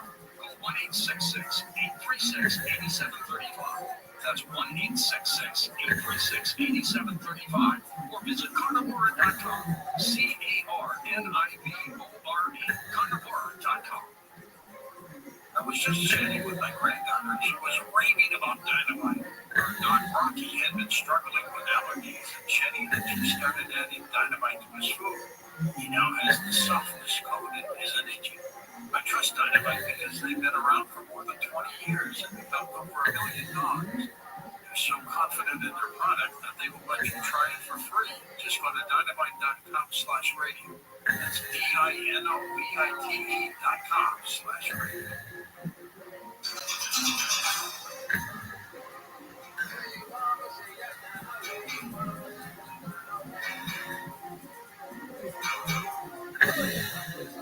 And welcome back to Coast to Coast. George Shorty with you. James Rollins back with us. Decided to become a writer as fully immersed in the scientific adventures of Don Savage, the wonders of Jules Verne and H.G. Wells, all classics such as The Shadow, Spider, and The Avenger.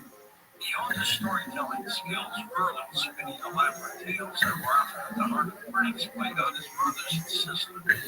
Jim first pursued a career in veterinary medicine, graduating from Missouri establishing a successful veterinary clinic.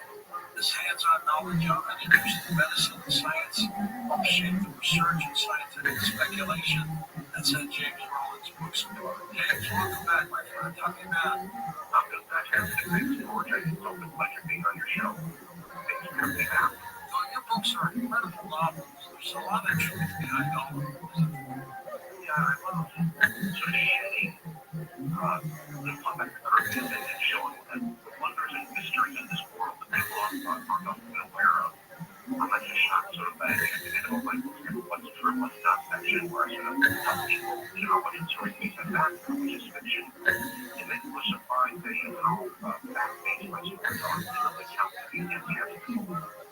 They are indeed. You've been on before. We've talked about an installment series called the Sigma Force. Tell everybody what that is. The Sigma Force, it's a special force of soldiers that were thrown out of the service for various reasons. So because the special skills have the capabilities, they're secretly recruited by DARPA, the Defense Department's Research and Development Agency, and the retraining their assignment in the clinics to act physically skilled agents for DARPA sent out to the world to face the global threat. And in short term, it's basically fighting these guns. Dangerous weapons. That's what it's like that, I shared top of Facebook, professional Ray, is that Amazon picked up the Sigma Force series, getting more streaming series. They did a great job picking that up today. Yeah, like, Leonardo DiCaprio's production company, Apple Way, Curse Entertainment, are going to try to bring them onto the small screen. Let's talk about Archangel. How'd you get the title? Well, Archangel is actually from a city in the northern coast of Russia, and Archangel is finding out the name is that it's considered next by Archangel Michael. And that's like a whole story in regards to the foundation of the region, into the Russian Orthodox Church, the Vatican, this complex web of conspiracy that goes back centuries. The good part about your books, James, is you don't have to read them all in order to get the chronology. I mean, at this point, I think I'm probably one of the ones who read my series in order. Most people will wander into your bookstore and see it on the shelf, pick it up and read it, because I designed it that way. I didn't want people to feel like it may jump in the middle of the series and get lost. And the background of this part of the story I'm going to tell you in the current book, so you don't get lost. Pretty much you can jump in anywhere. Now, this book deals with the Arctic in a frozen island. Tell me how you came up with this concept. Well, I'm always looking for mythology. It's fascinating me. I went to college and Greek mythology. what I love playing with my books is looking for that native terminology. That's the basis of this mythology. And for the longest period of time, everybody believed that there was a lost continent buried in ice near the North Pole. This goes all the way back down to those Greeks. They believed that there was a continent part of what they called basically Hyperborea, which means basically Borea is just the god of the North Wind. And Hyperborea means beyond the North Wind. Now, this is quite a great classic English forest egg, rich in wildlife, place of gentle breezes. It's also inhabited by the oldest of the human race and becoming immortal people who lived for centuries. Now, this myth sounds every outlandish, but it persisted all the way into modern times. Even the famous northern coastal explorer Robert Peary swore these landmass up near the North Pole. Other tribes around that coast also where things go land up there.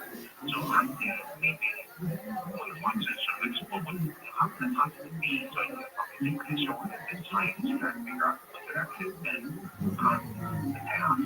And so they reference that continent still existing. And that became the jumping off point to tell the story. But you're not talking about Atlantis, right? Not at all. Atlantis, I've done Atlantis in other books. And I have my own theory about where Atlantis is. And I explore in that book. But this one I'm looking at basically this lost northern continent, Hyperborea, and which before it's almost some kind of truth in mythology. And what one of my characters in the book says is in mountains that this is really can what's the world. And that's this Hyperborea is actually a driving force for Russian philosophy. It's the driving force of Russian expansionism. It's one of the world that they're speaking in Rome. They created criteria based upon that philosophy. It's all based upon the Russian philosophy of Alexander Pushkin. Back in 1992, they wrote the Hyperborean theory, and he firmly believes that this lost land north of Siberia is where the Russian people originated. They believe they are the modern descendants of the Hyperboreans. They became of the immortal people. And this ultimate nationalist viewpoint led the man's work to be required creating the Russian military science academies. And this outlet of doing something what some people call the brain of the stress. It was even that he killed because he was so important to the Russians. And then that killed his daughter from the state. And why that historically basically is that because Russia expects the Hyperboreans, all the Arctic belongs to Russia, is that they are a superior race. And this is so essentially deriving from Russia's destiny. And that's what was used to justify the invasion of Crimea and Ukraine. And this point that still has maybe here, but it's still very confident with the philosopher. Do you think there could be a lost continent out there that has not sunk, that is out there? Well, looking at some of the my research in geography and people's out there, so there's still even a local map. We've got a circling satellite that just happened to come out, but there are so many gray areas up in the north that are still specifically in Siberian Sea that's still fairly unexplored. The seas in the Siberian Sea are very violent. They're very volatile, and they're basically point cycles. Ships out there, icebreakers are what goes in that area is dangerous. So there's some areas out there that still haven't been explored. Now, with this Euro space map, how did they miss that? Well, basically, you have the ship ice covering the Arctic, so they could hide many things that were buried under the ice. Back in the past, the ice sheet was much smaller. They could have been land masses in that area. And the bottom of the article, you see that it has a fairly mountainous area.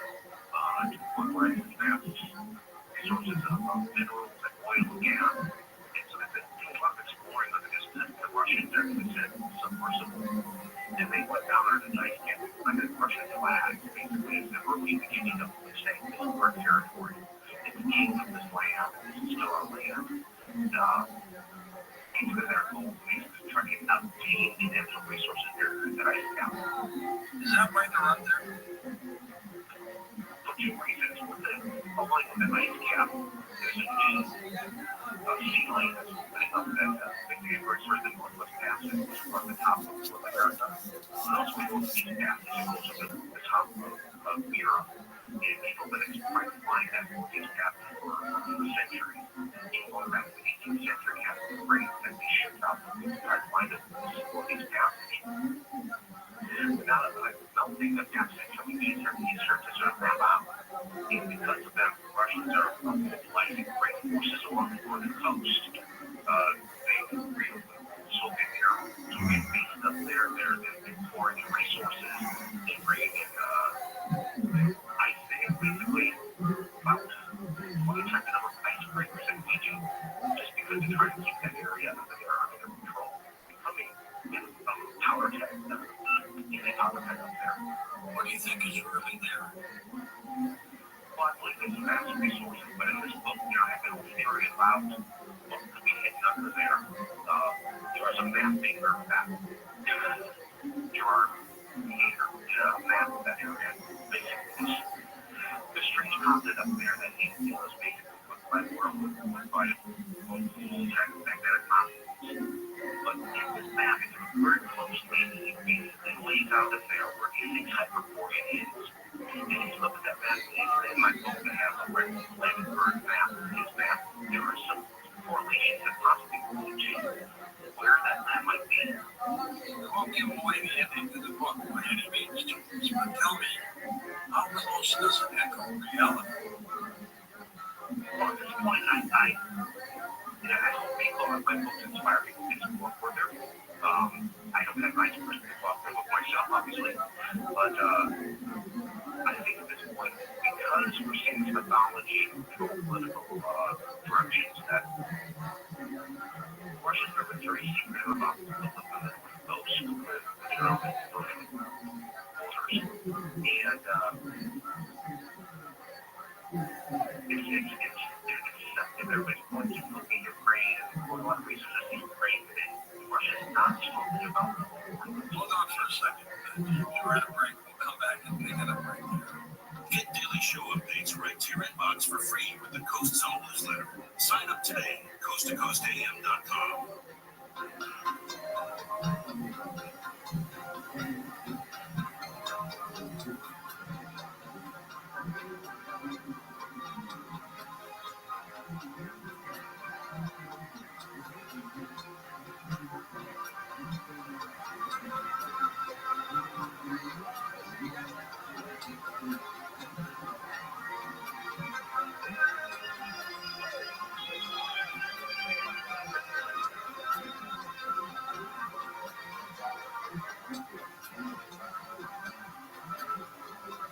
August getaway specials now at Terranea.com.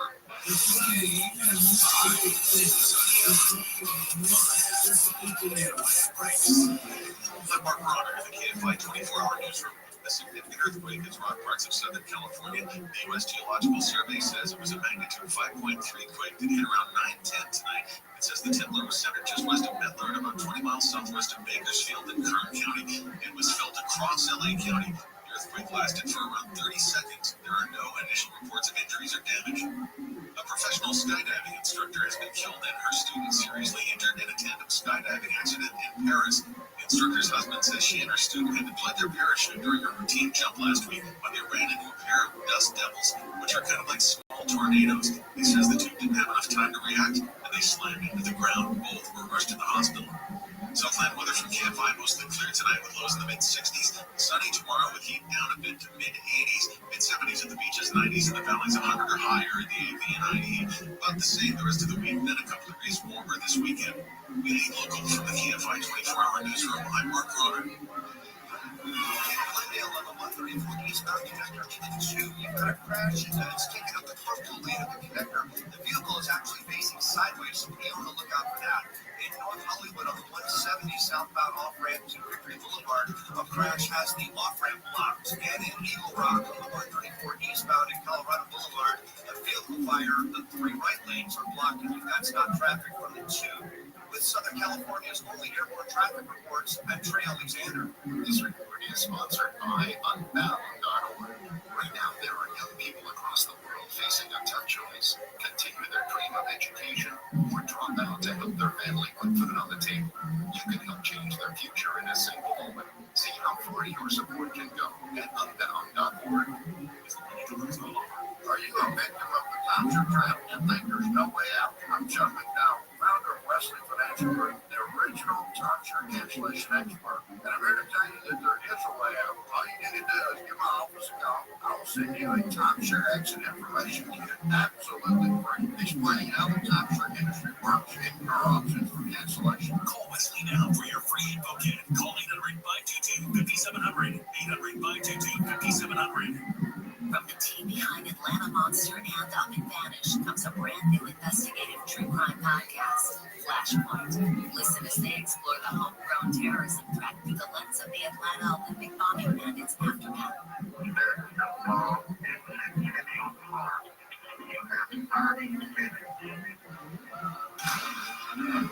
Listen to Flashpoint on America's #1 podcast network, iHeart. Open your free iHeart app and search Flashpoint to start listening. From the team behind Atlanta Monster and Up and Vanish comes a brand new investigative true crime podcast, Flashpoint. Listen as they explore the homegrown terrorism threat through the lens of the Atlanta Olympic bombing and its aftermath.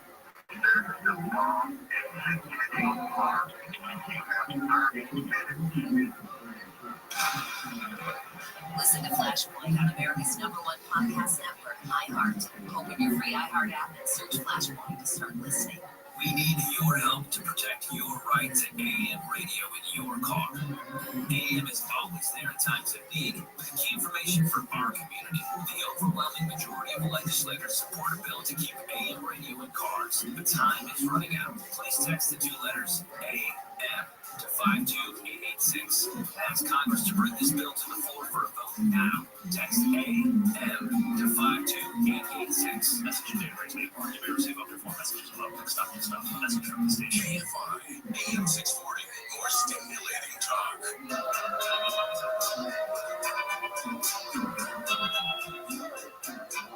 Put your head on my shoulder. Hold me in your arms, baby. Squeeze me up so tight. Show me that you love me too. Put your lips next to mine.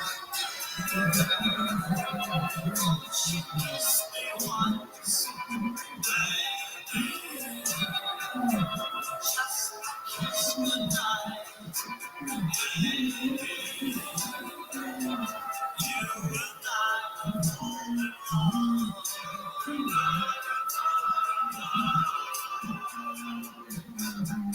From somewhere out there, this is Coast to Coast AM with George Norrie. Our special guest tonight, James Rollins, his book is called Archangel. Take his calls with you next hour here on Coast to Coast. So we've got lots more to talk to you about. Tom's here to talk about Paranormal Podcast Network. Make sure it's the iHeartRadio Coast to Coast AM Paranormal Podcast Network. Easy to listen to our podcast. If you listen on a phone, just download the iHeartRadio app. If you listen on a PC, go to iHeartRadio.com. In the search, just for Coast to Coast AM. All the shows pop up. Shades of the Afterlife with Sandra Champlain. She makes it really easy to learn about the afterlife. We all have to go there, so check out Sandra's show. Then, of course, UFOs to Mummies, everything in between with Joshua P. Warren and his show Strange Things.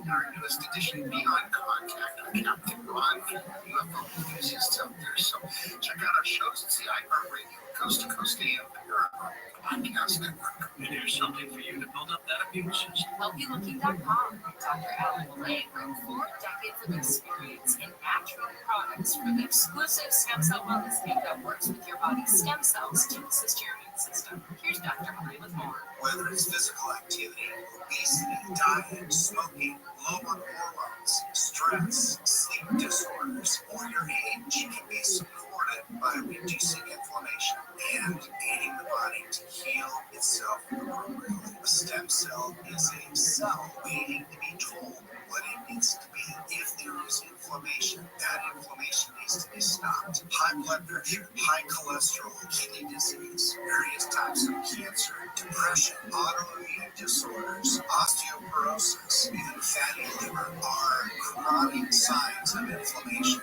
and can be aided by supporting the body's ability to protect those cells that it needs. And that is the purpose of ImmuStem and Adaptostem together, supporting the body to be the best it can be. Dr. Malay, how will I feel after taking Adaptostem and ImmuStem? ImmuStem is going to have an immediate effect, but I tell you, your immune system is starting to function better after 24 hours. You put Adaptostem along with it, and most will feel it within 30 minutes. Order now at healthylooking.com. The stem cell wellness gift from Dr. Malay protects your body's stem cells and will make you feel better faster. The stem cell wellness gift with Adaptostem and ImmuStem and your free gift Relaxol is only available at healthylooking.com or toll free at 800-563-3980. That's 800-563-3980. Don't forget to enter promo code George for free shipping. George's stem cell wellness kit at healthylooking.com. That's healthylooking.com.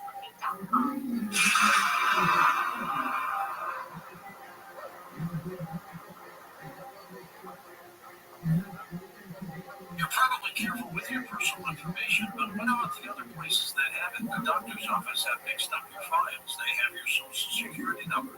The power company that mistakenly cut your service has your payment info and last 3 addresses. The hotel that lost your reservation has your passport info.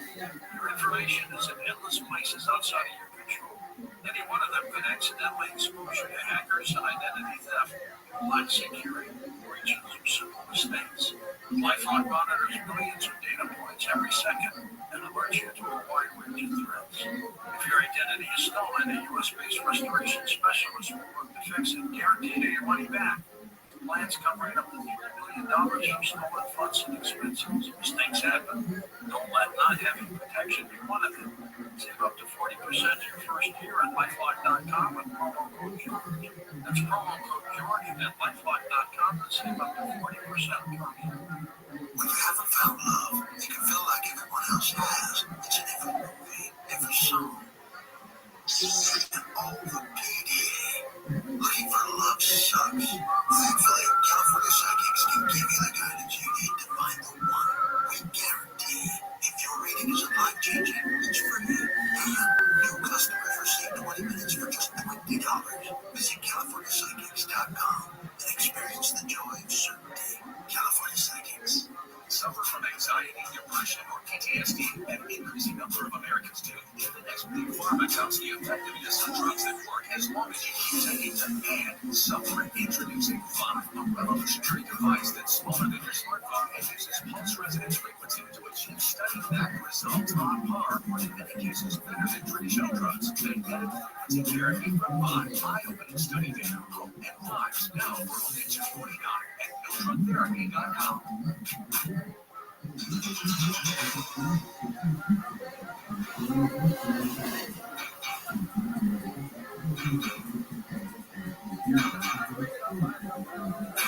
And welcome back to Coast George Norton with your Jay Rollins with us. His website is his name, linked up at coasttocoastnews.com. We're talking about his latest book, Market Angel. How many books do you have out there now?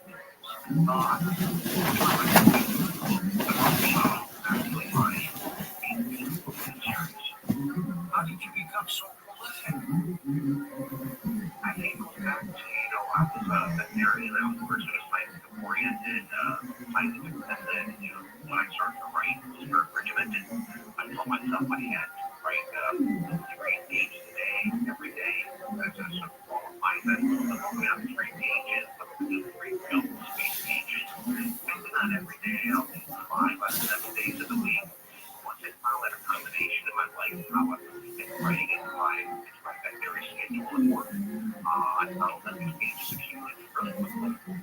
You went through a great veterinary college at the University of Missouri. Missouri, wonderful veterinary college. Now, the Russians are in the market now. They're actually really there, aren't they? Yeah, every one part circle has been sort of a no-man's land for most of history, basically. There's 8 nations that border that region, but no country has a territorial claim to the vast majority of the art. But that's not the challenge. far easier and more tantalizing. It's all access to gas, exploration, supposedly protect their interest. Russia has many briefly the Soviet era military installations established to seaboard warfare and boost. And the more recent conflicts arise at this point, back in 2007, I mentioned that Russia sent 2 submersibles hitting ice-cap cliffs and Canadian attack flags at the North Pole, making the symbolic Canadian claims. And back in 2022, the country attempted to extend its territorial reach by 700 square kilometers, rushing up against Canada and Greenland. And this is not a fatal level of the bills in the Western world.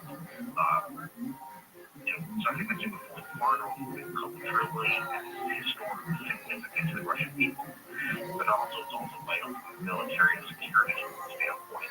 And so the Russians begun vigorously to conduct a series of unannounced military exercises across the borders involving thousands of troops, scores of ships and submarines, including significant part of its nuclear arsenal.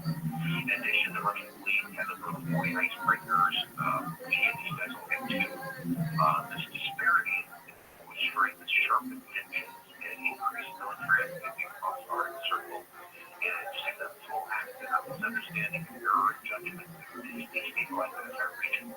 Is there a strategic reason to hold on to that, James? No two reasons. Number one, China's very heavily invested in what's going on with Russia because they also want to have an easy access from the Pacific to the Atlantic. They want a path across the border.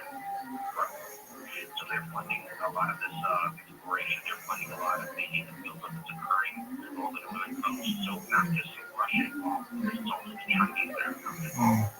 So there's tensions becoming hotter and hotter because of the amount of resources that are available, because of the fact that they can open a new pathway from the Pacific to the Atlantic, save China this amount of money for shipping their products to the U.S. and across from their side of the world to our side of the world. So there is a benefit in that region. Oh, yeah. It's going to be rough there. I have no doubt that it's going to be where the next World War is going to start in the Arctic. Interesting. What is the lost Golden Library of the Sovereigns? Well, thank you for asking me. Again, I'm always looking for a piece of history at the end of the question mark. And this Golden Library of the Sovereigns is a big question mark. We go back to the 16th century. Ivan the Great, true story. It's Victoria. Ivan the Great, part of that library of endowment for his new wife, the 15th princess. It was said to be a collection that quiet, world's greatest libraries out there, between books and texts, probably lost forever. They trace all of that into the lost library of Alexandria. But after the emperor's death, grandson, Ivan the Terrible, took possession of it. He grew convinced that it held the secret to Russia's future. This is true. He believed it contained secrets of black arts, and he hired scholars to create a bunch of these books. And many of them technically led to fear that black magic was real and that Ivan the Terrible was going to use it for dire purposes. Later, because of that, he became so paranoid that he hid his library. He had so much after his death, no one could find it. Everybody's been searching it for years. Back in 1724, there's a Russian officer who discovered a room full of trunks of the secret passageway beneath the ground. Now, Moscow, underneath Moscow, is a whole city in itself. It's a whole world of labyrinth of tunnels that connect the various parts of the city. They were some hundreds there might be where that library was hidden. Not just that hundreds of men, women, historians, explorers, adventurers, thieves, they were searching for that library. And there were some stories that the library contained those mystical texts that were very much great power. The message of the legend is well known that Ivan the Terrible, his future Russia was tied to that library. And some certification of hyperborea itself can be found in that library. If they find it, what does that mean? If they can find that library, besides being this vast resources, not vast amounts of knowledge that they lost to the world, some of the documents that seem to be lost in there are prices and treasure, and they also seem to be tied to some mysterious artifact that disappeared. And this time to be a little bit to the Russian Orthodox Church. Also known to Russia's second largest budget expenditure after the military is devoted to restoring the Russian Orthodox Church. It's seen as a means to a spiritual renewal for the country. It's a way of instilling national pride. There being darker shades to the funding one ties it into the icon. It's one of Russia's most venerated relics. It's the holy icon, a picture of Mary, the Christ child, supposedly painted by the apostles. And many miracles and healings are attributed to it. The history of the icon is a bit clouded. It started in Jerusalem, in the century of Constantinople, and then vanished for a period of time. So in order to secure to fishermen in the Tikhvin River in northern Russia, out of the king called the Tikhvin Lake that was found in the Tikhvin River. A church was built on the site and shrine the icon. Centuries later, Michael the Terrible was talking about fortified a monastery on that site called the Trinity Law. And it's told that icon's history tells holy proof that Russia is destined to be the third world, the future spiritual center of the world. With the hope of the Trinity Law, for the fortified monastery that Ivan German built, and in the site of the future Vatican City. It is one of the main reasons that a local member of the Russian Orthodox Church, including its patriarch, saying the Russian military conflicts with other countries because they believe that the icon is proof that Russia is supposed to be the third world and supposed to be the future ruler of the world. Now, there are many history of the icon. The icon is clouded. Some people that believe that the actual icon might actually be the original copy that are floating around. But the original was likely to have lost by Curry. So again, finding that is significant to Russian people, significant to history. So people are still searching for that. Is there any religion in Russia right now today? Oh yeah, the Russian Orthodox Church has become a predominant force. Back when they were communists, they not like religion, but now that Putin's been putting a lot of money into sort of establishing the Russian Orthodox Church. Why would he do that? Again, it's a matter of it's a spiritual renewal for the country, national pride, but also it's a means of power. The Russian Orthodox Church, they advocate that Russia's destiny is going to be the third world. So it gives them a justification for their expansion of national security on the and expanding their borders. During the Cold War in the 60s, there was a Polish-American priest named Walter Sisek. Exactly. I mean, there's other friction between the Russian Orthodox Church and the Vatican. They've been butting heads for centuries.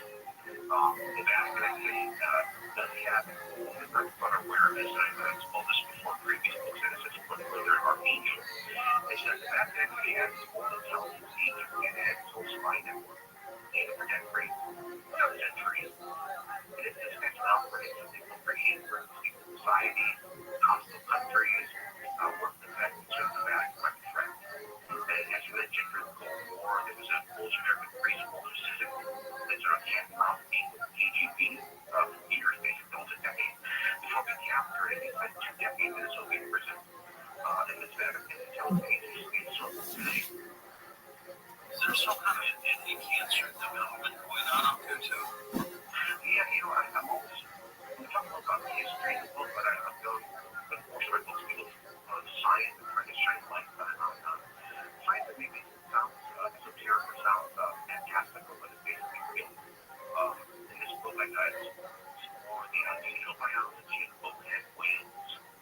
And I consider this book being because for the first technique saving whales. And bowhead whales are a very ancient breed of whale. They populated about 80,000 singles basically for 2 centuries. And according to a recent article from scientists, the longevity of whales is due to a unique set of genes that suppresses cancer development. And this miracle is accomplished by just a small set of genes that produces a protein that repairs damaged DNA and cancer DNA is damaged. This protein that this set of genes produces can repair DNA. It's never been seen before. And scientific university in Rochester are researching how to actually engineer the same genetic manner in humans. Right now they're working with mice and they're sharing wonderful results with preventing cancer and life extended lives by incorporating a set of genes that they found in bowhead whales. What a huge breakthrough that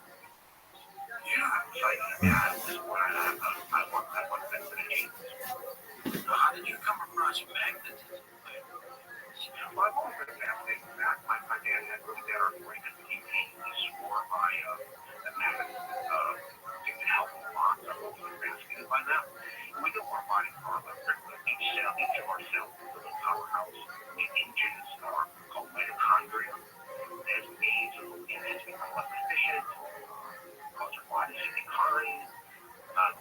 These ultrasound, bioelectricity, even magnetism has shown an amazing ability to power the engines. We have this mitochondria, help the healing, strengthen the immune system, slow aging. Again, Singapore is part of the Defense Department's research and development agency and the U.S. Department of Defense. It's a clinical trial to show people bioelectricity can have a legal time severe injury, composite microdrones. Some of the cutting edge revelations that I love it to share with my readers. And I think this is going to be a huge play in medical healing is going to be used mechanism. You have a great affinity for military war dogs, don't you? I do. Actually, again, this book, there's a small ranger who's a military bulldog. He was working in Gene, his military bulldog. I first encountered this American soldier in war dog. He was so poor to a red way back in the winter when this is Gulf War was ending. There's a group of officers who were sort of adjusting to see how the forces out there might they want to out there talking about the military about the process. They wouldn't have great feedback. But maybe in that area, I saw these guys and gals working with their dog. I was curious, what was this relationship like? Did they consider their dogs basically like a sidearm or a weapon? But I found they had this very deep connection to each other. They kept hearing the same phrase over and over again. With the answers. This phrase that runs down the lead. Which means over time, dogs and humans are beginning to know each other so well that verbal commands are no longer necessary and simple are no longer necessary. Both seem to know what other needs. They're moving up and down that lead, connecting one to the other. Talking to one of my former seminary students at the University of Missouri Columbia, with an army that near him actually ran into him in Iraq. And talking to him about the dog, and talking to other representatives from Secretary War, I visited a lack of Air Force Base, they're trained, and handlers, and the dogs. And it's funny, just sort of seeing what it is between the four languages and just fascinating to me. And so I want to try to highlight the feature that's appreciated for this story along with the new war dog in Marco, which I'm sort of honored to be able to use Marco's name. Marco is basically his name is given to me by a real handler of the very special forces group. The dog is named Marco. Almost like a soldier located some 30 IEDs and countless lives. So to be able to actually honor Marco's sacrifice in life by having featured in my book this one honor. That is they have saved many American lives, haven't they? Yeah, they're just fascinating about the relationship that these guys with the dogs, they sleep, they eat, they drink, they stuff on a basis, they're there to be attached to him. Eventually, you're going to make a movie. I hope so, because it's one that, once I was in Hollywood press, that the Singapore big thing about the entire Singapore universe, not just the books about the short stories, and it's being developed by Amazon and Game Studios, by Leo Cameron's Big Wave Productions, Focus Entertainment. So I know the series is good hands. I know the showrunner, I've watched the scene of the program he's done. He's done a great job. Hopefully seeing before his getting hold of the small screen. What are the possibilities that the novel arguably can really become true? Well, that's the strange thing about my stories, and we talked about this before. It seems like lots of when I write the book, year after that, certain things seem to come to light that seem to be like almost like you mentioned before. We talked about the time I explained it as that. Well, I talk to scientists, I talk to historians, they're giving me cutting edge information. I put it in my books, and so when I'm sort of leading ahead of them, so when their research comes out into the general awareness of the general public, whether it's through a research article or a book, how did you already know about that? Was he clairvoyant? Was he science always? Oh no, I was just talking to that scientist 2 years ago when he told me what was on his lab. right. Very perceptive. Very perceptive. We'll come back and talk more about this team. Open up the phone lines. Feeling lost? Not by your radio? Grab your smartphone or computer and listen to iHeartRadio. Pick up the free iHeartRadio apps in the App Store or go to iHeartRadio.com.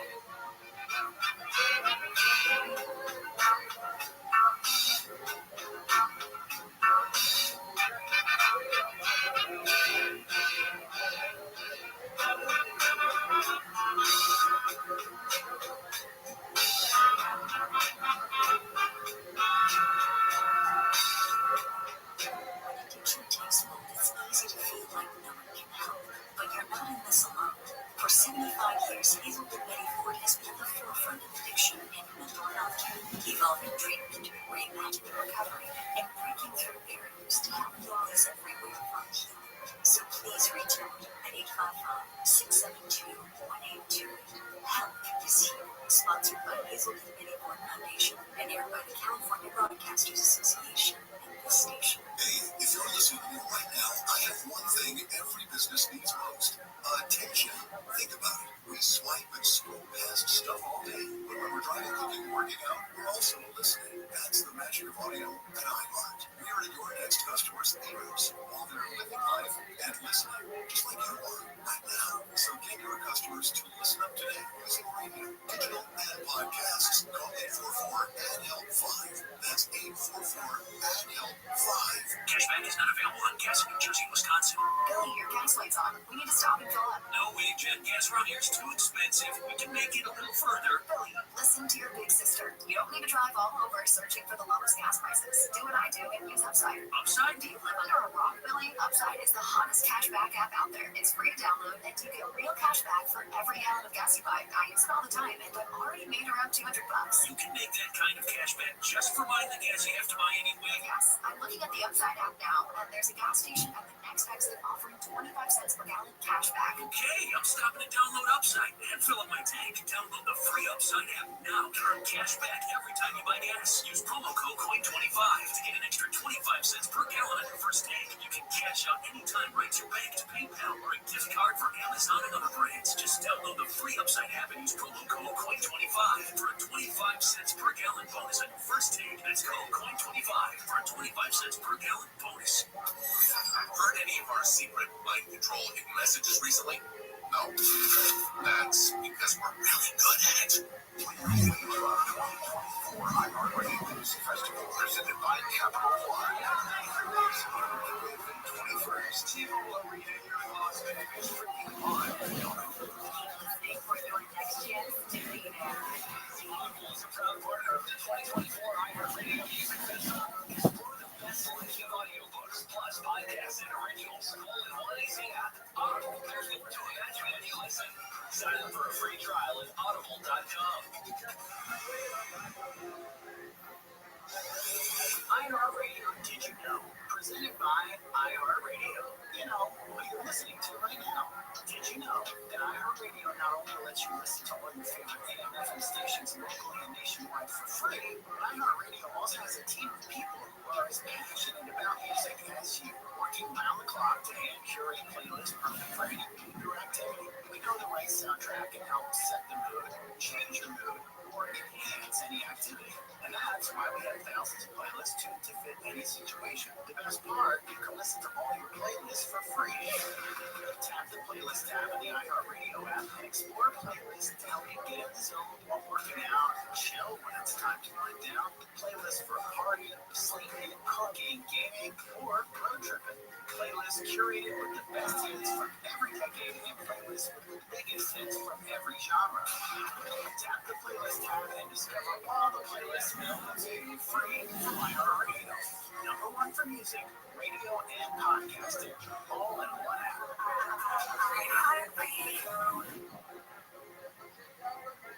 Discover one of the CIA's illicit Cold War initiatives on the iHeartRadio original podcast, Operation Midnight Climax, an undercover brothel dosing unwitting Americans with LSD, a mind control experiment gone horribly wrong back in the 50s.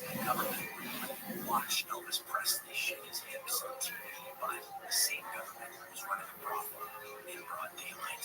Was Listen to Operation Midnight Climax on the iHeartRadio app or wherever you get your podcasts. The films, the stars, the milestones, the awards. Here's the big sound with the week in Hollywood history. August 5th, 1962. One of film's most enduring sex symbols, Marilyn Monroe, was found dead of a drug overdose at her home. She appeared in over 24 films during her 15-year career, winning a Golden Globe for Some Like It Hot. August 6th, 1926. Warner Brothers releases Don Juan, the first feature film with synchronized music and sound effects. It utilized the Vitaphone Sound On Disc system with audio played from a separate record, timed to the start of the movie. August 7th, 2018.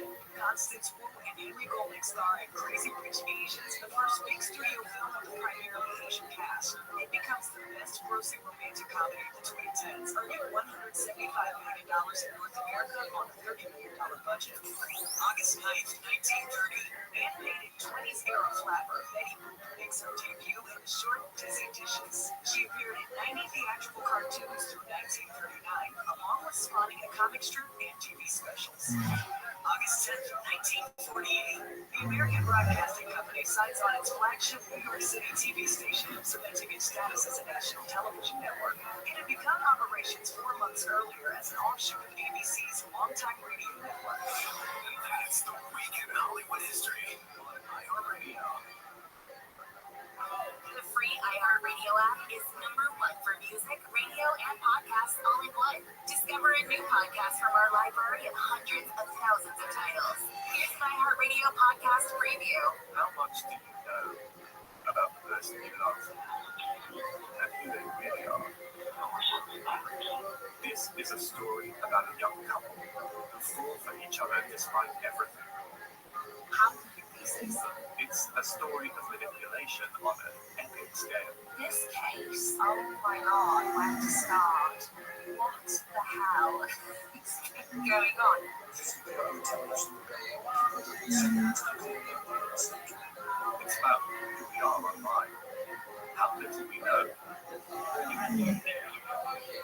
and uncovering the 10-year scam. I'm Alexi Ostrus. I'm a journalist at Tortoise Media, and this is Sweet Bobby.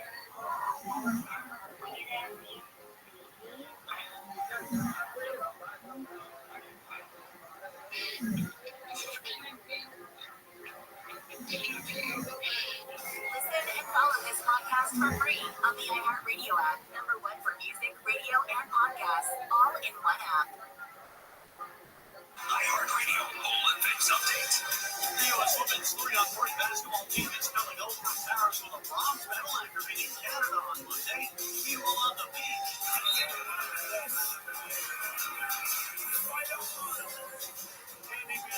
Andy Bennett and Miles Martin advanced to the round of 8 of the men's beach volleyball tournament after topping Italy in straight sets. For ABC's live coverage from Paris Special Olympics on the free iHeartRadio app.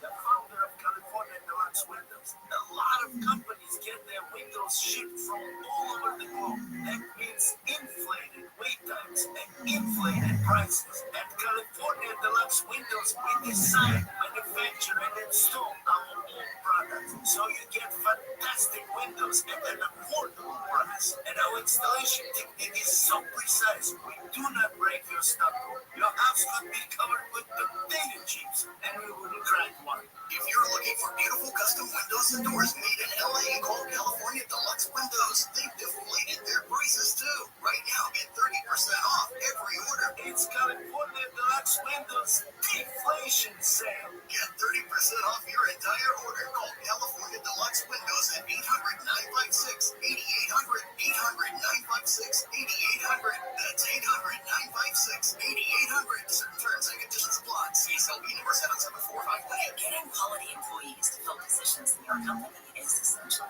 but finding those people can be a major hassle unless you use ZipRecruiter. ZipRecruiter makes finding quality people a breeze. ZipRecruiter's advanced technology identifies candidates with the right skills, sends you great matches, and you can easily invite them online. 4 out of 5 employers who post on ZipRecruiter get a quality candidate within the first day. See for yourself.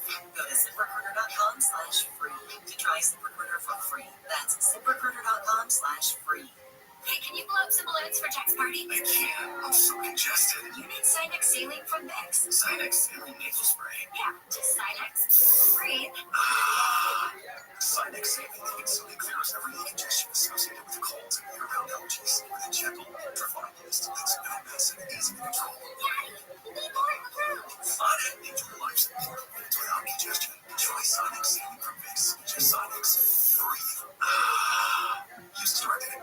Regrow your hair with Happy Head. Visit happyhead.com for 60% off your first prescription order. Happyhead.com.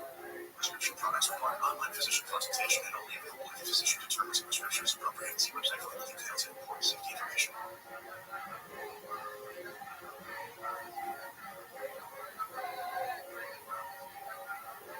KFI, AM 640, more stimulating talk.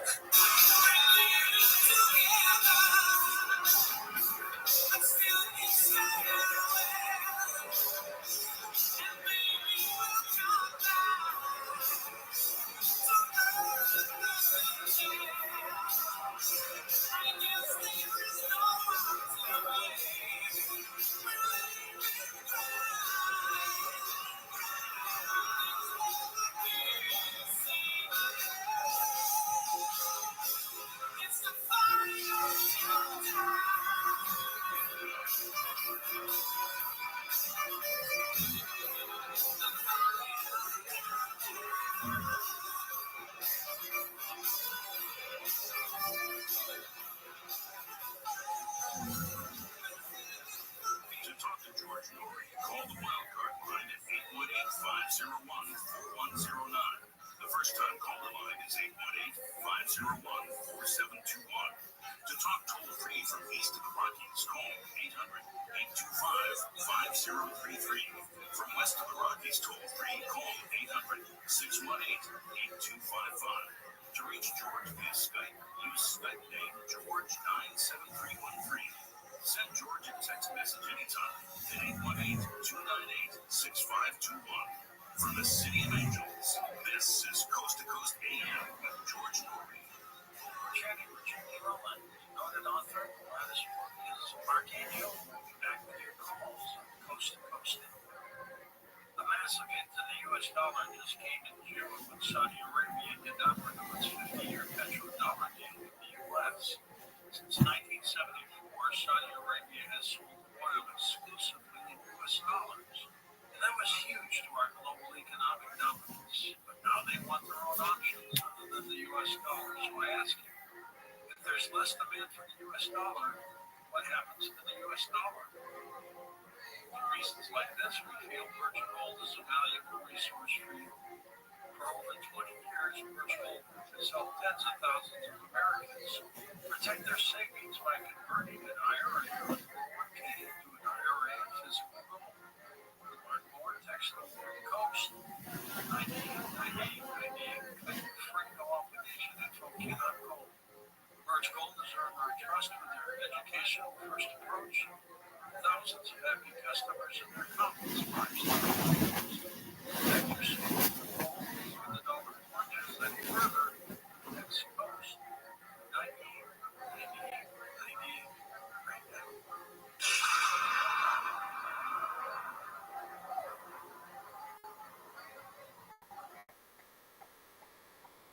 Did you know that every 40 seconds someone in the U.S. has a stroke, and that 80% of those cases are preventable?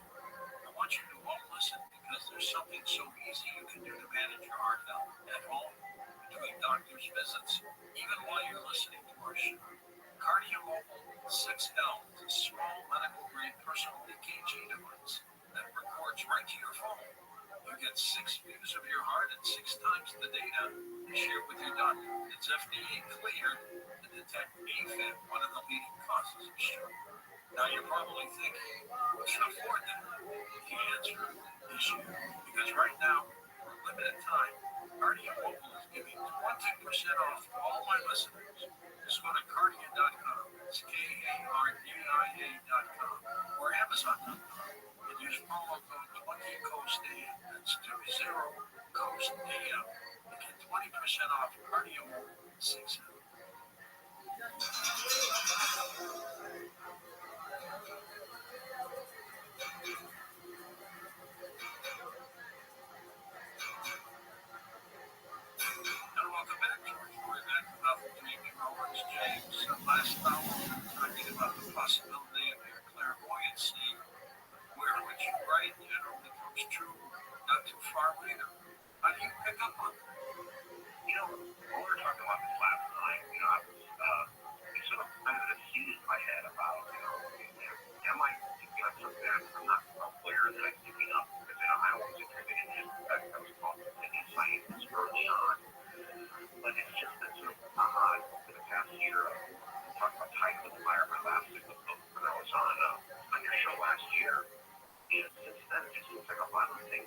talking about the book became eerily accurate. These facts that were volcanic eruptions that occurring. You mentioned about the earthquake in Los Angeles.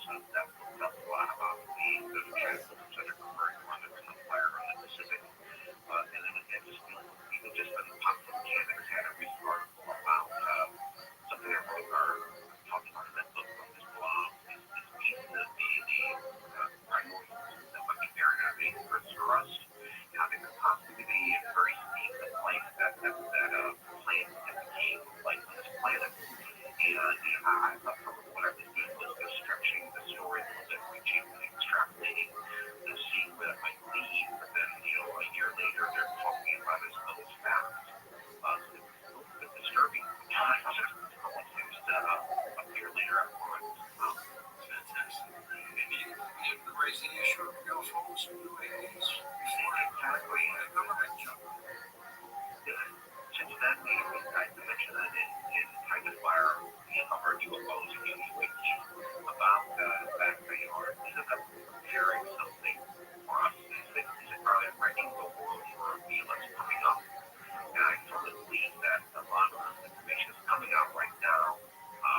Some of the documents that being produced and shed light, videos we're seeing coming out are basically soft selling, just preparing us for maybe bigger revelations. So I'm curious about the end, so keeping an eye on that and see if there was effect about it. And in 2024, National Defense Authorization Act, the federal government now requires that we share any reports, internal and external, on the subjects of UAPs out there. They pulled that law into 6 how detailed was it that each federal agency is to review, identify, and organize each kind of incident, anomalous phenomenon of UAPs in record is custody or full disclosure to the public and transmission to the National Archives. Now, does that mean that we're going to see the truth revealed? Maybe not, I don't know, but it just seems odd that we're seeing more and more of this coming to this revelations occurring, not just because they said they're preparing us for a big revelation to come. If you write about it, it might occur. And what about Kind of Fire? It seems like incrementally every year we're stepping further forward, further to the revelation that we have contact, that with somebody from beyond our planet. Do you have insiders who sometimes come to you with information? I do. I mean, that's one thing I do sort of enjoy when I speak to scientists. I could love to talk about your research. I think that if your husbands and wives don't want to hear about it anymore, someone that's an interested party, interest, they will tell you things that, they probably shouldn't be telling you. And so not only do I have to speak to scientists, but I have contact with people in DARPA, different sources of the government itself. And oftentimes they're telling me, even like my feeling about things that might be revealed, I mean, they're hinting to me that there are some things that they're keeping under wraps right now. They're afraid that they're revealing too quickly, too suddenly, and there's too much of a shock. Let's go to the front. Basically, just see this out and mass not totally cause a total chatter. Mike and Denver, get us started, Michael. Actually, so great to be with you. How are you? Good. Good. And James, wow, this is such an honor to speak with you. First of all, I have to tell you, you are a great author for an interesting book, so thank you so much. And I just have a quick question. So, James, I know for the first part of your career, you did a fantasy book and a thriller every year, and obviously you kind of got more into the thriller type of books. But what I wanted to ask you is, what do you enjoy writing more as far as the types of books, fantasy or thriller, and what would you say the main differences are when it comes to kind of composing these genres? Well, one I decided that is George mentioned, one I was growing up, I read a lot of fantastic fiction. I should call it Dune for H.G. Wells. The Doc Sackville novels in the 30s and 40s. And so when I began writing, I wasn't sure what I wanted to write. I knew I wanted to blend everything I love to read. So, I love to read a lot of science fiction, fantasy, and horror, and a lot of that, and also military fiction, so you see that in my book. But also very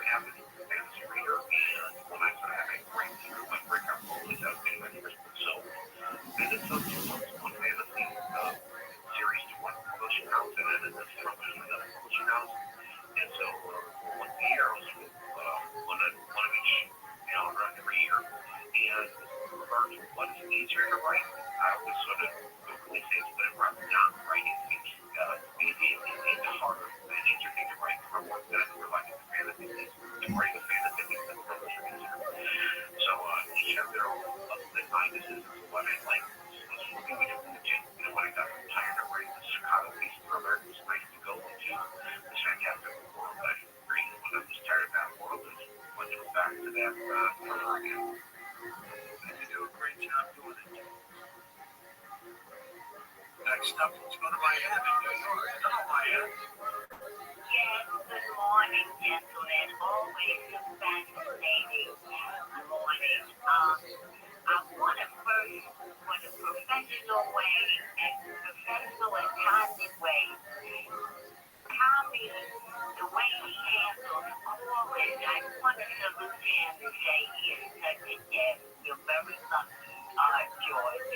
And I usually like to ask my point of clarification questions on the phone and then listen to your responses over the radio. George always helps me out with that. First of all, I'd like to know, just to give a little background, several years ago, I saw a certain drift of the U.S., and I read Yale professor Jason Stanley's how fascism works, and I understand he has similar type more recently along those lines. But I wound up looking up at some point, don't remember all the details, this Alexander that you referenced, and were you aware that he self-described himself as a fascist, and where does that play in terms of your current novel? I am looking forward to reading your work. It truly sounds fascinating, and the best to you in terms of your film project. You certainly seem to have some great talent around it. But the main question is, for those of us who are writers, and I've dealt more with nonfiction, but I know there's at least one novel in me, so I want to know more details of your writing process, how you outline your plot, and any other aspects of it that you can share with your writers out there. Thank you so much.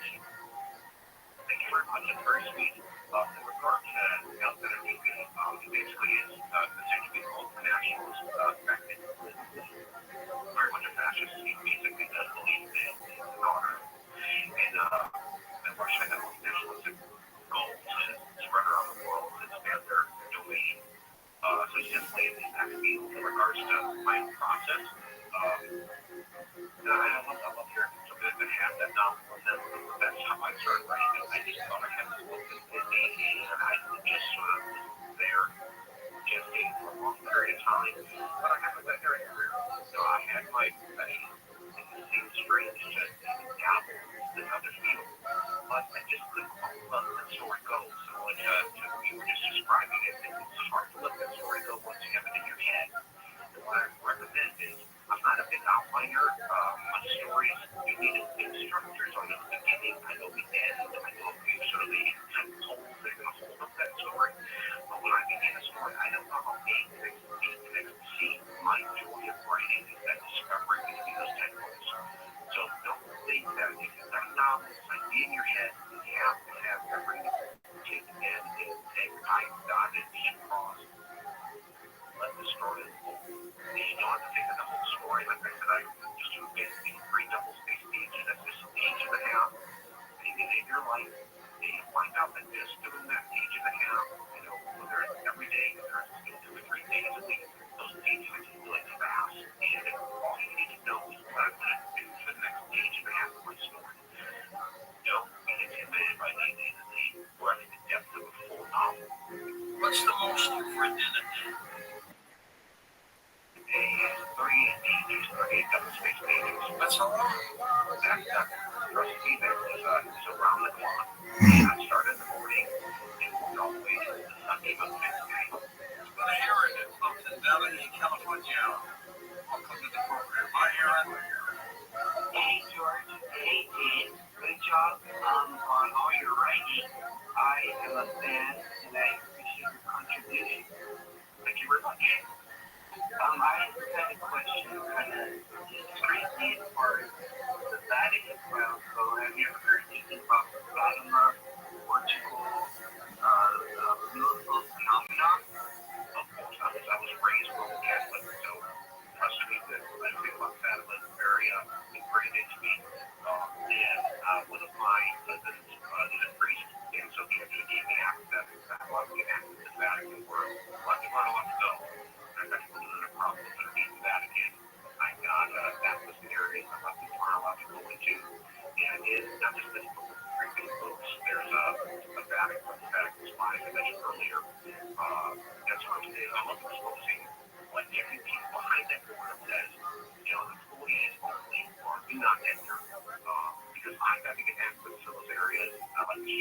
separate ourselves, what we didn't expose, what people don't know about the Vatican and what the secret rooms, secret areas, on and there,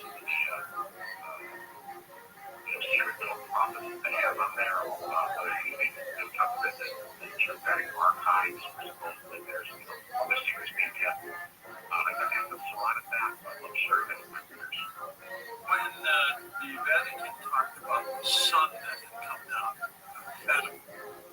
I think it was a UFO. I would not doubt that at all. And we can look at a lot of ancient artifacts we'll see sometimes during we see evidence of early signs of extraterrestrial craft being made in the pictures. We look back further, we look back to prehistoric time, ancient rock farming, because there you see evidence of some type of contact with things that do not look like this person. That they witnessed and they duplicated. Exactly. Joe in Long Island, New York. Hello, Joseph. Go ahead. Yeah, hi, James. Vatican, what you think they know that they're not telling, or what are they hiding in those books? And what would you speculate, how did this accumulate? And how did they, or how maybe are they leveraging these secrets locally? We have to do the secrets back. There's the ancient secrets, we have ancient texts in the secret archives of the Vatican. A lot of them that they're restricted from being read by anybody unless they're part of the Vatican. So they're forbidden to even see the copies of these books. So the question is, what are they not allowing us to see? Those are modern secrets. Like I mentioned, they have a vast intelligence agency and they collect a lot of information around the world that they keep under wraps and a lot of things are regarded. James, what are you working on next? Well, this is coming up. I as the previous caller mentioned, I've been returning to my fantasy theater and thrillers. I have a third book in a fantasy book series coming out next February. I'm finishing my next thriller, which happens to be Scandal Adventure. I'm just putting the last pieces on that together, and then I'm going to be returning to resentencing again. Generally, how long does it take to complete a book? Well, I spend about 3 or 4 months researching the book, and I do that while I'm working on another book. So between the time I start researching the book, that takes about 3 or 4 months. To write the first draft takes about 6 months. So almost it takes about 9 months to start to finish this whole overlap. If I'm doing research or finishing up another novel, I managed to get roughly 2 novels done here. You're in bookstores, you're on Amazon. Everywhere a book is sold, you can find a copy, you can find an ebook, you can find audio versions of it. Great audio readers in my books. So I'm anywhere. Go to Jim in Delaware, welcome to the program. Hi, Jim.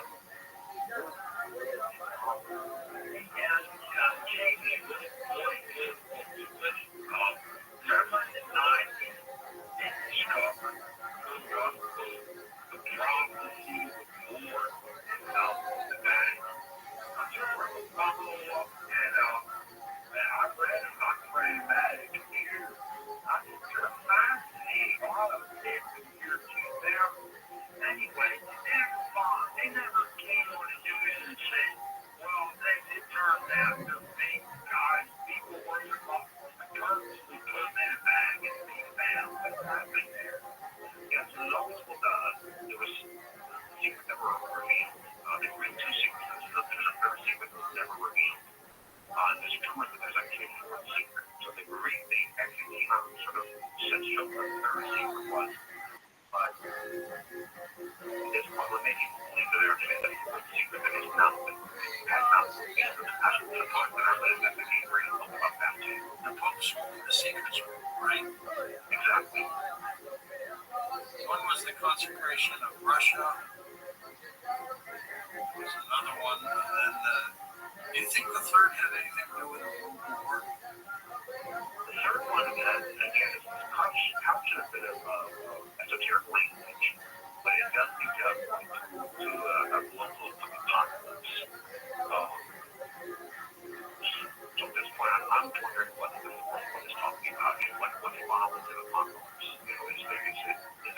about just talk about a rap train. I'm just curious, at this point, for their destination, I can't remember what that is. The series of the special forces in your books, are they in every book? Only in my second series. This was the that series. The other books are always different topics. So more standalone thrillers, this and that, and separate. I did a whole trilogy of Vatican, the Vampires of the Vatican. Let's find this down one about what could be real, what could be extrapolated, potentially real. We're going to come back in just a moment with James Rollins and take final phone calls here on Coast to Coast. And like we mentioned, his website is linked up at coasttocoastam.com, and his latest book is called Marketing. Coast Insiders, the new version of the Coast to Coast AM app, is now available for iPhone and now Android 4.0 and above. Listen live or on demand, anywhere, anytime. Go to coasttocoastam.com and download it today.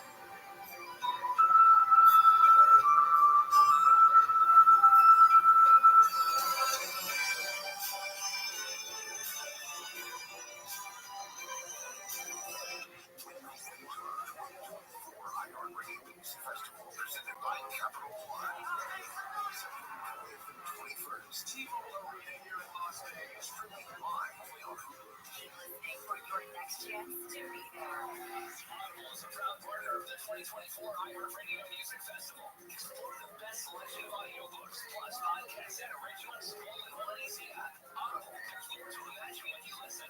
Sign up for a free trial at audible.com.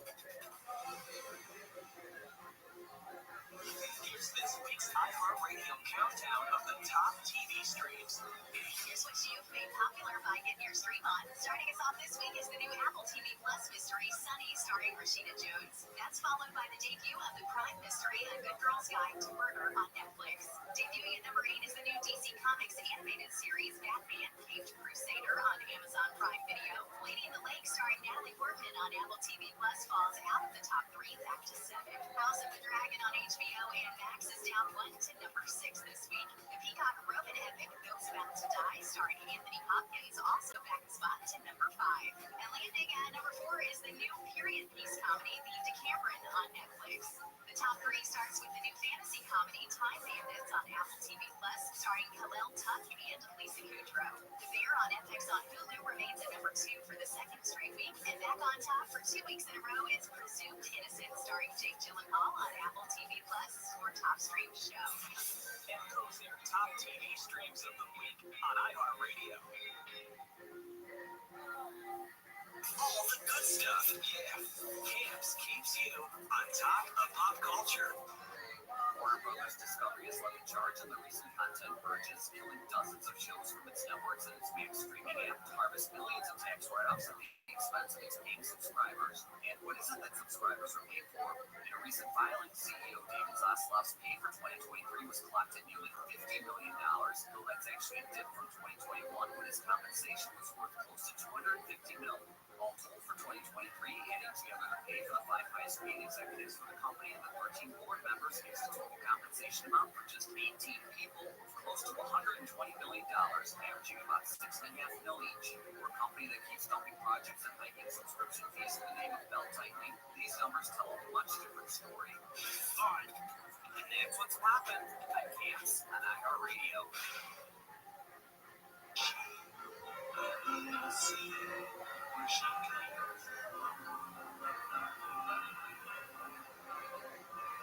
Yesterday, I'm ready, if it's gone. While the sun is bright, or in the darkest night, no one knows. She comes and goes.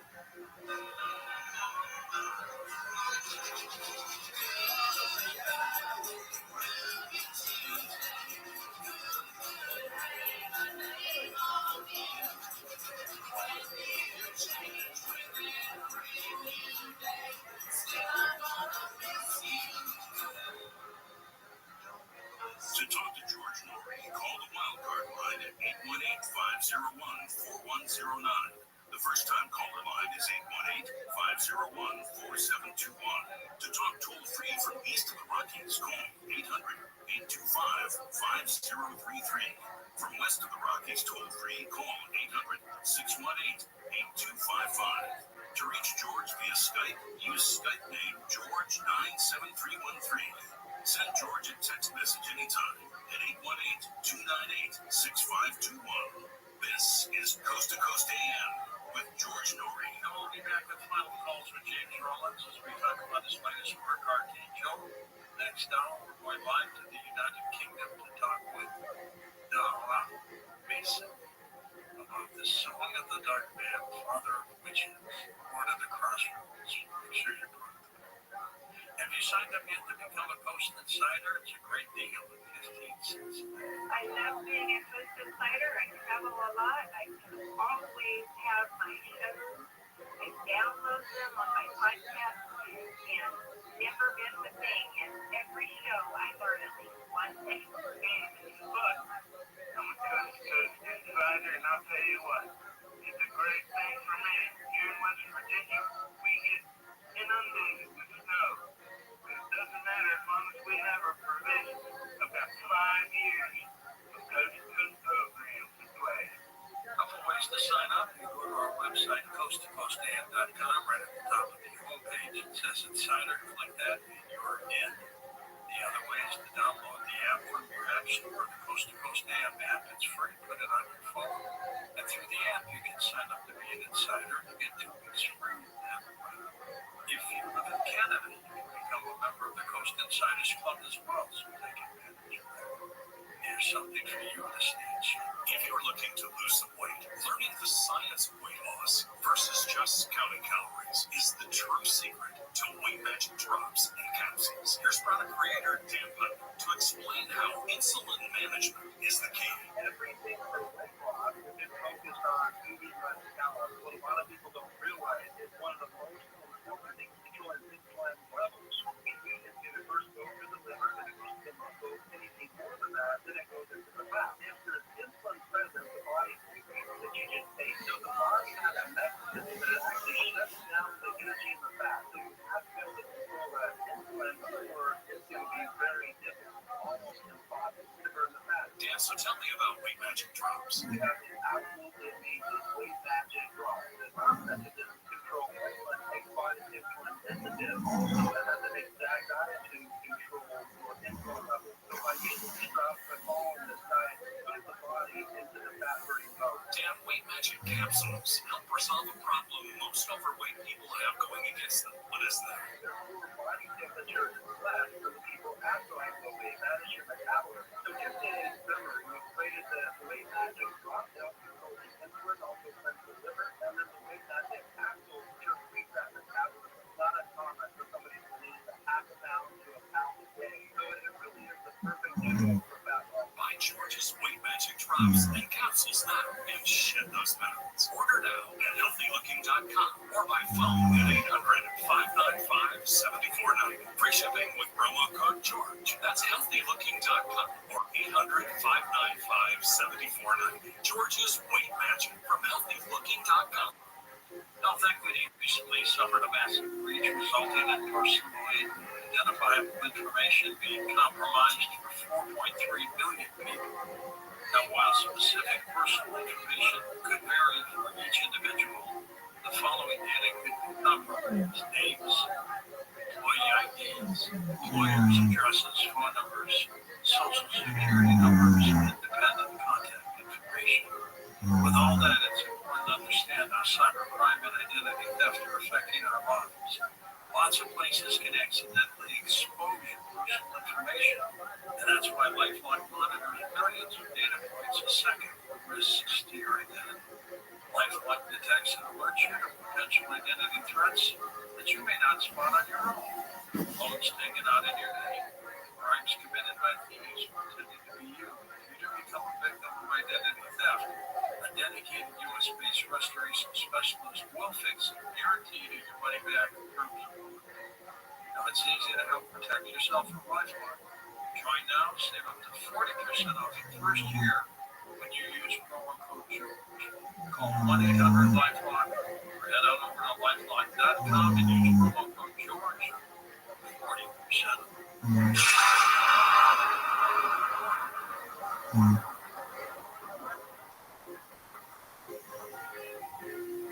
Real people, real stories.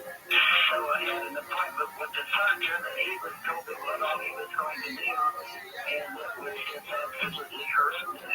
I came home, I started on Carnivore, and I called and canceled my surgery, and she said, are you going someplace else? I said, no, I'm taking care of it myself. She said, okay. And my problem on my skin went away.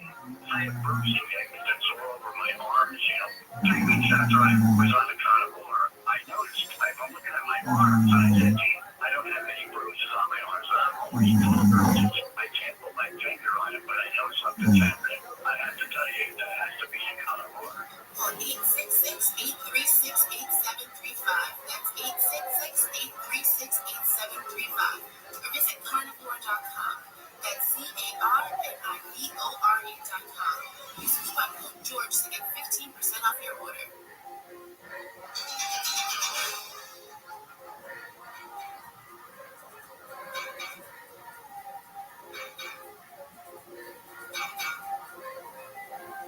And we're back with Jamie Mullins, author of Archangel. How secretive do you think the Vatican might be, James?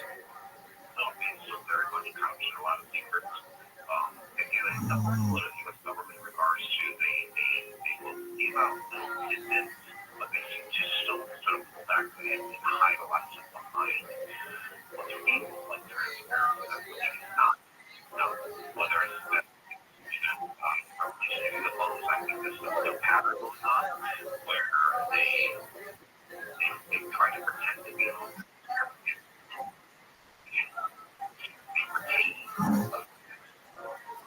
warehouse.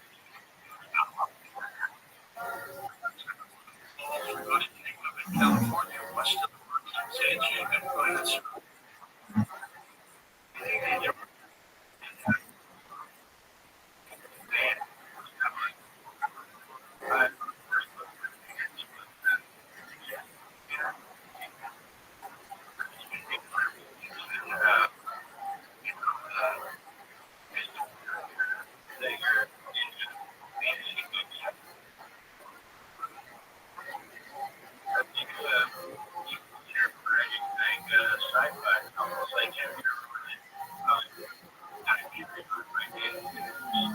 I work with him. It was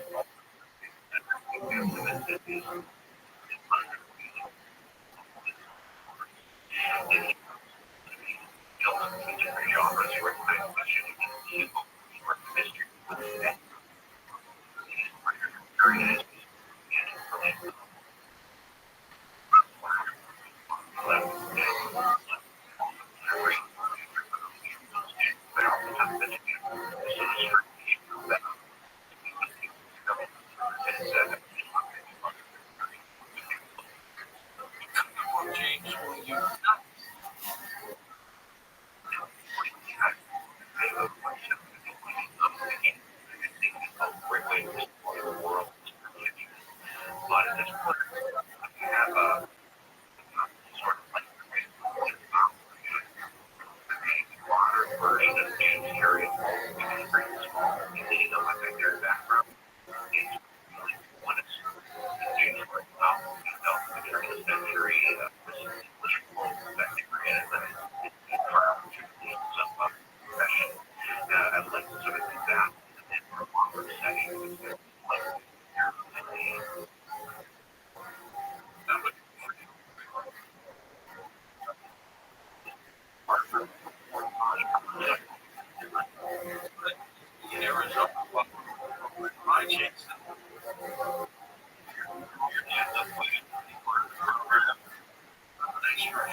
of that building. He took my ex-judge away, and the next day he came out, and I was like, so, yeah. My question is, right now, I'm doing some writing. I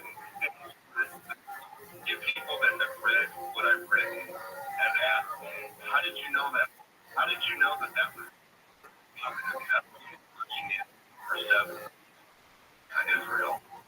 You had mentioned people asked you to kind of, well, you know, I talked to stuff like that. Do you have any direction or what I'm writing?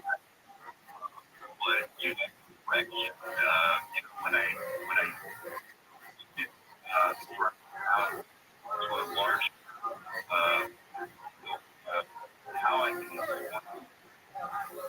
what needs to be maybe, you know, I've got information. At this point, I'm really interested in what you're doing.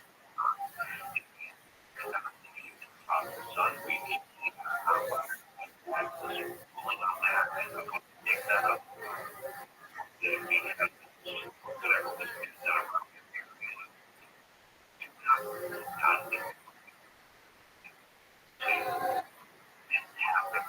Other people like that. I don't think there are other kids in the world that they have a sense of they think like a great earthquake. I feel my reader with fire. It's all about earthquake. Okay, I don't care about it. And I found that there's people like that.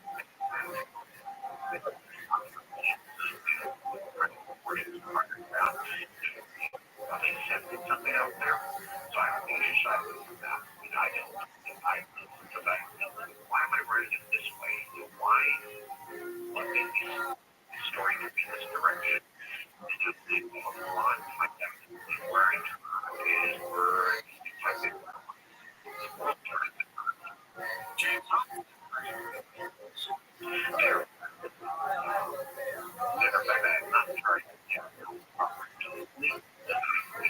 all the time. And you seem to remember most of them.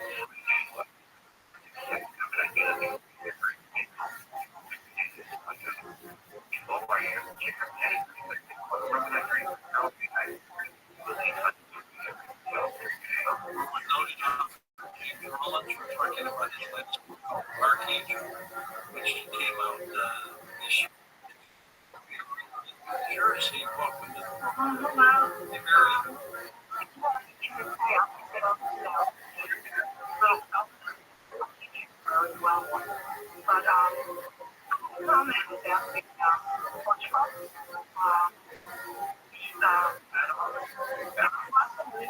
Black and white about sediment and the whole body for age 2. And the angel in chapter 10 of the book of Revelation just reminds me of the story of God saying Noah on the ark. He said a wind and then the water swaged. Well, I always picture that wind as that angel. That's chapter 10. And with the rainbow on his head, right? And he's wrapped around. And what he does is he's heating the water up and he's taking it up into that cloud and takes it away. He's helping to get the water off the earth. And then later on, I was picturing Christ coming there alongside of him and trying to straighten out the earth. You know, like you go here, go there. This river flows here, so that, right? And it runs underneath and over top. So anyway, I always thought of that angel in the book of Revelation chapter.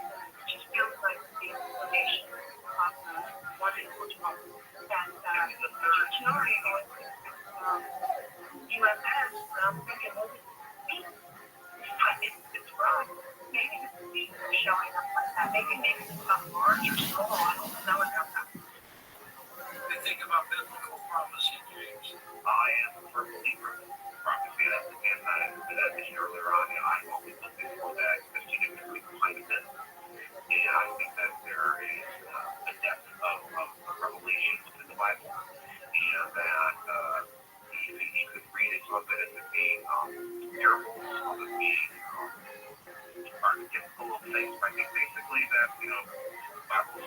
by people that were into that world, that were making up things that they were trying in their own mind to try to describe in terms of writing. I think basically what's in there is what's written behind what the stories. They were witnesses to something that was marvelous. Exactly. And I think also just the key is, I think a lot of artists keyed into what's going on in the world with other people and what they should hold itself.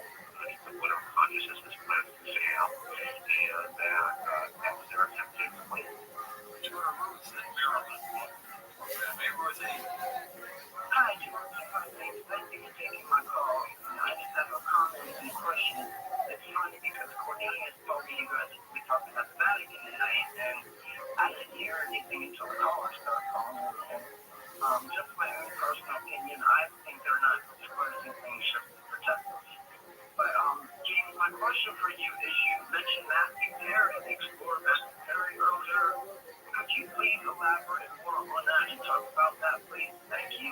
Robert Perry was one of the first polar explorers, and he came back with a story of seeing landmass deep in the Arctic, one that was covered by cliffs, clouded up. And when he came back, there were articles in major newspapers about the discovery. There's maps that were even by those little newspapers about.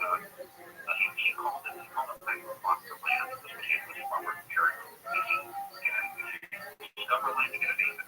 So we discovered this long continent to the north, they call it Foster Land. And if you look back in the early 20s, 30s, you can find maps of Foster Land that described by Robert Perry and from his travels. Matthew Perry, that was the actor who just passed away. Let's go to Robert Perry to the polar explorer. Eric in Florida, east of the Rockies. Eric, go ahead.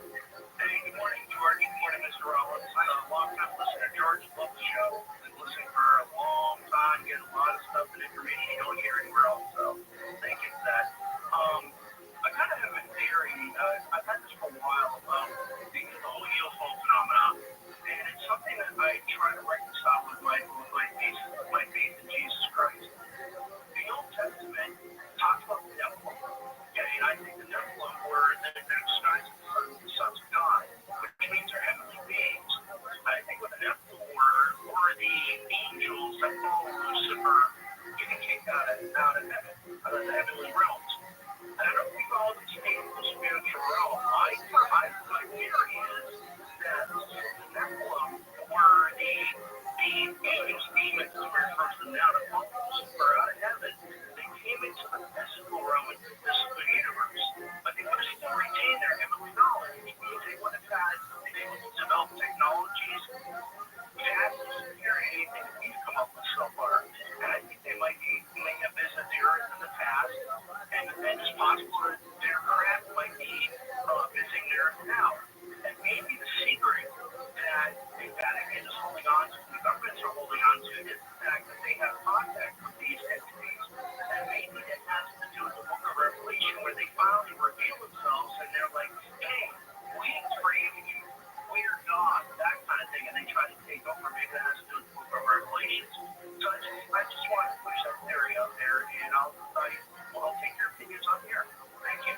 Thanks, Eric. What are your thoughts, Julius? Yeah, I did a lot of research on the Gnostic text, the early chapters of the Bible that were included in the multiple Bible that's used today. And read those texts in detail. There's some great books out there that delve very deeply into the text. If you look at the Nephilim, they almost sound exactly like the people describing extraterrestrials or visitors to the planet.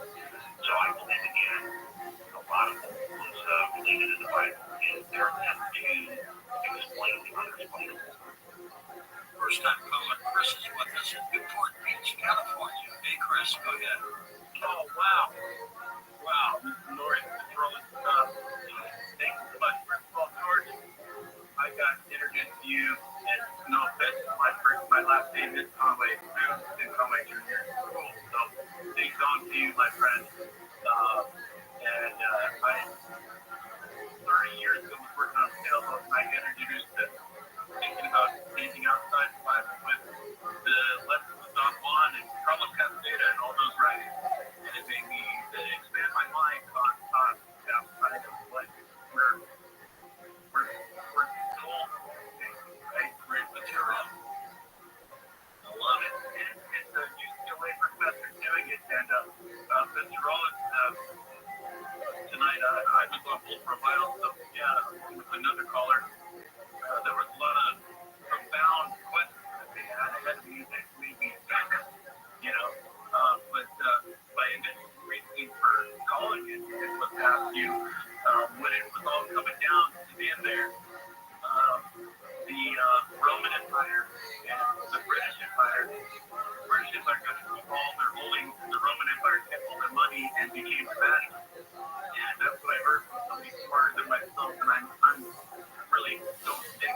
touch with us. Let us know when your next job here is finished. James Rollins' book, Archangel. Up next, we're going live to the United Kingdom to talk with Dara Mason about something very dark. Never miss a detail of a show or a guest. Sign up for the Coast Zone email newsletter. Available for free at coasttocoastam.com.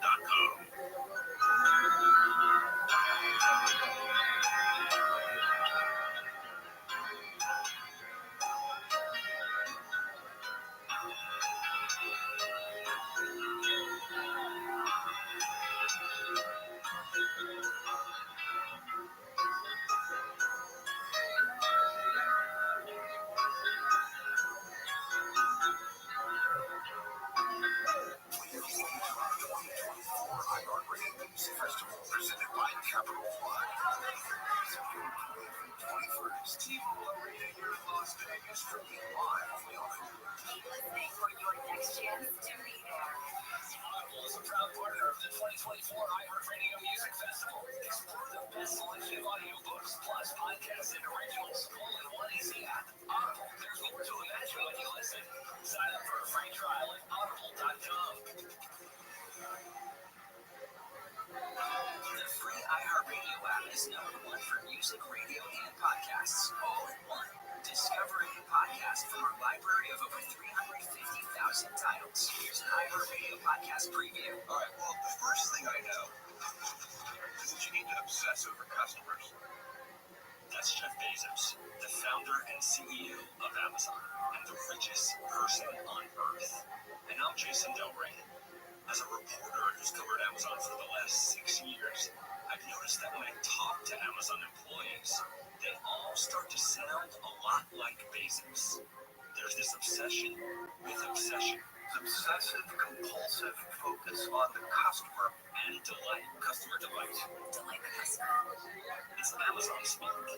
It's their way of saying it. Their #1 mission is to make customers' lives better. But is that intense focus always a good thing? Or does it come at a cost? This is Land of the Giants, a podcast about the biggest tech companies of our time, how they got their power, what they're doing with it, and how they're changing our lives in the process. Our first season is called The Rise of Amazon. We find out from Amazon executives exactly how much they know about us. So what we find is that customers who watch a movie that they love, they buy more time. They just do. We talk to CEOs with strong feelings about the way Amazon does business. It's rope-a-dope. They're playing with you until the time they come in with the knockout punch. And if I were them, oh my God, are they a retailer? They're a data management company. You learn about Amazon's impact on small communities when they move in and when they leave. When they told me they were closing, all I'm thinking was, oh my God, driving home, I'm thinking, so what am I going to do in January when they close? And we ask the question of our time. Is Amazon too powerful? Too big? And we just don't want to be the United States of Amazon. We just really don't. Land of the Giants, The Rise of Amazon. Listen and follow this podcast for free on the iHeartRadio app. #1 for music, radio, and podcasts, all in one. All the good stuff. Camps keeps you on top of pop culture. Well over a year now, Warner Brothers Discovery has been purchasing content to harvest corporate tax breaks and, it says, to save money for its shareholders. But it turns out that some shareholders have the same short shrift as its customers. The company has agreed to an eye-popping $125 million settlement with owners of stock in Discovery Communications, which merged with Warner Media in 2022 to form the current company. The agreement came after a lawsuit claiming that everyday investors in Discovery got shafted in favor of top-tier stakeholders during the transaction. Shareholders of Discovery Communications before the April 2022 merger will be eligible for restitution. Defendants in the suit included former members of the Discovery Board of Directors, part of the same leadership team responsible for the ongoing content purchase of the company, which had left many subscribers shocked and angry as the films and shows they paid for often disappear with no warning. And that's what's poppin' on Camps on iHeartRadio. Reservations at your favorite restaurant.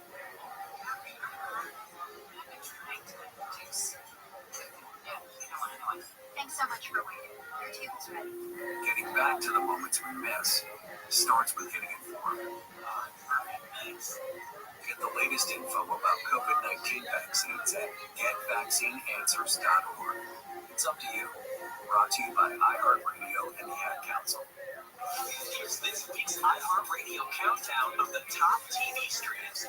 Here's what you've made popular by getting your stream on. Starting us off this week is the new Apple TV Plus mystery Sunny, starring Rashida Jones. That's followed by the debut of the crime mystery A Good Girl's Guide to Murder on Netflix. Debuting at number 8 is the new DC Comics animated series Batman Caped Crusader on Amazon Prime Video. Lady in the Lake, starring Natalie Portman on Apple TV Plus, falls out of the top 3 back to 7.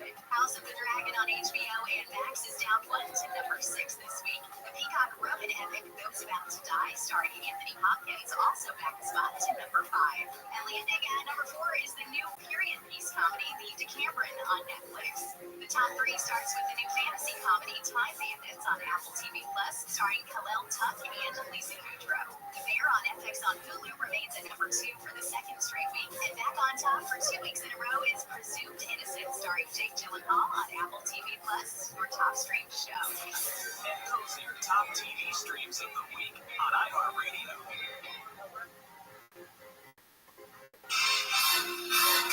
Yow! Oh, no, don't worry. Just found that missing Lego. And now, the top 5 reasons to visit Morocco. Number 5. Bricktown Gift Giveaway. Get a brick couch and get your Lego set. You earn 500 points on your rewards card. 13. Number 4. You better book your Labor Day stay now. We're going to sell out. 3. Football is life, and preseason is now. Live your life to the fullest at Sideline Sports Bar. And the number 2. Grandpa Promo. Live this Saturday. Get tickets now. And the number 1 reason. We're giving away a Ford Bronco August 25th. Earn entries all month when you play table games with your rewards card. Morocco, the best casino resort in the Southland, less than 90 minutes from wherever you are. Morocco, good times for everybody.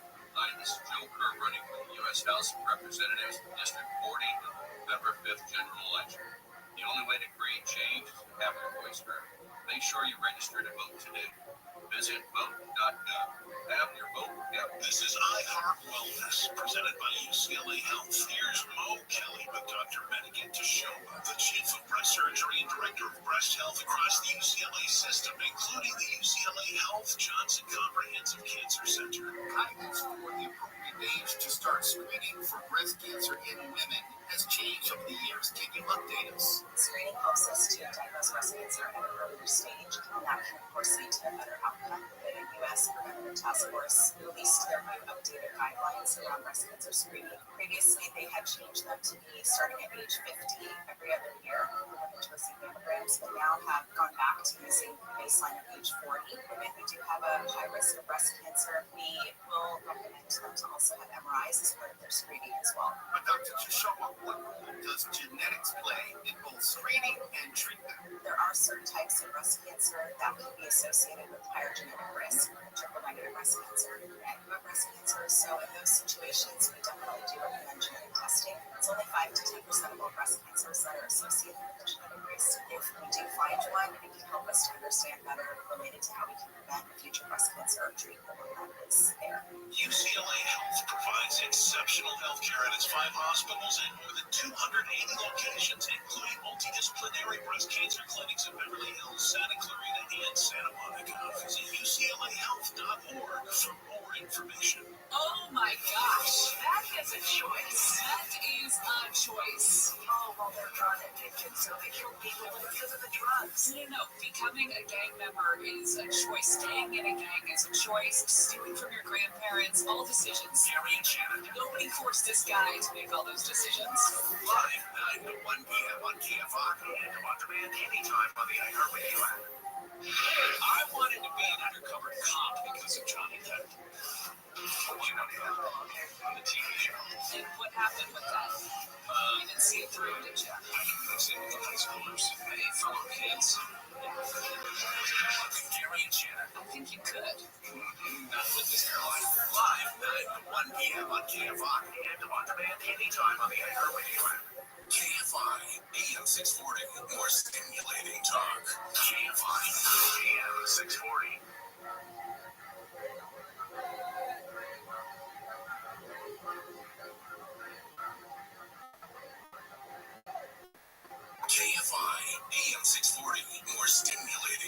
Friends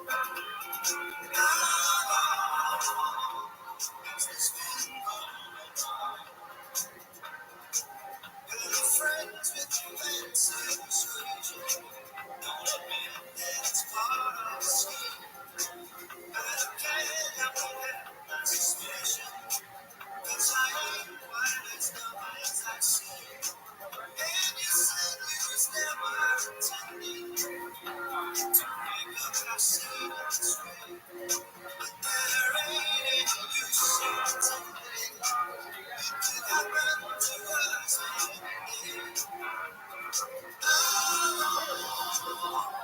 has this been going on?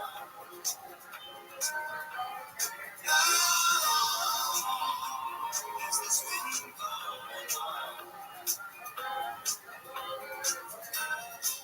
From coast to coast and worldwide on the internet, this is Coast to Coast AM with George Norrie.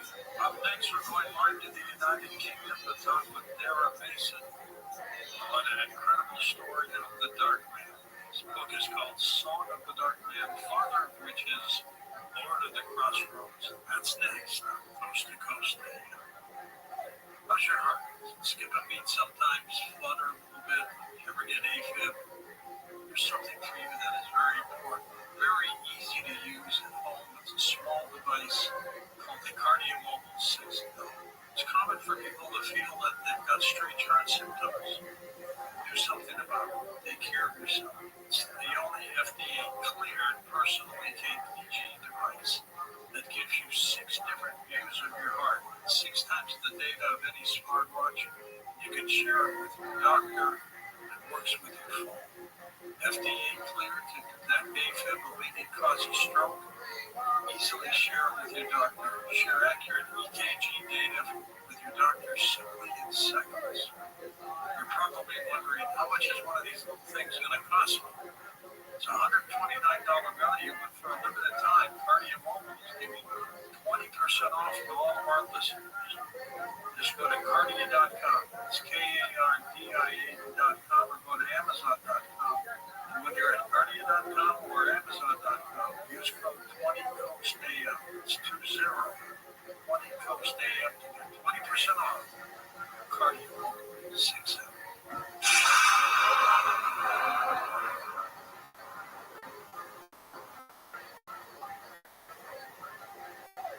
President Trump says Newsmax is terrific.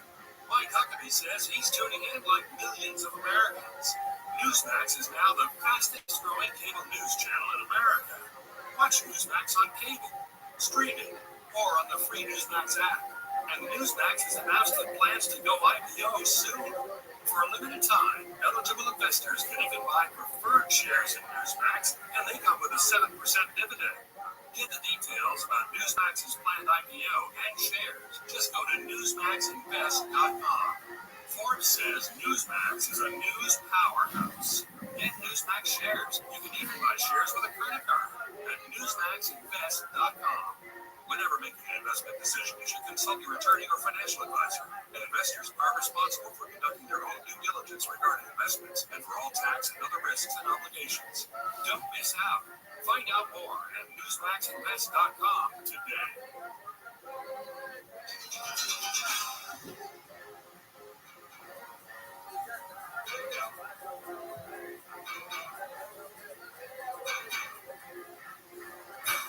And welcome back to Coast. George Norrie with you. Dara Mason with us, writer, researcher, and award-winning travel and documentary photographer.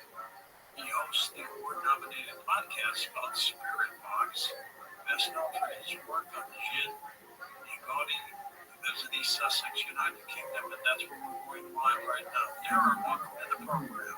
Good morning, George. It's an honor to be here. How do people hear your podcast, by the way, Spirit Box? Yeah, the podcast has been around for about over 4 years now, and I look at all the different classical spirit encounters, folklore, the magical practitioners that their experiences and stuff. Yeah, it's a fun show. Fantastic. How did you get involved in the unusual like this? Well, it started reading a lot of my photographic work. I used to be a travel travel and documentary photographer and spent a lot of time in India as a picture. And I just started bumping up against this stuff when I investigate certain subjects, like the jinn, which are these beings that are said to be made of smokeless fire, most known within the Arabic world, Islamic world. I also did a documentary piece on a Hindu sect known as the Agori, and they practice some extreme magical rituals, and strange things started to happen when I investigated, got into this area, and that really piqued my interest, and I wanted to understand my experiences more, and I just started researching it, and one thing led to another, really. Did the strange things never happen to you, or just whatever? Yes, strange things that happened to me. Indeed, when I went to Delhi in 2016 to shoot stories related to the locations within the city of Delhi that are associated with the jinn. The famous book by an author with a celebrated book called Two Jinns at this time, and as a young correspondent in Delhi. So I went to Delhi to shoot these locations and I built a story about the jinn and looking at it from a more paranormal perspective. And I just had a list of disasters from day one. I had a white jinn nightmare, which I found out was located in one of the locations that I was going to shoot in. So basically I was sitting down during a Sufi celebration, there's lots of fantastic music in a place called the Mudim Dar, which is the tomb of very famous Sufi saint. People go there to be healed by the jinn, healed from the jinn, rather. During that nightmare, there was a man sitting to my left, and he turned and looked at me, and his face was decomposed, naked with one arm. Yeah, it was quite intense, wearing a white hat. I said, don't come here. My camera was 2 weeks before I was supposed to go. I couldn't get it repaired. No one could figure out what was wrong with it. My goal came with me is to Heathrow Airport before we left. On the flight, we had to change hotels like 3 times in 2 days. Like just everything was difficult. When I got to this location, this Museum, I was directed to an area where there was a full enclosure where people were waiting to be treated by the Western team to help them with gin problems, with gin sessions. And there was a man sitting there, he had a white hat on, and was staring directly at me. And I believe he was being possessed. He was possessed, and just my gin, and the gin was staring at me. It's the only time I've ever been afraid to take photographs of my life. Have you ever been hurt there in your work? I haven't been hurt, but I have had some frightening experiences. Shadows of my work in World View. If you asked me 5 years ago, I believe in spirit, believe in magic, I would have said no. Now I absolutely believe those things are real. It's the book Song of the Dark Man, which we're going to get into in a big way. Yeah. Here in the United States, we talk a lot about shadow people and the hat. Now, yours is the Dark Man. That's different than these entities, is it not? I would say the Hat Man and the shadow people are lower emanations of the same force. Which is an evil force. I think it's more ambiguous than that. I think each has the experience so intense and frightening for people that they believe it to be evil was not necessarily the case. That's not to say that people don't have evil experiences. But it is often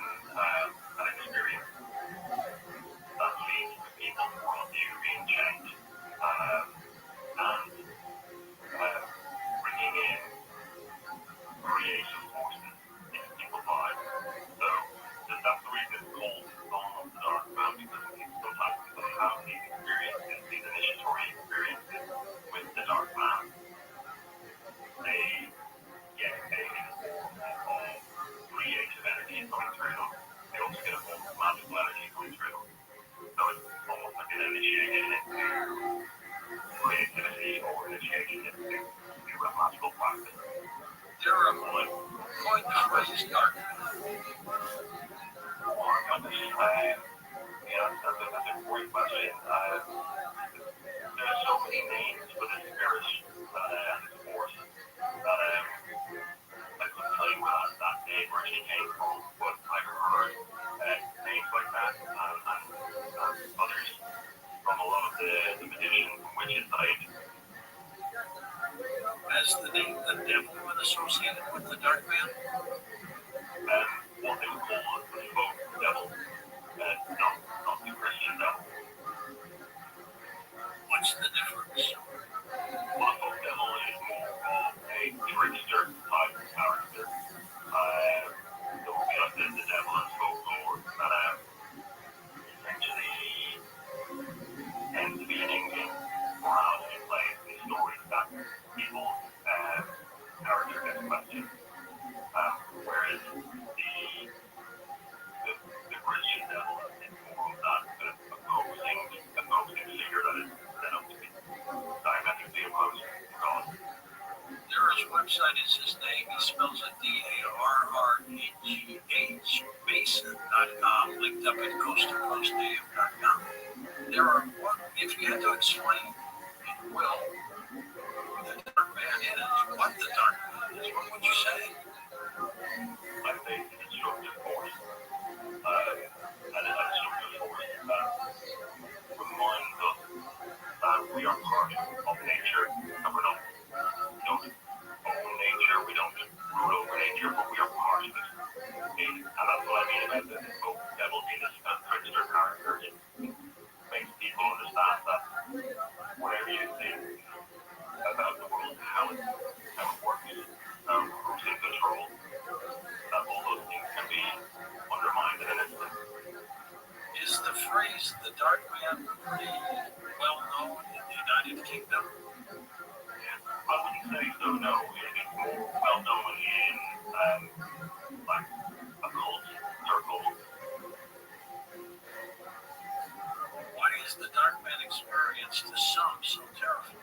What happens?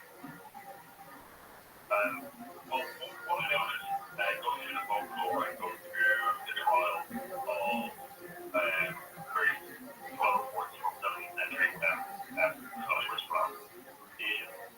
There is a figure that often appears that is part animal and part human. It also tends to be jet black and tends to interrupt the journey. So we have things like, like you get various stories about someone walking along the road at night and then a dark horseman comes up and challenges them to a race. And like the race, the prize of the race is actually there. So, and that's where that dark man will be called like the king of the fairy. So these things tend to interlap quite a bit. People still have these experiences. People still have these interrupted journeys where very strange things happen. They might be called different things. They might be called like crypto animals or things like that. And things are crazy. Somebody has a journey. They're in between one place and another. It's a liminal thing. They are maybe out somewhere that is in civilization for a while. And their journey is interrupted. Something mysterious happens to them and their world changes. What I mean by their world changing is their understanding of how the world works, the structure of the universe is ultimately changed because they've had this experience that has turned their world on its head. Let's break down the title of the book. First of all, Song of the Dark Man. What does that mean? The really much of the word song is what's attached to the sagas and ancient mythology and folklore of our which were performed, the stories were performed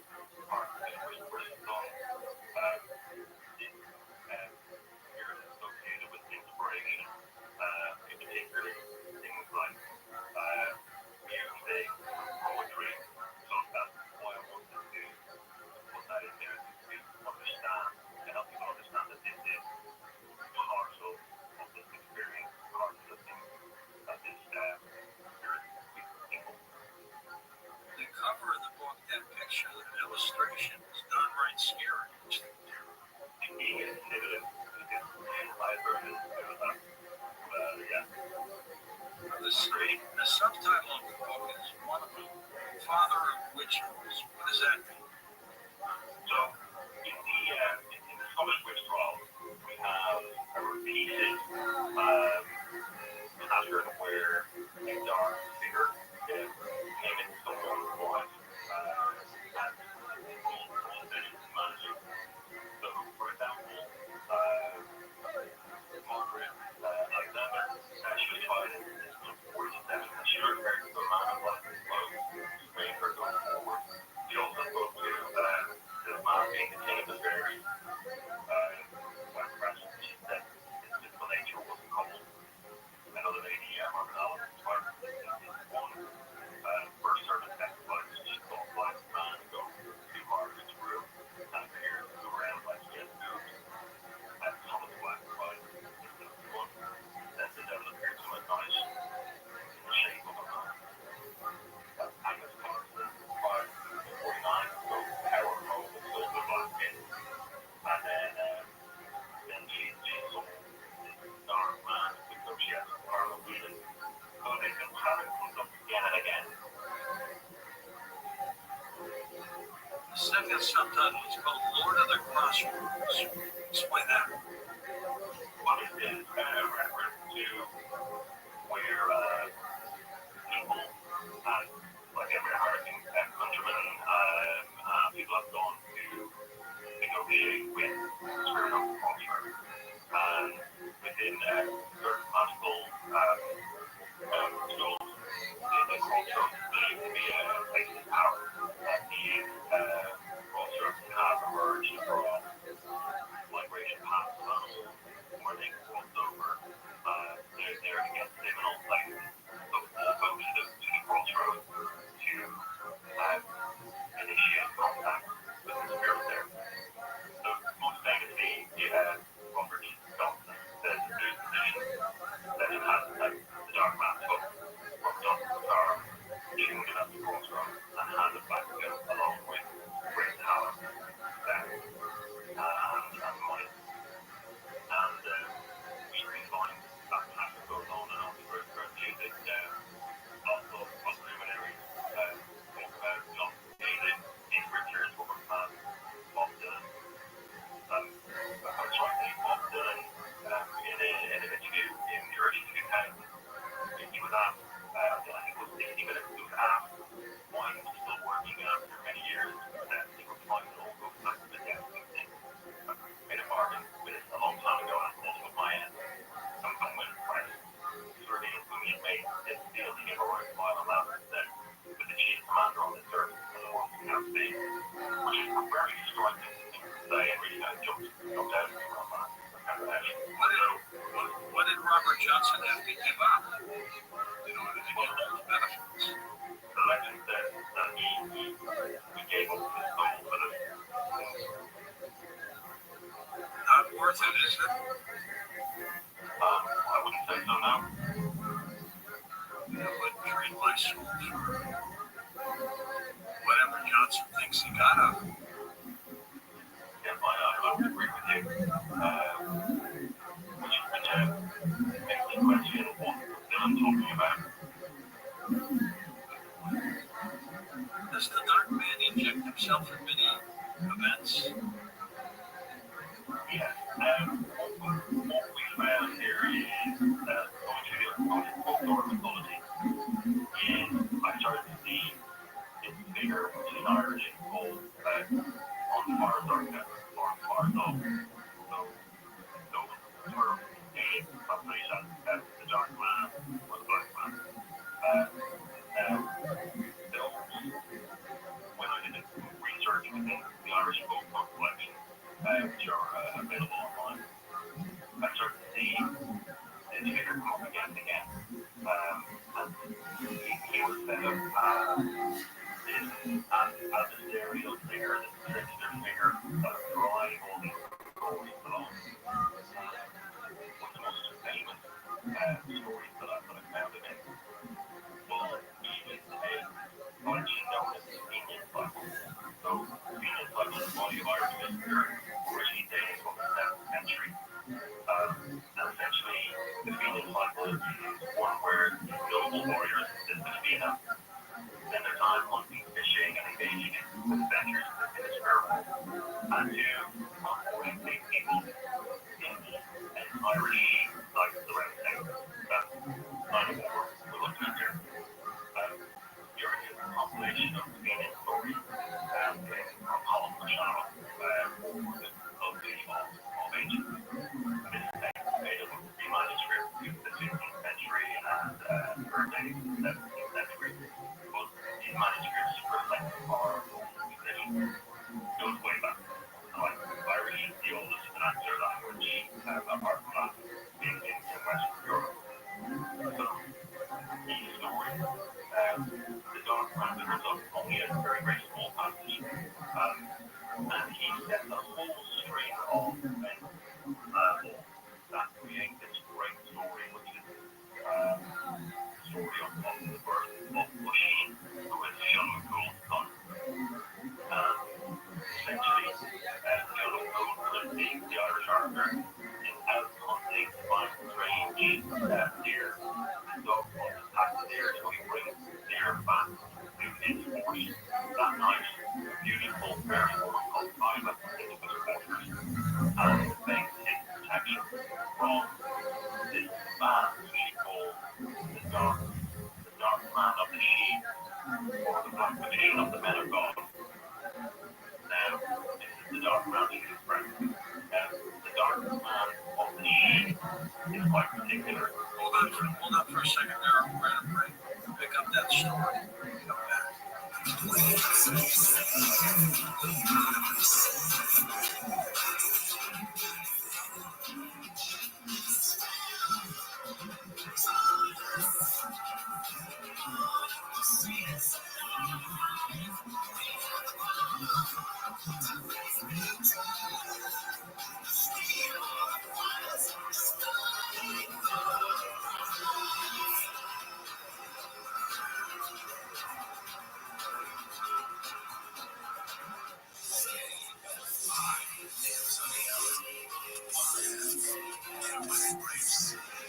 I'm Bree Tennis in the KFI 24-hour newsroom.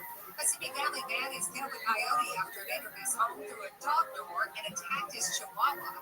The man killed that coyote with a kitchen knife. This happened Monday. The man suffered wounds to his right hand and arm. The dog wounded in the face and head, but is expected to survive. There was a 5.2 magnitude earthquake in Kern County just after 9 o'clock last night. It was felt as far south as Long Beach. No damage reported. The USGS says there's now a 5% chance a larger quake will happen within a week. And the Olympic medal count now 86. 24 gold, 31 silver, 31 bronze. Games continue today. Southland weather from KFI. We'll see partly cloudy skies today. Highs in the 80s and 90s. Triple digits still for the high E and AV.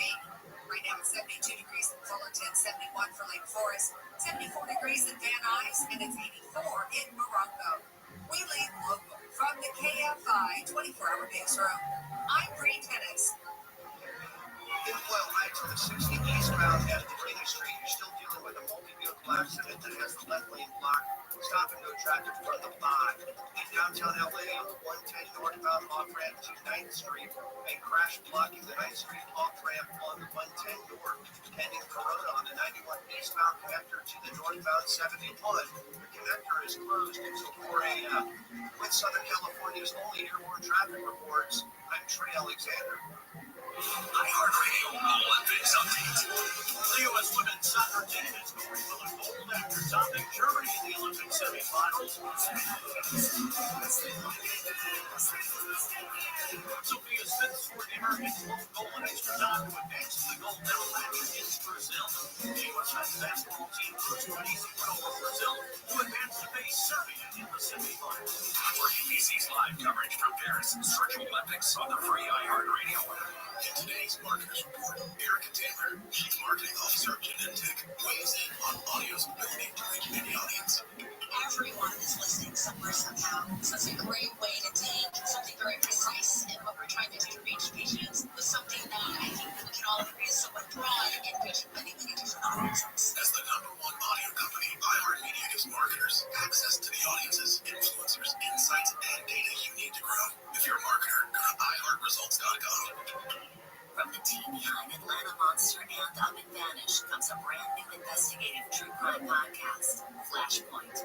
Listen as they explore the homegrown terrorism threat through the lens of the Atlanta Olympic bombing and its aftermath.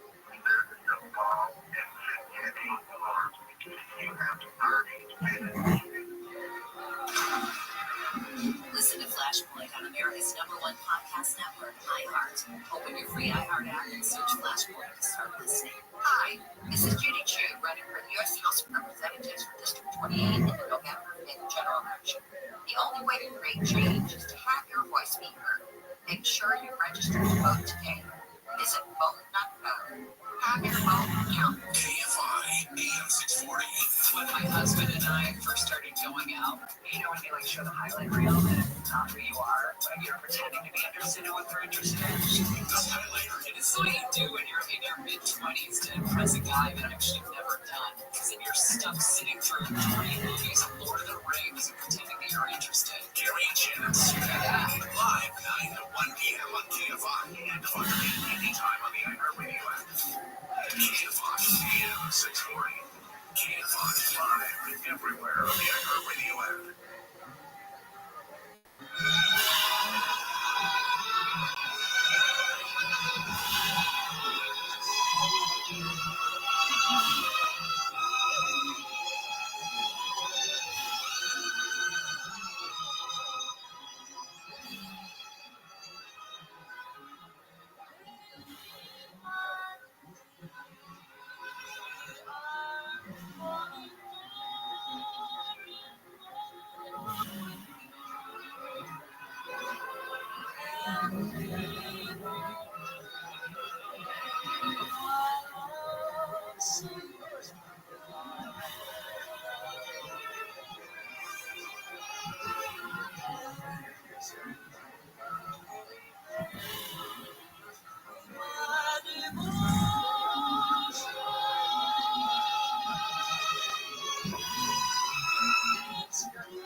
This is Coast to Coast AM with George Norrie. We're talking with Deborah Mason about his work, Song of the Dog Man. Take calls for that next hour here on Coast to Coast. Still much more things to talk about when we come back. Tom's here to talk about ParanormalDave.com and how you can sign up. Like-minded folks, they're waiting for you right now at ParanormalDave.com. So if you're looking for a friendship, someone to hang out with, meet somebody at ParanormalDave.com. And if you're looking for somebody a bit over to or say 60 plus, head over to ParanormalDave.com/seniors. These are folks that think like you do, want to hang out, want to meet, and just talk, maybe just talk to you. So ParanormalDave.com, ParanormalDave.com/seniors. At ParanormalDave.com. You meet the most fantastic people. Hi, I'm Tom. Hi, I'm Jennifer. What brings you here? Yeah, I'm here to meet someone who understands. How so? Well, I'm into UFOs, ghosts, aliens, Bigfoot, conspiracy theories, the paranormal, that kind of stuff. But we can't seem to find anyone who can't see it at all. Well, it's nice to meet you, Tom. I gotta go. Okay, that's not your cup of tea. Are you sure? Very. Good luck with that. You can't be anywhere out. You really can't find a website for a week interest. This one too. Have you thought about ParanormalDate.com? What? Who are you? I'm a paranormal matchmaker, and it's ParanormalDate.com. It's web website for people looking for people like them. Stuff you like, remember? Interesting. I'll give it a try. Well, let's try this again.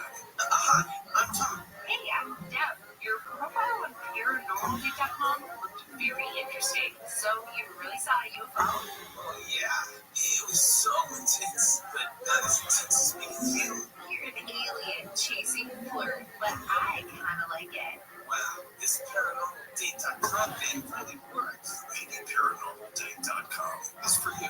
People with an interest in things they hear on George's show find their match daily. So if you're looking for that special someone with an interest in UFOs, ghosts, aliens, Bigfoot, conspiracy theories, and of course, the paranormal, come to the dating site inspired by George Norton. It's always free to search, and if you decide to upgrade to our amazing new features, use promo code George for a great discount. ParanormalDate.com. You are not alone. What are you doing for personal protection for you and the people you care about? I've got an idea for you. Products from Hero. Hero products are award-winning patented and designed for families for personal protection. The products are not lethal, small and compact and concealable. They do not require any concealed carry program.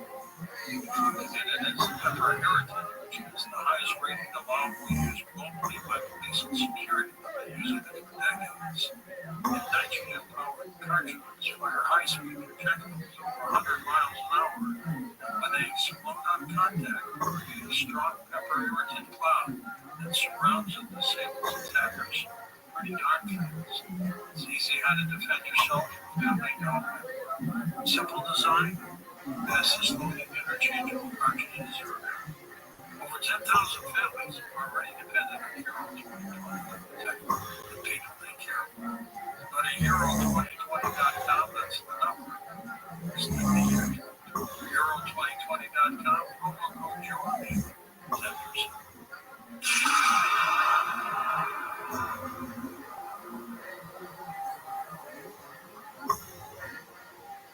In these crazy times, there is peace of mind and security. But think about this. If we're not financially secure, all your eggs are in one basket. Gold and silver are an excellent ways to diversify your savings. They're my friends at Virtual.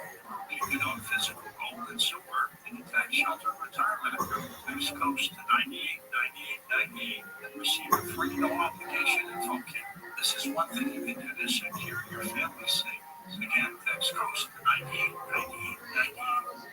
I love Girls Night Out. Me too. And oh my gosh, I love that ring. Is that a dance tonight? Yeah, it's from Jewelry Television, JTV. Wait, you shoved on TV?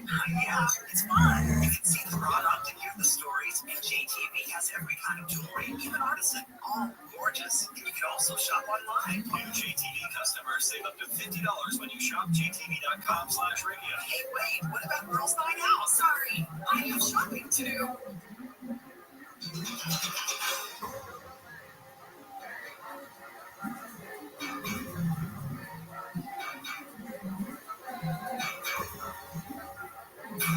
And welcome back to our Amazing World George with you. Here you're telling us a story about a woman who seems scared of an individual. Brought this deer into his house. Tell us what happened. So this is the story of the first locally, very old Irish policy, but is the woman's name is Iva, and she was informed there that she processed the protection of the forest of the hero, the upper school. She transformed back into the beautiful fairy. She talked about this dark man of the shade, this black tradition of the men of God, looking further into it there. She's looking for protection from our hero. Now, this dark man of the shade is a really interesting phrase because you're familiar with the term banshee. Yes. So banshee woman, she means fairy, it means fairy. This term is the dark man of the fairy. The black tradition of the men of God. The men of God were who are they done?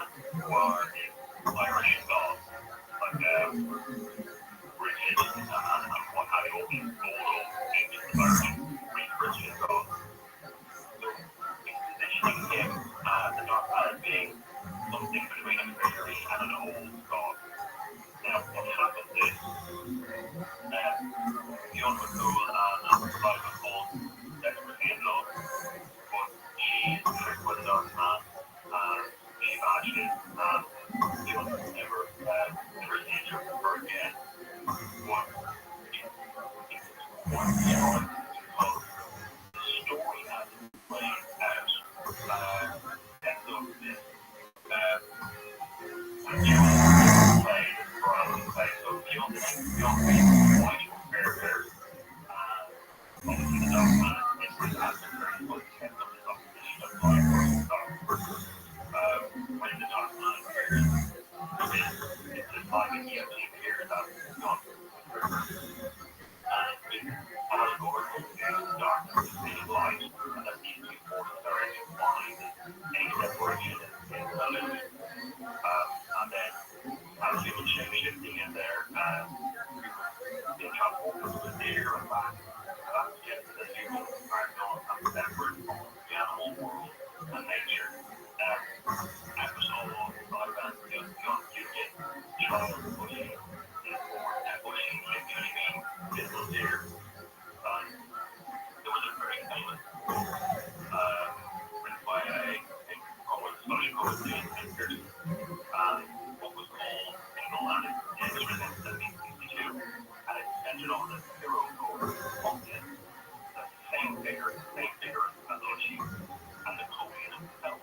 And this book, one of his favorite books, was hugely popular. And Bushy and Pumpkin are actually very, which is an extraordinary thing.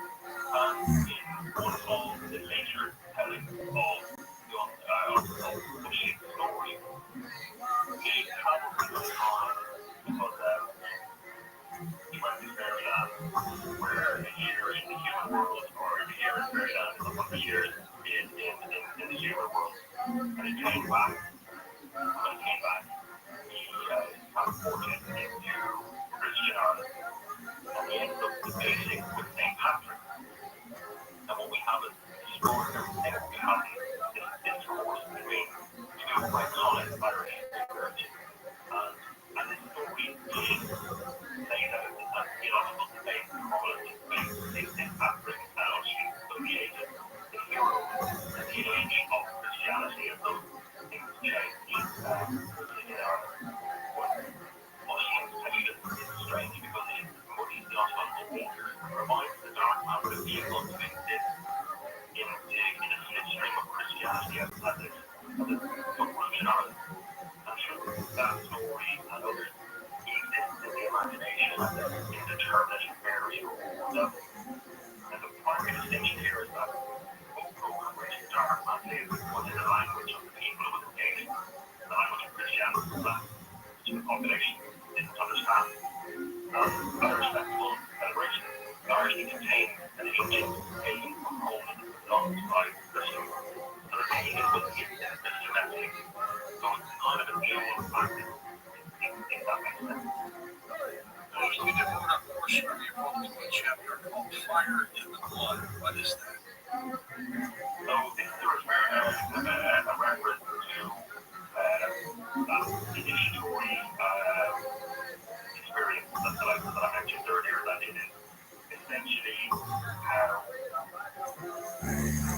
quality of inspiration and receive mysticism that the dark man can ignite in the heart of people.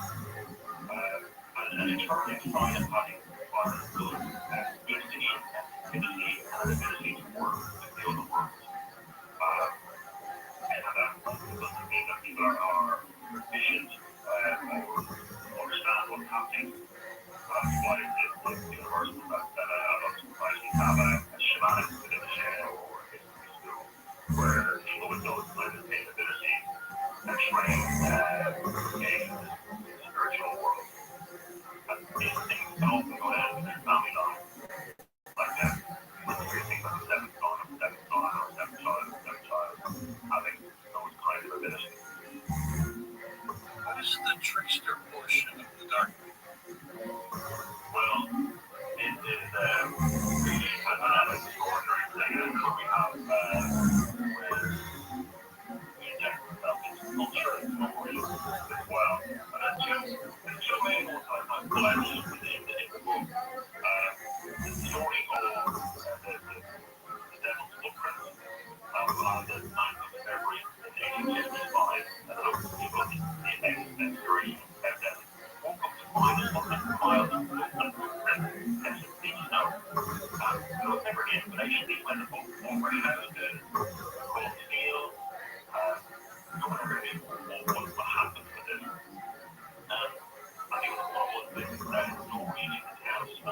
title where the town looks like their church used to be rebuilt. And that's kind of an adult architect applying for the job to finding names architects or buildings. They were supposed to have this person attached to the project, and the local architect didn't take its rejection to the liking. And the neighbouring building and put a wooden carving of a horse devil in the church. And this local knowledge came up on the time when the churches were destroyed and burnt to ground. Why devil will remain lasting. And that church was destroyed fairly subsequently in 1911. When that also was in terms of reading that church is done. Two stories of blood are very same story of life and the story is for death. So when they both great stories. Yeah, absolutely. They're fascinating stories. So you will be writing the different story of life where the town of Hamel is overrun with rats and the mayor desperate to deal with it. Desperate to deal with it. Man in an extraordinary outfit with a little flute. Now, this little flute is quite interesting that it's got rare metal and it's kind of associated with the pipes are associated with very little bit of a enchantment there. And the mayor obviously renames on a deal after the pipe work leads the rats away and gets rid of them, demonstrating this aspect of our nature. And then makes a deal that they are punished. The whole town is left to be punished in staggering way. So severe that we're still talking about still 150 years later. All the children are being rescued from the town following by the pipe work. That's into its song. Push it in the enchantment by the student. And it is said that there was one child who was slightly late when they couldn't keep up with the main body of children. And he saw the door right of a mountain open. This beautiful land inside. The piper vanished into it. The children followed suit. But the children were never seen again. So, yeah, it's very hard. Would you say that the dark man is associated with evil? I mean, in some part, yes. But I think it's more ambiguous than that. It seems to be associated with a lot of very strong fairy lore and old pagan gods. The second story was Springfield Jack.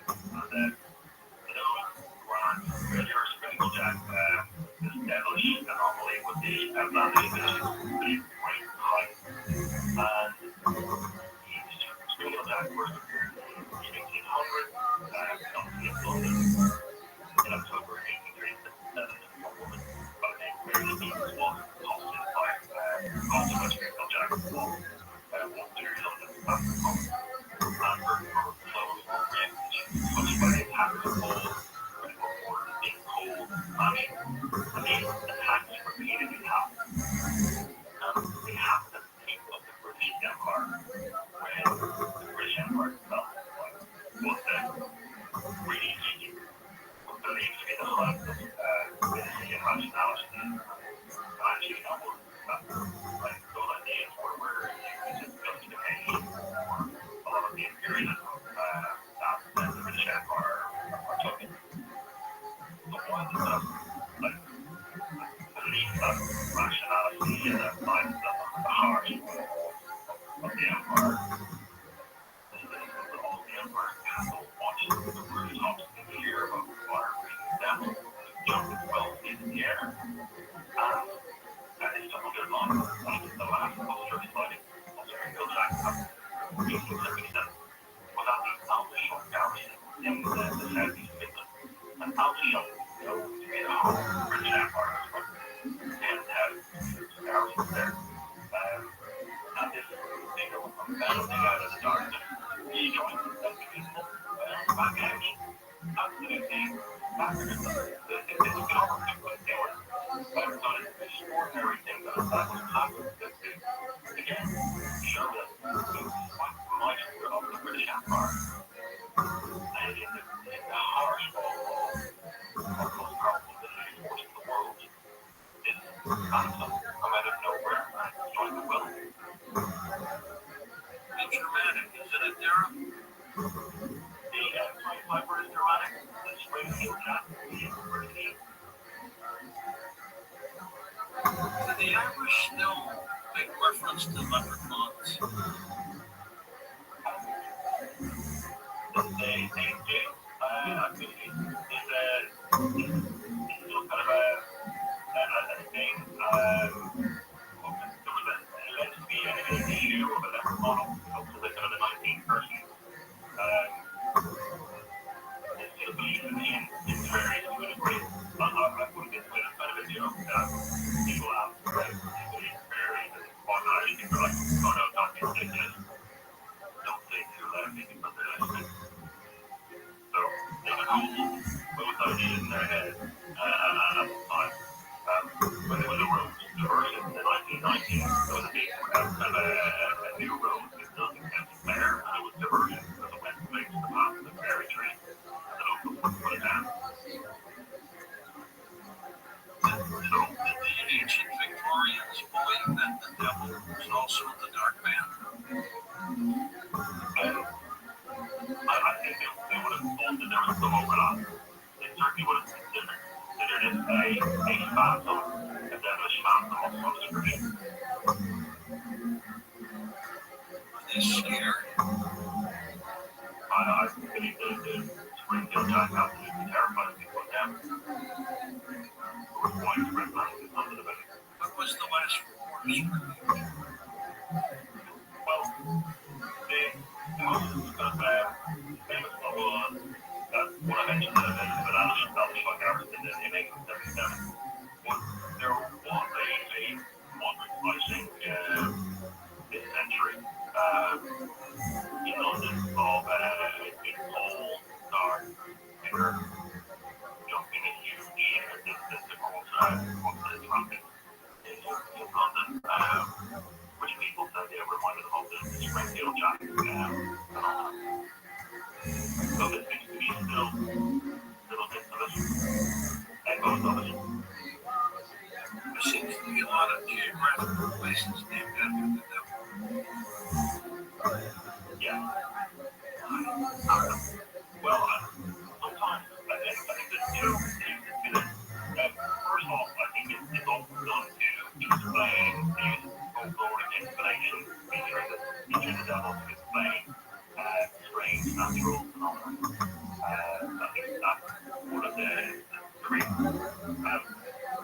The other reason is these might be very seminal places where there's this veil between this world and the other world.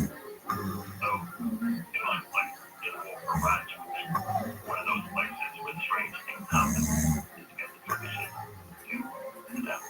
Darren, we're going to take a break and come back and take calls with you when we come back. Find out more about tonight's guest. Log on to coasttocoastam.com.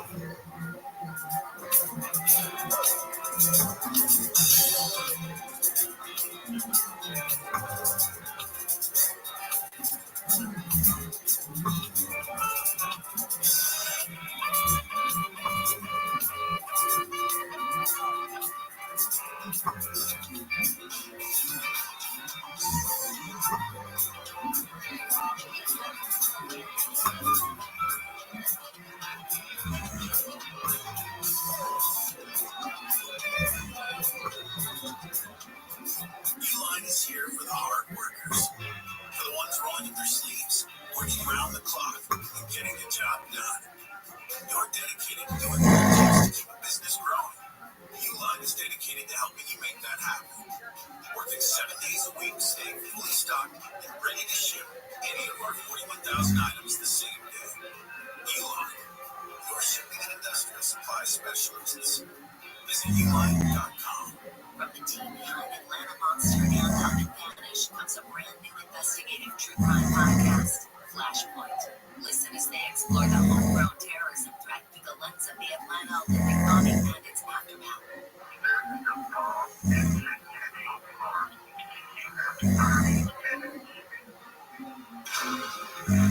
Listen to Flashpoint on America's #1 podcast network, iHeart. Open your free iHeart app and search Flashpoint to start listening. 18 years ago, I weighed over 300 pounds, and then I underwent bariatric surgery that literally changed my life. If you've tried all the fad diets, even the new injectables, but you want something proven to help you lose 50, 100 pounds or more, let me suggest West Medical. They've been offering long-term, life-changing weight loss solutions for over a decade, like the ultra-minimally invasive gastric sleeve and Da Vinci robotic-assisted surgery. The technology today is miles ahead of what I went through. They have helped thousands of people reach their goals. Call 1-800-WEST-MED for a free consultation. It's covered by most PPO health insurance. That's 1-800-WEST-MED. That's 1-800-561-9000. Or visit westmedical.com. That's westmedical.com. It's incredible because I call 1-800-WEST-MEDICAL. There's also a very competitive procedure selected for the KFI AM 640, more stimulating talk. KFI AM 640. KFI AM 640.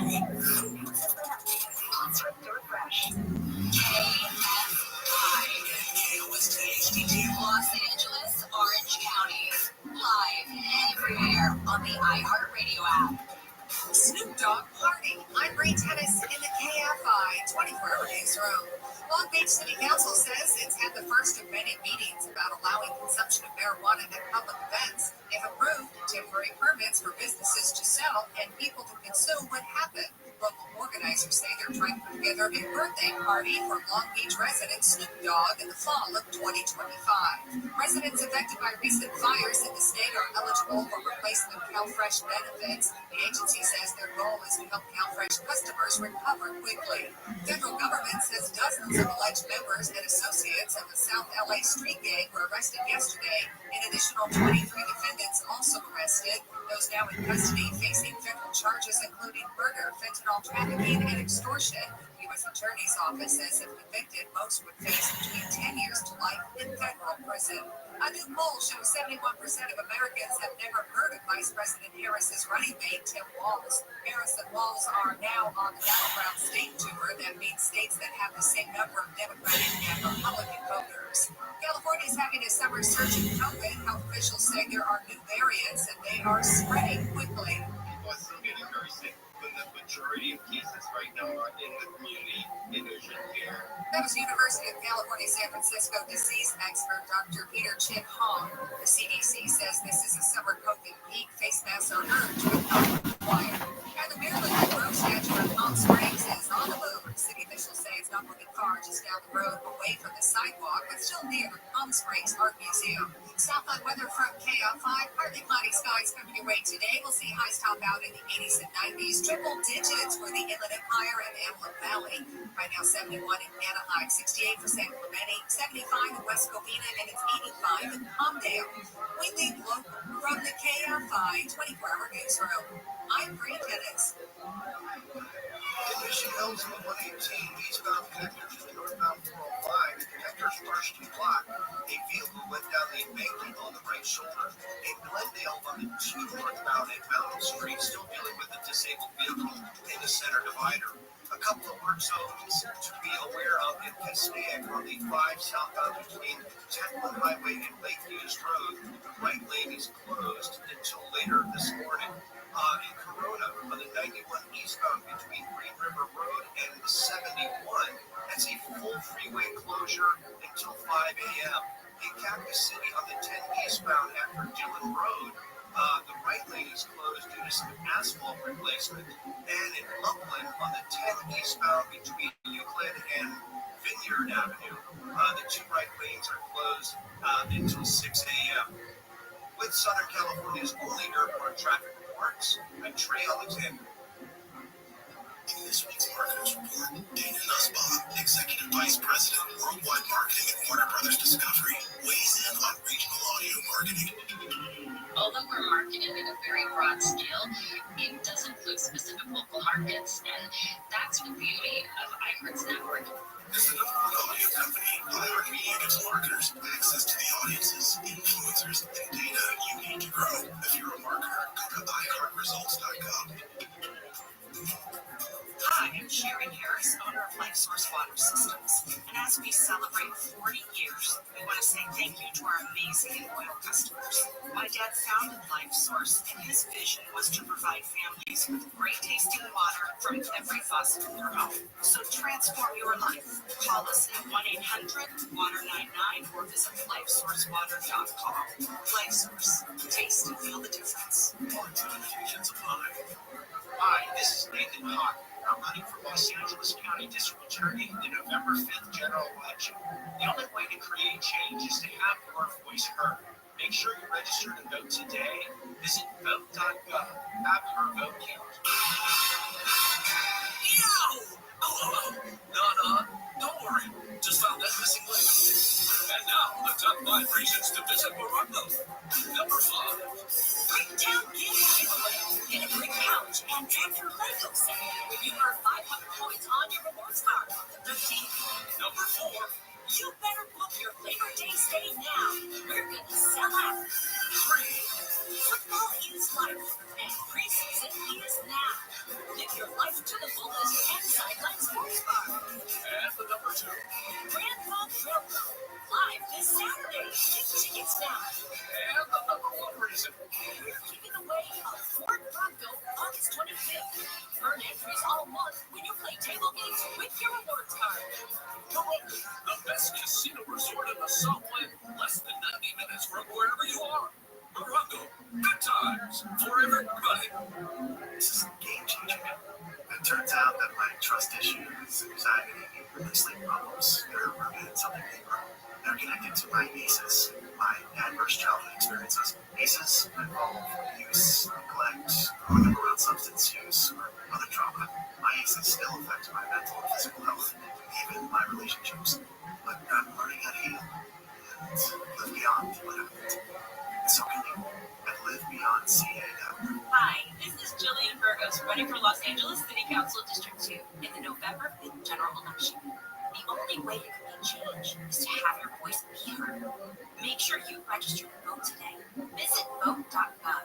Have your vote count. KFI, AM 640, more stimulating talk.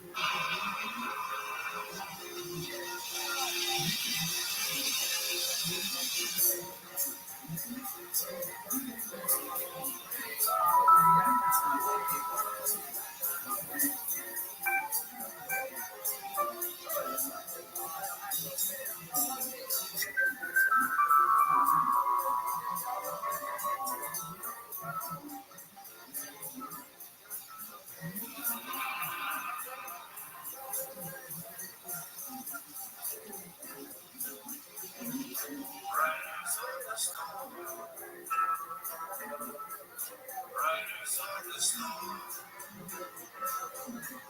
into this afterglow, into this velvet throne, like a dog without a bone, and under a bone. Riders on the storm, there's a killer on the road. His brain is swerving like a joke. Take a long holiday. Let your children play. If you give this man a ride, sweet family will die. Killer on the road. Yeah. To talk to George Norrie, call the Wildcard line at 818-501-4109. The first-time caller line is 818-501-4721. To talk toll-free from east of the Rockies, call 800-825-5033. From west of the Rockies toll-free, call 800-618-8255. To reach George via Skype, use Skype name George 97313. Send George a text message anytime at 818-298-6521. Then This is Coast to Coast AM with George Norrie. This hour, we'll take your calls with Sarah Mason as we talk about the Dark Man. What by the way is called Song of the Dark Man. That's available in these crazy times. Is peace of mind and security. Isn't there security for our leaders, our families, our country? But think about this. You are not financially secure if all your eggs are dumped into one basket. Gold and silver are an excellent way to diversify your savings. They're a hedge against inflation. They're a physical asset. High in demand, globally through wealthy to central banks. And through our friends at Birch Gold, you can own physical gold and silver in a tax-sheltered retirement account. That's right. You can diversify an old IRA or 401k for no money out of your pocket. And do an IRA in gold and silver. This is one of the things you can do to secure your family's savings. Simply text the word COAST to 989898. Receive a free, no obligation info kit. It's free. Learn the role precious metals play in your overall savings strategy. Text COAST to 989898. A+ rating with the Better Business Bureau. Thousands of happy customers. You can trust Virtual. I do. That's COAST 989898.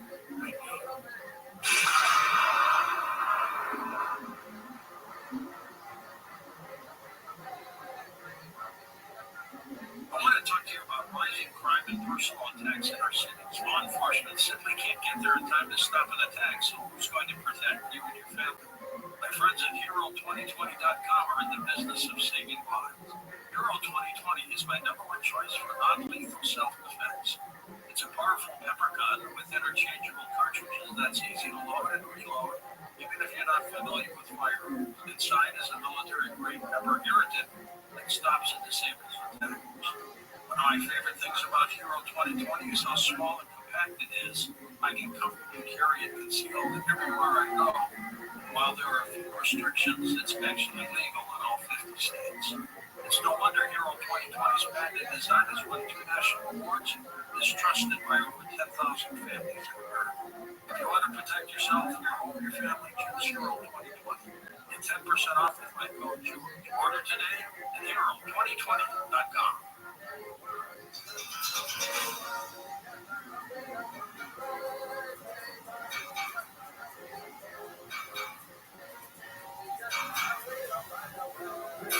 Now, welcome back, George Norrie, along with Dara Mason. This book is called Song of the Dark Man. Dara, what do you think causes the Dark Man to pop up, show up wherever you may be? That's a fantastic question. I think that historically, what we've always been able to ascertain, particularly in the Scottish Witchcraft, is whenever he appeared, it seemed to be at a time where it was desperate time. So, for example, like one lady, the report she gave was just after her husband had died. She was a young child at that time in Scotland that was almost dead. Because she would have had nobody bringing in her husband to rely on charity. So things like that. But there was some sort of like traumatic event you could also appear around that time. It was also noticeable around these liminal spaces, so in between places like this, that when people were on journey to remote places, that seems to have a high occurrence as well. When the Dark Man appears, do bad things happen to good people? Sometimes. Yes, sometimes they do. There seems to be a chance of mental when the Dark Man appears. But I said, really a terrifying experience. Sometimes people appear as being part of human, part of animal.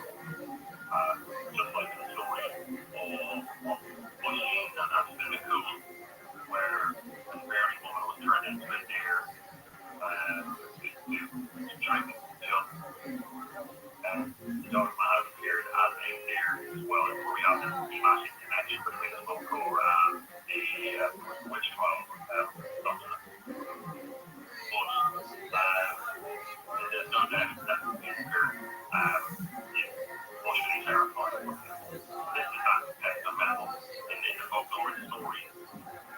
know, especially if you really value material things what you value your loved ones in your life, you know.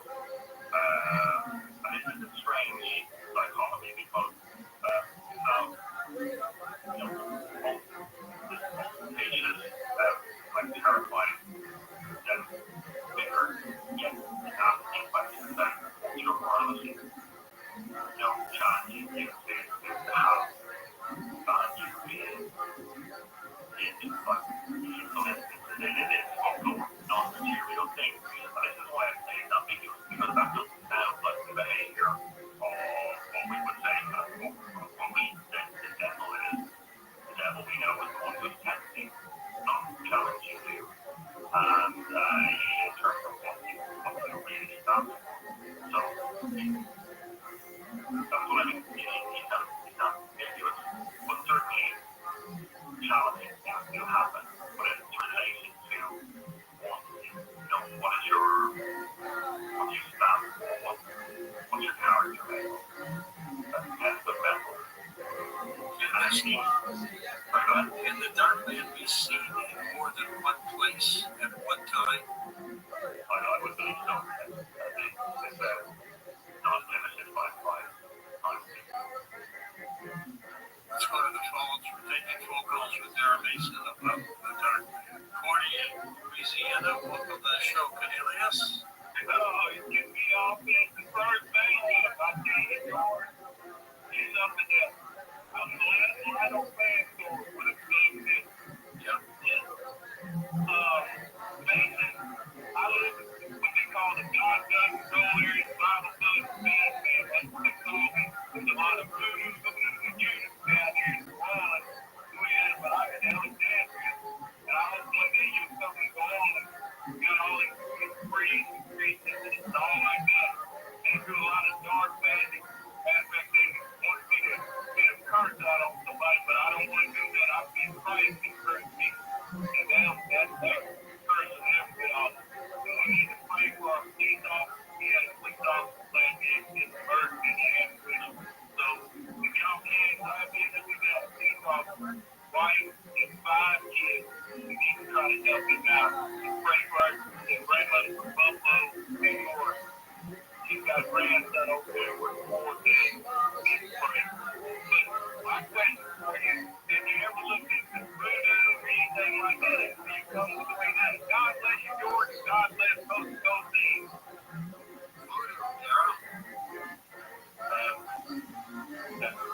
I've been used who are initiating voodoo priests. Yeah, there's very strong focus practice, and I understand it aligns well in the area that you're roller yes, you patient. Yeah. Do you ever get to the United States, Europe?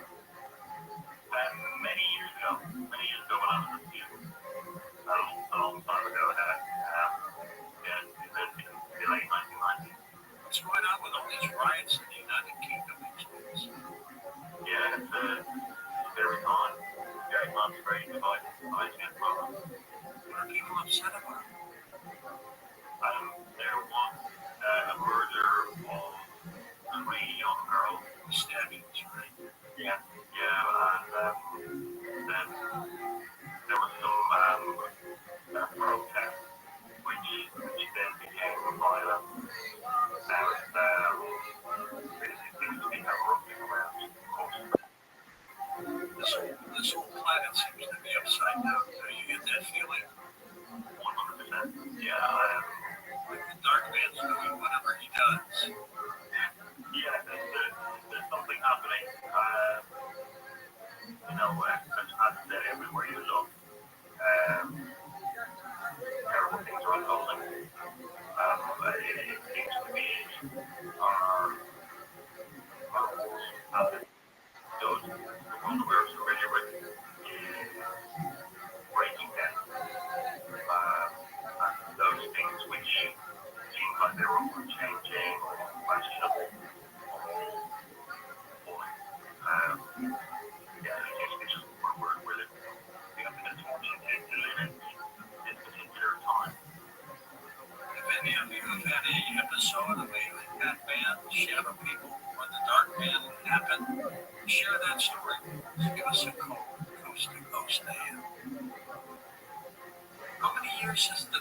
that story been around? That is That long? My God. That was since the beginning of time. absolutely, yeah. Goes all the way back to the cave art on the walls, on the walls, caves like the small square cave in France. We have depictions of armed men, again, composite beings, which are known as anthropic figures that are human part of.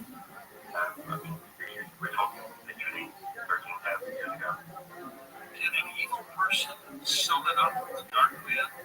Literally call him up? There are magical rituals where someone could access that, yeah. Is that difficult or easy to do? I don't think anything are easy to do. Like, the old English term for which would be a cunning man or cunning woman. And the reason they're called cunning is when they're working with a force like the dark man, they need to be intelligent in that basis because this is a very, very powerful force. And they need to be able to negotiate that. So that takes skill and knowledge, and then to do so and come up with this something awful happening. There's a reason why these things have a bad reputation. Because they can be dangerous, absolutely can be dangerous, but not your question correctly, yes, of course it can be done. Will prayer make it go away? In some cases, yeah, people report that, yes. Back in Collins, Brad in Sacramento, California, first time caller. Hey, Brad, go ahead. Hey, how you doing? I used to work here at Funeral, and I've seen things there, and I talked to about 5 different individuals that are not at the same time. I asked them, I said, man,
from Indiana, please have the guest talk about his thoughts on paranormal activity, and if he thinks it can only be as bad as a person's mind will let it be.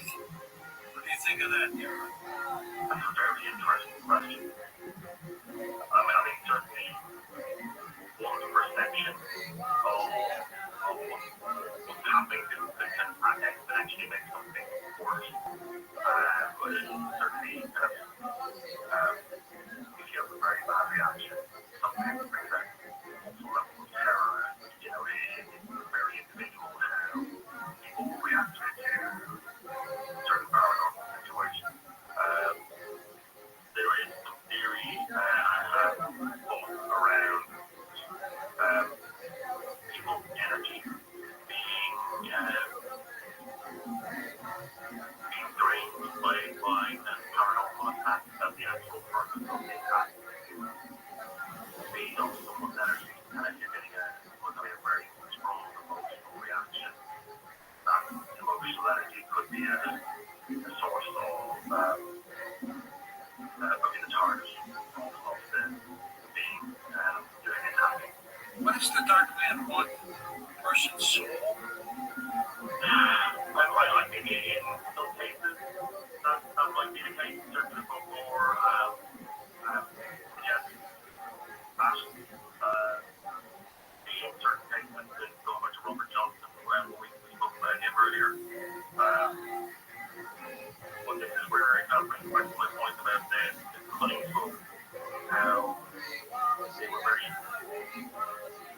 smart, how they operated and dealt with this sport, where they weren't so far in that sense.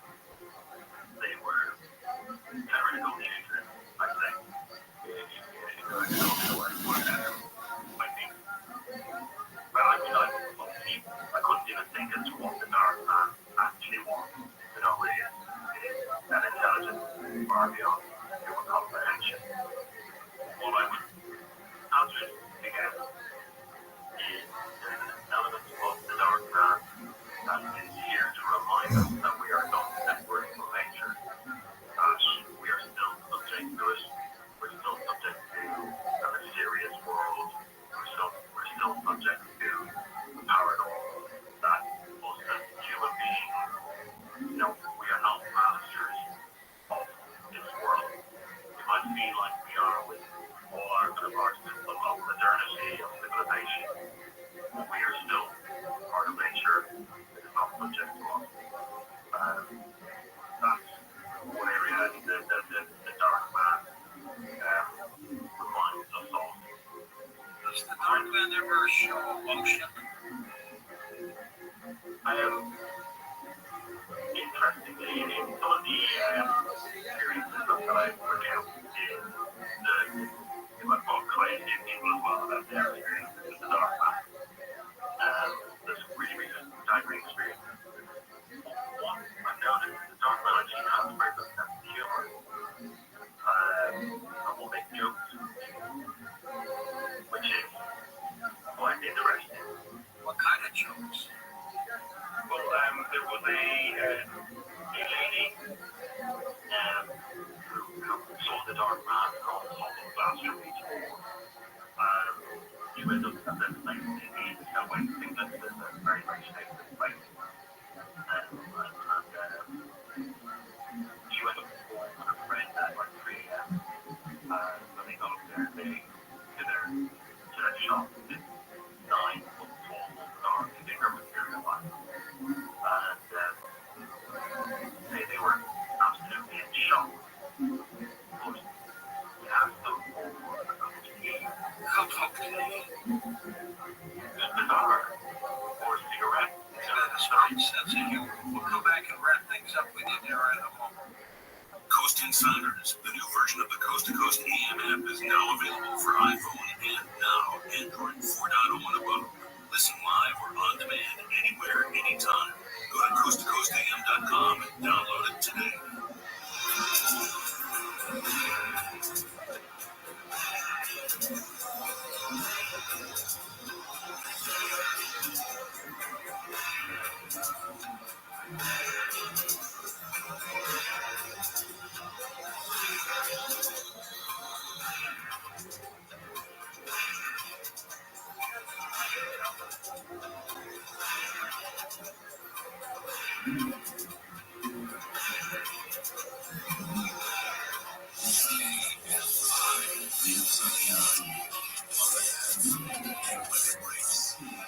High-grade tennis in the KFI 24-hour newsroom.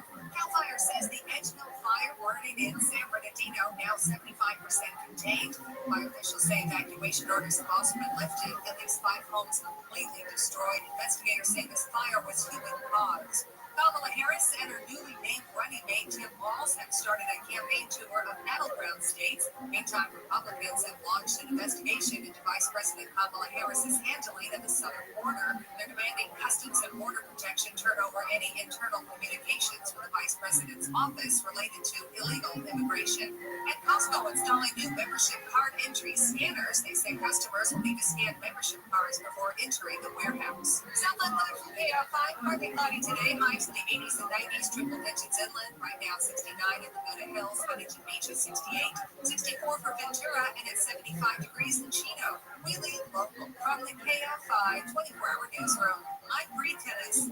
Anderson Hills 118 eastbound connector to the northbound 405. That connector is now open. The vehicle that went down the embankment on the right shoulder has been cleared. In Downey on the 5 northbound between the 605 and Slauson, Caltrans doing some work out that way. 2 left lanes are closed until 5 a.m. And in Homeland on the 74 eastbound between Winchester Road and Fairview Avenue, only 1 lane is open until 5 a.m. The Southern California's only airport traffic reports. I'm Trey Alexander. iHeartRadio Olympics update. Team USA women's water polo is on the Olympic semifinals. Number 6.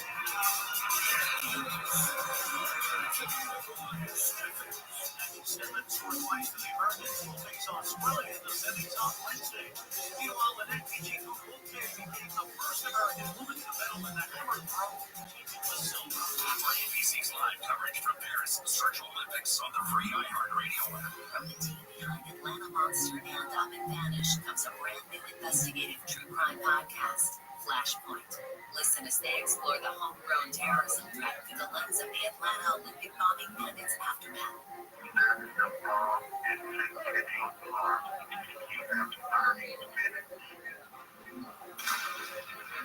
Listen to Flashpoint on America's #1 podcast network, iHeart. Open your free iHeart app and search Flashpoint to start listening.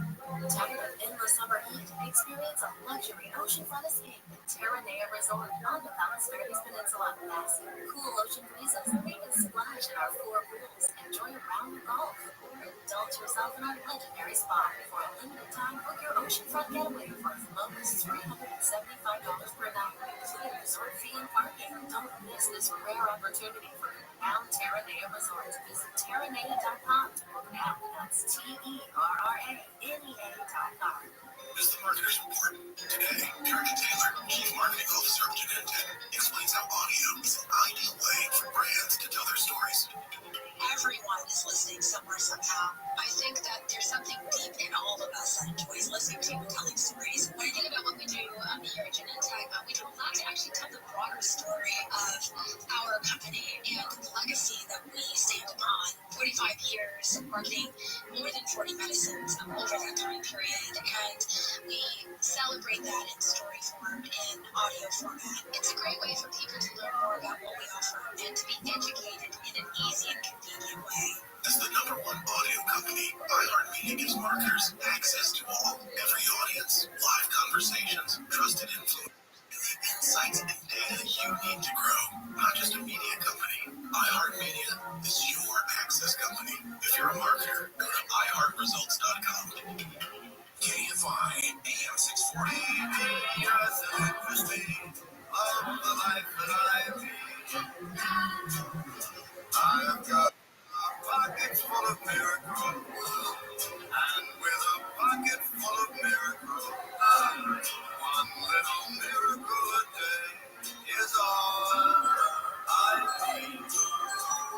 T-Rubble's more or less me or the me, I guess, when the sun doesn't shine.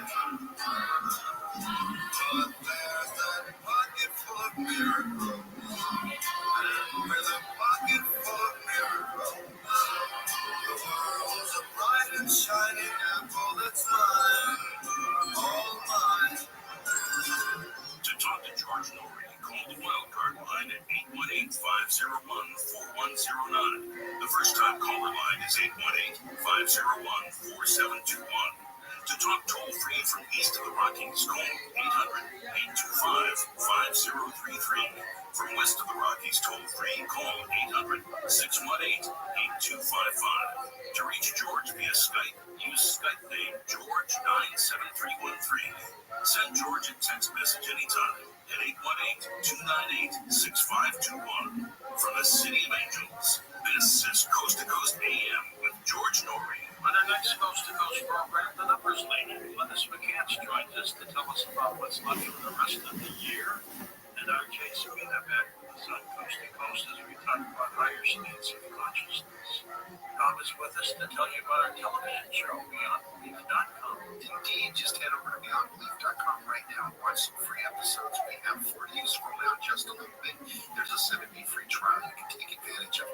That'll get you access to well over 500 shows that we've done, plus access to all the videos on the network. So check out the website. It's BeyondBelief.com. And our YouTube channel, 606,000 signed up members. We've reached that number. We are growing. It's interviews from recent past shows. We invite you to check it out.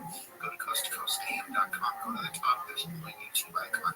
Click that. It's free, and you'll have some fun. And for you, stay healthy. HealthyLooking.com and Dr. Alan Blake bring 4 decades of experience in natural products from the exclusive stem cell wellness kit that works with your body's stem cells to assist your immune system. Here's Dr. Blake with more. Whether it's physical activity, obesity, diet, smoking, lower hormones, stress, sleep disorders, or your age can be supported by reducing inflammation and aiding the body to heal itself appropriately. The stem cell is a cell waiting to be told what it needs to be. If there is inflammation, that inflammation needs to be stopped. High blood pressure, high cholesterol, kidney disease, various types of cancer, depression, autoimmune disorders, osteoporosis, and fatty liver are chronic signs of inflammation and can be aided by supporting the body's ability to protect those cells that it needs. And that is the purpose of ImmuStem and Adaptostem together, supporting the body to be the best it can be. Dr. Malay, how will I feel after taking Adaptostem and ImmuStem? The ImmuStem is going to have an immediate effect, but I tell you, your immune system is starting to function better after 24 hours. You put Adaptostem along with it, and most will feel it within 30 minutes. Order now at HealthyLooking.com. The stem cell wellness kit from Dr. Malay protects your body's stem cells and will make you feel better faster. The stem cell wellness kit with Adaptostem and ImmuStem and your free gift Relaxol is only available at HealthyLooking.com or toll free at 800-563-3980. That's 800-563-3980. Don't forget to enter promo code George for free shipping. George's Stem Cell Wellness Kit at HealthyLooking.com. That's HealthyLooking.com. Massive breach resulting in personally identifiable information being compromised for 4.3 million people. The information could be names, employee IDs, employers, addresses, social security numbers. What a mess with these scams. It's important to understand how cybercrime and identity theft affect our lives. Lots of places accidentally exposing their personal information.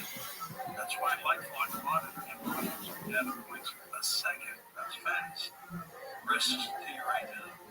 LifeLock detects and alerts you to potential identity threats that you may not spot on your own. Homes taken out in your name, crimes committed by thieves pretending to be you. If you do become a victim of identity theft, a dedicated U.S.-based restoration specialist will work to fix it, guaranteeing your money back. Now it's easy now. Protect yourself from LifeLock. Join now, save up to 40% off your first year with promo code George. Call 1-800-LifeLock or head on over to lifelock.com and use promo code George for 40% off.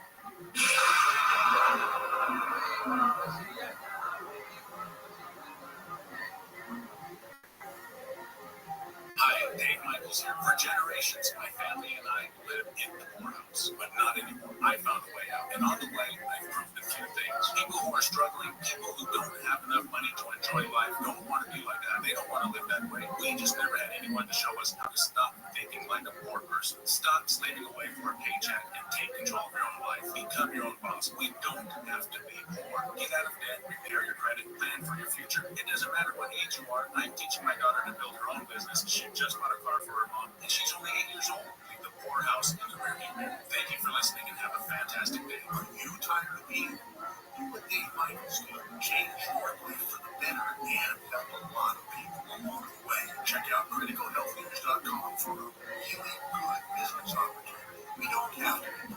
Join our business team and let us show you our path to independence and well-being. New at criticalhealthnews.com. That's criticalhealthnews.com.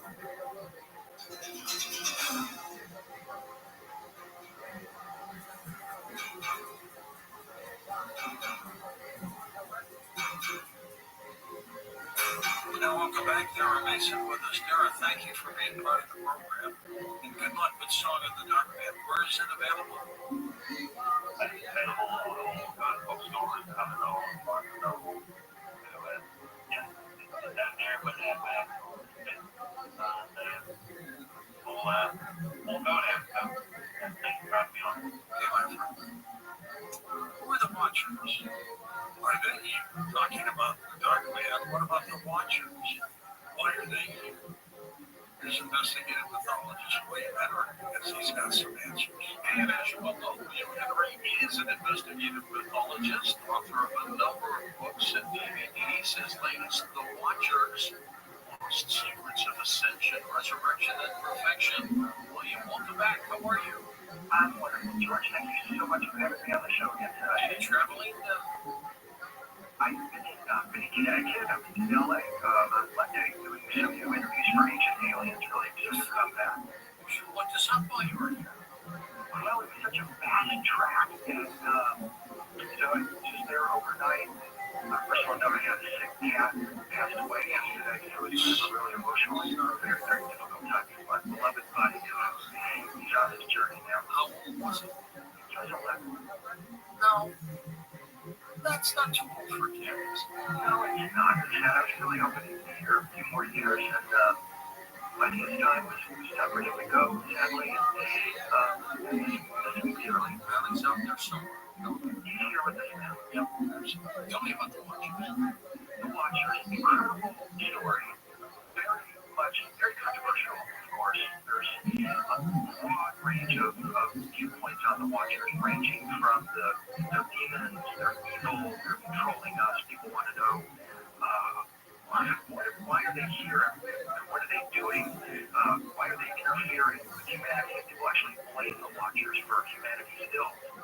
And that's one very definite point of view. But then the other point of view is that they were here. They came from the heavenly realm, from the realm called Zion, according to the Bible, the location of God's throne. They're dispatched to earth in order to bring a new teaching to humanity, a teaching about how humans can transform into angels and make the journey from the earthly realm to the heavenly realm of Zion. And it seems that what's happened in the intervening centuries, and by the way, the Watchers were briefly mentioned in the Old Testament, in the book of Genesis, and then it seems about 150 years before Jesus, all of a sudden there's this rise of astounding what's known as apocalyptic material developed by the Essenes. Apocalyptic simply means that a human man is in contact with an otherworldly being, a supernatural being, an angelic being, maybe even an extraterrestrial, some people do, who delivers knowledge about another supernatural world. And this then became an explosion of knowledge about the Watchers and the ability of humans to cross over what the church considers a forbidden boundary between flesh and light, between spirit and flesh. Now, these scenes, did they not break the Dead Sea Scrolls as well? That's exactly right. These scenes, there's no question that after the destruction of the Temple of Solomon in AD 70, when the Essenes were attacked, the Roman army came into Jerusalem and to Galilee. The Essenes bundled up their sacred texts, which there were many, in them in caves, and they were lost until 1947 when they were rediscovered. This is when modern consciousness really begins to understand the full story of the Watchers. The Watchers, are they angelic? What realm are they from? Two schools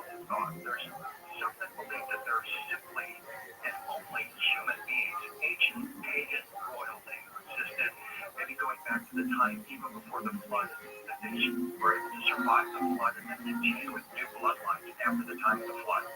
The second viewpoint is that they are, this comes from the Bible as well as the Dead Sea Scrolls, that they are celestial beings, light beings, ephemeral beings who had the ability to fade into physical manifestation. They can take flesh and blood bodies and phase back and forth, by the way, between flesh and blood and their light being status, and then infiltrate into human affairs. That sounds angelic to me. They are, and this is where it's kind of disturbing because as you begin to research the Watchers, you're presented with a crossroads here. You're going to take the tack that they're surely evil and they're demonic, as many people do. And if you take that path, it's going to lead you down to the path where you're following their offspring. We're called the Nephilim, as these giant beings with elongated skulls. This whole axis of research, which is very interesting. But if you're following that path, chances are you are not probing deeply behind the text and into the text left by the Essenes, and you're realizing that the Essenes themselves were utilizing ancient texts and teachings that they had developed and synthesized from ancient Babylon, Egypt, Iran, Iraq, teachings of Pythagoras that were centered on how do we contact the Watchers, one, and two, how do we transform ourselves into angels. And in fact, this is what the Dead Sea Scrolls are all about. This is Essene, is from the Essenes, Jewish mystics, 150 years before the time of Jesus, who are utilizing these teachings to congregate with the angels, the holy ones, the angels of the Lord, the Watchers, and were transforming their bodies into light. In other words, into angels. The Nephilim, which of course in the book of Genesis, to me they're fallen angels. I'm not sure. What do you think? I don't think so, because when you look at the etymology of the meaning of the word Nephilim, it's far established back. The term fallen angel means that they are evil beings, or that they are beings who are somehow demonic. They are fallen because they came out of the higher vibrational, if you will, heavenly realms, and to the human body. That is their great sin. They crossed what the church establishment views as a forbidden boundary. You're not allowed to cross over from flesh into spirit without God's permission. And this is the whole crux of the question. Did the Watchers, when they descended from the heavenly realms and took on physicality against the will of God, and that's going to determine your whole viewpoint about the Watchers. And what happened was the early church fathers, based on some of the work of the Essenes and others, simply decided that they were demonic beings, that they were powers that were beyond human control. And certain humans began teaching that we need to avoid the Watchers at all costs. Do not seek to transform yourself into an angel without God's permission, because in order to actually, what the church terms as ascend or experience the rapture, you have to be invited by God. And that's the great crossing line that the Watchers transcended or crossed over to teach humans how to do, how to turn into angels. Well, you mean the Watchers you do talk about a luminous cloud or God's word on them. To me, it sounds like Ezekiel's wheel. It sounds kind of UFO-ish, isn't it? Absolutely. I mean, in the New Testament, the Greek word for cloud is nephil, which is the word where we get the word nephilim from. And so these are cloud riders. And when you, as I did in my book, in the Watchers book, I collected various examples of Judeo-Christian art that shows the Watchers, including Jesus, riding upon cloud vehicles, luminous clouds. They're literally levitating on these clouds. And what we learn is that this cloud is actually a symbol for their ascension body, their light body. It's not a hardware UFO like a flying Toyota.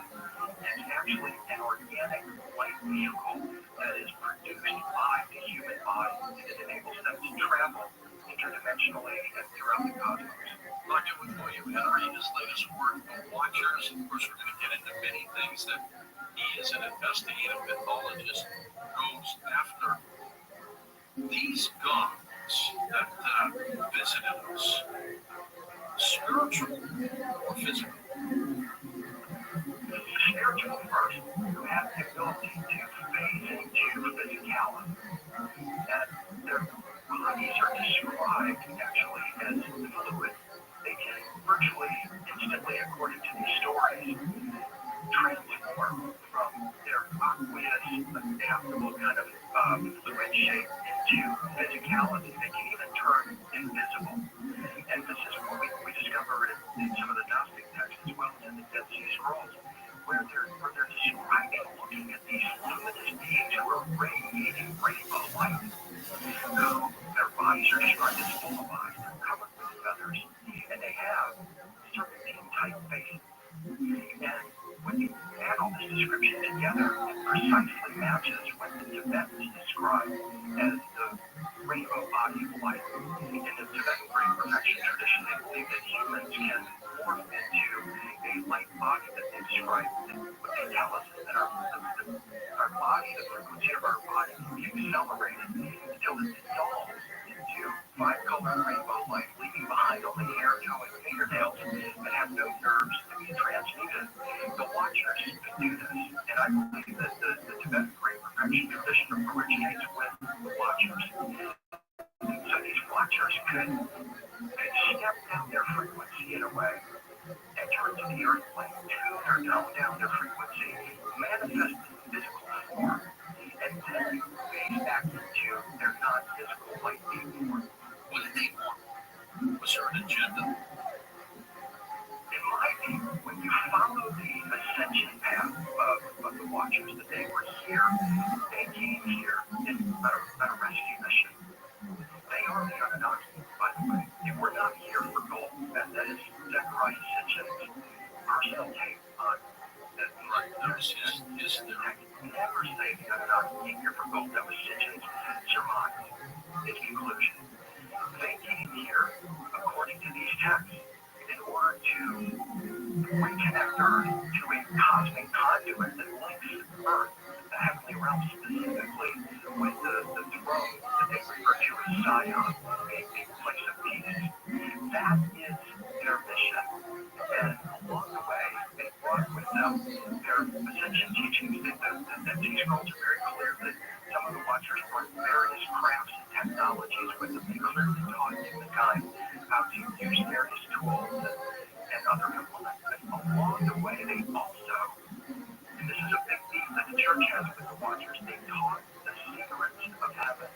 And the secrets of heaven are how humans can transform into angels, ride the cosmic conduit, and dwell in God's throne. And that's a really big question right there, George. Why would the church have a problem with this? Why does the establishment church have a problem with a group of beings coming to Earth and teaching humans to become angels? You would think they would welcome it. You would think they would welcome it. The problem is that cut out the church in this scenario.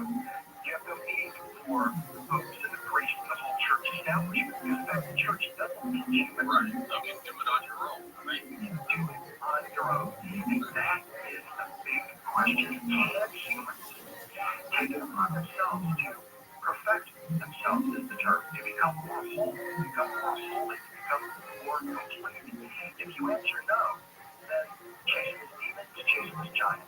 If you answer yes, really, now you're getting an innermost esoteric secrets, the most close-guarded secrets of all humankind, the secrets that they, whatever government or New World Order type authority you subscribe to, these are the secrets that they do not want you to know about. These are the secrets of the Illuminati, ultimately. Well, you mentioned something too. Is there any evil at all connected with the Watchers?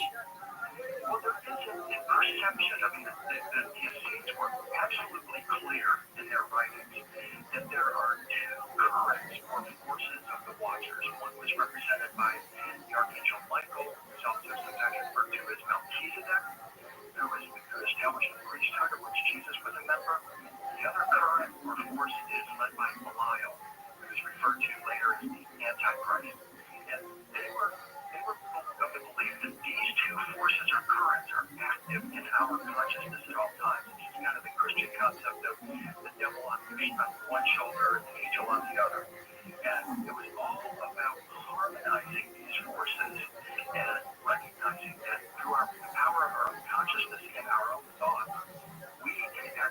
become angels. It's an amazing possibility. How did you uncover this? I've actually been on the trail of the Watchers for some time. I've been, of course, on the Anunnaki trail for 15 years or so. And then I started researching the Seraphim several years ago. These are the highest order of angels. They watch or guard God's throne. And in fact, during the Renaissance, a belief was developed that the Seraphim were actually humans who had transformed themselves into angels or perfected themselves. The book of Hebrews describes the heavenly throne of God referred to as Zion. And they tell us that it's inhabited. It's inhabited by joyful angels and angels of the Lord, watchers, and just humans made perfect. And I was thinking, well, how are these people? And what did they know? How did they perfect themselves? How did they get to turn into angels and go and dwell in God's throne? And can I? How can I? And that's what started me on this real path of trying to uncover the secrets of the Watchers. Fascinating. Dan Galante, Tom Dan Hudson, Asa Wyatt, Lex Longhood, Sean Ladiseur, Stephanie Smith, Chris Burrows, Tim Minot, George Knapp, and Richard Serra. I'm George Norrie, somewhere out there on Coast to Coast AM. See you on our next edition. Until then, be safe.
Hi, it's Sherry Harris, owner of Life Source Water. Did you know cities use chlorine to disinfect water? Chlorine is for swimming pools, not drinking or bathing. A Life Source whole house water system ensures that you get delicious and refreshing water from every tap and faucet in your home.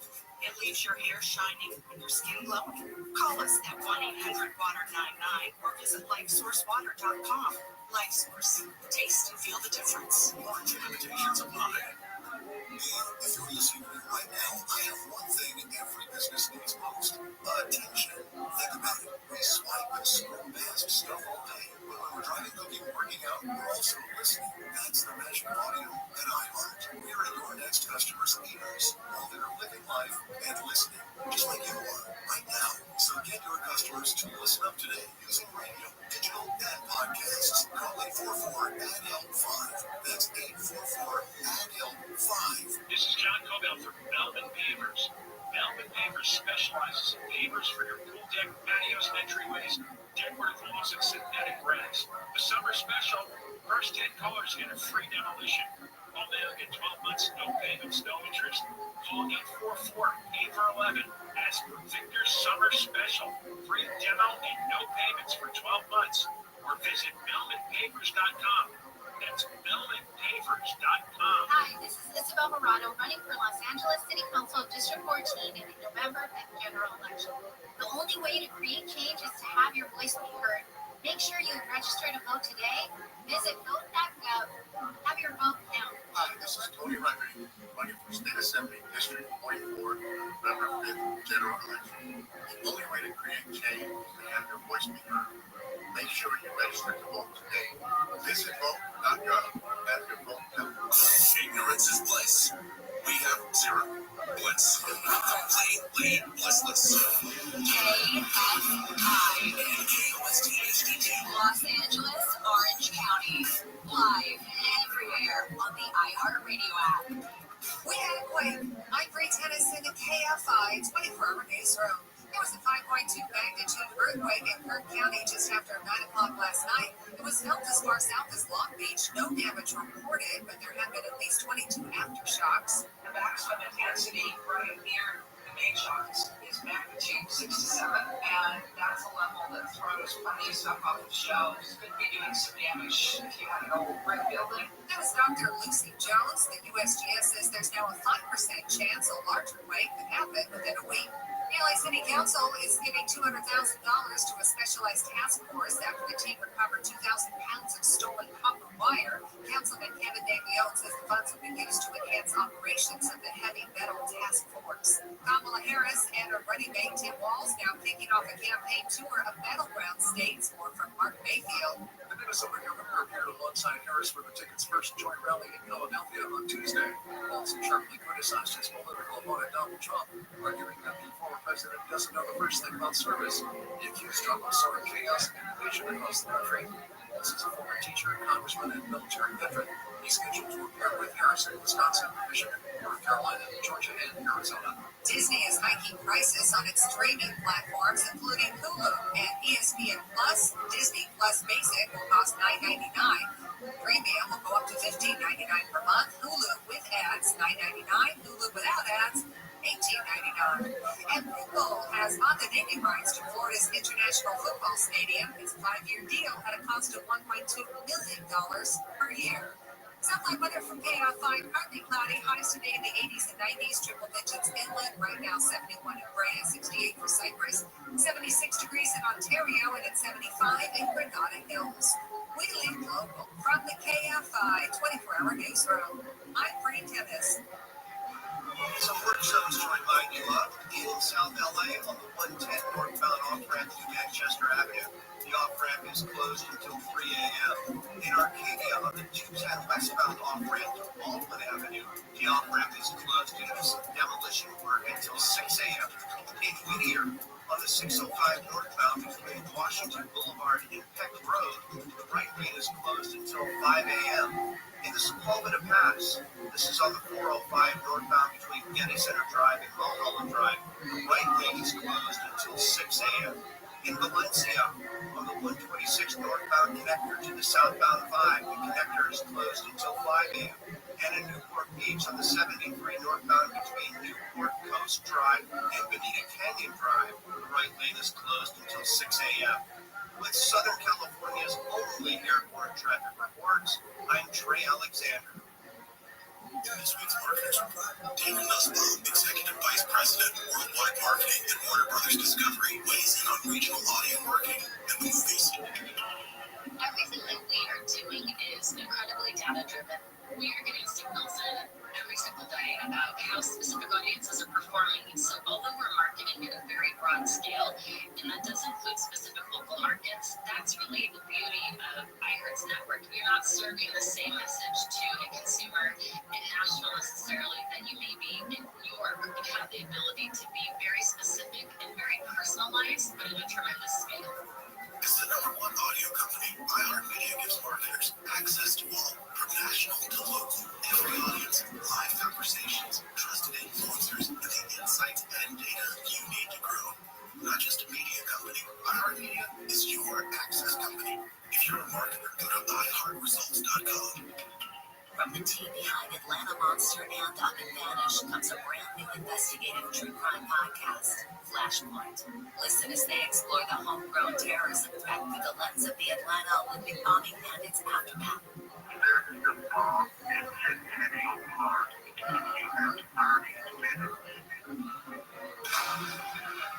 Listen to Flashpoint on America's #1 podcast network, iHeart. Open your free iHeart app and search Flashpoint to start listening. If you're looking to get out of your house, doesn't matter why you're moving, or maybe even inherited a home, now what do you do?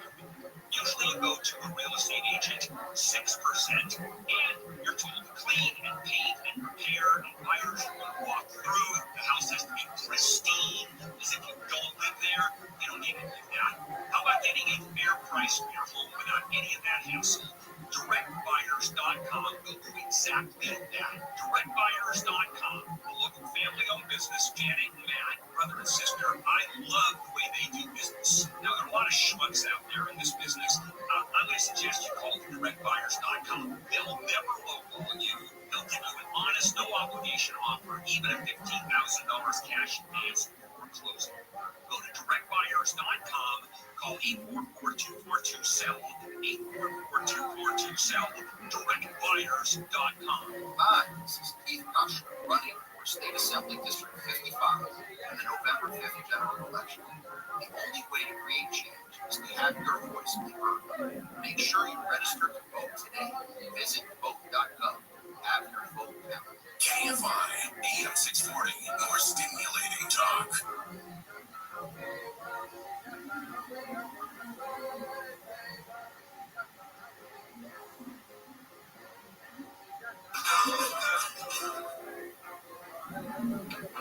This program has been pre-recorded.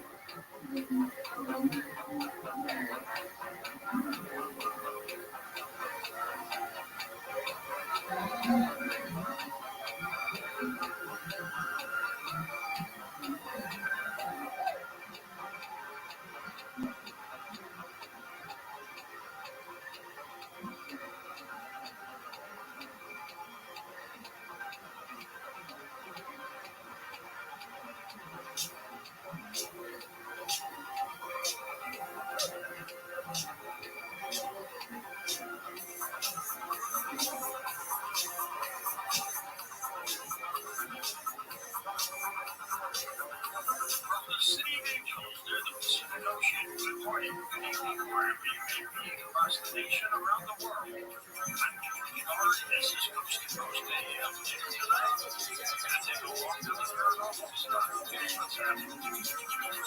About an hour ago, as we were preparing for this program tonight, we had a 5.3 magnitude earthquake that building shook. Since then, there have been about 28 small aftershocks. Wow. Anyway, here's what's happening. Democratic Governor Tim Walz is not a household name outside his home state of Minnesota. So in the hours after Vice President Kamala Harris named the former one-time congressman and two-term governor as her running mate on the Democratic Party's 2024 ticket, the Harris campaign instantly began working to showcase Walz. His biography was blasted out on social media platforms including Instagram and Twitter X, formerly known as Twitter, of course, and the Harris campaign spotlighted the governor in a new video. Here's Dr. John Curtis on LikeColumbus.com. John, what do you think of this selection? Well, I'm glad they're happy with it. I'm pretty happy with it, actually, because I think it's a pretty dismal selection. First of all, George, why didn't you pick Josh Shapiro? Infinitely better campaigner, rising star of the Democratic Party. I mean, somebody intelligent, somebody who is not pandering to certain groups. Actually, somebody that you can be proud of. No, she didn't pick Shapiro. And she's afraid of riots at the DNC convention coming up in Chicago. Why would they riot? Because she's going to pick a Jewish vice presidential candidate. You know that Al Gore picked one 24 years ago with Joe Lieberman. And, well, that didn't go the way they wanted it to. The fact that she would pander and capitulate, in fact, this is total capitulation. Ilhan Omar and AOC and all the pro-Palestinian progressives on the left. Okay, so one issue. The next issue with Tim Walz is this is a guy with a mediocre history in terms of his educational background. Went to a very small private college. Well, a lot of people do. But he was a school teacher and a high school football coach. And you're telling me that he's ready with Kamala Harris, George, to step up and run the mighty U.S. economy and to be able to get the country out of the wars in the Mideast and, of course, in Ukraine, the takeover by Iran, basically, the Red Sea shipping channel. We're talking about some big issues in this presidential race. And you've got Kamala, who knows little or nothing about foreign policy for the economy, and this Wong, who is a so-called expert in agriculture. Well, how's that going to work out for the country? So when they get over the euphoria that exists that they got rid of Biden, which was probably a good thing, because we all know that he's not fit for 4 more years. But now they've got somebody who has pretty mediocre credentials, and is really not in a position, to lead this country out of the mess that it's in, and Wall Street is starting to deteriorate. We've seen it. That November Tuesday on election night is your night. You'll be with us, John. I will. Right, but Dr. John Curtis, online columnist.com. Drinking water is crucial for preventing dehydration and keeping the body functioning, particularly in the heat of summer. But consuming now too much over a short period can lead to health problems, including disorientation, nausea, vomiting, and in severe cases, seizures or death. Overhydration, they call it, could be a growing issue, according to some researchers, as more people train for endurance competitions like marathons. Heat waves become more frequent, reusable water bottles become a staple of everyday life. Simply be careful. Stocks rallied Tuesday, bouncing from widespread losses on Wall Street the prior day, and now rose 294 points. All 11 sectors of the benchmark index rose Tuesday, led by real estate, financials, and communication services. Here's Charles Coptis, author of America's Financial Reckoning Day. Are we headed for a recession, Charles? What do you got? Well, it seems unlikely to me, but we've been quite a roller coaster here in the market. Monday was quite a sell-off. We saw Bitcoin go down, and all of this was then preceded by declines on Thursday, Friday, and now we have what they call the Tuesday turnaround and so on. But there's several factors going on right now in the world, and this includes the Japanese carry trade. And this is a really crowded trade with traders where they buy a cheap currency and they invest in higher yield. Globally, Japan's had negative rates for years. In March, they went to zero. In July, their currency was about a 38-year low against the US dollar and so on. And then last week, they raised the rates suddenly to 25 basis points. And this moved the global market. So we see this really shaking the markets up a bit. And again, the sharpest drop since Black Monday of 1987. But this carry trade was going into the tech stocks, really took a hit. This was preceded also by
should be set by the market, the free market, and not by the central bank. This is what happens when you mess around with these interest rates, jury trades, and all kinds of stuff. So, very connected world we live in, and right now we do have a strong dollar. I think a weak dollar is really going to help continue to drive gold and silver prices, and I have more to say about that in my next newsletter. If you want to get that, then go to my website at idpconsultinggroup.com. Just put in their name and email and get that.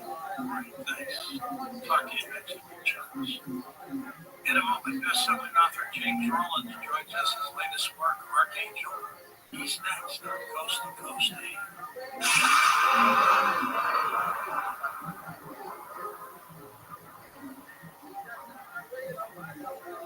The CC Radio 3 is the almost everything radio. With the addition of Bluetooth, you now have an immense palette of radio shows and podcasts available from any smartphone or speaker. And if you listen primarily to voice content, the CC Radio 3 is arguably worth the price all by itself. Audio quality for the spoken word sounds like we're sitting right next to you. Separate bass and treble controls can be adjusted to your perfect pitch to immerse yourself in audio clarity. The CC Radio 3 has great reception from long-range AM and FM stations, along with emergency capabilities like the normal weather and the 2-meter hand band. It runs on the included power cord or a set of batteries for more than 170 hours. To order the CC Radio 3, call C-Crane at 1-800-522-8863. Once again, 1-800-522-8863. Visit them online at ccrane.com. C-Crane has 3 additional radio models with weather and weather alert, also available at REI, Walmart, and Amazon. In California Psychics, we know that when you haven't found love, it feels like everyone else has. Every movie has a love interest. Every song is a love song. Where are all the songs about cats? Well, the joy have really been done. And of course, the PDA.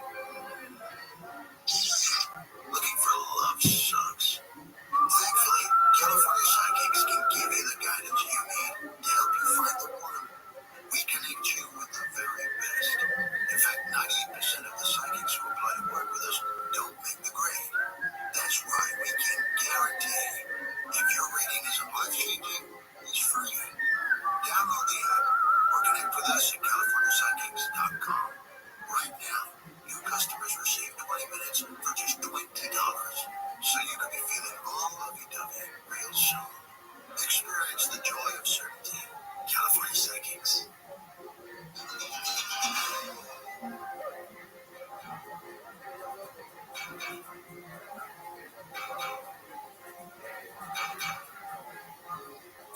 And welcome back to Coast. George Story with you. James Rollins back with us, deciding to become a writer as a boy, immersed in the scientific adventures of Doc Savage, the wonders of Jules Verne and H.G. Wells, old classics such as The Shadow, The Spider, and The Avenger.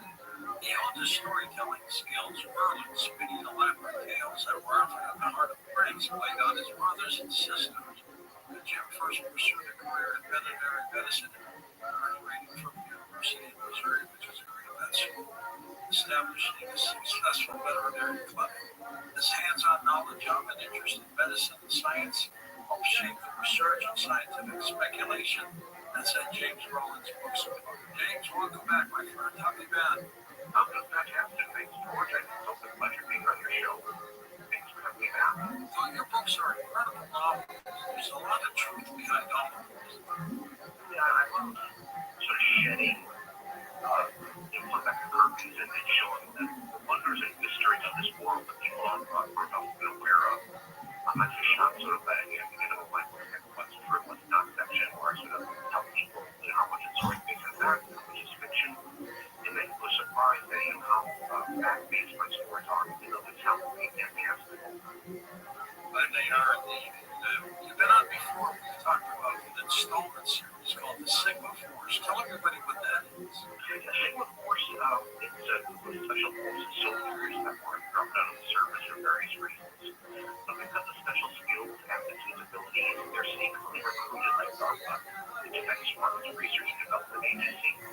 And the retraining their science discipline is to act as these agents for DARPA set out to the world to protect against global threats.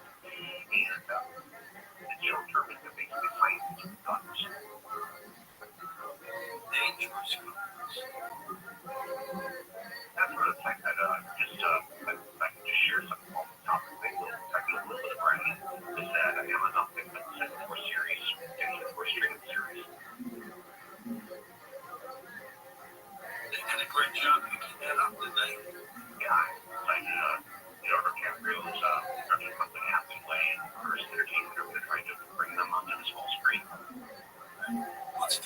Archangel? Why'd you get the title?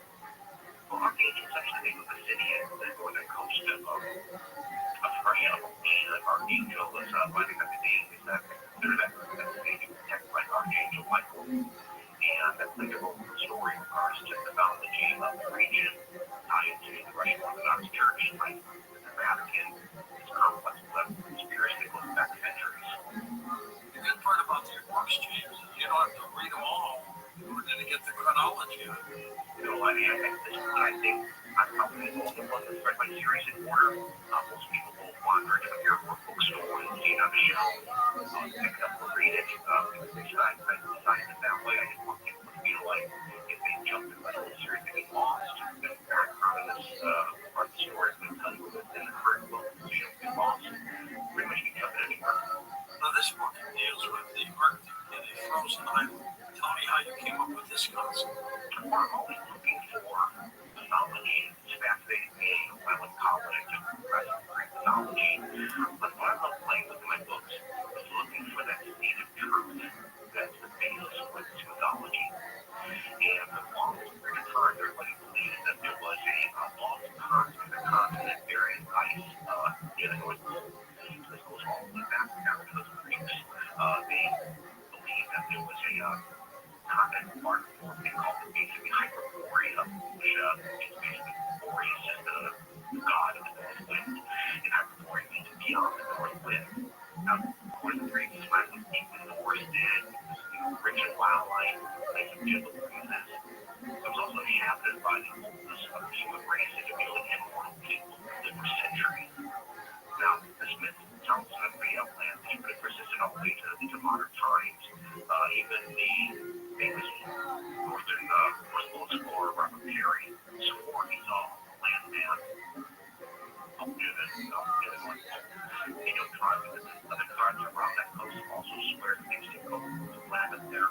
So maybe one wants to sort of explore how that possibly means. So I think from a different historian and scientists try to figure out what they're actually been on the past. And so if you reference that comment, it's still listening, and that became really jumping off point to tell the story.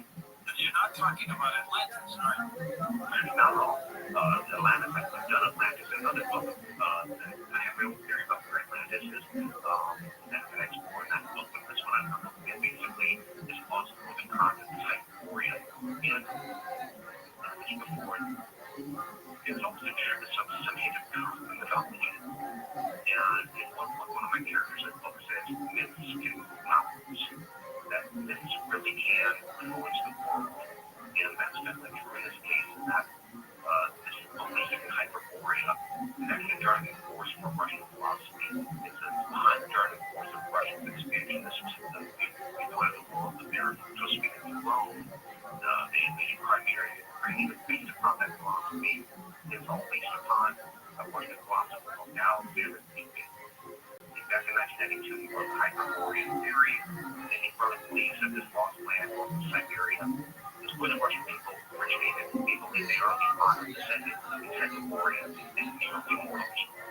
And this ultimate nationalist viewpoint led man's work to be required reading the Russian military, to be called political science champion. In the South, some people call it Putin's brain, Putin's recipe. It was either that he took killed because he was so important to the Russians. They ended up actually killing his daughter by mistake. And why is that? His philosophy basically is that because Russia descends from the Hyperboreans, all the Arctic belongs to Russia, is that they are a superior race. And there's some literally theological view of Russia's destiny. And that's what was used to justify the invasion of Crimea in Ukraine. And to this point, I'm still hesitating here, but it's still a very powerful influence philosopher. Do you think there could be a lost continent out there that has not sunk, that is out there? Well, let me ask you, when I researched it, geography and what's out there, so there's still even a local map. We've got these circulating satellites that just map everything out. But there are some gray areas of the names of the north that are still specifically in Siberia. The sea that's still fairly unexplored. The seas of the Siberian Sea are very violent. They're very volatile. And